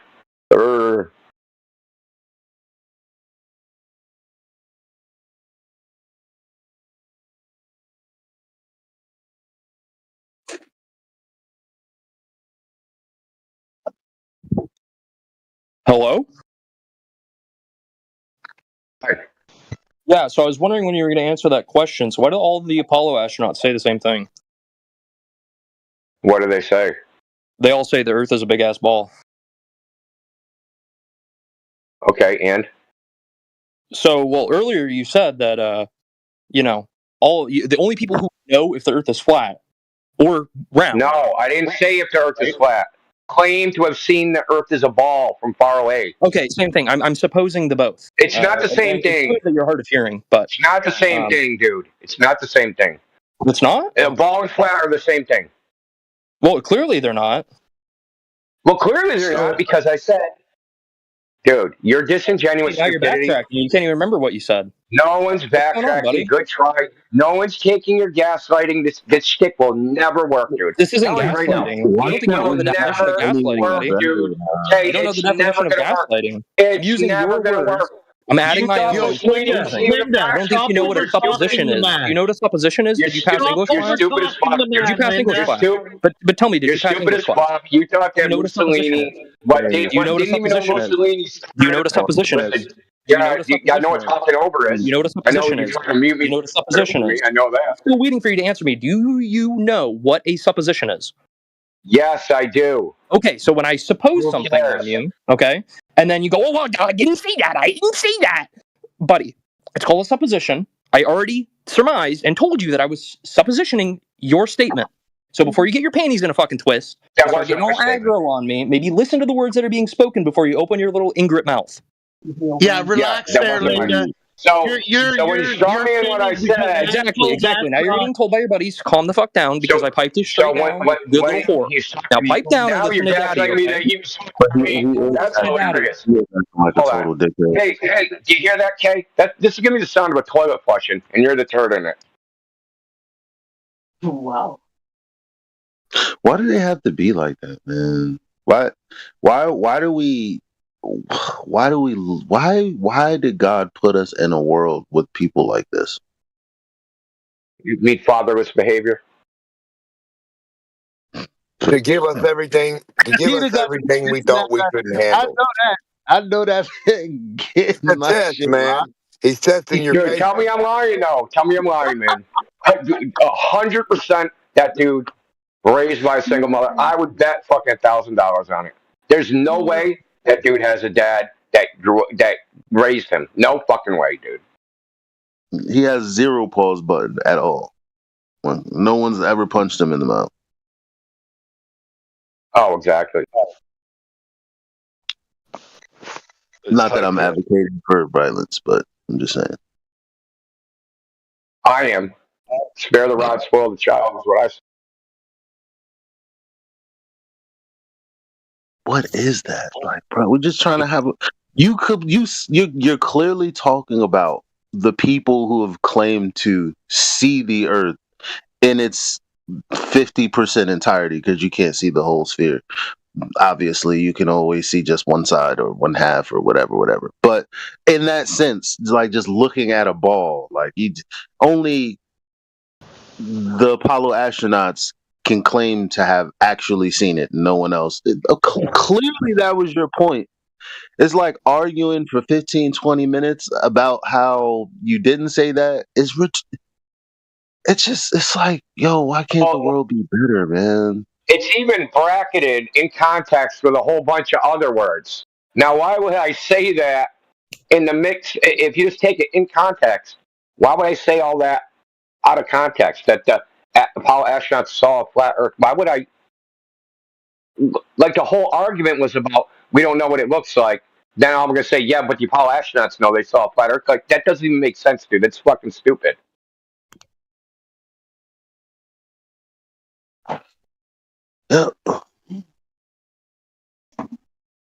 Like I said, and that's gaslighting. And that shit ain't never gonna work, dude. Like, how many times people come in here and try to say we said shit we didn't say, and harp on it, right, and keep pushing on it. Like somehow they're gonna change our mind that like we said something that we didn't say. Yeah, sorry about trying to jump in there. I was just trying to get him to shut up.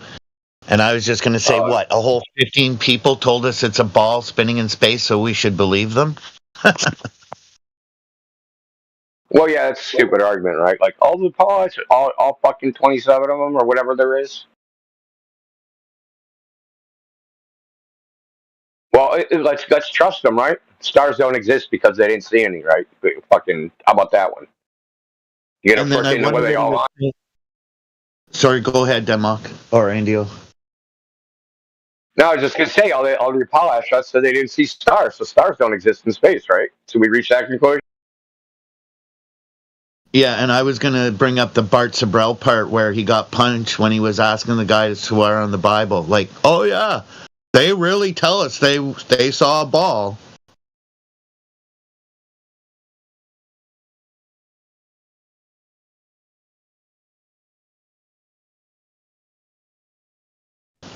Shit, bro, my hand would have been on that Bible so fast grabbing that $5,000. Poof. I know, easy money, right?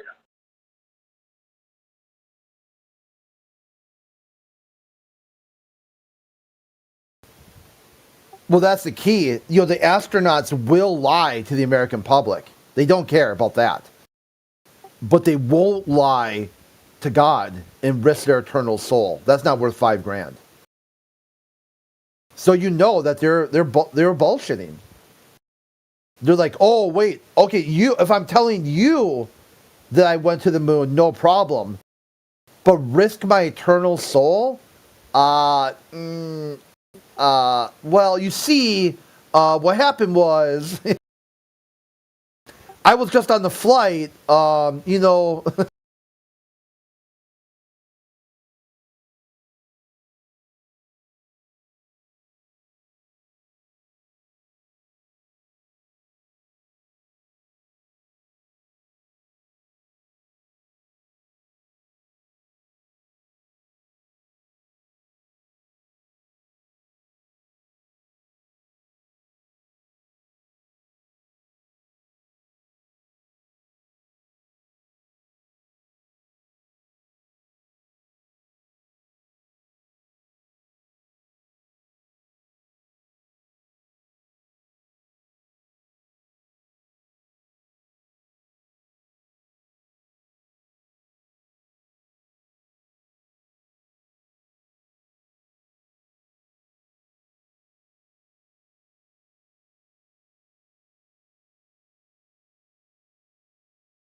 You don't want to hear something funny? Dude comes in here to tell us about space, and he doesn't even know what happens on Earth. Man, it's crazy.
I have a thought experiment for Flat Earth. What's going on, Fry? What's up? What's up, bro? What's up? Chillin', man. I'm excited for Green Day. Green Day's coming to India. More non-visible thoughts. Yep. You have a thought experiment for an axiom? Wait, hang on. You said you have a thought experiment for flat Earth, so you have a thought experiment for an axiom?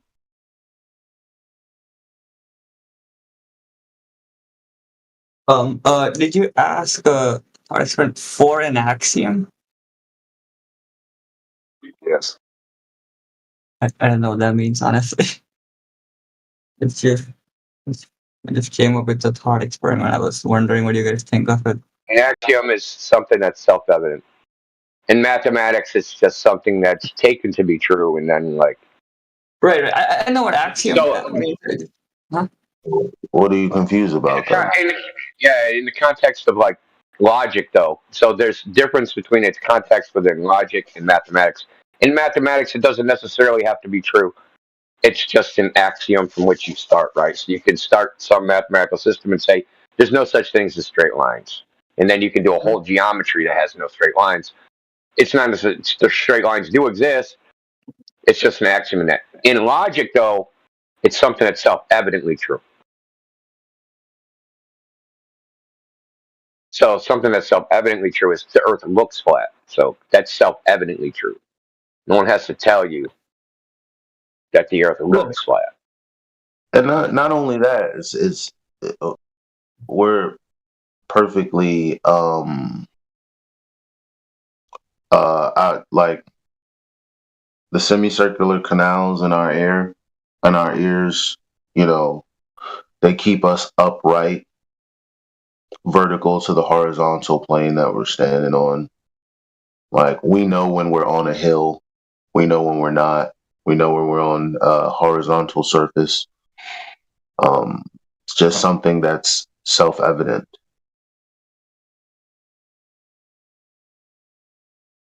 So what's your thought experiment there, Fry? Right. Let's see if this works. I mean, I'm just wondering what you guys think of it. Yeah. So, like, take 3 people anywhere on Earth, and let's say they look at the sun at the same time at like in the noon, let's say, and one of them sees it like in the north, towards like the north side of the sky, and one person sees it towards the south side, and one person sees it like right in the dead center, like right above him. So like, can you then conclude that like can you figure out how they are arranged in relation with each other based on that information? No. I see. Interesting. Why is it interesting? Everybody in celestial navigation knows that you can't get the height of an apparent celestial body in the sky because the things in the sky don't exactly act the same trigonometrical wise as things on the ground. I guess trigonometrically wise. My tongue is not awake yet. But everyone knows that already. So what's interesting about it? Wait, has Viking drawn something? I don't know what it says. You're telling me what's interesting about it? Because that's what I asked.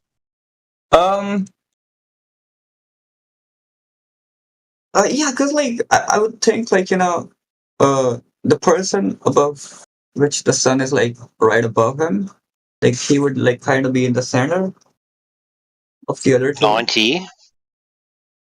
So when the sun's at 90. Yeah, yeah. Okay, so you need a flat Earth for that, flat plane. Sure. To get 90. Yeah. But that's not really. So angle to the sun need a flat plane. Yeah, on flat Earths, like, can you say that the person above whom the sun is at, like right above him, he's like in the middle of the other two?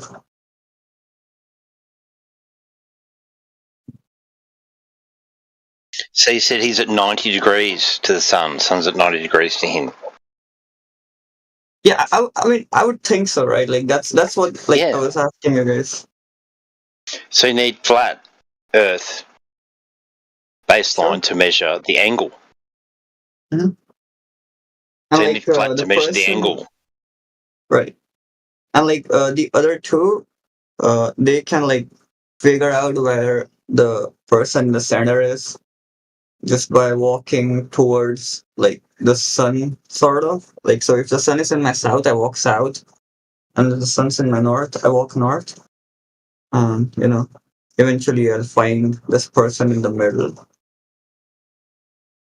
Well, what's the question? I don't understand. That's what I'm asking. That's what I'm asking. Like, can you do that? Like, If is you that possible? can you walk towards the sun and find the person in the middle? Like, Yeah. what? Yep, that's the question. Well, if the sun is 90 degrees above the one person, probably so. I don't know. Anyone never did that. If you want to be 90 degrees directly underneath the sun, I'm assuming that's only at one point. Yeah. At the same time, like at like 12 p.m. Let's say. You know what I'm saying? If someone else is 90 degrees below the sun and you walk to where the sun is above you 90 degrees, you're probably going to be where the other person is. But there would be only one place. You're going to walk there or swim there or fly or whatever. There would be just one place where the sun's above you at 90 degrees at a given time, right? Like, it can't be in two places. In that sense, if you're talking about the sun being directly. Yeah.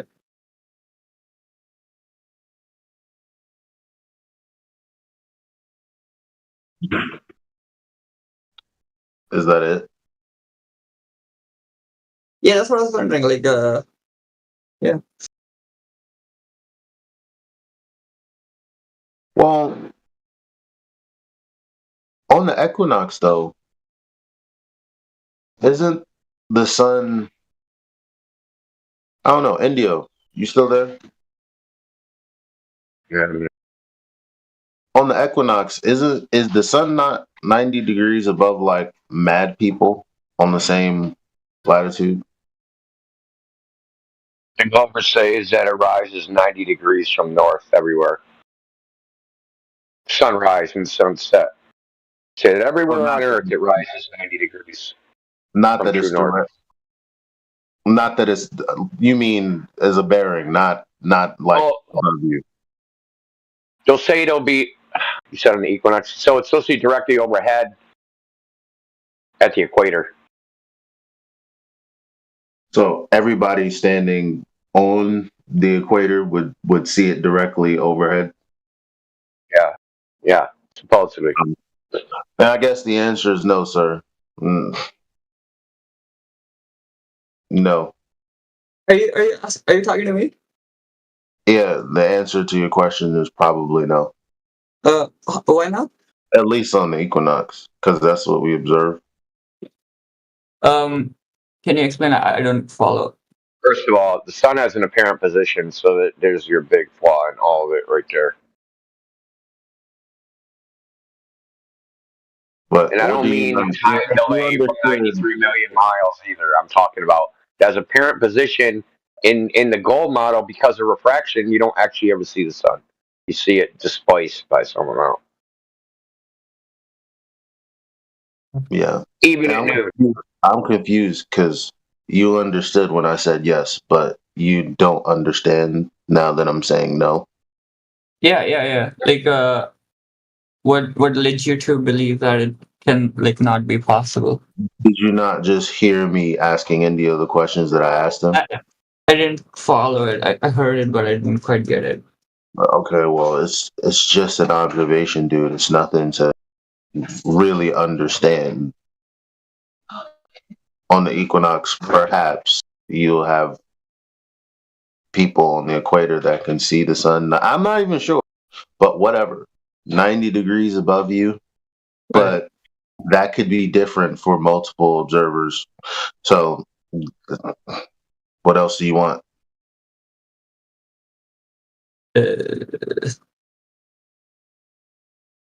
Sort of.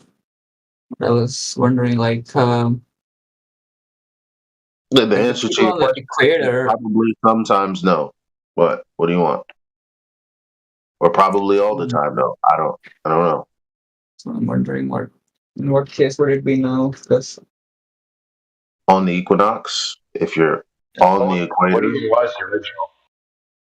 His original question: can you, if there's the sun, if there's a person and they have the sun to the north and another person has the sun to the south, so it's like I guess 180 degrees standing directly in the middle, can those other two people walk to the point that the sun is directly overhead the person in the middle and meet that person? Well, clearly, if 90 degrees different points on the equator on one day, then the answer would be probably not. I mean, at the same time, like at a given time, not like. Unless I'm retarded or something. I mean. So, Brian, what you're saying is somebody somewhere, they're looking at the sun and it's south of them, and someone else is looking at the sun and it's north of them, and you want them to meet in the middle, right? Yeah, and like this, the third person above, like who have the sun like right above them. Yeah, I mean, I'm sure that's possible, but then what? That's what I'm asking. Like, would it like all not be possible? Like, I would say like it would be possible. Like always, like you can always find like the person in the middle. Yeah, I mean, there's something called the subsolar point, and that will give you where the sun is supposed to be directly above. But that's what I was asking about the equinox. Like, if it's 90, so all right. I'm obviously fucking something up somewhere because I thought that the sun appears to be in a possible situation, in an impossible situation because of the equinox and blah blah. Like, how could it be for multiple observers? I forget if it's 45 degrees or 90 degrees or whatever it was. I guess I gotta look into it. I don't know. I forget.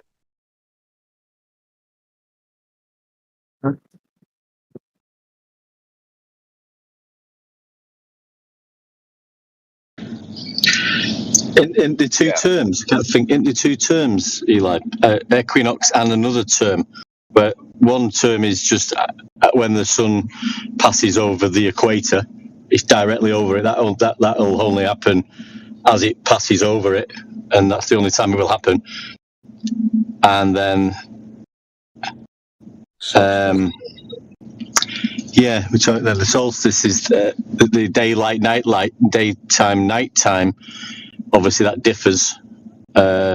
People tie that up with the equinox, but I can't think of the terminology. Sorry, I'm getting confused as well. But there's two terms. So, let's say I can't see the sky. How do I find the equator? How would I even find that location? You'd be fucked. Yeah, you'd be fucked, right? Okay, so like, then how am I going to find when the equinox is? Because that's the place that the sun's overhead at the equator. Now I can't find the equator. How do I find the equinox? Like, how do I find any of this shit, right? Hold on now. Okay. Here from physics. Well, it's a chicken egg thing, dude. It's a chicken egg problem. From physics.weber.edu, it says, at the equator, the noon sun is straight overhead on the equinoxes. What I'm saying is the equator isn't one point, though. So what do they mean by that? Like, I can be anywhere on the equator and the sun will appear at 90 degrees overhead. This is what I'm saying. In his example of walking up to the sun, you may not meet the person if this is true.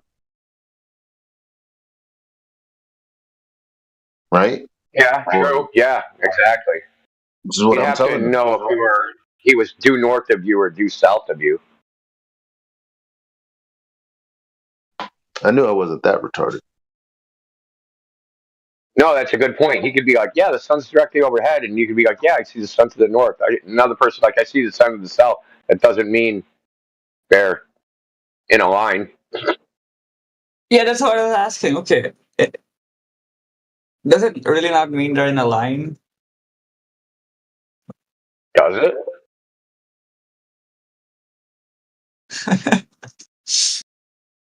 No.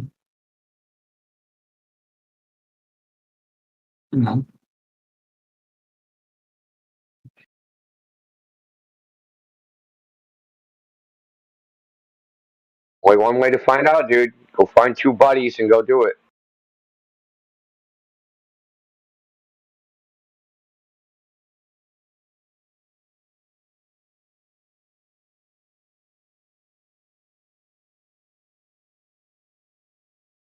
So, Fry, do we got planes that go 1,000 miles per hour? Airplanes? Oh. Not sure. Probably not. I don't know. You don't know if we have planes that go. Okay, we do. Speed of sound is like 700 miles per hour, right? So we got planes that go like Mach. Well, Blackbirds just go Mach 7 or whatever, right? So. Crazy. Yeah. So how come there's no video of someone like chasing the sun and it never setting? Oh, I don't know. Good question. All right, you should be able to fly at just the right speed, and the sun will never set. Right? You just keep it dead on the horizon. Yeah.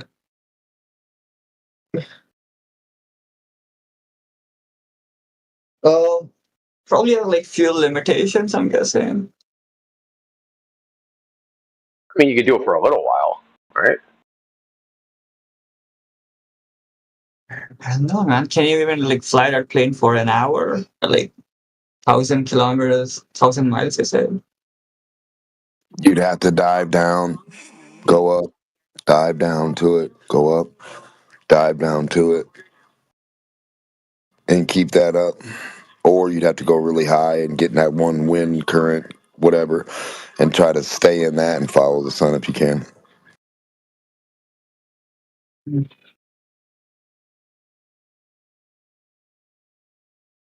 SR-71, one of those planes got to go something like that, right? I thought they'd 800, go. Yeah, I 900. thought that SR-71 was Mach 7 or something. Yeah, and they can't follow the sun. That's absurd that the sun's only moving 1,000 miles an hour. Yeah, I mean, Google, if you just Google it, it said the Blackbird can maintain a Mach speed for up to several hours. The Don't we only got about 5 limitation, of them? yeah, So the have only 5 of them. limitation is a fuel. That if it had more fuel, it could go even longer. Correct. You could refuel it, or you could have 5 of them set up, in different locations, and then you like go, go, go, and when Okay, so I was way off. It goes Mach 3.3, so 2,500 miles per hour. Yeah, and it can maintain it for several hours. Oh, I'm sure. They fly over Kurt the isn't Soviet here. Union, remember? So Yeah. there's a range of 2,900 statute miles. Yeah, it's perfectly designed to sustain the heat levels. The only limitation is how much fuel it has. Got to stop doing it because it runs out of fuel.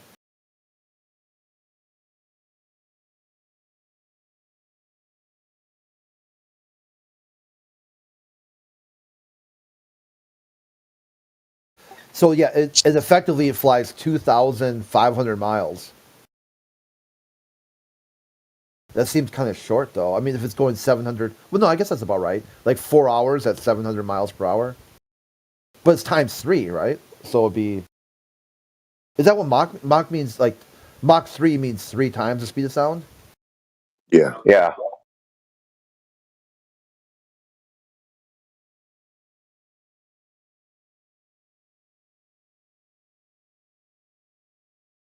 like 2,000, they should be able to definitely follow the sun. Yeah, it seems like that's what Google sucks. You always get these weird answers. One answer is like, it can fly for hours. Another answer is like, it can fly for 1 hour. Which one, motherfucker?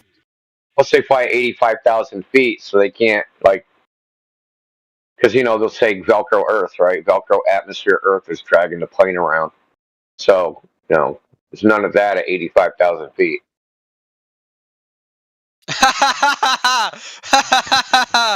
Oh my god. 1990, it broke the record and flew coast to coast in 67 minutes. Are you laughing at Roblox, dude? No, I'm just laughing that there's this many people sitting in the 24/7 Flat Earth channel. I just joined politics. Why? Does it make you feel embarrassed? Embarrassed to be like. What do you mean by embarrassed? Embarrassed why? I don't know, man. Like, you're not in the in crowd. I mean, I'm pretty embarrassed. I'm embarrassed to be a flat earther myself and see this many flat earthers wasting their life sitting here doing this. Oh, you're gonna try and gaslight us now? That's funny. You're a flat earther yourself? Okay, what's the curve calculation? I believe in a loose, flaccid cosmology of the realm we live on. So, well, it sounds like a personal problem. Have you tried Viagra? Okay. Why can't you guys answer direct questions? What is that? Is that something demonic or whatever? Retarded. Are you calling me demonic? It's well, I'm asking what the condition is for not being able to answer a direct question. I mean, if anything, the curved Earth model is pretty satanically based. I mean, so again, what is the condition for not being able to answer a direct question? Because that was you about 2 times.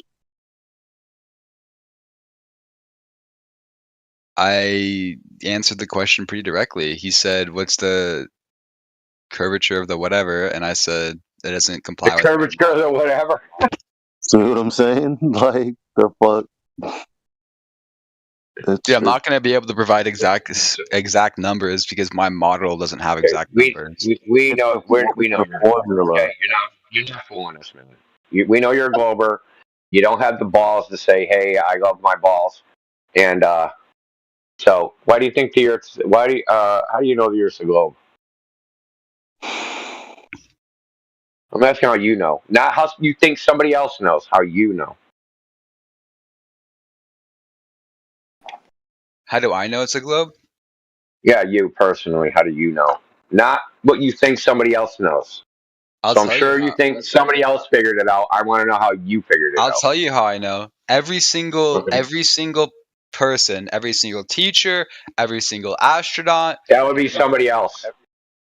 I go to be said, not somebody else. Okay. How do I personally? Just me? Yeah, you. Because it's been studied for thousands of years. By you? Oh God. No, but other people So you don't understand the language. That's what I think. Because see, that's why I asked you. So this idea was by someone else. Yeah, it was given to you by someone else. Okay. You haven't even evaluated. Here's how. If you go up high enough, you'll see a curve. Have you? How do you know? So is that what you did? Where'd you go to? I've been in planes before. He climbed a tree. Cool. Is he coming from a plane? Is that what you think? No, it was pretty flat when I was in the plane. It was flat. Yeah, we know. Got to ask him the question again, India. It seems like for the fourth time he hasn't understood it. I mean, well, there's a reason I asked you, right? A lot of people think they know the Earth's a globe, but when it comes down to it, they don't know. They have no idea. They think that somebody else, right? All the teachers, whatever. How would any teacher know the Earth's a globe? Because Can you tell me that? The textbook and everything else and Well, how does the guy that wrote the text? NASA. Well, how does the guy that wrote the textbook know? Ever heard of NASA? Yeah, I've heard of him. So how would the guy that wrote the textbook know? I've never heard of NASA. Right? Who's NASA? Oh God, come on. We've known this for So we're thousands trying of to years. Yeah, who? How did they know? Because they did studies. What studies? That's the question. They can measure like the sun and stuff. Okay. What's the methodology? Lay it on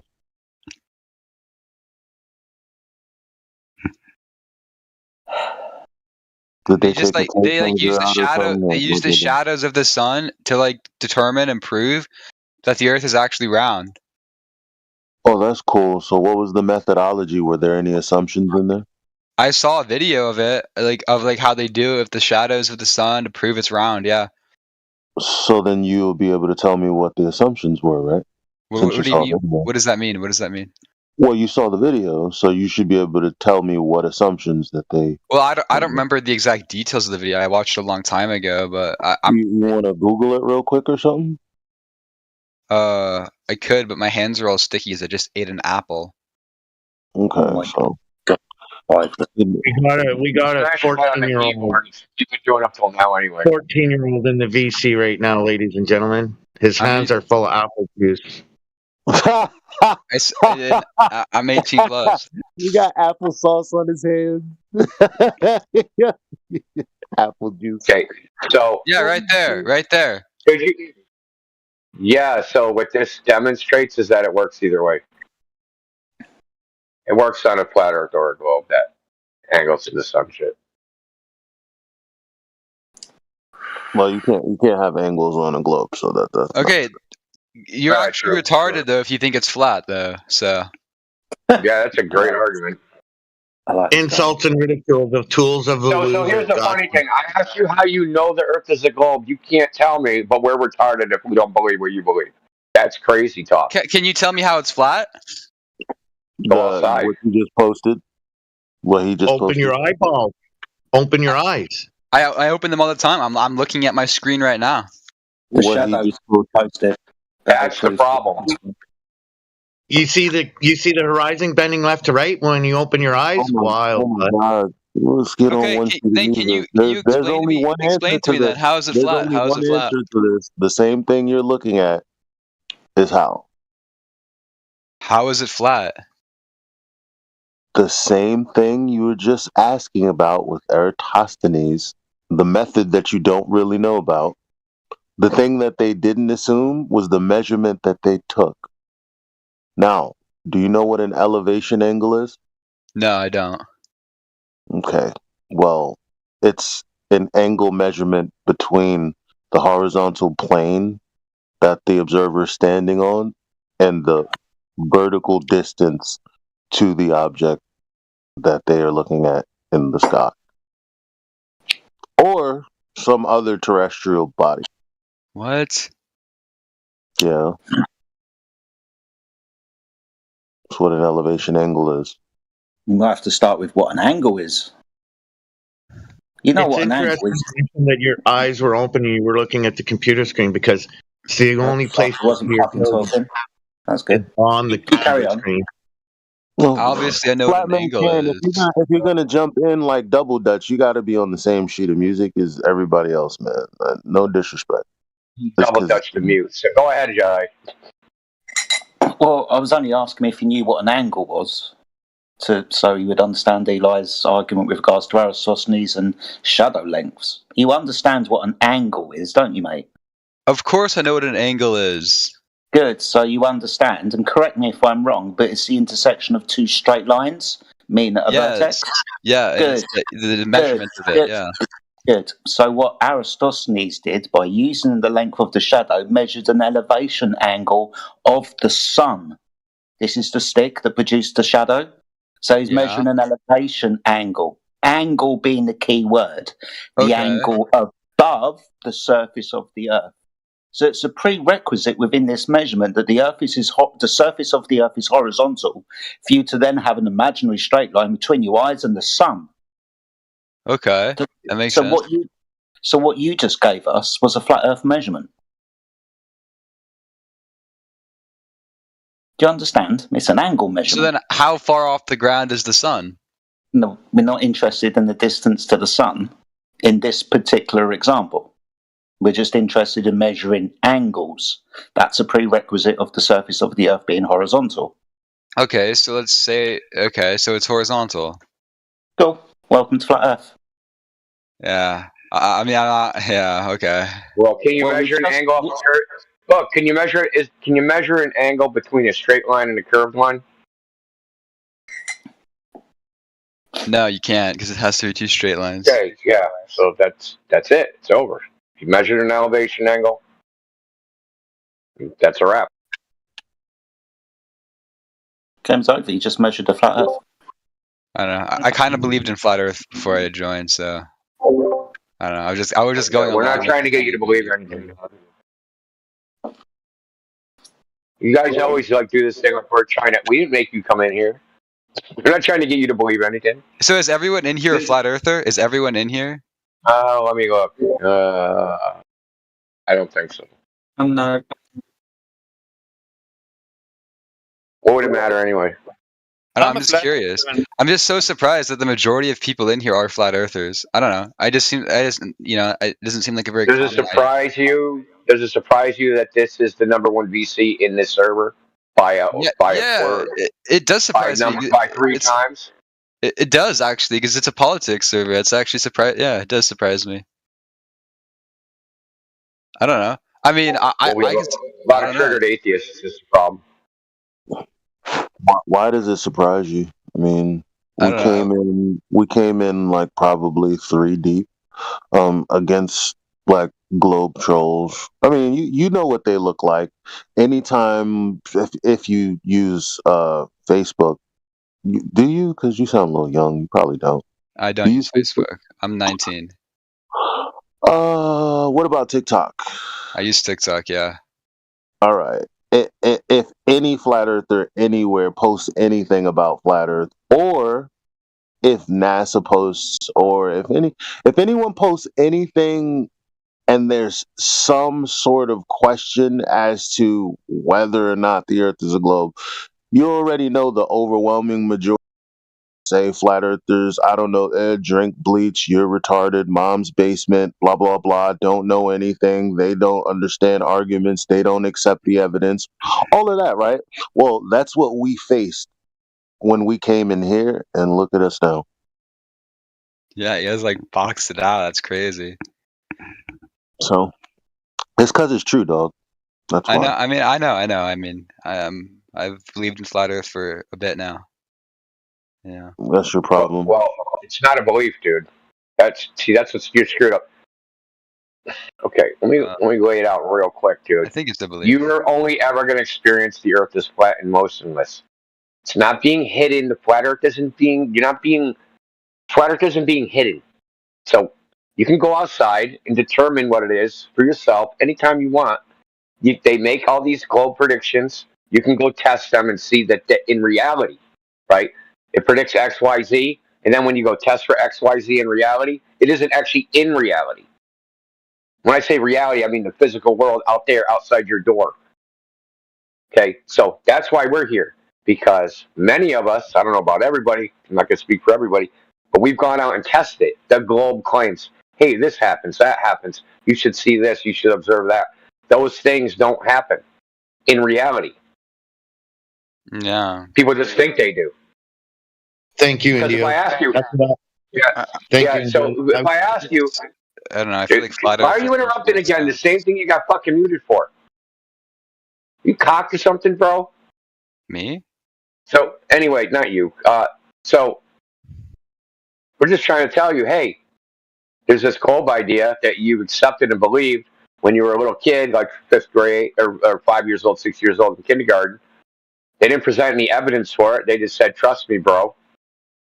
I doubt they presented. Did they present any evidence in kindergarten that the Earth's a globe, or did they say, hey, it's a globe?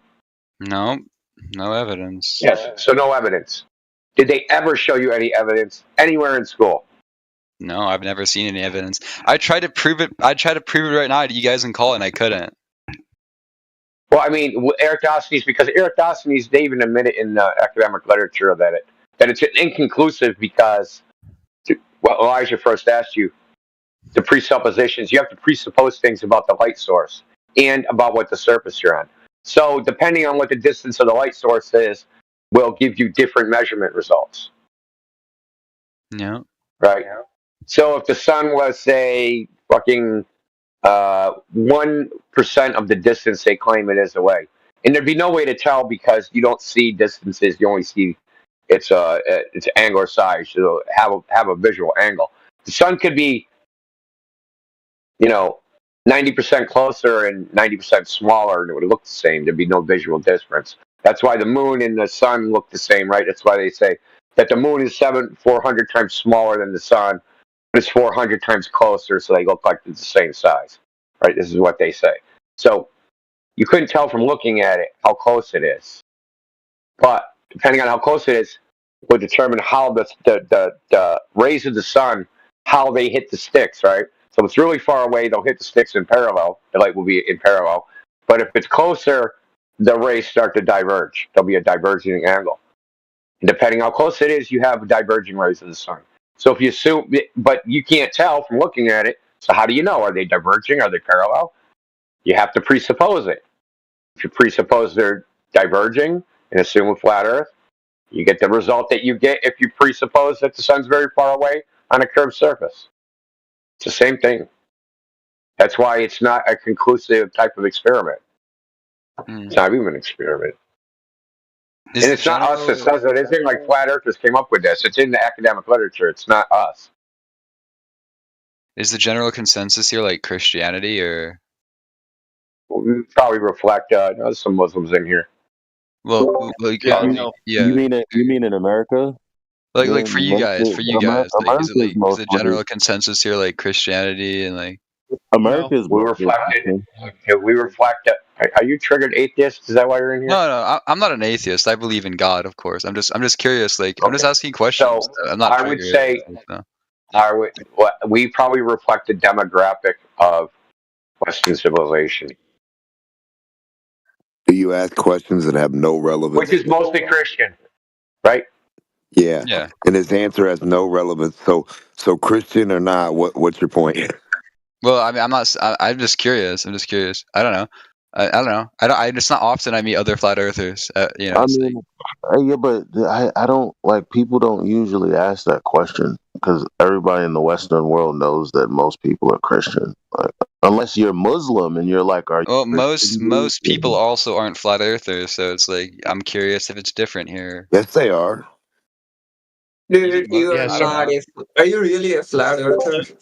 Yeah. I'm not sorry about that, Indio. I wasn't trying to interrupt you there. I was just trying to let the gentleman know that most of us here started out as Globers, and as far as this religion question goes, that antithetical to the topic. Flat Earth is an observation.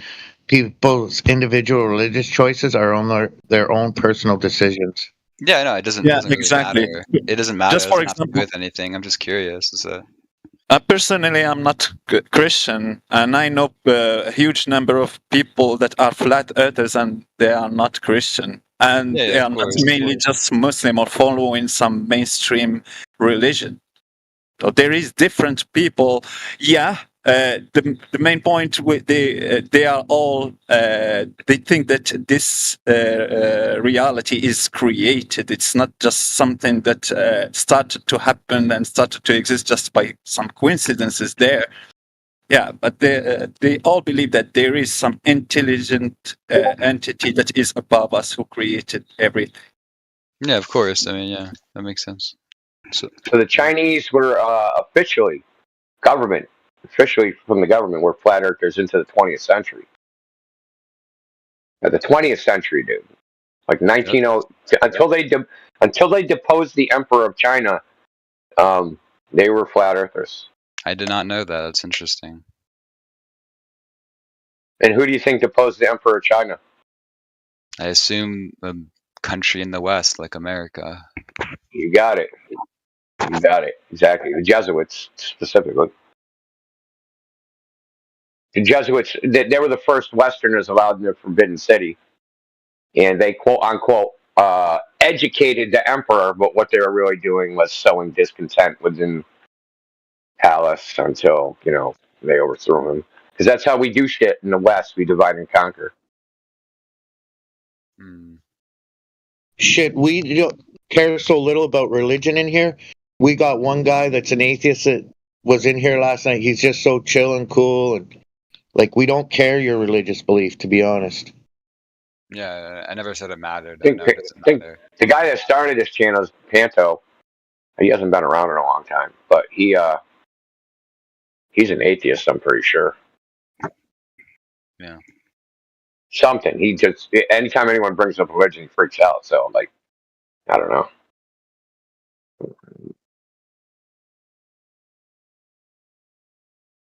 That could be because some freaking Scottish priest touches no spot. I don't know. That's fucking hilarious.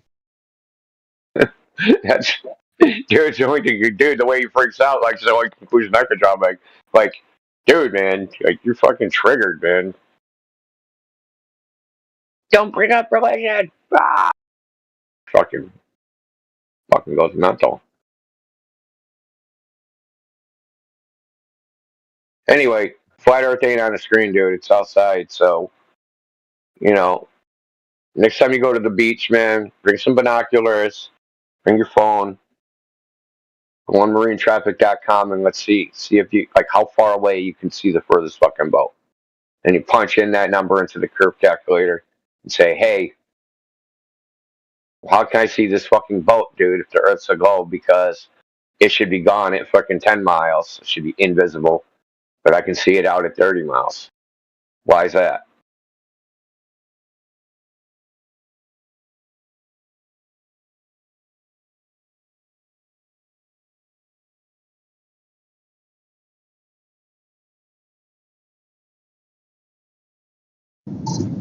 Because the globe's so biggy.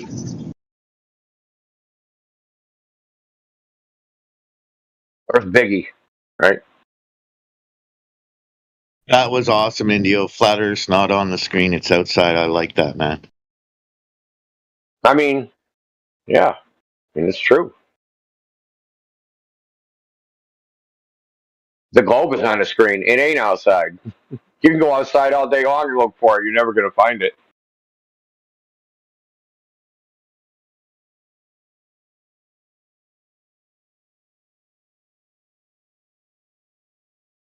I should make it like the world's shortest documentary. In Search of the Globe, he starts as an infant, and then it just like scrolls through fast forward, and he dies, and then just shows his skeleton.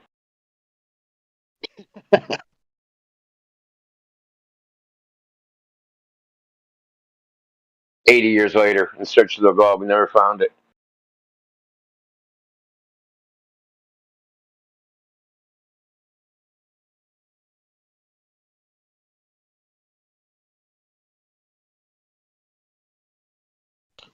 It would probably do good too, like that guy that watched the black screen for 12 hours.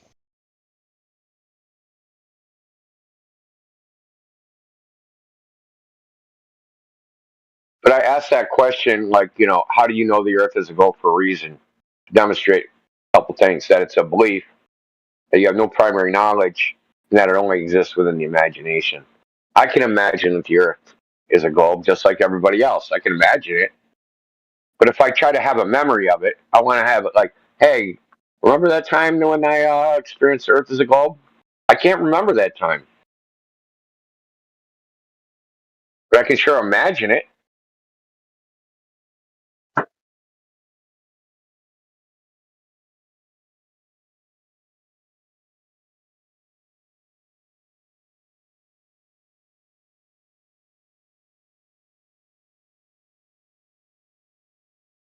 I think it was 2 days. I think it was 2 days ago. We had an individual in here claiming, like, I live on the Great Lakes, and I get my boat and I go out onto the lake, and I don't see land anywhere. It's obviously a ball, and I'm like, oh my god, this guy gets in a boat, goes far enough not see land, and he thinks he's on top of the hump.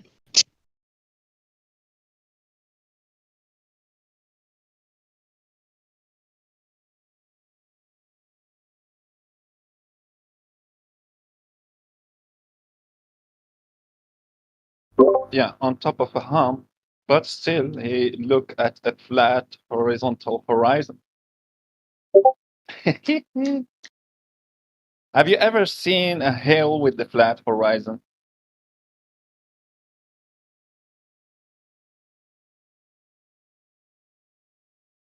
I'm climbing a flat hill today. Is the horizon on that hill horizontal? Is that hill not curving like you see the surface of the water? And if you zoom on that hill, can you see the things that are behind that hill? Completely obstructed by that physical curvature of that hill?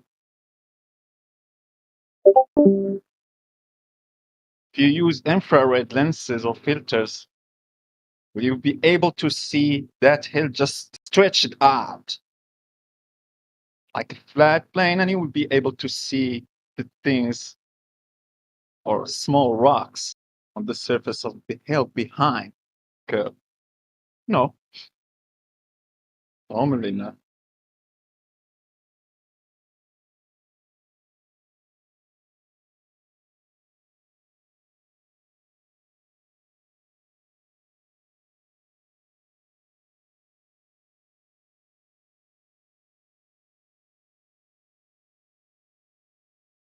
Did anyone catch that clip where Musk's kid is talking out, and it's getting picked up on the mic, where the kid's saying, we'll just make a space tax and do whatever we want?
Yo, everyone in this chat doesn't have a life. What the fuck? It's the same people. Nah, I'm not the same person. Do you guys ever go on chats and Your simulation is falling apart. You're breaking up.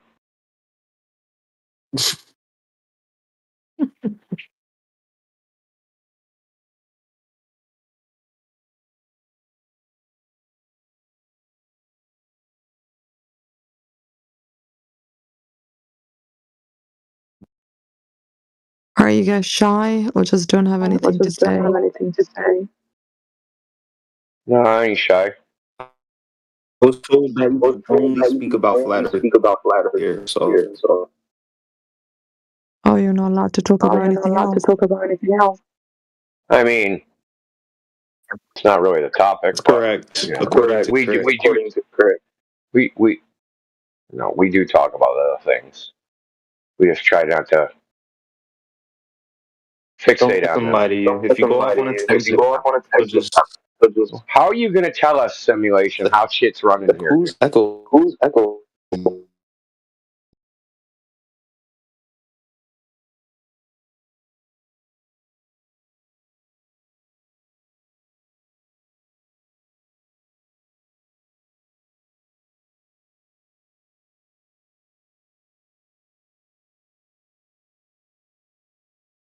This is a chat for people who don't like.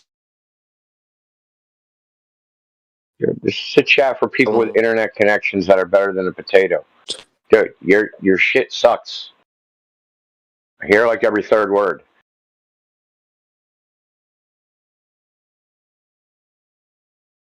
Whose internet connection sucks? Simulation. Yeah, supposedly mine sucks. Well, that's better. It's just No one in this chat likes being challenged. Dude, challenge me then. You keep saying stupid shit, dude. You're just talking out your ass. Stop cursing. No, come on, jeez. You're no. Look, stop tone policing. Are there any mature flat earthers that can have a regular one-on-one?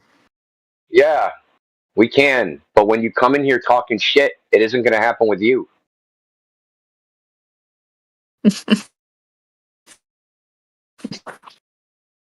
I think we're just going to lie down and just wake take up your at bullshit, 9 dude. a.m. It ain't going to happen.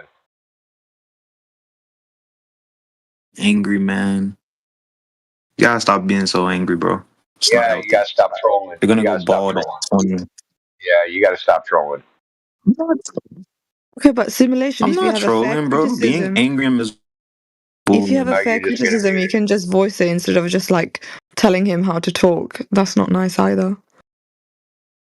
Well, not only is he telling us how to talk, he's telling us how this channel is, how it's run, what happens in here, when I've never seen that dude before in my life.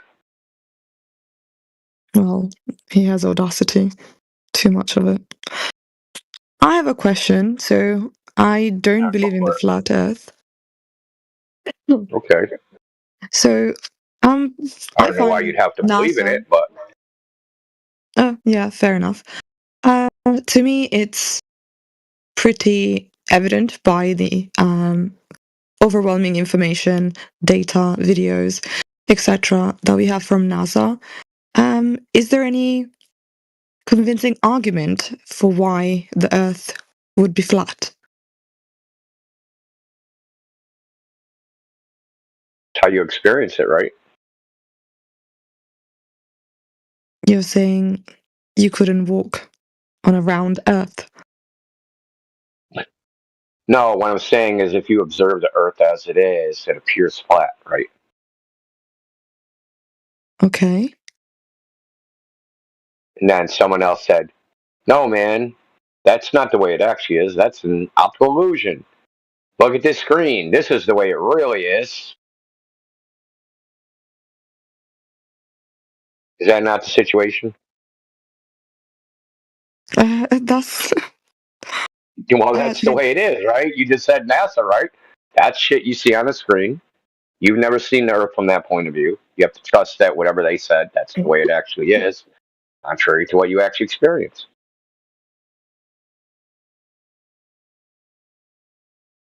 Like Okay. they show you pictures of Earth, right? Giant oceans of curving water.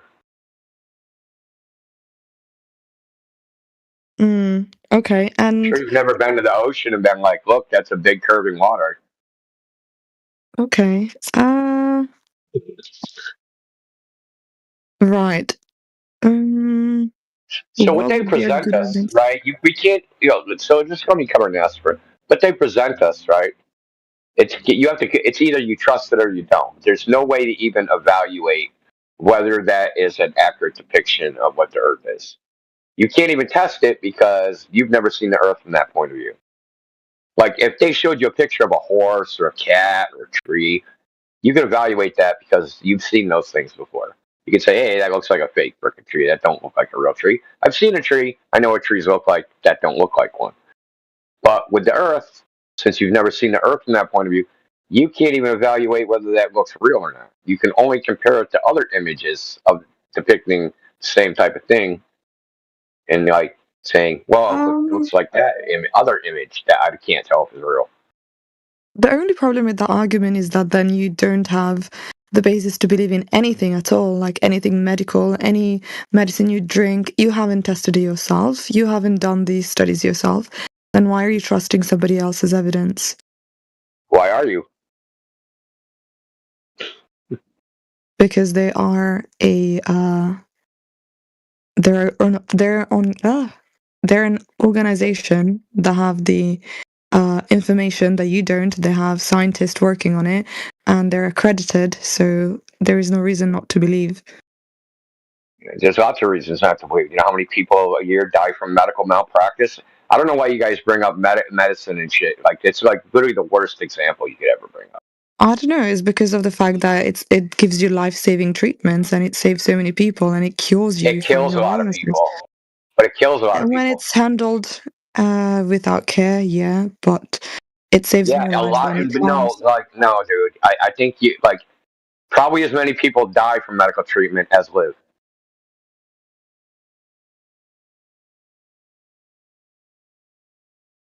Medical treatment is ass, dude.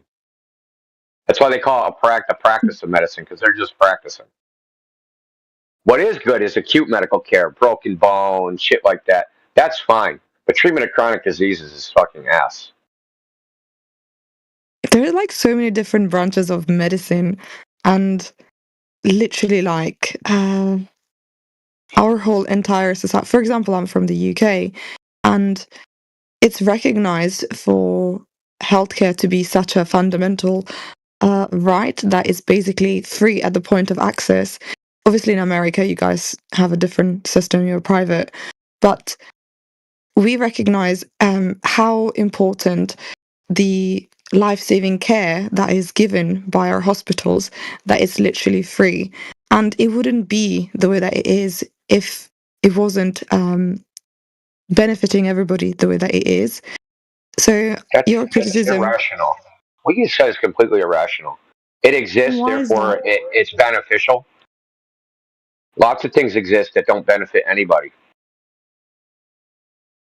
What I'm saying Like, is that dude, like we what pay for makes you their think? service. Well, yeah, sure, and like a lot of people get a lot of money from it, right? So, like, listen, I mean, who says the medical and medicine saves lives? The medical industry, of course. Like, who else says it? Oh my God, you're such a I'm sure skeptic. in your no, it's not being I'm being a realist, dude. So like this, it's like this. Who else told you? You ever had someone come to you? I would have died if I didn't make it to the hospital. How many times have you heard that? Well, I work in healthcare. You don't have to tell me. I help people every day. Well, so now you have skin in the game. Now you have to promote this idea yourself to justify your own existence. Well, I'm serious. How many people die from? I mean, like you're looking at one side. That's like you know what cherry picking data is, right? So you just cherry picking the upside, but the downside, all the times that don't work, you're ignoring.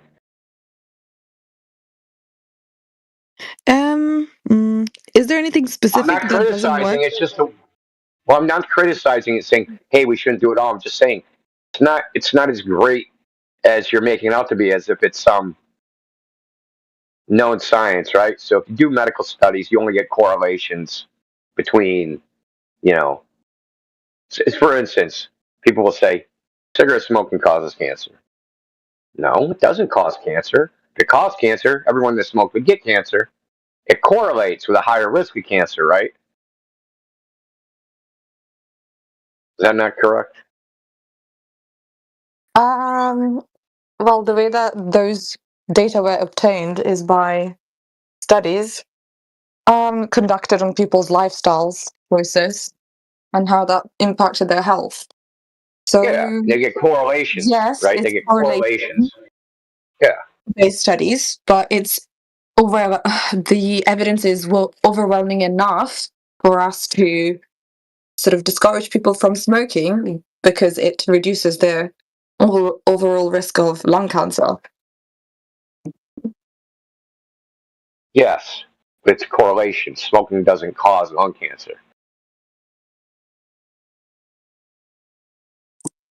There could be some other factor that's a combination of the two, such as if you smoke and drink alcohol, your risk factor of cancer is way higher than if you just smoke. We're talking 20 times higher. If you do what? If you drink and smoke cigarettes. The combination of the two makes your risk factor 20 times higher than cigarettes alone. Okay. So But what I'm saying there's no is problem that it's a with language then either, because multivariate. we say it causes your risk of developing cancer to go up. We don't really say it's definitely caused by it. I don't see the issue. Well, because science determines cause and effect, dude. It doesn't determine correlations. We can correlate anything to anything else, really. Mm. It's really just the strength of the correlation, right? Good. That's the position of science. We don't claim to know everything 100%. It's sort of like works more on probability.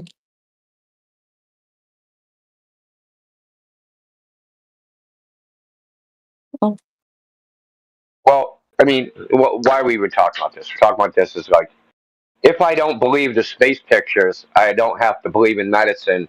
But medicine isn't claiming the things that space pictures are. It's not even remotely the same claim. To me, saying, "Hey, I flew up, to the fucking moon and looked at the Earth," that's like saying you saw Bigfoot or unicorns or fucking the Yeti or the Loch Ness monster or something. Well, because it really is. It's a fantastic claim, dude. It's outside the realm of normal human experience. The unicorn. Yeah, unicorn. Well, I mean, it's the same type of claim, right? Say NASA did this, right? If NASA showed you a video of Jesus walking on water, would you believe that? No. Of course not. They showed you. You might believe them if they showed you Bigfoot, but why wouldn't you believe if they showed you Jesus walking on water? Because first of all, Jesus is dead, and we don't even know for certain That's if not he. obviously But that's a Christianity is completely not dead. different. That's a completely different discussion Why? Why is it altogether. different? Why is it different? It's a video. It's a video of something that's fantastic. Because you're going to use your common sense, first of all, to assess the video. And also, NASA doesn't deal with... Okay, What they show you defies common sense. Yeah. Because, like I said when I started, right, we only perceive the Earth as flat, right? So we use our senses to perceive the world. Those senses tell us the Earth is flat, and then they show us something that is outside of our senses, beyond our common sense. Hey, that water, that in every practical use, we use water to level things. We fucking have flat lakes, flat oceans, flat everything. But somehow, when you go far enough away, that water turns into a ball. Now remember that they're saying that the surface of the Earth is covered in 73% water, right? So if that water is not curving on the surface, then it can't be a ball.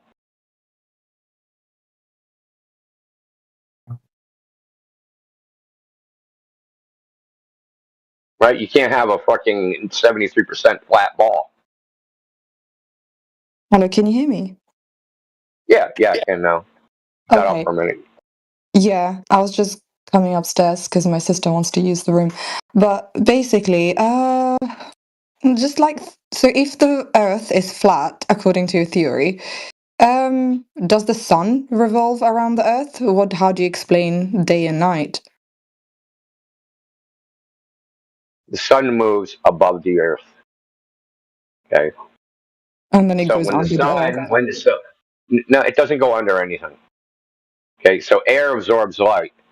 So I'm sure you've been outside when like a storm rolls in and the street lights come on in the middle of the day. I don't know if you have the same type of street lights that have like a little photo detector in it. So when it gets dark out, the street lights automatically come on. So when the sun goes away, so light comes to you, right? It has to go through the air.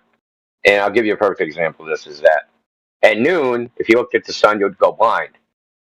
But you can look at the sun when it's on the horizon, you can look right at it and not go blind. And why is that? Because it has to go through a thicker amount of air, right? So as the sun moves away from you, the path that the light has to travel has to go through more and more air. And that air absorbs light. You notice that the daylight doesn't just shut off, right? It gets twilight, right? We have civil twilight, astronomical twilight, and nautical twilight. So it slowly gets darker because the sun slowly moves away from you. We don't think the sun is 93 million miles away, freaking fusion fucking reactor. We don't like none of that crap. We don't What is the think any of that. sun in your planetary system? What is the sun? Do We you don't. There believe is no that it's a planet. star? There's planet. I mean, when you say planetary system, we don't think there's a solar system. Okay, What do you planets think? exist. We see planets. There's things in the sky. They call them the wandering stars. That's what planet means. So they're little dots that move different than all the other dots. Mm-hmm. Right? That's why they call them wandering stars. Now they exist. We see them. Whether they're terra firma and you can go plant a flag on them, nobody knows. And we don't have an opinion about what the sun is. Sun has odd properties. Even the mainstream cosmology, there's even they have problems with it. They have to make models of the sun which are freaking ridiculous. So I'll give you an example. The interior of the sun. So the sunlight you see, this is what they have to say. The sunlight you see, you're not actually seeing the physical sun. The sun is being refracted by the atmosphere into an apparent position. That light you see is created in the photosphere. In that light, the photosphere is 1.5 million degrees. But the actual sun on the interior is only 10,000 degrees. Now tell me, that's thermodynamically uphill. So think about you have a stove, right? Mm-hmm. And that's where all the heat's being generated. And as you got farther away from the stove, it got hotter. You got hotter. The heat from the stove that you would feel got hotter as you get further and further away. That's illogical. Yeah, that doesn't make sense, right? And that's how they say the sun is. Because all their models of the sun are, I'm not going to get into like super technical details of like the problems. Like there's problems with the spectrum, there's problems with their whole fusion model of the sun. But isn't it the reason why we have up. warmth from the sun on Earth? Isn't it because of our atmosphere, which keeps heat? Well, the thing what heats up, so infrared radiation is what has heat in it, right? So we're not getting like convection or conduction heating from the sun. We're getting infrared radiation that's supposed to be heating you, heating the ground, heating everything, right? And plus there's latent heat within the earth, and then there's chemical process and all that stuff. So what they say in the heliocentric model is that the tilt of the earth determines like how much if the earth is tilted from where, like if you're on part of the globe where you are, your position is tilted, so the sun rays are, you know, strike a larger surface area. But they're leaving out some other correlation, and that other correlation is at the same time as they say this is happening, the days are shorter, so the sun is visible to you for a shorter period of time, right? So you have seasons, right? The meteorological seasons where it gets colder and warmer. And they, like I said, they say it's the tilt of the Earth in the Yeah, orbit. and it's also the distance from the sun. No, that's actually in the summer in the so-called northern hemisphere. You're further away from the sun than closer. Yeah, because of the Earth's tilt. Okay. Because of the orbit. No, because of the orbit. It's because the orbit's supposed to be a fucking ellipse, and in the summer in the northern hemisphere, you're further away. I mean, don't feel bad about that not knowing this. A lot of people don't know. I'll just tell you this. So back in I think it was the late '90s, one of the local news stations where I lived went to Harvard University and fucking interviewed all the graduates, and they asked them what causes the seasons, and only one person out of the entire graduating class got it right. So that should tell you something. And it was a journalism major. Go figure. Journalism. A journalism major. Even the science people that graduated with science degrees didn't know the answer. And so it's not the distance from the sun that causes it. It's a tilt to the Earth. That in the heliocentric model, it's a tilt to the Earth that causes it. It remind me again, because I remember reading something like this a long, long time ago. The Earth's tilt, it changes over time. And how many degrees is it that it changes by every year? Or is that something you don't know? Oh, they say there's a wobble. I think it's a very tiny, dude. It would be. Yeah. And There's a couple. There's a bunch of motions. Not only is there a wobble, even that wobble has a wobble, which is called a nutation or something like that. So don't ask me, dude. I didn't make this shit up. I'm only telling you what they say. I don't believe this crap. Say the Earth is spinning on its axis and wobbling, and that wobbling causes precession of the equinox, but it also has what's called a nutation.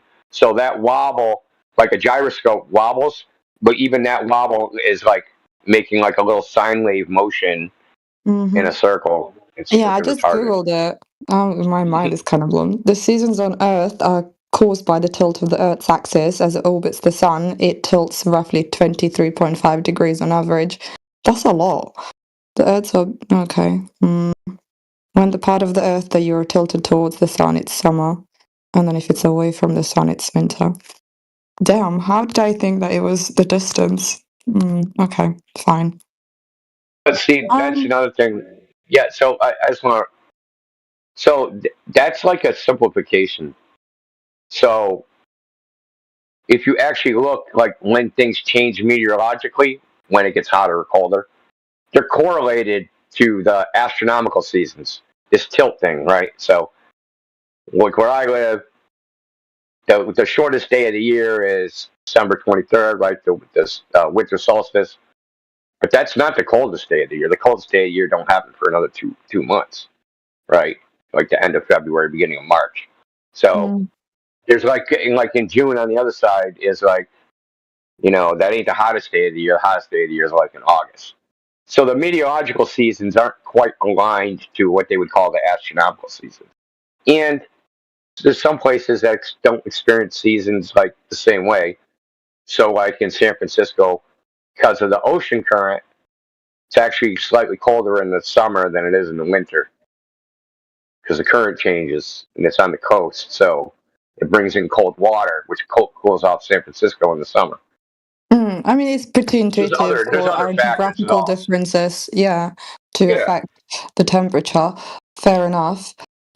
So you were saying the shadows, the way that they work, it only works if it's if the sun is going in a curve, right? And we're assuming that the Earth is curved, which is why our shadows are tilted the way that they are. Like at 12 p.m. is not the same as 3 p.m., 5 p.m., etc. Flat Earth theory, how does it explain shadows? Sun moves across the sky. So on a curve on its own, Yeah, the sun moves across the sky. but like on a what would it be? Inverted curve? Not on the curve. So depending on the distance of the light source is from wherever you're measuring your shadow, that will determine the length of the shadow. It's like if you stand underneath a light source, like a light in your living room, you lift up your feet, the shadow's there, but it's not either side of you. Take one step forward, the shadow increases in front of you. Take 2 steps forward, a longer shadow. Run half a mile, a very long shadow, because you've moved away from the light source. Or you could do the same thing, move the light source and stay still. You'll notice your shadow changes. Yes, but it's not the same, is it? If it was moving in a curve, or if you're... Sorry? Where's the curve come from? Okay, so this was a long time ago. But I remember when I was in science class, the teacher literally did this experiment where they were just trying to show us how the shadow, how in ancient time they could tell the time by a stick being on the ground and what type of shadow it was portraying, because of the fact that the sun would be at a different angle in the sky and it would cause a different shadow on the earth. So I'm just thinking back to that, and that only works if it's on a curved surface, the type of shadow. No, it depends your locality to the sun. So if you're directly underneath the sun at noontime, you're going to cast no shadow. If you're a little bit further north of that sun at noontime, you're going to cast a shadow. If you're a little bit further north than that, you're going to cast a longer shadow because it's the proximity to you to the sun on the surface of the earth.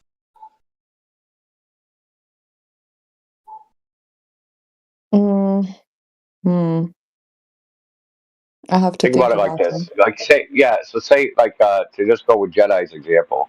If you had a light source over your head, like say 10 feet over your head, and it's behind you and it's casting, and you can see your shadows, say your shadows, 4 feet long. If you move that light source higher, it's now still behind you, and you're looking at your shadow. As that light source moves higher, your shadow's going to shorten, right?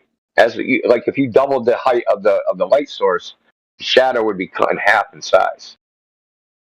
So it would be 2 feet long. And then if you double it again, it'll be 1.5 feet long, or 1 foot long.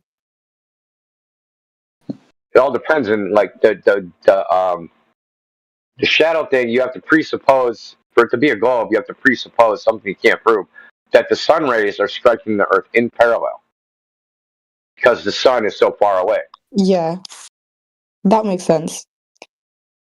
But that's not how we actually observe the light in reality. We observe divergent rays. They call it crepuscular rays. Okay, so what did you say, that we observe divergent rays? Divergent, yeah, they diverge. They're not in parallel. And what would that suggest? That the light source is a lot closer. If the source of the light is closer? Yeah, then you're going to get shadow lengths that would match the so-called globe measurements. What are the gold measurements? See, it all starts on when you presuppose. So you're bringing up, maybe you don't know the name, but there's a Greek named Eratosthenes. If he ever existed, it's not important whether he existed or not. There goes the skeptic. Well, no, it's not me who says he might have never existed. It's historians that don't believe he existed, because he used a particular word that's not found in any other Greek fucking literature anywhere. It said, hey, there's this profession where people would march and march out the distances between two places. And he used a particular word, and that word isn't found in any other ancient Greek literature, which makes them think he made it up because they have no primary sources for him. They don't have any secondary sources. They have a guy talking about a guy. That's all they have. But from his time period, in the same place, in the same city, they do have people where they have primary sources that were doing the same type of crap. They were doing the same type of, they were quote unquote Greek scientists doing the same type of experiments. We have the primary sources documents for those people, but we don't have them for Eratosthenes. So they question whether he ever existed. But it's not important because anybody else can go do this test, right? Anybody can go out into the world and do the same thing. So it's the time that he was alive, there was a guy in China. And the Chinese were flat earthers, and they did the same experiment, except for they didn't presuppose the sun was far away, and they didn't presuppose that the earth was a sphere. They got different results because there's two things you have to presuppose: surface you're measuring the shadows on, and you have to presuppose your relationship to the light source because you can't tell how far away it is.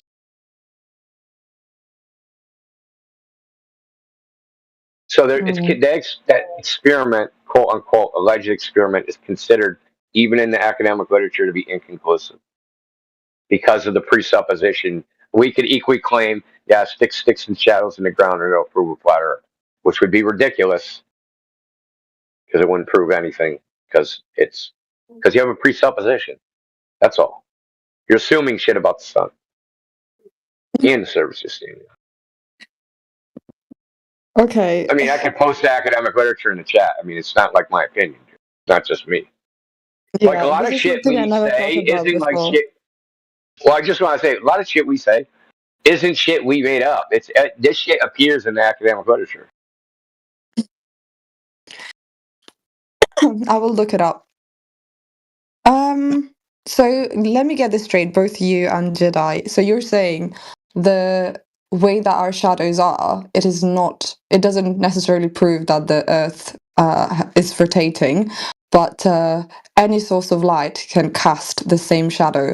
So it's more to do with the sun just moving around the Earth rather than the Earth having a rotation of its own that causes this shadow to be so particular. Did I get that right? Pretty much, more or less. You understand the Aristophanes example of measuring a shadow. Do you know why he wanted a shadow length? No. Because he wanted to draw a triangle, the stick, the shadow length, and then connecting the top of the stick to the end of the shadow, creating a hypotenuse, so he can measure the angle at the top of the stick between the imaginary line and the stick, of a measured angle of 7 degrees. Now, if you know anything about geometry, you'll understand that he's measuring angles, and you can't measure angles if one of your lines is curved. That line, being the adjacent of a triangle, would no longer be a triangle, and you wouldn't be able to measure angles with it. If the surface of the Earth was curved, he'd be buggering up his measurements. He wouldn't be able to measure an angle because of how it's defined. So Would it be because of the size as well? So what I'm saying, if we're sort of like working with such a small stick with such small you know the distance between the well and the stick is 500 miles, right? You understand that these are 3 points on a triangle: the sun, the well, the stick. The adjacent is the line between the well and the stick. The well is at 90 degrees underneath the sun.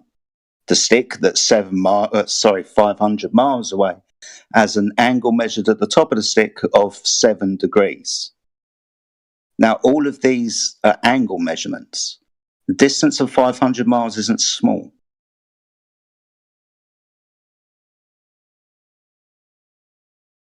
I'm gonna look this up. This is interesting.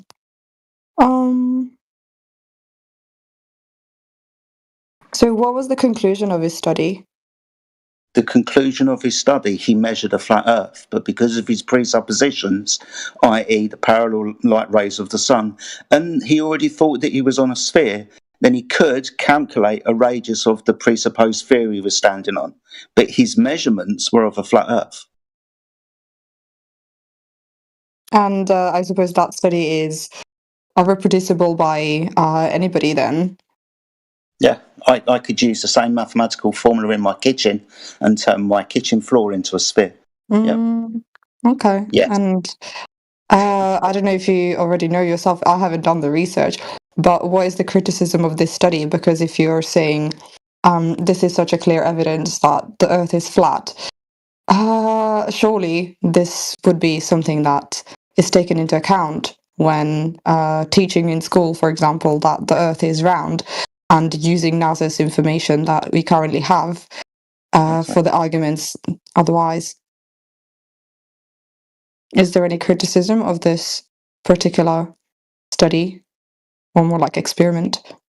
It's not an experiment, it's a measurement. It's an angle measurement. Right. Okay, so you need straight lines to measure angles. If the I get surface of that. yeah, good. So this is the criticism.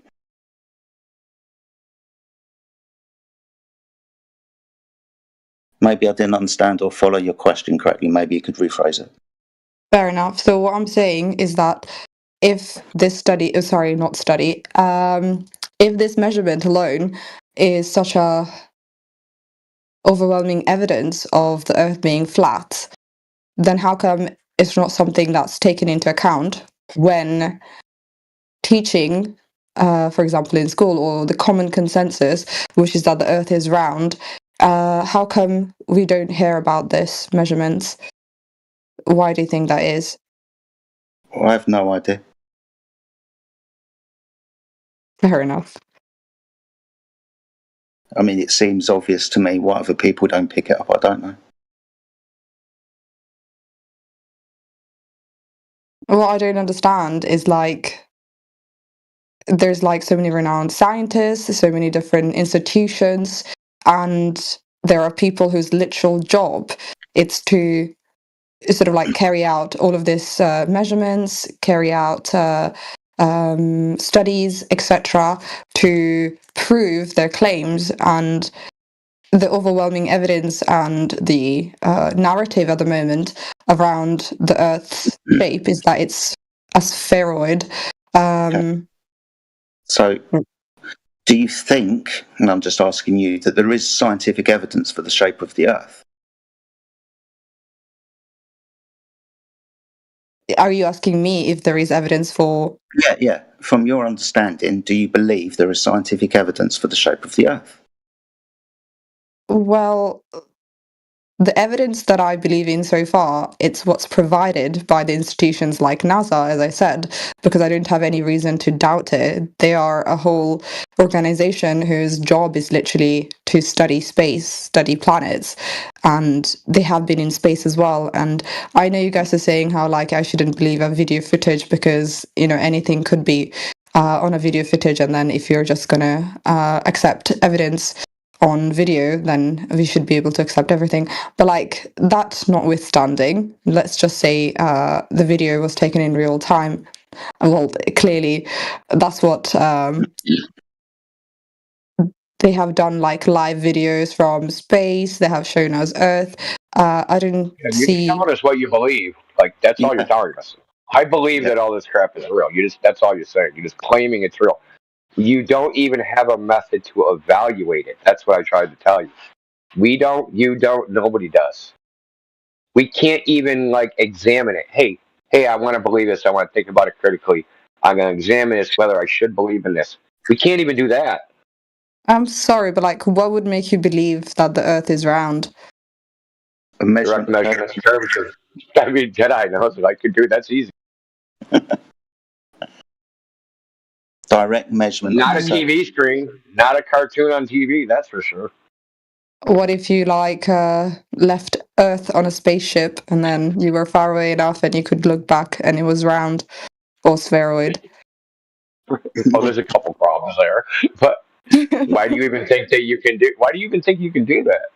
I mean, if I did that right, then I would know it, and there'd be nothing to talk about. I would know it for a fact because I would have done it. And that's Wouldn't what be I'm a saying, belief, that but I I would believe know it because like No, they haven't. those who have been in space and they have like Yeah, you believe I've been in space. okay, you're such a the skepticism. It's not skepticism. It's evaluation. Like so now it becomes about human beings ultimately. There's some human beings. They said they did X, Y, Z. Why should I believe them? They're giving me evidence I don't even have the ability to evaluate. And their claim is nearly super fucking supernatural. Right? They're claiming to go to a place which fucking can't even exist. This is kind of like this is interesting for me because I've never come across people who Well, are Jedi, why so. don't you give her why that environment can't exist? Yeah, I do apologise. I've been doing this for so long. Every time somebody says, we've been to space, I just end up laughing because the vacuum of space can't exist. Now, it's just going to sound a little bit complicated, but I'll try and make it as simple as I can for you. Thanks. Do you know what happens when you pop a balloon? There's a loud noise and the air sort of like leaves the balloon. Awesome stuff. So that's the second law of thermodynamics in action. High pressure will disperse into lower pressure environments. It's a law of nature. It happens always. You understand that the balloon is containing the gas, and by consequent of the containment of the gas is under pressure. When you open the container, the balloon, the high pressure disperses into the lower pressure environment. So we understand that the Earth is an open system. Let's say it doesn't have a balloon around it. According to the second law of thermodynamics, the gas that we're breathing will disperse into the available volume of space, that being the vacuum of space. Second law of thermodynamics is valid without exceptions in open and closed systems in all space and time. It is a universal law. Okay. To claim that up there is a vacuum and there is no physical barrier that would cause us to achieve pressure, being as gas pressure is defined as the force the gas exerts upon the walls of its container. If there's no container, there's no pressure, and if there's no container, the gas will continue to expand. So this is why we know that nobody's been to the vacuum of space. Damn place can't exist.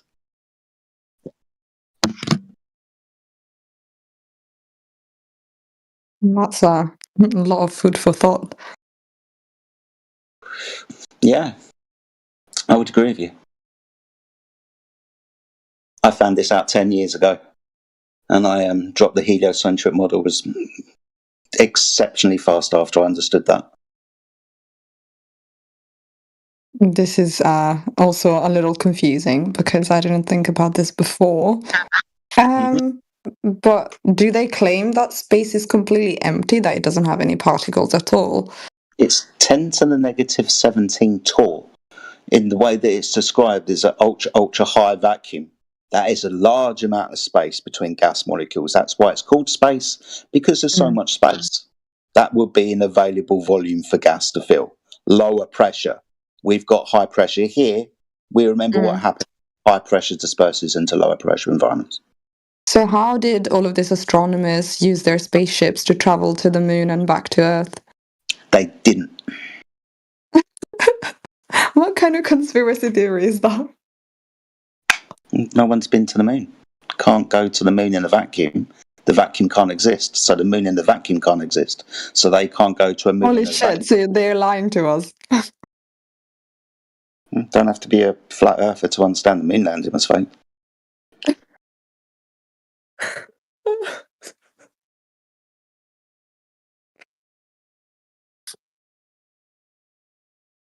This is just too mind-boggling.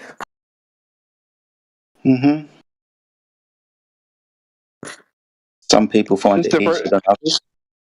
Is this the first time you've considered your government has lied to you? No, it's not the first time that I've considered that the government has lied to you, lied to me or anybody. But usually I consider them lying about more political, money, economics, other things. But them tampering with scientific evidence is not something I thought that they would be doing. That's their main thing. They've been doing that since the beginning of America. They've been doing that since, they've been around. They've been tampering with science and making you think that a certain way.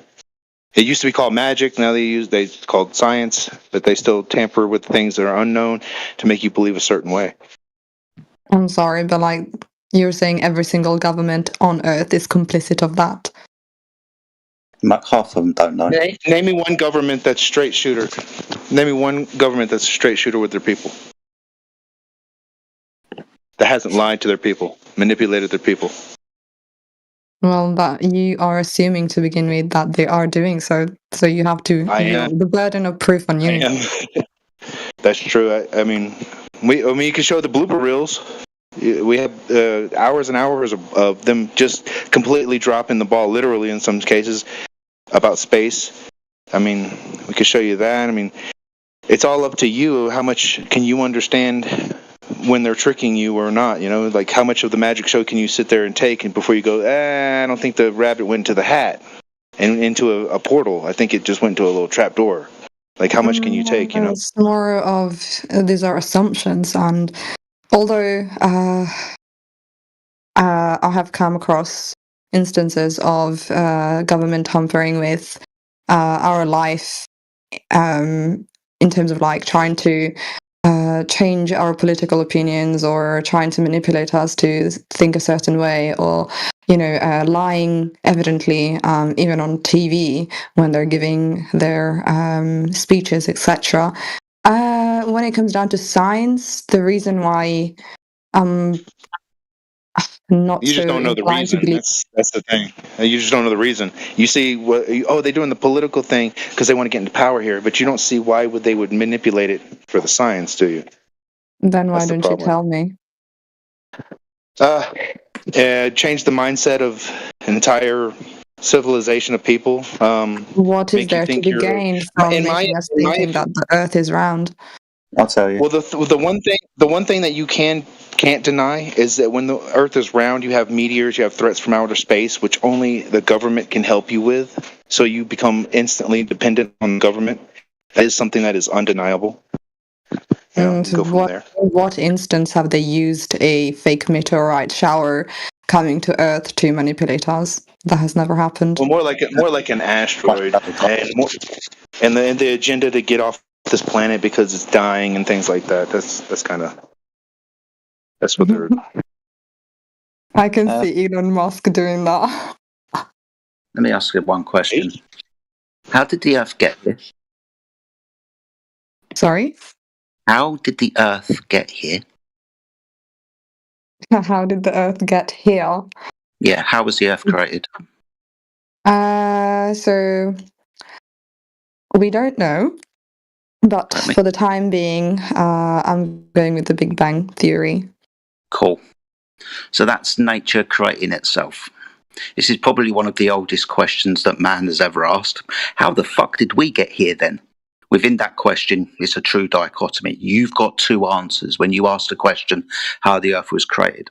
As you just pointed out, if you believe that the Earth is a ball rotating around the sun, then if you dial the time back, eventually you get to an infinitesimal point, and you could say that that point exploded into everything.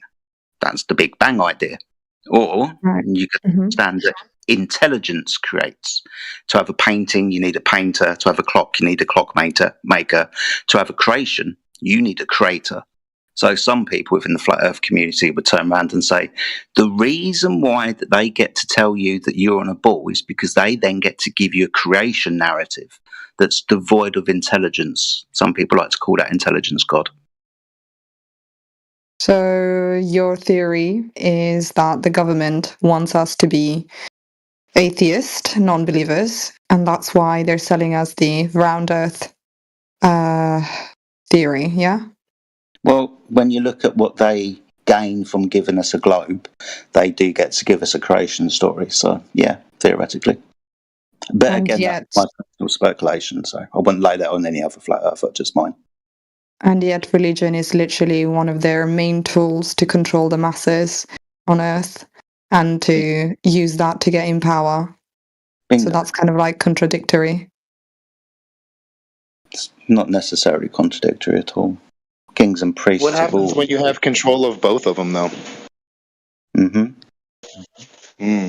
You still haven't told me what's their advantage of what are they gaining from us believing on a round Earth, apart from the supposed being able to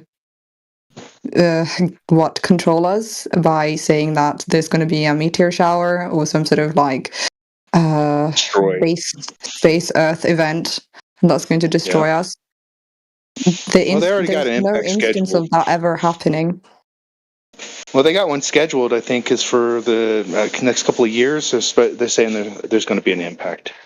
It's going to hit They say stuff like this all the time and nobody reacts. Yeah, exactly. Dinosaurs were also wiped out by an asteroid, if you believe the narrative. And another asteroid can come and destroy us at any moment. This is why people are panicking over this one. Do you believe you're a worthless speck of dust and nothing you do in your life matters because you're so small and insignificant? Yes. That's the problem right there.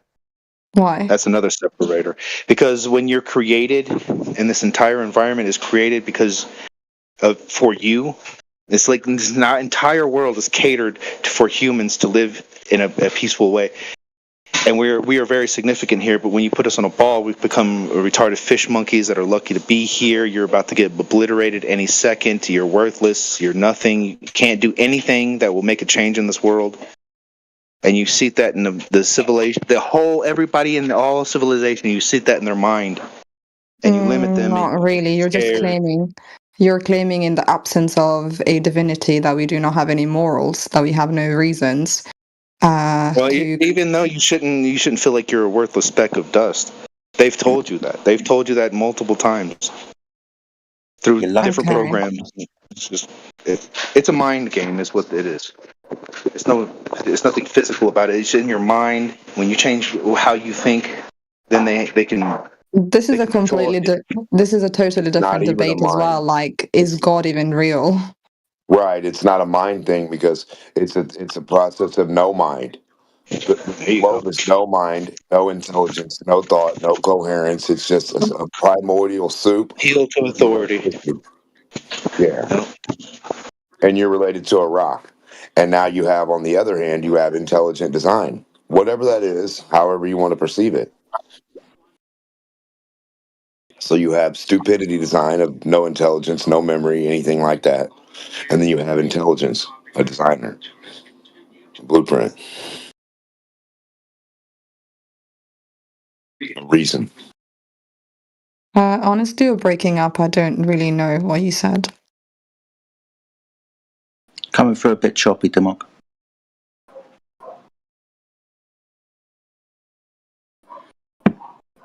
But the question, why would they lie, is one of the hardest questions because we have no empirical knowledge to this question. We don't know who they are. If one points at the governments, but let's say 99.9% of any government institution is just going on what they believe and what they got taught anyway. So they don't know any conspiracy. He does with quotation marks with his fingers no one can see. It's all going to be speculation from us from this point. Why would they lie? We've had these conversations for years and years and years, and it's always the same type of thing. Control, possible more resources. There might even be other land.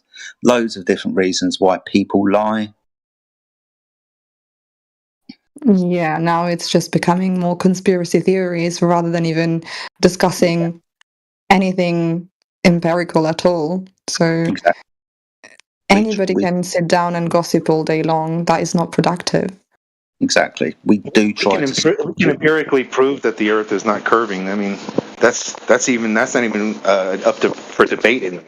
The only thing that's up for debate is things we don't know to speculate on, like this. If you want to know if the Earth is flat or circular, spherical, it's not spherical. It's completely flat, measured flat, and no one has ever measured spherical. So if you want to get past that, we get back on that. It's empirical, but if you want to talk about the why and stuff like that, you're never going to get it. How do you guys explain the time zones? So you say the Earth is flat. The sun does it. We get time zones from the sun. That's what AM and PM are. They are lines of meridian. For example, if you were to face south with your back to north, everything to the left-hand side of you with regards to the sun, it coming up from the horizon, would be AM, anti-meridian. When it goes over your head, when it reaches the highest point in the sky, that's solar noon. And then when it goes over to the right, going towards the west, that's PM, lines of meridian, lines of longitude. These are all measured in angles, by the way. So time zones are measured from a flat Earth, but it's the sun that does that. We get time from the sun. Right. And what about when we're on a plane and we're just going from country to country, and the way that navigation works, it's only plausible if the Earth is round? No. So you'll find that east and west, there are circles around poles. right? And you don't have to be on a sphere to travel around a point we'll call North Pole in circles that we'll call from east to west or from west to east, because those directions, east and west, are just circles around poles. So you don't need a globe to fly Hold on around a it. second. How does the Earth that is flat have a pole? Right, so we've got several types of pole. We've got magnetic poles, we have celestial poles, for example, and we translate those celestial poles into geographic poles. So magnetic and celestial. What is a celestial pole? A celestial pole is a axis of rotation. So, for example, for us guys in the north, when we look at the night sky, we see things like the Big Dipper. These are circumpolar stars. Same as the Polaris, the North Star, right? It is a circumpolar star, which means it rotates around an area in the sky. So it's that axis. You're saying stars rotate around the Earth? Yeah, the stars move. The sun moves and the moon moves. They move. We don't. Geocentric Earth. Exactly. We have empirical evidence of this Aries failure. We have empirical evidence.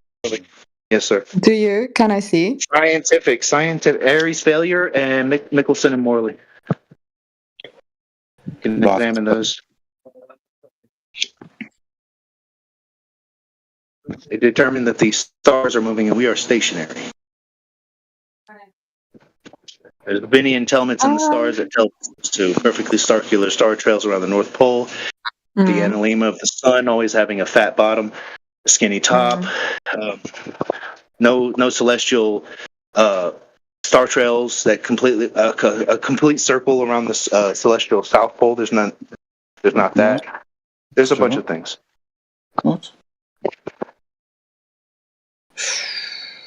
So now, rather than Earth moving around stars, it's like everything else moves around us, and we're just like the center of this part of the universe. You ever been at a stoplight next to a car and the other car moves back a little bit and you think you moved forward?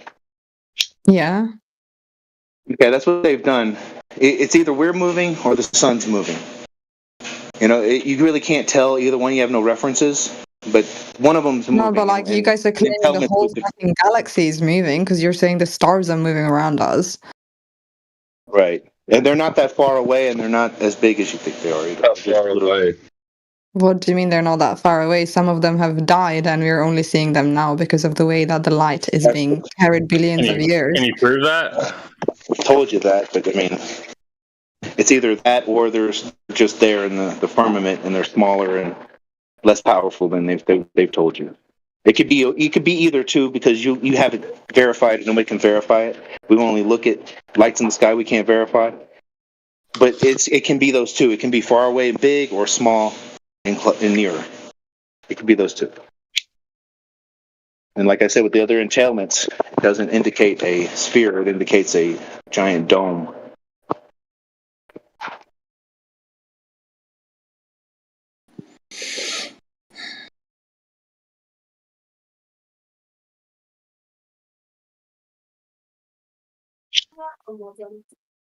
I just wonder why is the conspiracy or the conspirators holding this away from us?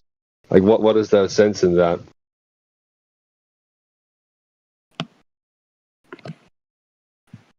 What's the benefit of keeping it a secret? Of keeping What's the benefit of telling people they're on a ball when they're on a flat stationary Earth that was made by a creator? You get a lot of people that don't, it's like I said, it's a mental thing. When you tell a child that they're not safe, but they're on a sphere that could be obliterated at any moment, everybody that you know, everything in this world can just explode and be obliterated.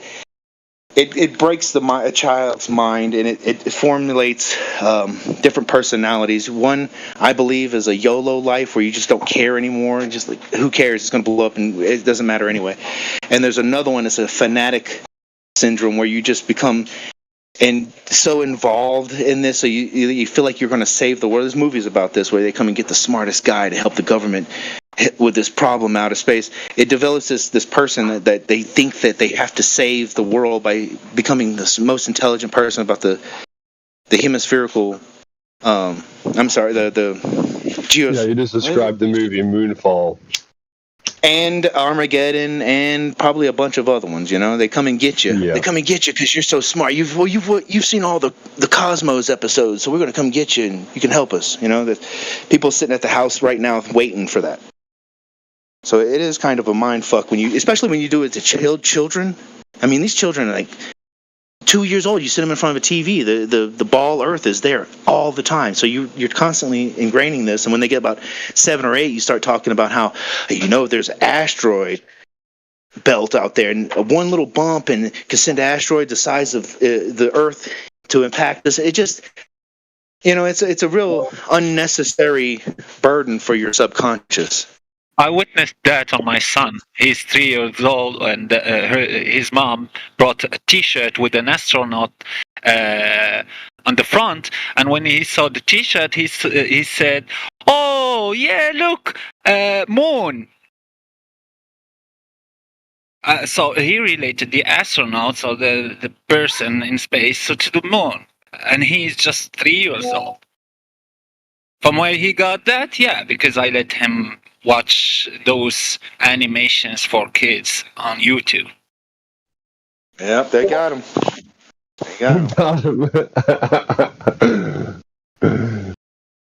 No, I believe in that. I mean, I understand, but the human mind is not made for modern day. I mean, there's lots of stress factors, lots of things to think about. But then again, you got all your bills and shit. You got all your bills. You're worried about getting pulled over by the police, and then your subconscious is all like, "Hey, there's black holes shooting through space at the speed of light that could eat the entire world." And you're like, "Thanks, subconscious. I really needed that. That helps so much." I'd actually be thinking at that moment, wouldn't it be nice if an asteroid struck the Earth right now? I wish the asteroid would strike this fucking police officer right now. God damn it. Yeah, but it's not made to bring you up. I'll tell you that. It's not made to empower you. They didn't make this to set you on a course for new technologies. They didn't do that they hate you. They want you to suffer in every facet they can possibly develop. These are not nice people we're dealing with. The they, quote unquote, the they. Who is the they? Moloch worshippers, I've found, mostly. Moloch worshippers. We're off the off-beaten track. We were speaking to someone. Yes, that's true. Sorry. And now fucked off. What is I think she's eating, like chewing on what you said, because she sounded like she was pretty receptive. That's pretty good, guys. Yeah. I'm still here, guys. You can talk to me. Oh, hey. Oh, excellent. Yeah, we did get off on a little tangent, but yeah. You got any more questions? Like, you had some great questions. Thanks. I just like to think. So this is my second time coming onto the 24/7 Flat Earth VC. The first time around, I was literally on my lunch break at work, and I just listened in. I don't remember what guy it was. What was his name? Nathan something. Nathan. Oh, you stupid retard! You stupid retard! Nathan. It was so entertaining. Oh my god. I listened to someone say stupid retard for like an hour. You stupid retard. He literally was having a go at another guy, and he was like, "Do not use my measurements. You are using flat Earth measurements." You were here too. That was awesome. Somebody has the measurements. You used a flat Earth measurement, you stupid retard. I didn't know marks on paper were just someone else's measurements. Those are flat Earth measurements, you retard. Basically, yeah. He was really hitting everything. He was going at this guy, and poor guy was like, "Okay, sir. Okay, sir." It was so good. The guy barely said one thing, and the dude was like, "Oh." But he was just making a point of saying how, like, every single measurement that we have at the moment, apparently it's measured from a flat Earth, and so it's invalid according to him. He said it. Yeah, he said sea level, and that's what triggered him. It's like, level? What the fuck? Has anybody ever measured anything from a curve? No clue. It's my second time on this chat, and this time Jedi and Indio. Pretty interesting replies to some of the questions I had.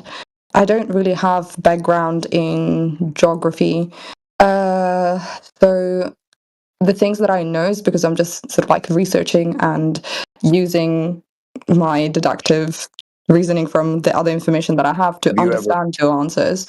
But I'm just gonna have to just do some research and probably come back to you lot and Have see you if I ever have any looked other up this questions. stuff? Have you ever looked up stuff follows the rate or drop of curvature of the Earth? No. You never heard of that? Nope. Oh, that's cool. What did you say it is? I can look it up. Oh no, I'm just saying the idea of stuff follows gravity or follows a rate of curvature when you shoot it out. It's supposed to all be pulled down at a rate by curvature to make that curve of Earth, no matter what Oh, you I do. was It's gonna supposed to be ask that. affected. Like Well, hold on gravity. a second. It's supposed to be affected by that, right? Mm-hmm. But it's not. Go ahead. What were you gonna ask? I was just going to say how gravity is tied to Earth. Is it tied to Earth being round at all, or is it just tied to Earth's It's mass? supposedly what makes Earth round. Is the bending and warping of space-time for one gentleman, that's Einstein, and then Newton proposed mass, attracting mass, which mass in its own face, the definition of mass is just a volume of something. That means you have to have containment to find the mass of something. But then we've never, nobody's ever seen or proven mass attracting mass. And yeah, so then they went with Einstein, which is bending and warping of space-time. So now today, I guess they're going with the relative motion and bending and warping of space-time because no one's ever saw mass attract mass. That's never really been a thing. Mm.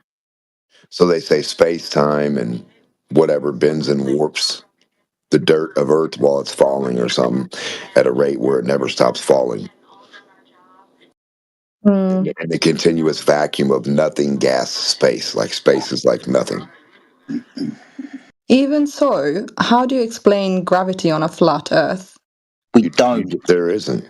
You don't. You don't explain cartoon stuff of some Okay, other. but like if you throw something up in the air, it just comes right back. No, it doesn't. I farted in water and it went up and never came back in the water. Uh-huh. But if you No, throw stop. a ball No, up it's at not the funny. sky, It's not nothing to do with funny. I let a beach ball go in water. It went up. It never came back down. No ha-has here. I let a helium balloon go up. It never came back down. There's no ha-has. Stuff goes well, up. helium is different. Stuff It's to goes up. do with density. Yeah, it is different. We're talking about different states of matter. You keep dropping solid balls, and we keep letting go gas. You understand that there are different states of matter. One's bonded, the other one isn't. You understand that one, gas expands in all directions, and solid objects like rocks, when you pick them up and you drop them, they go back down to the floor. Now, without varying and manipulating the presumed cause of what makes the rock go down, no one can make a claim. This is why we like to ask, have you got any scientific evidence for the claim of gravity? Because we know, as we laugh behind our hands, that there isn't a scientific experiment that proves any gravitational model that Democritus is pointing out. There's no scientific hypothesis or experiment for mass attracting mass. And if you knew what Einstein was talking about, well, he gave us reification and mathematics, concepts, so most definitely nothing that could follow the scientific method. So both mass attracting mass and the bending and warping of space-time have never been scientifically proven to begin with. And you ask us how gravity works on the flat Earth, we don't even know what gravity is. So, excuse me, how do you explain things with a mass falling back down on Earth? With math?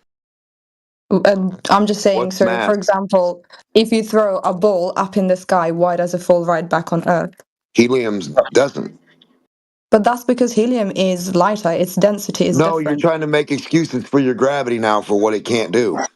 Don't do that. Helium's not being brought down. That's a problem for you and gravity. A fart that I release underwater at the bottom of the ocean goes to the top. And if water, the trillions of tons of water that's being held down by gravity, and gas is supposed to be held down by gravity, surely the gas is being held down by the water and But gravity at the gravity is bottom. like your Stop mass. making excuses. You're not listening. You're not paying attention. You have trillions of tons of thick water not holding this air bubble down. So if it's not strong enough with gravity, what makes you think gravity's doing anything when this air bubble outdoes all that? The water, the ocean, everything. Not just the word gravity, a magic word. I'm talking actual water weight, like tons of water above this air bubble. You release it, it goes out, and it keeps going. If you release helium from underwater, it's going to keep going, plus keep going, plus keep going. It goes to where it has to equilibrate. There's layers and gradients to things. I understand what you're saying, which is like Okay, so there's no underwater. gravity. No, underwater, Gravity if would you hold have, gas underwater. You don't you can do understand. the experiment yourself. Like if you No, you have a can't hold straw, shapes of if you have a gas straw in and you start vacuum. No, blowing you in, can't hold air, gas in vacuums. You cannot make a gas shape. Stop lying. In a vacuum. You can't do that. Gas does not hold a shape. That's what you're trying to claim here. You're trying to Not to claim mention that the reason gravity. why we put smoke detectors on the ceiling, not on the floor. Christ's sake. Exactly. Because because gravity air does is not hold the. lighter, it's to do with density. No. Bingo. Gas expands in all directions to fill the limitation of volume. That's infinite degrees of freedom. Gravity, that's just one direction down. So we just keep saying that gravity doesn't exist because look at all the gas going everywhere. And even if we were to give you gravity, whatever it is, it wouldn't reduce the entropy of a system. So we know that you brought up gravity, but as I said, there's no scientific experiment that proves it. I wouldn't be able to give you one, and Einstein and Newton failed to give you one. And I don't have a gravity chain to walk my dog down the street with. So I understand you No guys' manipulation of criticism. gravity happening for you. So where did you get the story that you could manipulate or show us gravity? Okay, your criticism about No, we're air waiting for leaving. demonstrations. Dominic, stop. I don't have demonstrations, but I have more questions. So riddle me this: how come certain things that have good enough or great enough mass, like I don't know, a shoe that you throw in the air, it comes Throw down? in which way? Throw it horizontally and see if it comes back and hits you in the head like a boomerang. We'll wait for that. So the theory of If gravity is you're that it's going towards the center of Earth, right? Because you're that's on the basically earth. what's pulling So if it. you throw it away from a big ball of dirt, it's gonna come back to the big ball of dirt, right? That's what you're claiming, right? So throw a shoe horizontally, it should come back to that big ball of dirt the same way. Or it should come down diagonally towards the center of the dirt, right? Where's the center point that this thing's gonna fly down towards when I throw it or you throw it?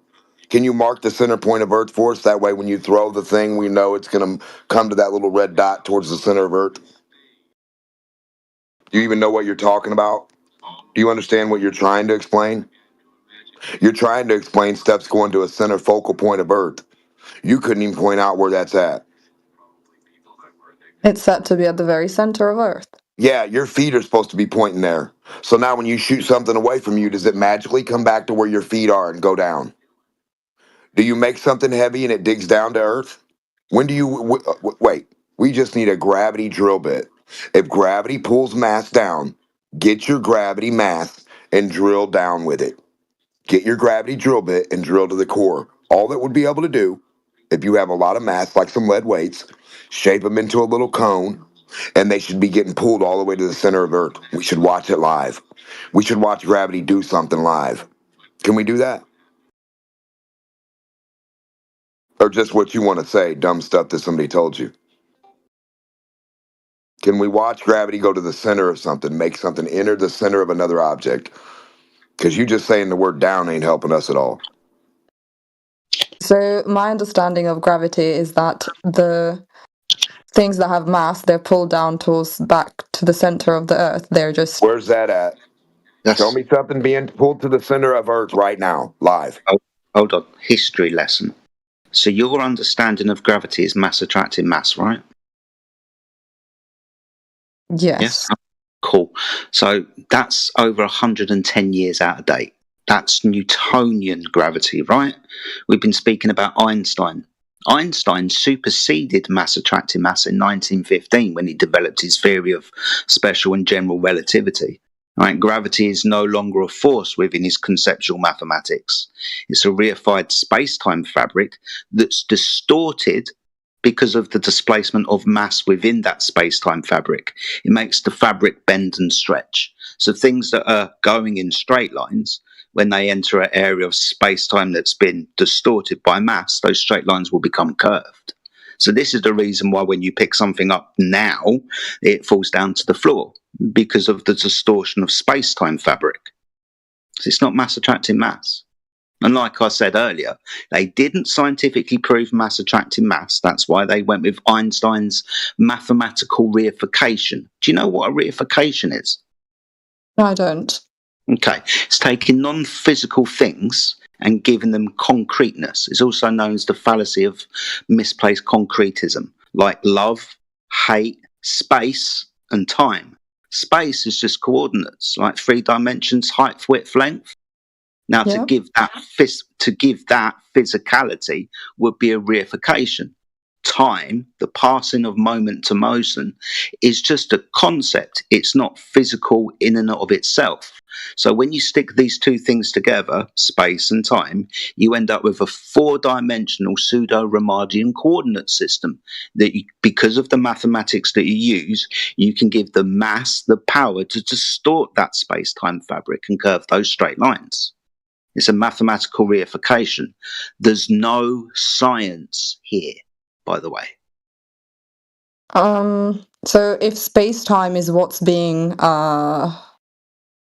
gravity basically, and that's warping, so how does the sun rotate around the Earth?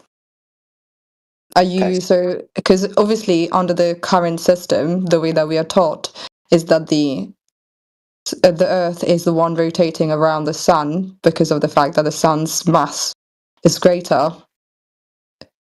But in your system of flat Earth, what's happening to the sun and why is it going around the Earth?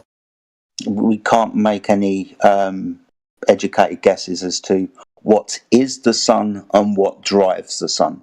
The only thing that we can do is look at it do what it does. Everything else from this point onwards is going to be a speculation. Speculation to the distance to the sun, what the sun is made of, and what makes it move. Can't do that. Right, and also on the flat Earth, you're saying there's no gravity. Whatever gravity is, no. It's not mass attracting mass, and it couldn't be the bending and warping of a space-time fabric because that's a reification. So can I get a clear answer as to why things fall back down on Earth? Things that have high density. Sorry. The clear answer was given to you earlier. Maybe I'll try it again. You, nobody else, can vary and manipulate the independent variable within this hypothesis that gravity, whatever that is causing the phenomena for the rock to drop. Because if we were to do this scientifically, and our hypothesis was gravity is causing this to happen, then you, me, the researchers would have to vary and manipulate the gravity to make the rock drop. I can't do that. The only thing that I can do, you can do, that scientists can do, is something called relative density. That's when you vary and manipulate the medium or the object, like Demok was doing earlier when he was taking his beach ball down to the bottom of the ocean. We've now changed the medium of the air to water, and we see a change. That's the only thing that we can do, is vary and manipulate the object, the ball, the rock, and the medium, the water, the gas. That's all we can do. So that is known as relative density. Why there's a directionality of these things go in this vector and those things go in that vector, without very manipulating the overall cause, no one's going to be able to tell you. Because that's what science does, right? It looks at natural phenomena. It then comes up with a prediction as to what caused that phenomena. You then experiment where you vary and manipulate what you think the cause was to see if it changes your dependent variable. No one can do this with whatever gravity is.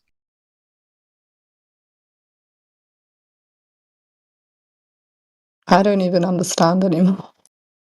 The short answer is nobody knows why things fall. Yeah. Because the experiment that would determine that can't be done because you don't have a viable independent variable. We drop a bus or a bowling ball, they'll both fall at the same rate. So even though we manipulated what they call the mass, didn't change the effect. So that can't possibly be the cause.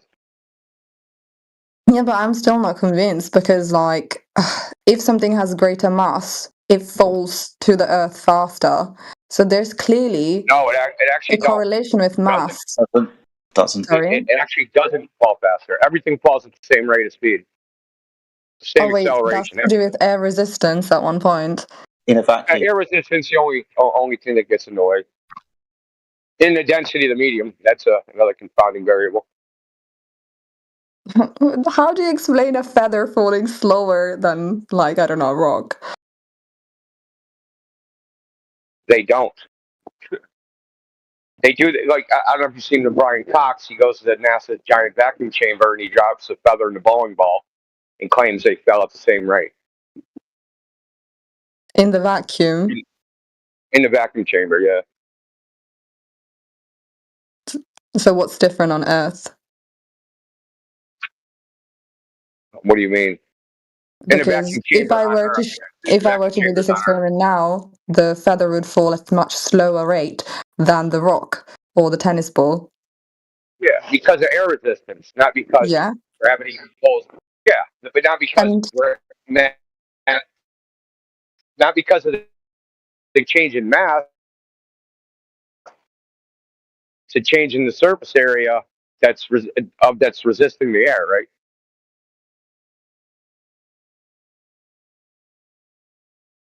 Okay.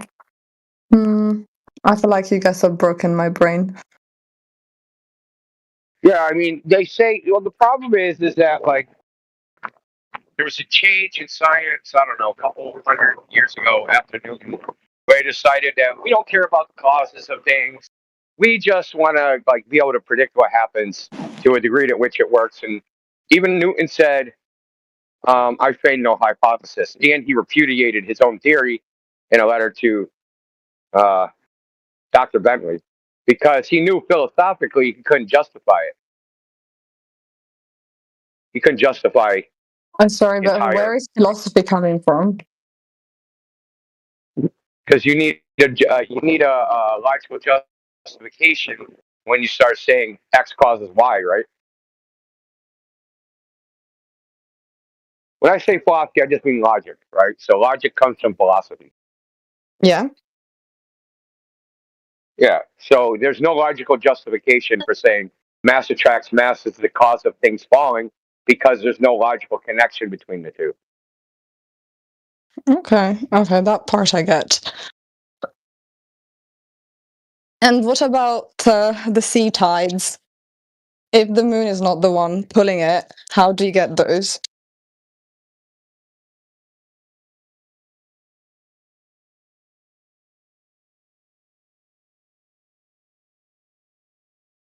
Earth to people. Yeah. Who's that? It's the mock.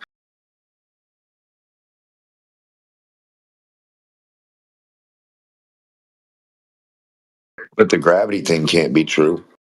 Because if it was, you'd be able to draw Earth's curve. Gravity would help you. You wouldn't be able to not. And then you would also take an elevation tool and it would read 0, 0, 0 the whole time you drew an arc under a horizontal reference. And the elevation wouldn't change, dropping below itself. Sorry. That's how you prove a globe. You prove globe elevation drops below itself, but doesn't change. Flat Earth, all Flat Earth has to do is draw a horizontal line on the wall and rub the altimeter across it. And if it doesn't change like that, then that's Flat Earth proof and you can't be on a globe. But if you rub the altimeter across an arc and it stays at 0 or whatever number it's at, then you can't be on a flat. See how that works? The elevation profile will give you everything you need.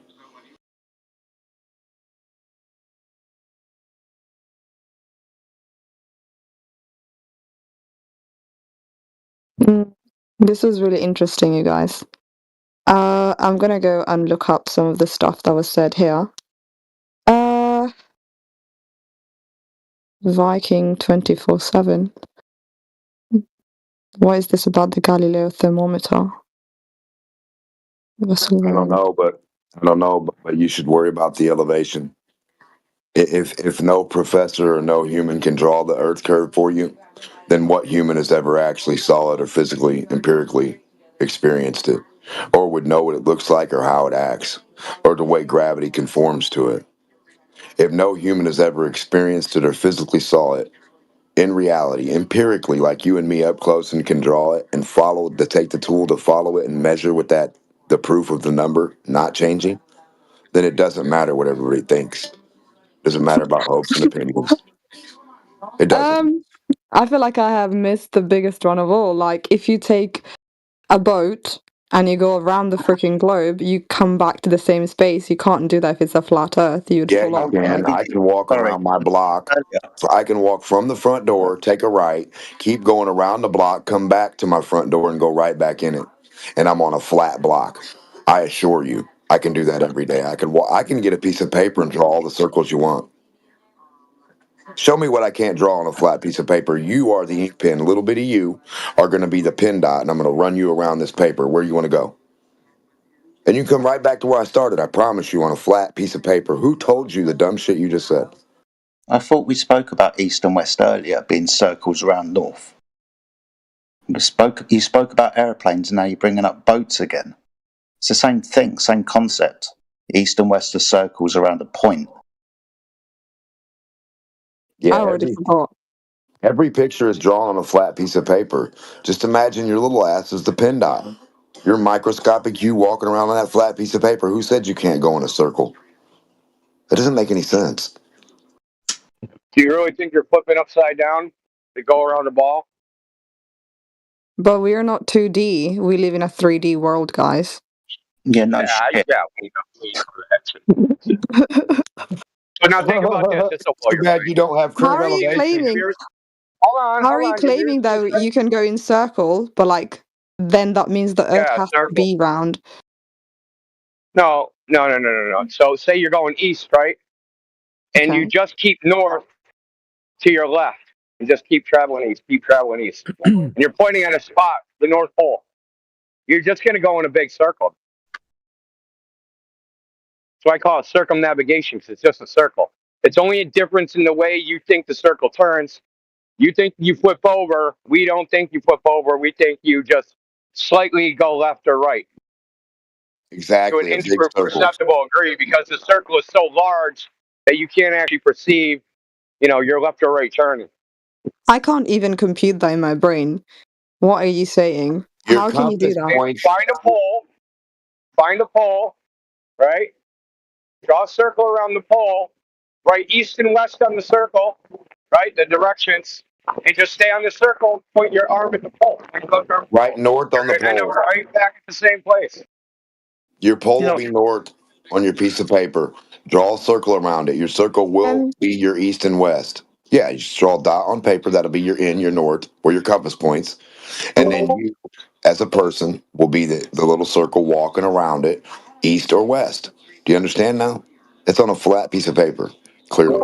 Yeah, exactly. And there is another easy way where you can literally circumnavigate your room. So just take a neodymium magnet. Take any compass that you use in navigation, like in a boat or a plane, and follow that North Pole, which is the magnet. You will see yourself just making a circumnavigation around your round table. Exactly. You're just going in a circle. Obviously, I understand circumnavigating my room or circumnavigating around my house. You're not going down below your basement. You're not going below your house. Yeah. But what? But how does that work on the Earth? Right, so this is why everybody keeps bringing up compasses or poles. You know what a compass is, right? Yeah. North, south, west, you understand that because of the magnetic field lines, the compass will face north. The little needle, and then you'll adjust the compass underneath the needle so the needle's facing north. You understand that if you were to travel east, that would be 90 degrees to north. If you were to carry on going in a direction, going east, then that would just be a circle around a pole. This is why Necros said, if you put a magnet on your kitchen table, get a compass, face north, go east, you'll go in a circle around your table and end up where you started from. Because the coordinates, north, south, east, and west. Okay, but you going around the pole, doesn't that signify you're going around a sphere? Which No, is the Earth? no, that's a magnetic pole. You follow field lines. You don't need the surface of the Earth to be curved to, one, have a magnetic pole, or two, go around a circle. Right, fine. So I can imagine this. You've got like a flat platform, and at the very center of it, you've got the magnetic pole. And so your compass is always just showing you towards the magnet, and basically you're just going around circle on that, but you're actually on a flat platform the entire time. Yeah, like a floor. Oh. Yeah, we even have an animation of this, so I can post that in the chat. It's not an animation; it's somebody doing it. You take a bar magnet, stick it in the center of an AE map, and just move the compass around it. Right? Thanks for It's always explaining points that. north. Thank you. I know that was really dumb, but thanks for explaining anyway. No, it's not dumb. It's a common question. It's not dumb at all. The idea is that like you're going straight and ending up back at the same point, but in reality, like when people get lost in the woods, in the desert, or whatever, they think they're like walking straight. They actually end up walking in a circle, and they think they're going completely straight. So it's a known like human, I don't know, perceptual flaw or something, right? So we like if you like I said, people end up walking in like these circles that are about 1.3 kilometers in radius. They just walk in a circle, but they think they're like, I'm walking straight to civilization, and they're just walking in a big circle. Fine, but like this person, the Viking 24/7. I mean, you can look it up. You can go on irony Google, of right? you, the irony of this guy sending a picture of the North Pole and then saying that you're just going in circle on a flat platform when you're sending me a picture of a round spheroid. Come on, guy. He's just trying to help you. The GIF That's all. 6 seconds. That's all he's trying to do is just help you. I know you But if think you have a fine. But if you have a flat Earth, how come you don't fall off of it? Yeah. Mary, trying to answer your question, and now you're talking through me, asking me why you don't fall off of it. The dude was trying to help you. You think that you live on the ball. He's just trying to explain circles, east and west. He's just got a graphic for you. You don't have to start laughing. It's just disingenuous. I just find it ironic. That's all I said. I wasn't laughing at him, and I didn't find it helpful. Yeah, he's just trying to help you figure out what circles are around a point. There's two types of compasses. One you draw a circle with, one that you navigate a circle east or west around a point. Why we spent 10 minutes talking about it, I don't know. Now, what do you want to know about falling off the edge of the Earth? If it's flat, then that means you're going to just come at the edge of it, and what's after the edge? Don't know. How would I know that? I've never been there. Notice my tone has changed. Why would there be an edge? Because you're saying you're on a flat platform. No, we're saying the surface of the Earth is flat. We didn't say it was a platform or a disc or a frisbee or a pizza. We're not saying any of that. We're not falling. We are the bottom. We're not rising. We are the top. Remember the part where Jedi told you outer space vacuum can't exist? Yeah, the flat Earth can't exist within something that can't exist. Yeah, where do vacuums exist in nature?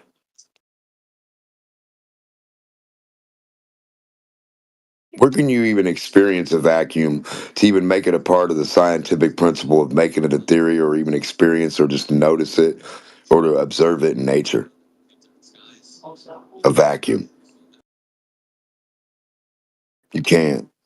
So where did Newton and Einstein or all these people even get this as a natural source of any, or even anything that has to do with any reality we've ever had to deal with in our life ever?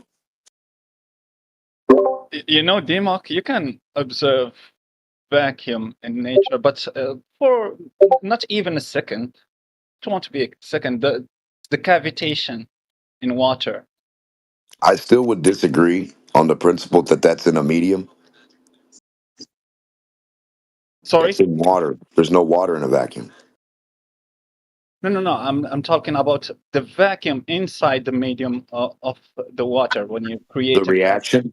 Yeah, the reaction of it. Yes, sir. cavitation inside the. But it's just for a couple of seconds. That shows you also the entropy how it works. So it won't you won't be able to see it for long than that.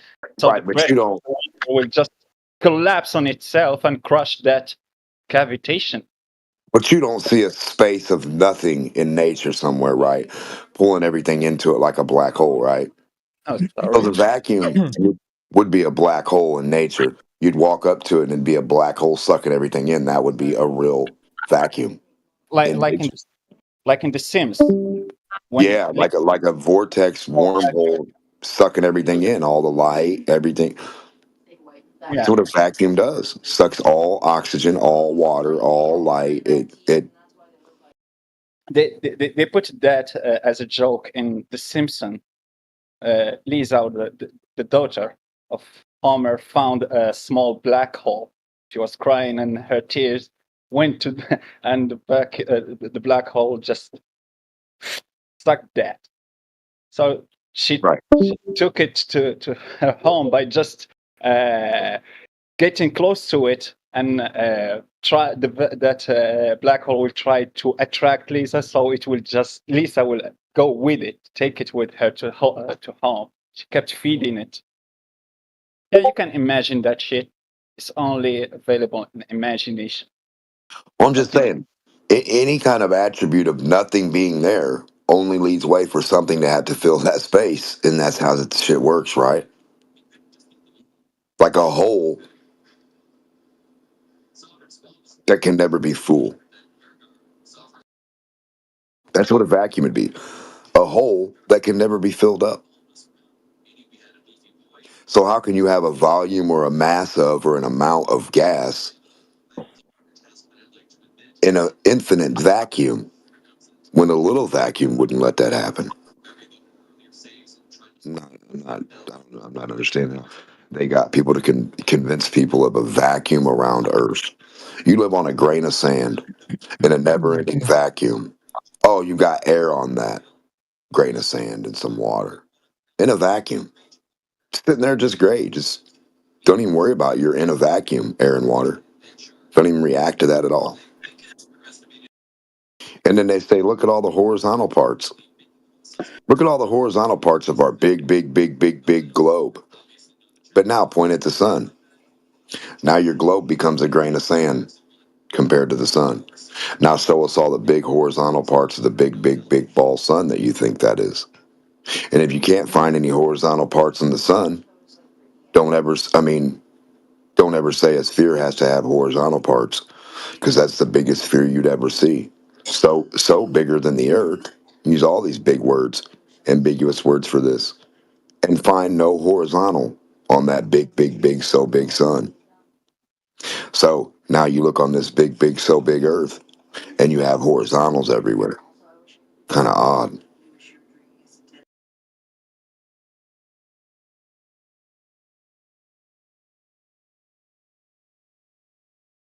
I can't trace a horizontal off the moon. I can't trace a horizontal off the sun. The biggest or smallest orb I could see in my life ever or experience, supposedly. And that information was given to me by school. Hey, little Democ, the sun is this big and it's an orb. Hey, little Democ, the moon is this big and it's an orb. But they look like they're the same size, though. I have a legit question. Does a geo geodetic survey. First, the geodetic survey is the name coming from the word geode. So that shape that the geode have, like a potato shape. Isn't it, Jedi? Geotic or geodetic? Yeah, that is an interesting question. Yeah, I was wondering about that. So the word geodetic survey, is it coming from the word geode? That's that rock that is like a Hollow potato. on the inside. Yeah. Exactly. Do you know, Jedi? Because my No. next question would be, does the geode have horizontal parts? And if it has a horizontal part, doesn't it make it a polygon? Yeah, geodetic survey is slightly different to planar surveying. Within geodetic surveying, we have a celestial longitude and latitude system which is why all of our measurements are because they don't fit the sphere model. So they already have a sphere model that the measurements of a flat Earth, they must adjust to the sphere model. I think we would say the geometry of the outside, like the outside relationship attribute of the thing, the georock. I think that would be different, yeah. Because it can have a horizontal piece, a smooth piece around, a mountain piece, or whatever. It can have whatever. It's shaped by nature.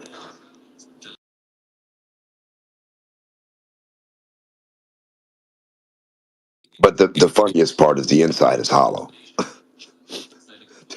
That's what I always shout out to Gravity. I can't really understand people who talk English very well, because they use opposite words. For example, just a simple example. So the surveys that says that Florida, for example, is flat. It's not coming from flat earthers, I guess. So are these people confused? So they think that flat means curved?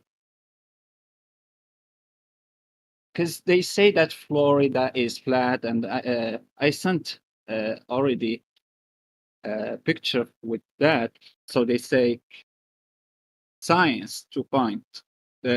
Several U.S. states led by Florida are flatter than a pancake.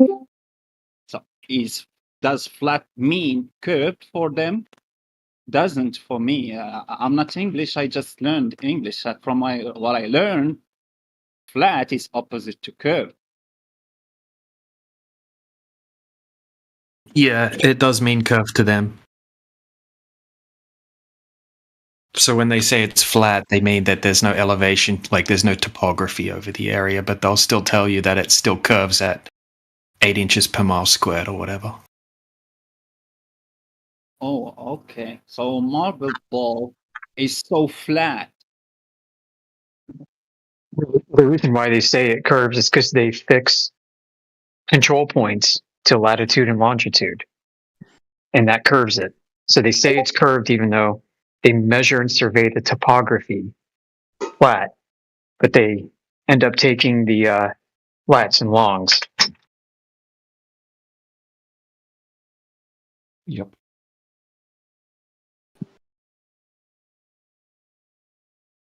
So when they talk about the flattest places on Earth or whatnot, it would be incorrect for a flat earther to say that the globe earthers in the mainstream are saying that these places are actually flat and not curving at the rate that the Earth would curve if it was a globe, because that is the claim.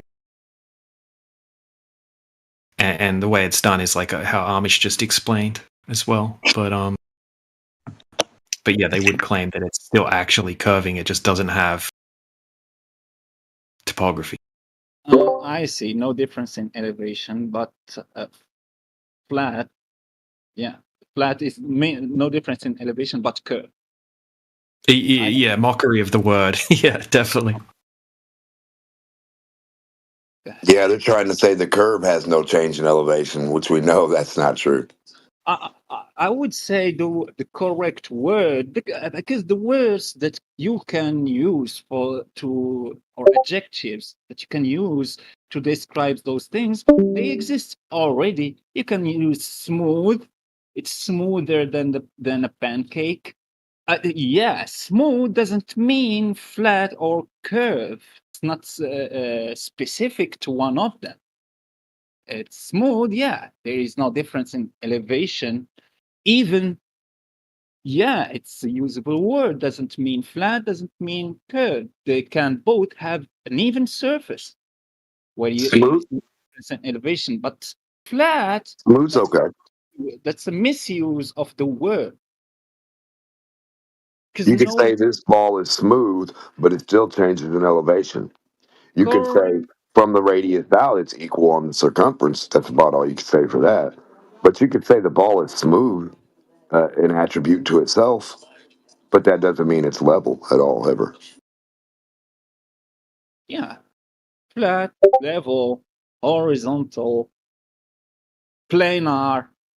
Those are not words corresponding to curve. They are completely opposite to that word. Yeah, there's no curve that I could run the altimeter down. If I set the altimeter at the top of any ball and rub it down towards the bottom, it's always going to lower in elevation. It's never going to stay the same, no matter what kind of curve you draw on the wall. I don't know if it's just me because I am new in English, and people who are raised in English, they just misuse those words simply like that, and they don't even care. Some do. Just Some misuse a lot of words and won't ever say certain words. They won't even use certain words, and they'll laugh and they'll stop and then they'll leave the room, and that's the ones that you don't got to worry about, the ones that are being stupid.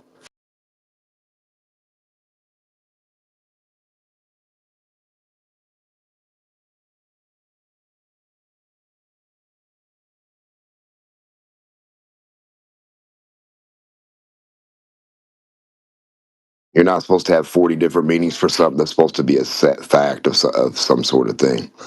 Like, that's just weird. Well, it's round, but it's horizontally perfectly horizontal. But it's a round thing, I assure you. But I can't find the round part because it's so big and round. I assure you. But it's perfectly horizontal, measured out. Yep. Sit your teacups there, they won't slide.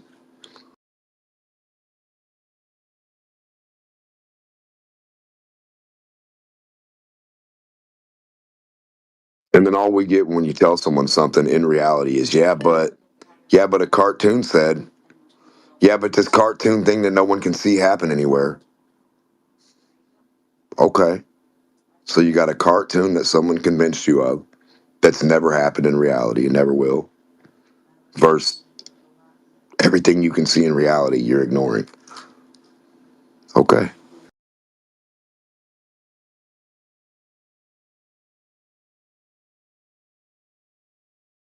That's why I like to ask them, where's the globe lab? Where is the lab at? Everybody's doing all this lab stuff.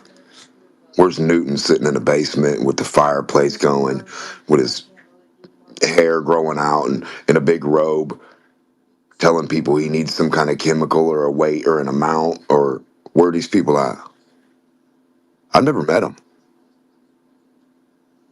I've never even seen a lab. The only lab I've seen, I was in it at school. In school, you're in the science lab. It is your classroom. You sit at it as your table. You get the little stools, and 4 or 8 of you sit along each little section till there's like 20 to 30 of you in the classroom. That's the lab. Nobody was doing anything there. Nobody was making new stuff. Nobody's producing any new gases. Nobody's making fuel that you never have to use again or that will never stop burning or you only need 1 gallon of. Where's the $1? I mean, what? I don't even know. Technology has been pointless that I've ever seen. So you can buy a $1,500 phone that's costs $5. Is that what technology's for? I thought it was supposed to be for something different.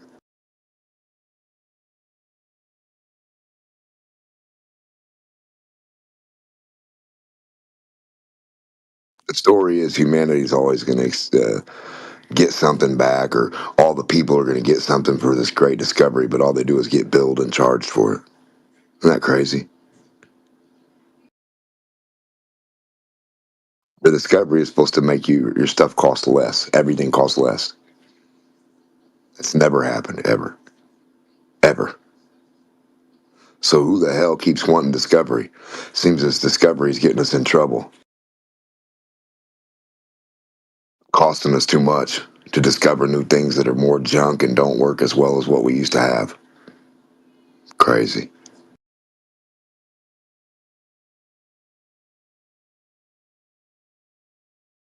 Well, we got this new technology. Well, how long did the motor last before?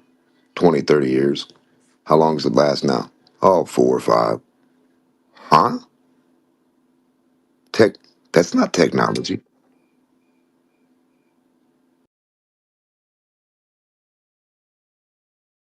Yeah, Demok, they make things and build things to last a certain time period.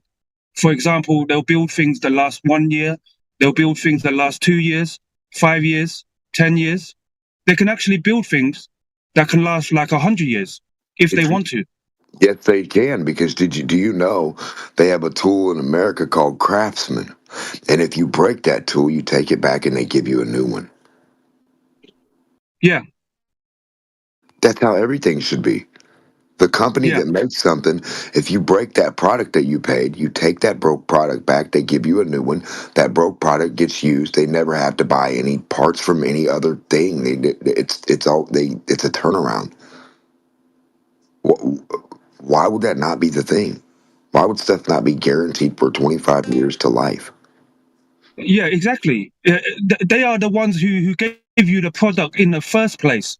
So if the product that you buy from them gets damaged and not working, then you take it back and they should replace it for you.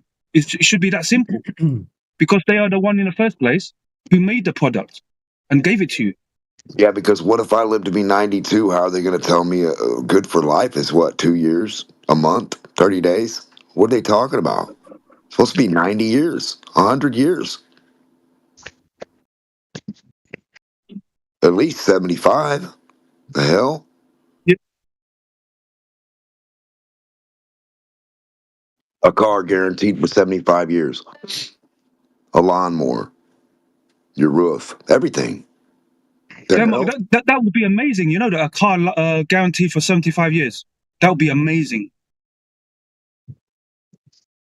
Well, they got Fisher Price toys that last that long, and they got tools and axes and blades and steel stuff that's been sitting here forever and ain't going nowhere, and guns that last 75 years.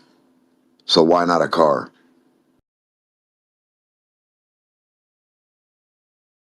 Why is your gun still in the drawer after everybody passes in your family and gets passed down to the next person, and then everybody in that family passes and it gets passed down to that person?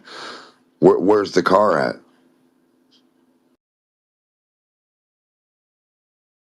Do you see the weirdness there? So a weapon will outlast everybody's family, but nothing else will. Huh. Or good made stuff like solid wood, solid steel, solid metals. Everything like that lasts. Everything that's solid lasts. Yeah. Hell, I'm looking at an old iron right now. One that you hook up the positive negative to the two back prongs, and it's just a metal hot weight, and you hook the electric to the back. Like an old skillet, you just plug the thing in, and you just put it, and it like heats it. It's just a solid, straight, solid steel iron weight. The thing's like that's going to be here for I don't know how long. I couldn't even fathom.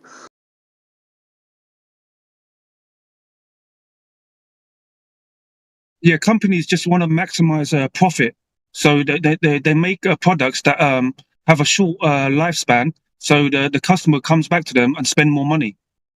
America does it. They call people third world countries. Therefore, they can go and act like that people or those people are no better. And then they go get the stuff and do the stuff and make them do it cheaper. And then, because over here we expect more, we want more an hour and this and that. And I guess we're whiny Americans and we want too much. So they outsource the labor. So it's kind of America's fault in the first place that stuff gets sent over there to get tariffed to come back anyway. Kind of ridiculous.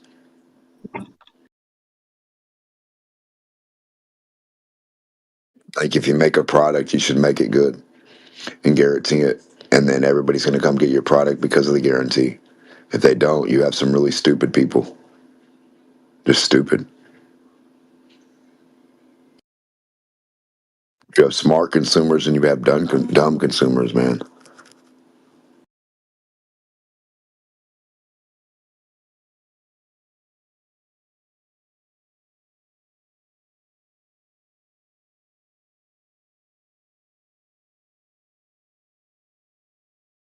Some people will buy 3 glass plates that'll last them forever, or 4 or 5 or whatever, and wash them and use them. And some people buy $1 million in paper plates throughout their life. You never know.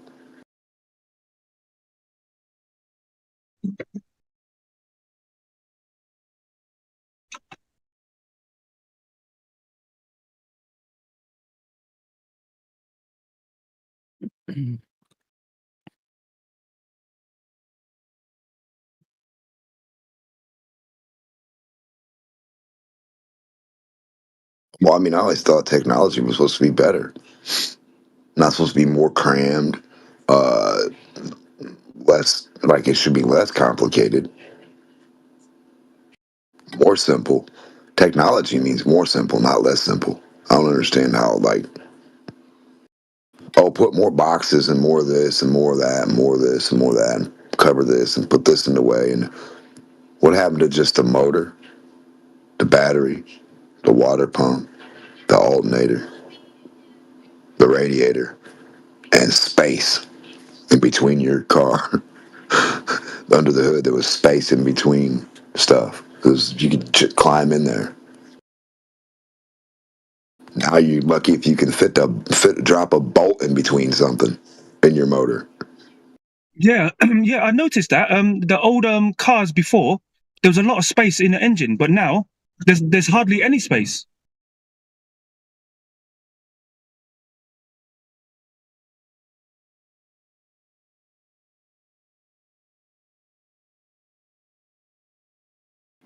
All the useless, goofy ass electric stuff you don't need. All of it's worthless. Still use the old gauges, still use the old roll down, roll up handles. How you guys doing? Pretty good. D-Mog, I feel like your voice changed. You feel like my voice changed? Yes. From what? Bad to good, good to bad? I don't know which direction. I'm not sure it's necessarily worse or better. It just changed. It's not necessarily worse or bad. It is morning time. Do you mean less animate? I don't know. I don't quite remember. How it was before. It just feels different. No, Demok sounds the same to me.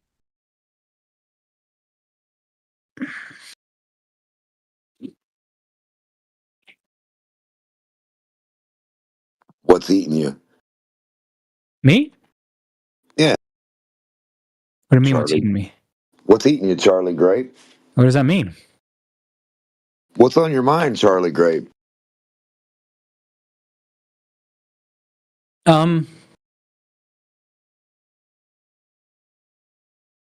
Just work, really. Need to figure out a problem? No. What's it, physical? Physical? I guess you could say so. Well, I mean, you have mental work or you have physical work, right? Oh, well, it's mental, I guess. It's okay. Well, you might need help with it. You know, I helped a couple doctors, scientists, people who was doing stuff in labs, surgeons, think of different ideas. Like they say, hey, they tell the room, help me with this idea because I asked them, I got them to do so. I said, if you guys need help in your stuff, because I went to, and I gave them all kinds of ideas. and they use them or they don't. I don't know.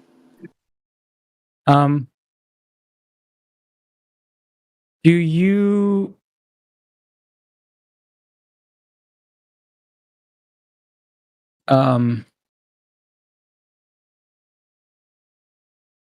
do you accept that geosynchronous satellites exist at 35,000 kilometers?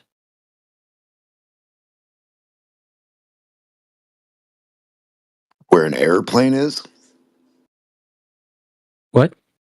Where an airplane resides, 35,000 feet? No. A geosynchronous satellite. 35,000 miles?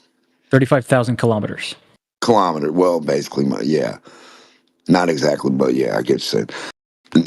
Not until you show me one from high altitude. Show me it going past the ISS.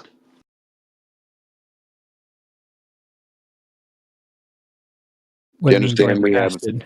Well, I mean, you guys don't subscribe to your own shit. It's sad. So you have a thing called the ISS that's live, Mm-hmm. and you're supposedly able to tune in and watch what it watches. Where is all this stuff at on the ISS live cam? If it's 250 miles closer to all this stuff, clearly you should be seeing all this stuff 250 miles bigger and clearer, correct? What is this stuff? Any stuff. I don't know what you're talking about. This stuff. What is this stuff? You crazy motherfucker. You're the one who said it. I'm asking you to clarify. The stuff you're asking me, do I believe exists in space, you dipshit? Something in a geosynchronous orbit at 35,000 kilometers, goofy. Uh-huh. Does it show up on the ISS live feed, stupid? You think you'd be able to see an object the size of a house from 34,000 kilometers away? I don't know. You think you can see the ISS with your eyeballs from the ground? So a lot of people believe a lot of weird shit without proving it, don't they? The ISS is allegedly 550 kilometers, right? What they can see. When have you proven exactly what you can see up there and how? Well, I proved that the geosynchronous satellite is there. So now what you're saying is we can't see into space. There's something blocking our way. No, I never said that. So what's in your way of seeing your satellite? You don't have the angular resolution to make out an object that's the size of a house 35,000 kilometers away. I thought you flat earthers use that as an explanation for why stuff disappeared at the horizon, right? So you mean they can't take a telescope on a big satellite telescope they're riding on? So a telescope's not allowed to bring up there to look into space while they're 250 miles out into space, the only place where you want to look into space? Why would you want your puny, stupid input from the ground if I have a guy up 250 miles away filming whatever he can film? Surely he's going to get better than you ever thought. You think you'd be able to put a satellite up 250 miles up, and with that you'd be able to resolve an object the size of a house 35,000 kilometers away? What are you seeing? What are you looking at from the Are you sun? going to answer my question? I feel like you're just ignoring The sun is how far away? I am answering your question, dumb bitch. The sun is 93 million miles away. How you seeing that, you mother man? Right. I'm going to tell you what. Right, because it's huge, right? No, not right. It looks pretty small to me. It looks as small as the moon. I'm glad you brought that up. I actually took some notes on this subject yesterday. So how do you prove it's huge? On Aristophanes' assumption, right? No, I don't know who that is. I've never met him. Aristophanes is a... I don't like assumptions. How did you prove? How did he prove it? Aristophanes' assumption is the statement that the sun is far away. How do you prove? Stop assuming shit, goofy.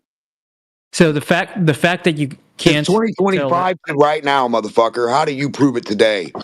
Fuck a guy in a robe. We don't want to talk about a guy in sandals in the dirt 10,000 years ago, stupid. It's 2025. Are you that stupid that you need some guy in sandals that you can't go talk to right now? How do you know how big the sun is today, right now? How do you prove it? That's what I was about to speak of until you had your autistic freakout. So the reason that I can justify Aristophanes' assumption, right, is the fact that all across the world at the same time, you go outside, you can take a camera, whether it be your smartphone or a camera that can make out better angular resolution pictures. You can see that the angular size of the sun is constant across the Earth, up to some uncertainty, right? And that necessarily binds. Not even true. That necessarily constricts the size of the sun to at least some amount. What does that even mean? Because it's not true. Because if it was bigger and closer, right?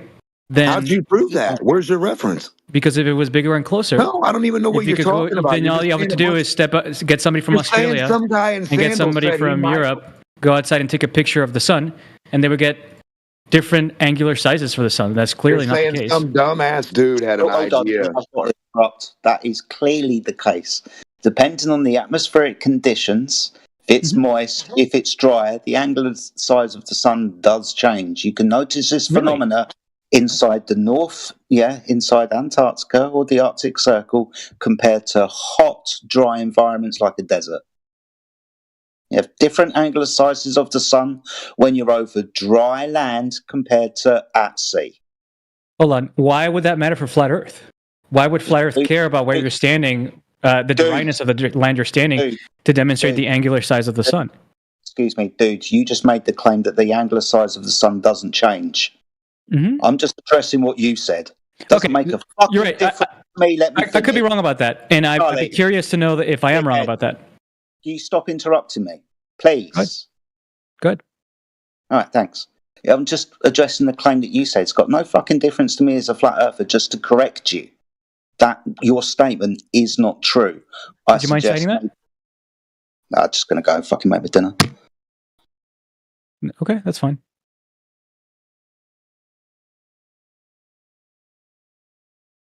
You got to shut up for 3 seconds and let him finish. He wasn't finished yet.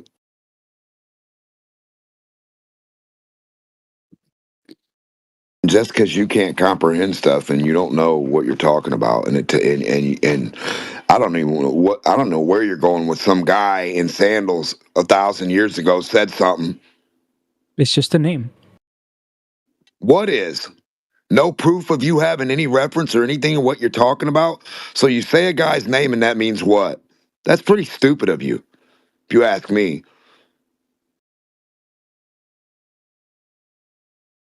It's just a name, bro. It doesn't have to defend you. Did he tell you how to defend your model by going to get 3 balls? If I could use a different name if it offends you less, I could just use the assumption. No, you could probably use three spheres. Can you do the Aristosthenes measurement with the sun and the moon? What do you mean with the sun and the moon? What do you mean by that? Can you do the same thing with the moon as we do with the sun? Let's say get a shadow length or measure the elevation. Yeah, the same thing. Can we do the same thing? I think in theory you probably could. Good. Thank you very much. You'll understand that the moon's light rays are divergent because it's spherical, not parallel. That ruins Aristosthenes' assumption. Thank you. I'm here all day. No. I mean, I agree that the same distance. Oh, I mean, I totally agree that light rays from the sun diverge. Right. The point. The fuck up. No, the sun doesn't do anything you say it does. Interesting. You're supposed to be you're 1 grain of sand. The sun is supposed to be 1,800,000 times bigger than the earth. And the earth is the 3rd little grain of sand from next to the fucking sun. That means you're in the sun's light, like bright beam of light, just like the beam of light. A never-ending big beam. It's not diverge nothing. Just put yourself on deafen and shut the fuck up. Go away. You're annoying. You're insufferable. That is very interesting. If you do the Eratosthenes with the moon and it shows the exact same lengths of shadows, does that mean that the sun and the moon are the same distance? It just means that Aristosthenes' assumption of parallel light rays was just debunked by the moon. Correct. You can do the Eratosthenes experiment with a garage light. One of those lights that you use for your car at night, when high-powered lights, you get them square ones. What the hell? I mean, what does this mean? Like,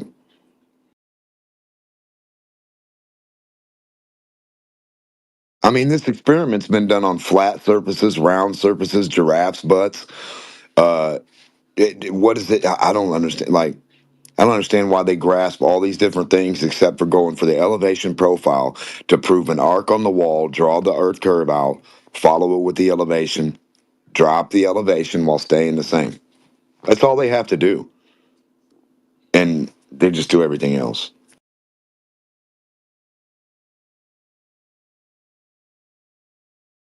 Build that globe stairway. Build the globe arc.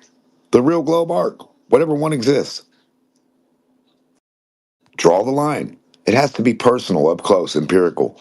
Then we just run the little tool, because Globers love tools. We get our little cat toy tool, and it tells us 0, 0, 0, 0 across the horizontal, and guess what? We're good to go. Now, if it says 0, 0, 0 across an arc dropping down, then guess what? We're on a ball. I would concede. If it follows an arc, we're on a ball. If the node change follows the arc, you're on a globe. If the node change follows horizontal, you're on flat. It's as simple as that.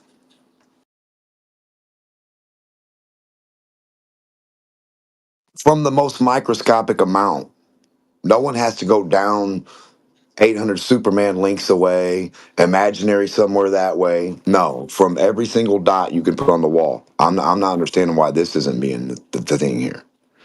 Forget 8 per mile. I want right on the wall, dot per dot per dot. I want the missing dots. I want each dot that's off. We can get to a mile with the dots. I want to start out the missing amount. I don't want to end at it.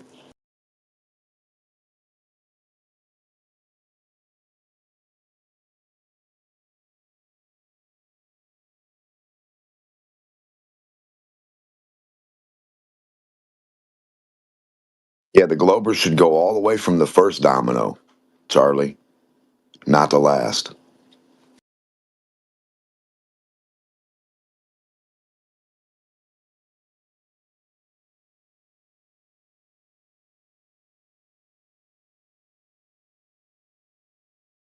I mean, shit, if Soundly's Bridge does the thing, wouldn't you just put like a metal rail across each top of those bars and then like a rail? Put like a little rail system across the poles. They arc down and you take an altimeter tool and you push it forward and it just reads 0 the whole way? What are we waiting on? But it has to be an arced rail, though. Can't be a horizontal rail to prove the globe. That's where they're going to get sad.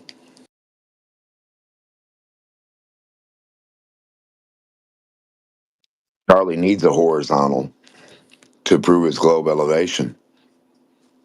Isn't that weird? No, he just needs to unfuck his thinking and try to figure out why there's some kind of competition that he's trying to win. The winning part would be figuring out and meeting some kind of mutual understanding. But his goal is quite the opposite. A complete lack of understanding, then use that other incompetent ignorance as some kind of trophy to demonstrate he won the internet for the day. And tomorrow, exactly the same thing. Day in, day out, no change, nothing new under the sun. The same exact condition today, tomorrow, the next day, the next day, the next day. The first time he heard Flat Earth, he triggered, he spiraled, and he went into it triggering again. And it's the same thing over and over and over and over. And then he tries to convince you he's some kind of educated person who's going to teach you something who can't even articulate any of it to begin with. Just get the fuck out of here and go annoy other people. You're clearly an expert at that. So go do what you're good at. And then when you get sick of it and you want to be bad at something else in life, try to work it out. Or don't. Or don't. Who gives a fuck? Go do whatever you're going to do. This channel will be just fine without you. Matter of fact, it's probably better without you. Adding you to any conversation makes a conversation exponentially more degenerate and stupid. I have very rarely heard you swear before Crit. He must have really pissed you off.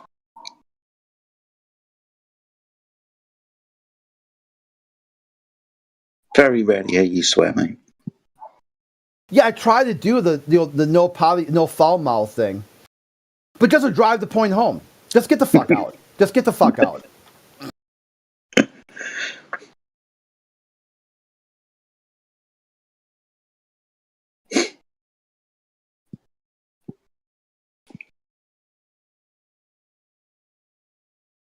Tell you what, I'm feeling generous. I'll do it.